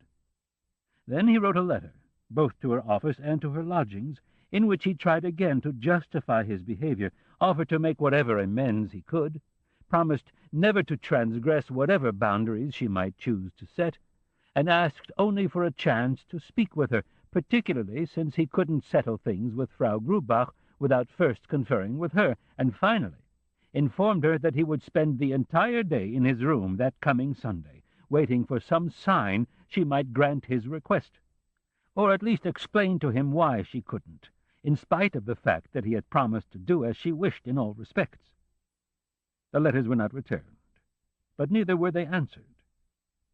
On Sunday, however, he was given a sign whose meaning was sufficiently clear. Early that morning, Kay observed through the keyhole an odd commotion in the hall, which was soon clarified. A French teacher, a German by the name of Montag, a weak, pale young woman with a slight limp who had been living in a room of her own till then, was moving in with Fräulein Bürstner. For hours she could be seen shuffling back and forth in the hall. There was always some piece of laundry or a coverlet or a book that had been forgotten, for which a special trip to the new room had to be made. When Frau Grubach brought Kay his breakfast, ever since she had angered Kay so she no longer entrusted the maid with even the smallest task, Kay couldn't resist speaking to her for the first time in 5 days. "Why is there such a racket in the hall today?" he asked as he poured his coffee. "Isn't there some way to stop it? Must we have house cleaning on a Sunday?" Even though Kay didn't glance up at Frau Grubach, he noticed that she seemed to sigh in relief. Even these stern queries on Kay's part she read as forgiveness, or the initial stage of forgiveness. "It's not a house cleaning, Herr Kay," she said. "Fräulein Montag is simply moving in with Fräulein Büssner, and she's carrying her things over." She said nothing more, waiting to see Kay's reaction and whether he would permit her to go on talking. But Kay put her to the test, stirring his coffee pensively and saying nothing. Then he looked up at her and said, "Have you put aside your earlier suspicions about Fräulein Büssner yet?" "Herr Kay," cried Frau Grubach, who had been waiting for just this question and now stretched her clasped hands toward him. "You took a casual remark so seriously then. I hadn't the least intention of offending you or anyone else. You've known me long enough to know that, Herr Kay. You don't know how I've suffered the last few days, that I would slander my boarders, and you thought I had, Herr Kay, and said I should give you notice. Give you notice!" Her final exclamation was already choked by tears. She raised her apron to her face and sobbed aloud. "Please, don't cry, Frau Grubach," said Kay, gazing out the window. He was thinking only of Fräulein Büssner and that she was taking a stranger into her room. "Please don't cry," he said again, as he turned back toward the room, and Frau Grubach continued to weep. "I didn't mean to be so harsh either, then. We just misunderstood one another. That happens sometimes, even to old friends." Frau Grubach lowered the apron from her eyes to see if Kay was truly appeased. "That's all it was," said Kay, and ventured to add, since he gathered from Frau Grubach's behavior that the captain hadn't told her anything, "Do you really think I'd let some young woman I don't really know come between us?" "That's just it, Herr Kay," said Frau Grubach, whose misfortune it was to say something awkward the moment she began to relax in the least. "I kept asking myself, why is Herr Kay taking such an interest in Fräulein Büssner? Why is he arguing with me about her when he knows I lose sleep over every angry word he says? After all I said about Fräulein Büssner was what I'd seen with my own eyes." Kay made no reply. It would have meant driving her from the room at the very first word, and he didn't want to do that. He was content to drink his coffee and allow Frau Grubach to feel superfluous. Outside, the dragging steps of Fräulein Montag could be heard once more along the entire length of the hall. "Do you hear that?" asked Kay, pointing toward the door. "Yes," Frau Grubach said with a sigh. "I wanted to help her, and have the maid help too, but she's stubborn. She wants to move everything herself. I'm surprised at Fräulein Büssner. I regret having Fräulein Montag as a boarder often enough, and now Fräulein Büssner is taking her into her own room." "That shouldn't bother you," said Kay, crushing the sugary residue in his cup. "Do you lose anything by it?" "No," said Frau Grubach. "It's even good as far as I'm concerned. It leaves a room free for my nephew, the captain. I've been worried he might have bothered you the last few days, while I had to let him sleep next door in the living room. He's not particularly considerate." "What an idea," said Kay, standing up. "Not in the least. You seem to think I'm overly sensitive just because I can't stand listening to Fräulein Montag. There she goes back again, making all those trips." Frau Grubach found herself at a loss. "Should I tell her to postpone the rest of the move, Herr Kay? I'll do so at once if you wish." "But she's moving in with Fräulein Büssner," said Kay.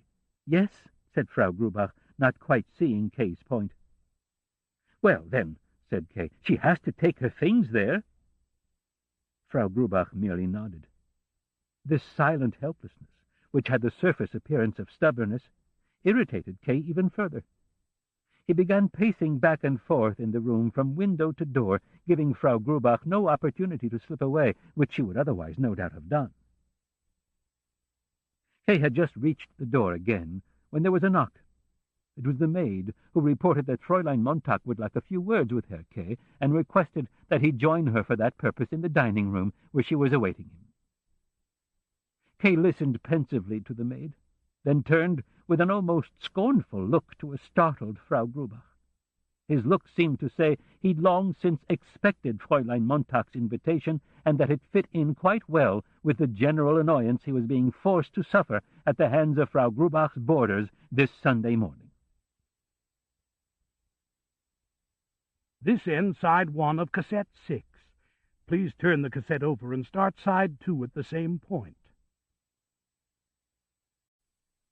He sent the maid back to say that he would come at once, then went to his wardrobe to change his jacket, responding to Frau Grubach, who was complaining under her breath about the irksome young woman, merely by asking her to please clear away the breakfast dishes.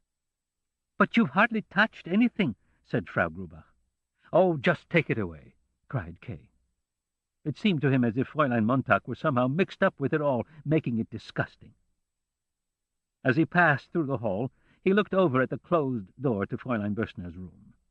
He hadn't been invited there, however, but to the dining-room instead, where he pulled the door open without knocking. It was a very long but narrow room with a single window. There was only enough space to place 2 cupboards at an angle in the corners on the wall at the door, while the remainder of the room was totally occupied by the long dining table, which began near the door and extended almost to the large window, practically blocking it off. The table was already set, and for several people, since almost all the boarders took their midday meal there on Sunday. As Kay entered, Fräulein Montag left the window and approached him along one side of the table. They greeted each other in silence. Then Fräulein Montag, as always holding her head unusually erect, said, "I don't know if you know me." Kay regarded her with a frown. "Of course," he said. "You've been living at Frau Grubach's for some time now."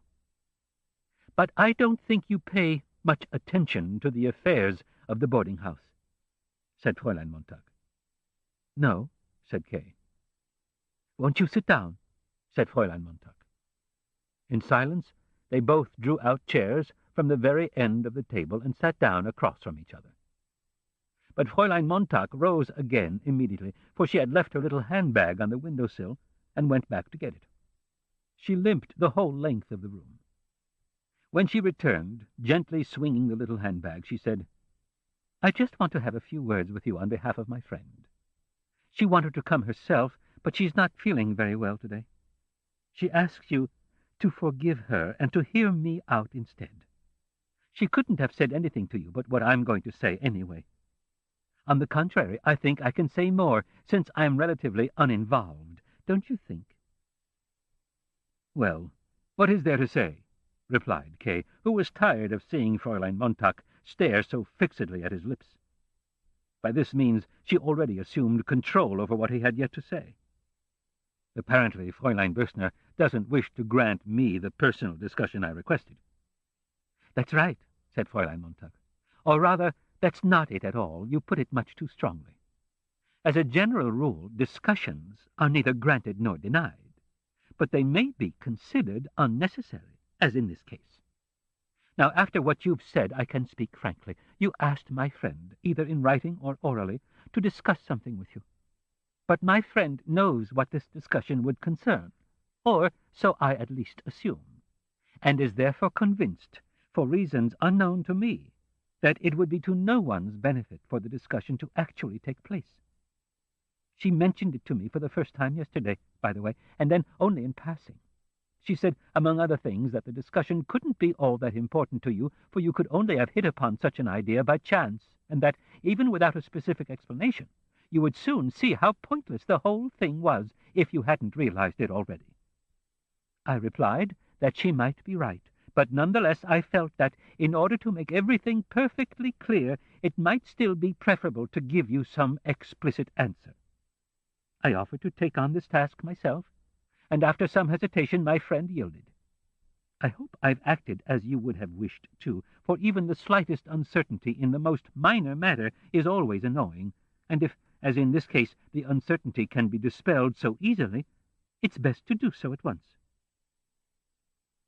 "I thank you," Kay replied at once, rose slowly, gazed at Fräulein Montag, then across the table, then out the window — the building opposite stood in sunlight — and walked toward the door, Fräulein Montag followed him for a few steps, as if she didn't trust him completely. But at the door they both had to draw back, for it opened, and Captain Lantz entered. Kay saw him for the first time up close. He was a tall man of about 40, with a tanned, fleshy face. He made a slight bow, which was meant for Kay as well, then went up to Fräulein Montag and kissed her hand respectfully.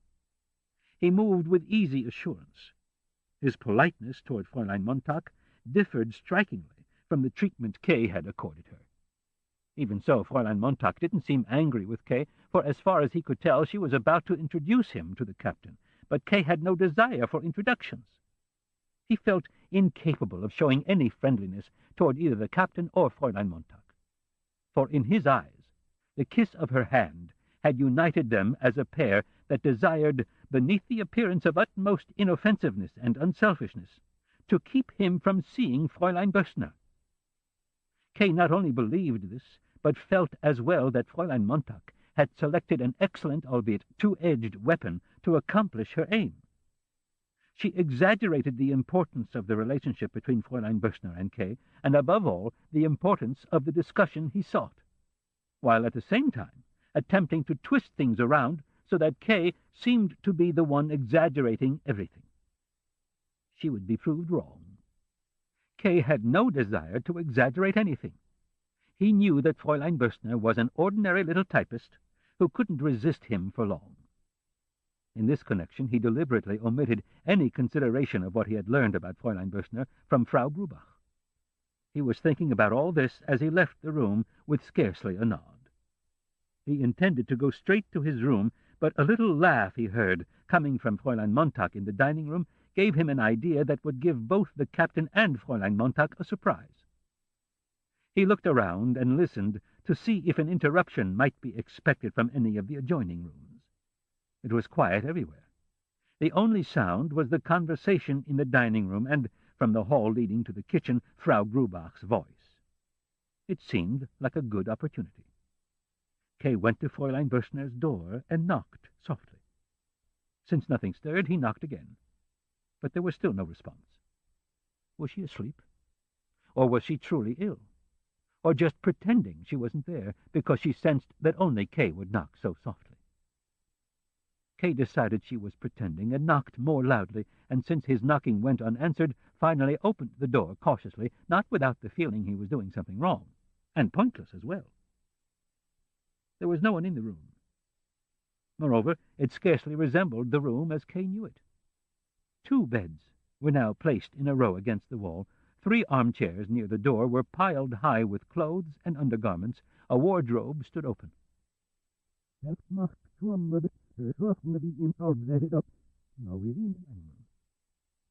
Kay was not particularly thrown by this. He had hardly expected to find Fräulein Bössner so easily. He had made this attempt largely to spite Fräulein Montag. That, however, made it all the more embarrassing when, as he was reclosing the door, he saw Fräulein Montag and the captain conversing in the open doorway of the dining room. They might have been standing there since the moment Kay first opened the door. They avoided any appearance of having been watching Kay. They were talking softly and merely followed Kay's movements with occasional glances, as people do without thinking in the midst of a conversation.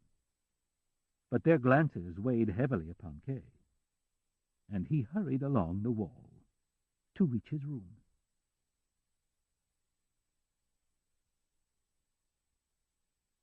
Public Prosecutor. In spite of the human insight and worldly experience Kay had acquired during his long period of service in the bank, the company at his regular table had always seemed to him unusually worthy of respect, and he never denied in his own mind that it was a great honor to belong to such a group.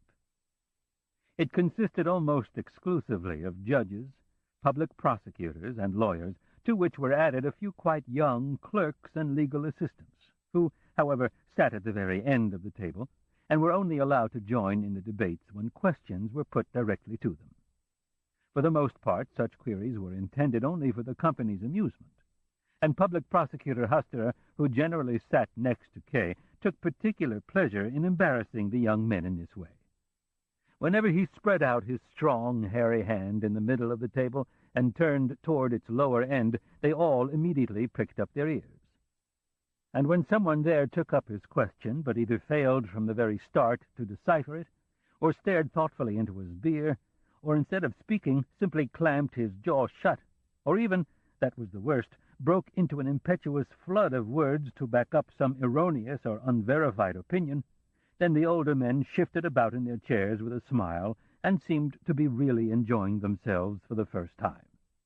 Truly serious professional conversations remained their exclusive preserve. Kay had been introduced into this company by a lawyer, the bank's legal representative. At one period, Kay had been involved in several long conferences with this lawyer, which kept them at the bank late into the evening. And so it happened that he joined the lawyer for supper at his regular table and took pleasure in the company he found there. He considered them all scholarly, respectable, and relatively powerful gentlemen, whose relaxation consisted in trying to solve complex questions far removed from everyday life, and who worked hard to do so. If, as was natural, he was unable to join in to any great degree, he could still make use of the opportunity to learn a great deal that might sooner or later be of advantage to him at the bank, while establishing the sort of personal contacts with the court that were always useful. And those present seemed to enjoy his company as well. He was soon acknowledged as an expert in business, and his views on such matters were accepted, though not without a touch of irony, as the final word.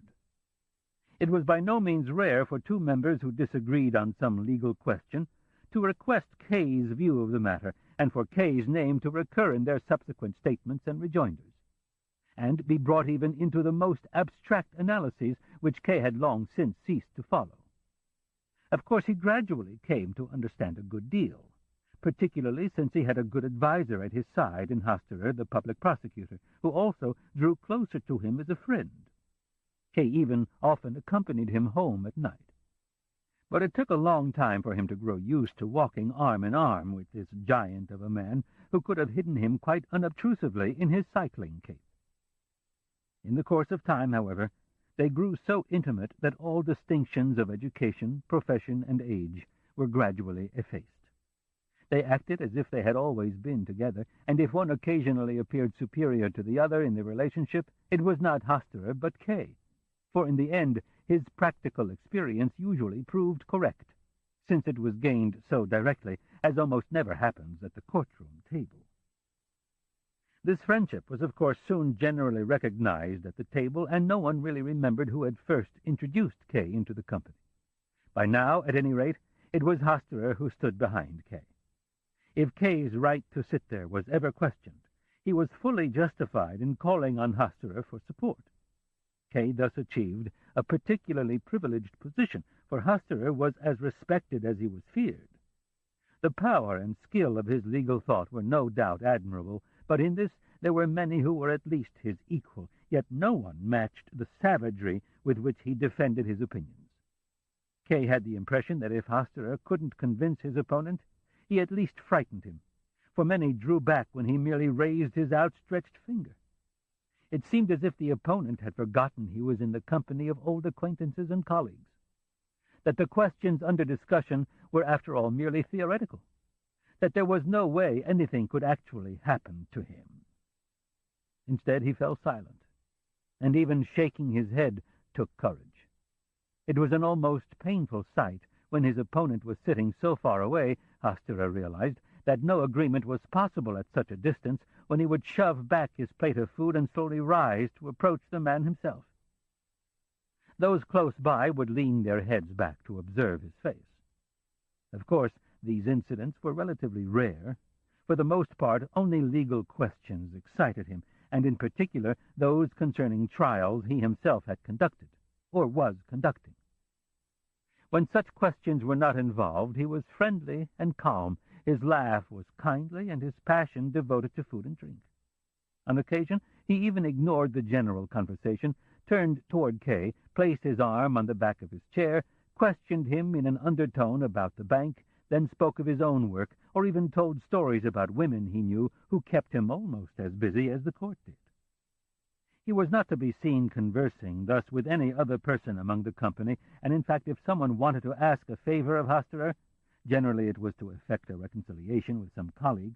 They came first to K, and asked him to intercede, which he always did, gladly and easily. He was in general quite polite and modest toward everyone, without exploiting his relationship with Hasterer in any way. And, more important than politeness or modesty, he was capable of accurately assessing the rank of the various gentlemen, and knew how to treat each according to his station. Of course, Hasterer constantly instructed him in this regard. It was the only set of rules Hasterer himself never violated, even in the most heated debate. Thus Hasterer never addressed the young men at the end of the table, who had almost no rank at all, in any but the most general of terms, as if they were not individuals, but merely an aggregate mass. But it was precisely these gentlemen who showed him the greatest respect, and when he arose around 11 o'clock to go home, there was always someone there to help him on with his heavy coat, and another who opened the door for him with a low bow, and who, of course, still held it open as Kay left the room behind Hasterer. While in the beginning Kay would walk part way home with Hasterer, or Hasterer with Kay, later such evenings generally ended with Hasterer inviting Kay up to his apartment for a while. There they would sit for another hour over brandy and cigars.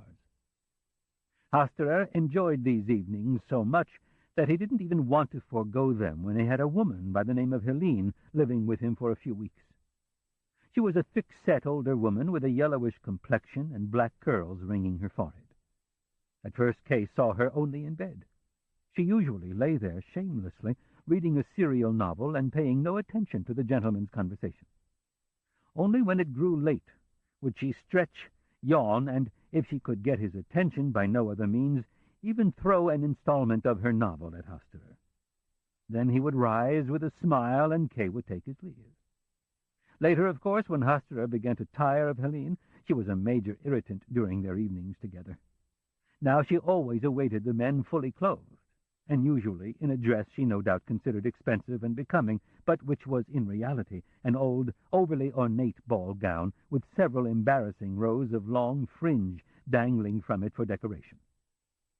Kay was unaware of the precise appearance of this dress, since he more or less refused to look at it, sitting for hours with eyes lowered while she swayed through the room or sat somewhere nearby. Later, in desperation, as her position became even less tenable, she even tried to make Hasterer jealous by showing a preference for Kay. It was simply desperation, and not spite, that made her lean her bare, fat, round back across the table and bring her face close to Kay and get him to look up. All this accomplished was to keep Kay from going near Hasterer's for a while, and when after a time he did come again, Helene had been sent away once and for all. Kay accepted that as a matter of course. That evening they spent a particularly long time together, drank a pledge to brotherhood at Hasterer's suggestion, and Kay was almost a little tipsy on the way home from all the smoking and drinking. The very next morning, in the course of a business discussion, the president of the bank mentioned he thought he'd seen Kay the previous evening. If he wasn't mistaken, Kay had been walking arm in arm with Hasterer, the public prosecutor. The president seemed to find this so striking that, totally in keeping with his usual precision, of course, he named the church beside which, near the fountain, the encounter had taken place. Had he wished to describe a mirage, he would not have expressed himself differently. Kay now explained that the public prosecutor was his friend, and that they had in fact passed by the church that evening. The president smiled in astonishment and asked Kay to take a seat. It was one of those moments that so endeared the president to Kay, moments in which a certain concern for Kay's well-being and his future surfaced in this weak, ill, coughing man weighed down with work of the highest responsibility. A concern that some, of course, might call cold and superficial, as other officers who had similar experiences with the president tended to do, simply a good way to bind valuable officers to him for years by sacrificing 2 minutes of his time. Be that as it may, Kay succumbed to the president in such moments. Perhaps the president spoke to Kay somewhat differently than he did to the others. It wasn't that he ignored his superior position and dealt with Kay on an equal footing, something he generally tended to do in everyday business affairs, but rather he seemed to disregard Kay's position altogether, speaking to him as if he were a child, or as if he were an inexperienced young man seeking his first job who for some unknown reason had awakened the president's goodwill. Kay would certainly never have allowed himself to be spoken to in this way by anyone else, or even by the president himself, had the president's solicitude not appeared to him genuine, or at least had the possibility of this solicitude as it appeared in such moments not cast such a total spell upon him. Kay recognized his weakness. Perhaps it was based on the fact that in this respect there was indeed still something childlike about him, since without ever having experienced the care of his own father, who had died quite young, he had left home early, and had always tended to reject rather than elicit the tenderness of his mother, whom he had last visited some 2 years ago, and who, half blind, still lived out in the small, unchanging village. "I knew nothing of this friendship," said the president, and only a faint, friendly smile softened the severity of these words.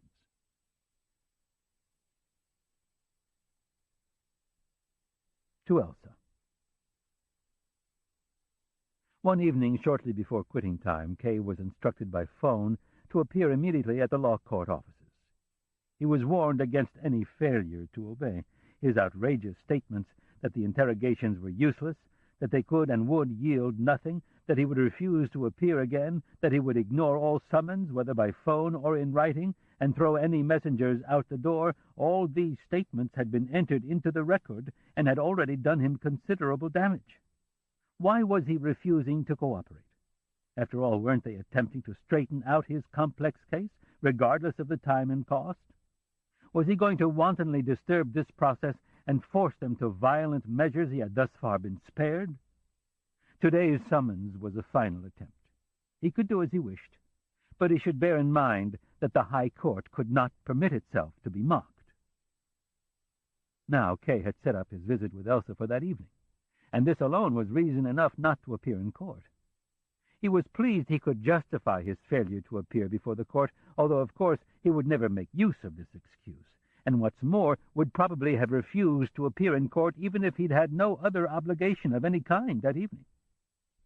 Nevertheless, fully aware he had a good excuse, he asked over the phone what would happen if he didn't come. "We'll know how to find you," was the reply.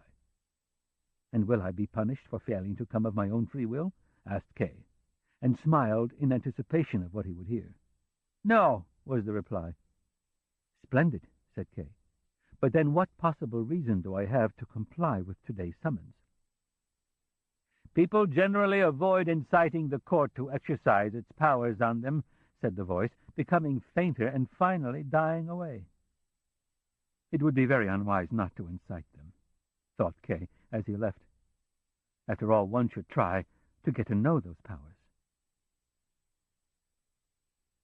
He drove directly to Elsa without delay.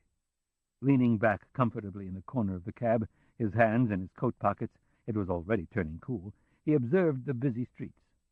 He meditated with a certain satisfaction on the fact that if the court was truly in session, he was causing it no small difficulty. He hadn't said clearly whether or not he would appear in court. Thus the judge was waiting, perhaps the entire assembly was waiting. Kay alone would fail to appear, to the particular disappointment of the gallery. Unperturbed by the court, he was heading exactly where he wanted to go. For a moment he couldn't be sure that he hadn't absent-mindedly given the driver the court's address, so he called out Elsa's address loudly to him. The driver nodded. He had been given no other. From then on, Kay gradually forgot about the court, and thoughts of the bank began to occupy him fully once more, as in earlier times.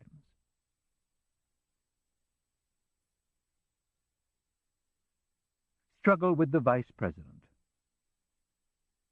One morning, Kay felt much fresher and more resistant than usual. He scarcely thought about the court at all. When it did come to mind, however, it seemed to him as if there must be some grip, hidden, of course, one would have to feel about in the dark, by means of which this huge and totally obscure organization could easily be seized, pulled up, and destroyed. His unusual state even tempted Kay to invite the vice president into his office to discuss a business matter that had been pending for some time. On such occasions, the vice president always acted as if his relationship to Kay had not changed in the least over the past months. He would enter calmly, just as in the early period of his continuous rivalry with Kay, listen equally calmly to Kay's exposition, show his interest by brief remarks of a confidential and even comradely nature, and would confuse Kay, but not necessarily intentionally, only by refusing to allow himself to be deflected in any way from the main business at hand, and devoting himself to the affair literally to the depths of his being. While in the face of this model of conscientiousness, Kay's thoughts would begin at once to swarm in every direction, forcing him to turn the matter itself over to the vice president with scarcely any show of resistance.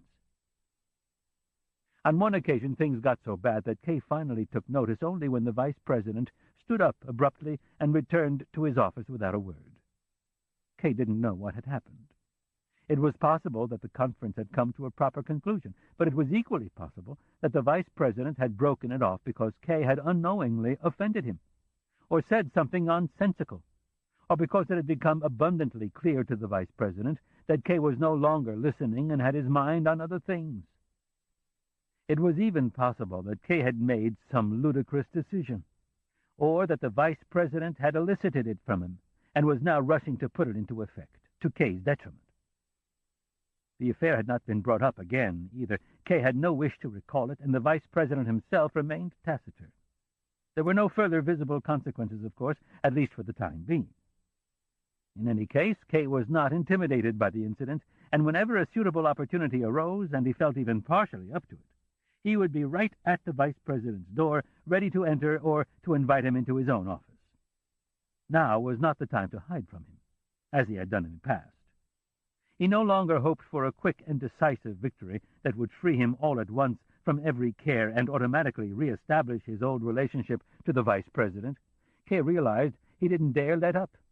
If he retreated, as the state of things perhaps demanded, there was a chance he might never be able to advance again. The vice president must not be left with the impression that Kay had been disposed of. He mustn't be allowed to sit quietly in his office under that impression. He had to be disturbed. He had to be made aware as often as possible that Kay was alive and that, like all living things, he might one day show surprising new capabilities, no matter how harmless he appeared at the moment. Indeed, Kay sometimes told himself that he was simply struggling to protect his honor. For in actuality, it could do him little good in his present state of weakness to keep confronting the vice president, strengthening the latter's feeling of power and giving him the opportunity to make observations and take measures precisely suited to the immediate circumstances. But Kay could not change his behavior. He succumbed to self-deception. He sometimes believed quite firmly that he could now compete with the vice president without worrying. The most disheartening practical experiences taught him nothing. And if he failed at a thing 10 times, he thought he could succeed on the 11th try, in spite of the fact that everything went wrong with unvarying regularity. When, after such a confrontation, he came away exhausted, perspiring, his mind empty, he no longer knew if it had been hope or despair that had driven him to the vice president, but next time it was again totally clear that hope alone impelled him toward the vice president's door. So it was today as well. The vice president entered at once, then paused near the door, polished his pince-nez in a newly adopted habit, and regarded first Kay, and then, in order not to be too obviously concerned with Kay, the whole room as well in greater detail. He seemed to be taking advantage of the opportunity to test his vision. Kay withstood his gaze, even smiled slightly, and invited the vice president to sit down. He himself dropped into his armchair, moved it as close as possible to the vice president, picked up the necessary papers immediately from his desk, and began his report. At first, the vice president scarcely seemed to listen. The surface of Kay's desk was bordered by a low carved balustrade. The entire desk was splendid work, and even the balustrade was firmly set into the wood. But the vice president acted as if he had just discovered it was coming loose, and attempted to correct the problem by banging on the balustrade sharply with his index finger. Kay started to break off his report, but the vice president urged him to go on, since, As he explained, he was listening carefully and following it all. But while Kay was unable, in the meantime, to elicit a single pertinent remark from him, the balustrade appeared to call for special measures, for the vice president now pulled out his pocket-knife, took Kay's ruler as a counter-lever, and attempted to pry up the balustrade, in all likelihood to make it easier to push it back in more firmly. Kay had incorporated a completely new type of proposal in his report, one he expected would make a major impression on the vice president. And as he now came to this proposal, he could hardly contain himself, so caught up was he in his own work, or rather, so pleased was he to enjoy the increasingly rare conviction that he still was of importance to the bank, and that his ideas had the power to vindicate him. Perhaps this way of defending himself was best, not only in the bank, but in his trial as well, much better perhaps than any other defense he had tried thus far or planned. Since he was speaking rapidly, Kay had no time to draw the vice president explicitly away from his work on the balustrade. He merely stroked the balustrade 2 or 3 times with his free hand as he read aloud, as if in reassurance, to show the vice president, almost without realizing it, that there was no problem with the balustrade, and that even if there were, it was more important at the moment for him to listen, and more proper than any repair work. But, as is often the case, with active men who devote themselves solely to mental labor, this small practical task had excited the zeal of the vice president. A section of the balustrade had at last indeed been lifted, and it was now a case of reinserting the little pegs in their respective holes. This was the most difficult task yet. The vice president had to stand up and try to press the balustrade back into the desktop with both hands. But in spite of all his efforts, it wouldn't go in. While he had been reading aloud, ad-libbing a good deal as well, Kay had only dimly perceived that the vice president had arisen. Although he had almost never lost sight of the vice president's activities, he had nonetheless assumed that the vice president's movements were still related in some way to his presentation. So he stood up as well, and with his finger pressed beneath a figure, he held out a sheet of paper to the vice president. In the meantime, however, the vice president had come to realize that the pressure of his hands was insufficient, and so, with sudden decisiveness, he sat on the balustrade with his full weight. Of course, that did it. Now the little pegs went squeaking into the holes, but in the rush, one peg broke off, and in another place, the delicate upper strip broke in two. "Poor quality wood," said the vice president with annoyance, got off the desk, and sat.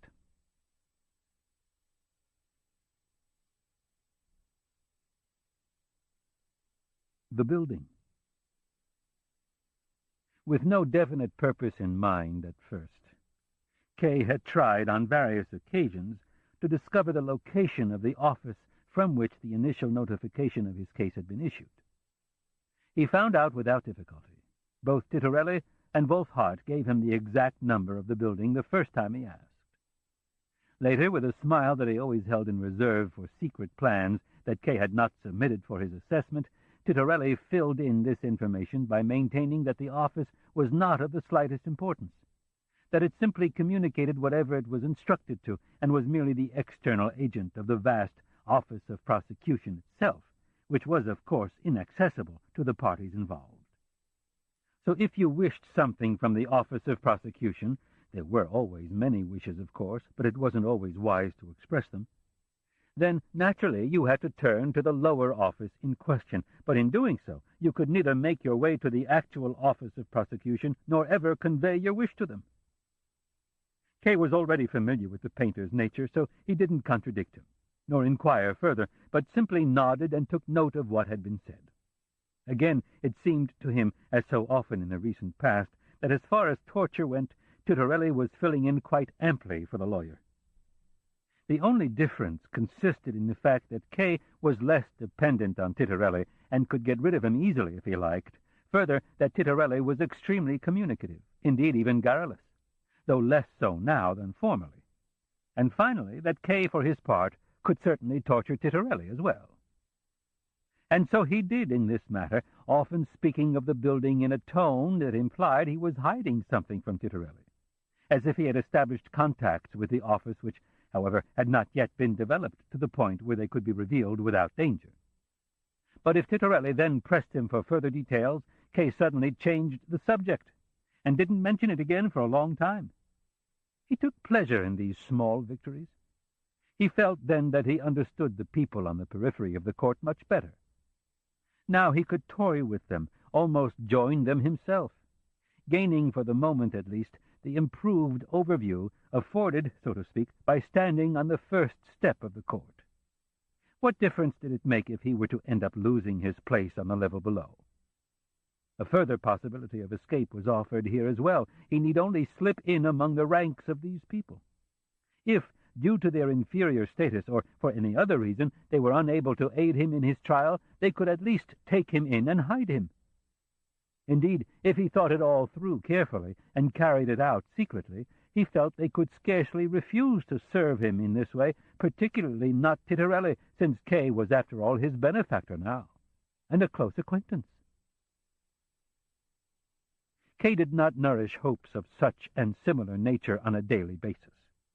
In general, he still was quite discerning, and was careful not to overlook or skip over any difficulty, but at times, mostly states of total exhaustion in the evening after work, he found consolation in the most trifling and, what is more, equivocal incidents of the day. Then he would generally lie on the divan in his office. He could no longer leave his office without an hour's rest on the divan, and mentally assemble his observations. He did not restrict himself narrowly to those people connected with the court, for here in half-sleep they all mingled. He forgot then the magnitude of the court's tasks. It seemed to him as if he were the only defendant, and all the others were walking about as officials and lawyers in the halls of a courthouse, even the dullest of them with his chin resting on his chest, his lips pursed, and the fixed stare of someone meditating on matters of great account. Then the tenants of Frau Grubach always stepped forward as a closed group, standing side by side, their mouths gaping like an accusing chorus. There were many strangers among them, for Kay had long since ceased paying the least attention to the affairs of the boarding-house.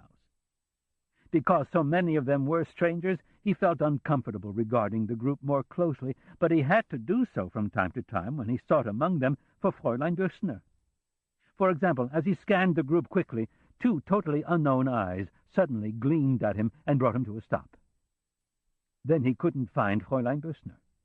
But when, in order to avoid any mistake, he searched again, he found her, right in the middle of the group, her arms around two men standing on either side of her. That made absolutely no impression on him, particularly because the sight was nothing new, but merely the indelible memory of a photograph on the beach he had once seen in Fräulein Dössner's room. All the same, this sight drove Kay away from the group, and even though he often returned there, now he hurried back and forth through the courthouse with long strides. He still knew his way around the rooms quite well. Forlorn passages he could never have seen seemed familiar to him, as if he had been living there forever. Details kept impressing themselves upon his brain with painful clarity. For example, a foreigner strolling through a lobby, dressed like a bullfighter, his waist carved inward as if by knives, with a short, stiff little jacket of coarse yellow lace. A man who allowed Kay to gaze at him in unremitting astonishment, without ever pausing in his stroll for an instant. Kay slipped around him, stooping low, and stared at him wide-eyed. He knew all the patterns of the lace, all the frayed fringes, every swing of the little jacket, and still he hadn't seen enough. Or rather, he had long since seen more than enough, or even more accurately, had never wanted to see it in the first place. But it held him fast. What masquerades foreign countries offer, he thought, and opened his eyes still wider. And he trailed after this man until he rolled over on the divan and pressed his face into the leather.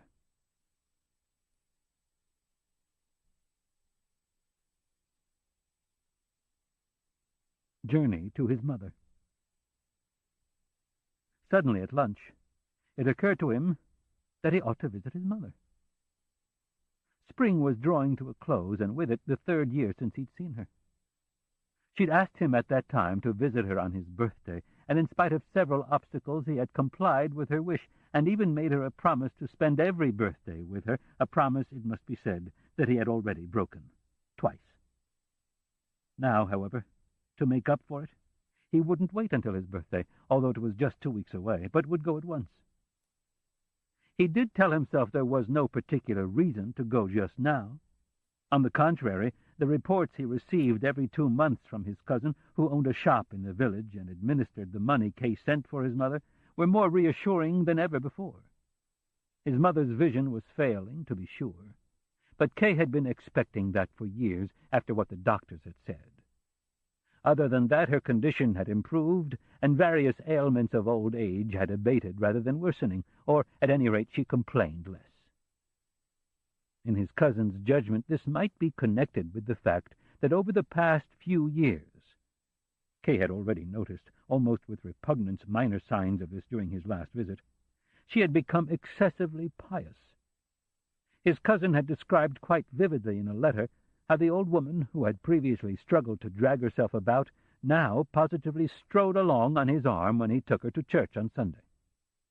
And Kay could trust his cousin, for he was normally over-anxious and tended to exaggerate the negative aspects of his report rather than the positive ones. Be that as it may, Kay had now decided to go. Among other distressing things, he had recently noted a certain tendency towards self-pity, an almost irresistible urge to give in to every desire. Well, in this case his weakness was at least serving a good purpose. He stepped to the window to gather his thoughts, then had his meal cleared away at once, sent his assistant to Frau Grubach to inform her of his departure and bring back an attaché case in which Frau Grubach was to pack whatever she thought necessary, then gave Herr Kühne a few business assignments to handle in his absence, scarcely even irritated this time by Herr Kühne's rude manner, which had now become habitual, of receiving assignments with his face averted, as if he knew quite well what needed to be done, and endured the communication of these assignments merely for form's sake. And, last of all, went to see the President. When he requested a 2-day leave of absence because he needed to visit his mother, the President naturally asked if Kay's mother were ill. "No," said Kay, without further explanation. He was standing in the middle of the room, his hands clasped behind his back. Frowning, he thought things over. Had he perhaps made preparations for departure too hastily? Wouldn't it be better to remain here? What did he want there? Was he going out of mere sentimentality? And out of sentimentality, possibly neglecting some important matter here, an opportunity to intervene which might turn up any day or hour now, since the trial seemed to have been at a standstill for weeks, and scarcely a single piece of concrete news about it had reached him? And might he not shock the old woman as well, without wishing to, of course, but against his will, since so many things were happening now against his will? And his mother was not even asking for him. Previously, pressing invitations from his mother had appeared regularly in his cousin's letters, but for some time now they had not. He wasn't going for his mother's sake, then, that was clear. But if he was going in hopes of something, for his own sake, then he was a total fool, and would reap only final despair as a reward for his foolishness. But as if all these doubts were not his own, but being pushed upon him instead by strangers, he suddenly snapped out of his reverie and stuck with his decision to go. In the meantime, the President, either by chance or more likely out of special consideration for Kay, had bent over a newspaper. Now he raised his eyes, held his hand out to Kay as he arose, and without a single further question, wished him a pleasant journey. Kay then waited in his office for his assistant, pacing up and down. Saying as little as possible, he warded off the vice president, who came in several times to try to discover the reason for Kay's departure. When Kay finally had his attaché case, he hurried straight down to the cab which he had ordered in advance.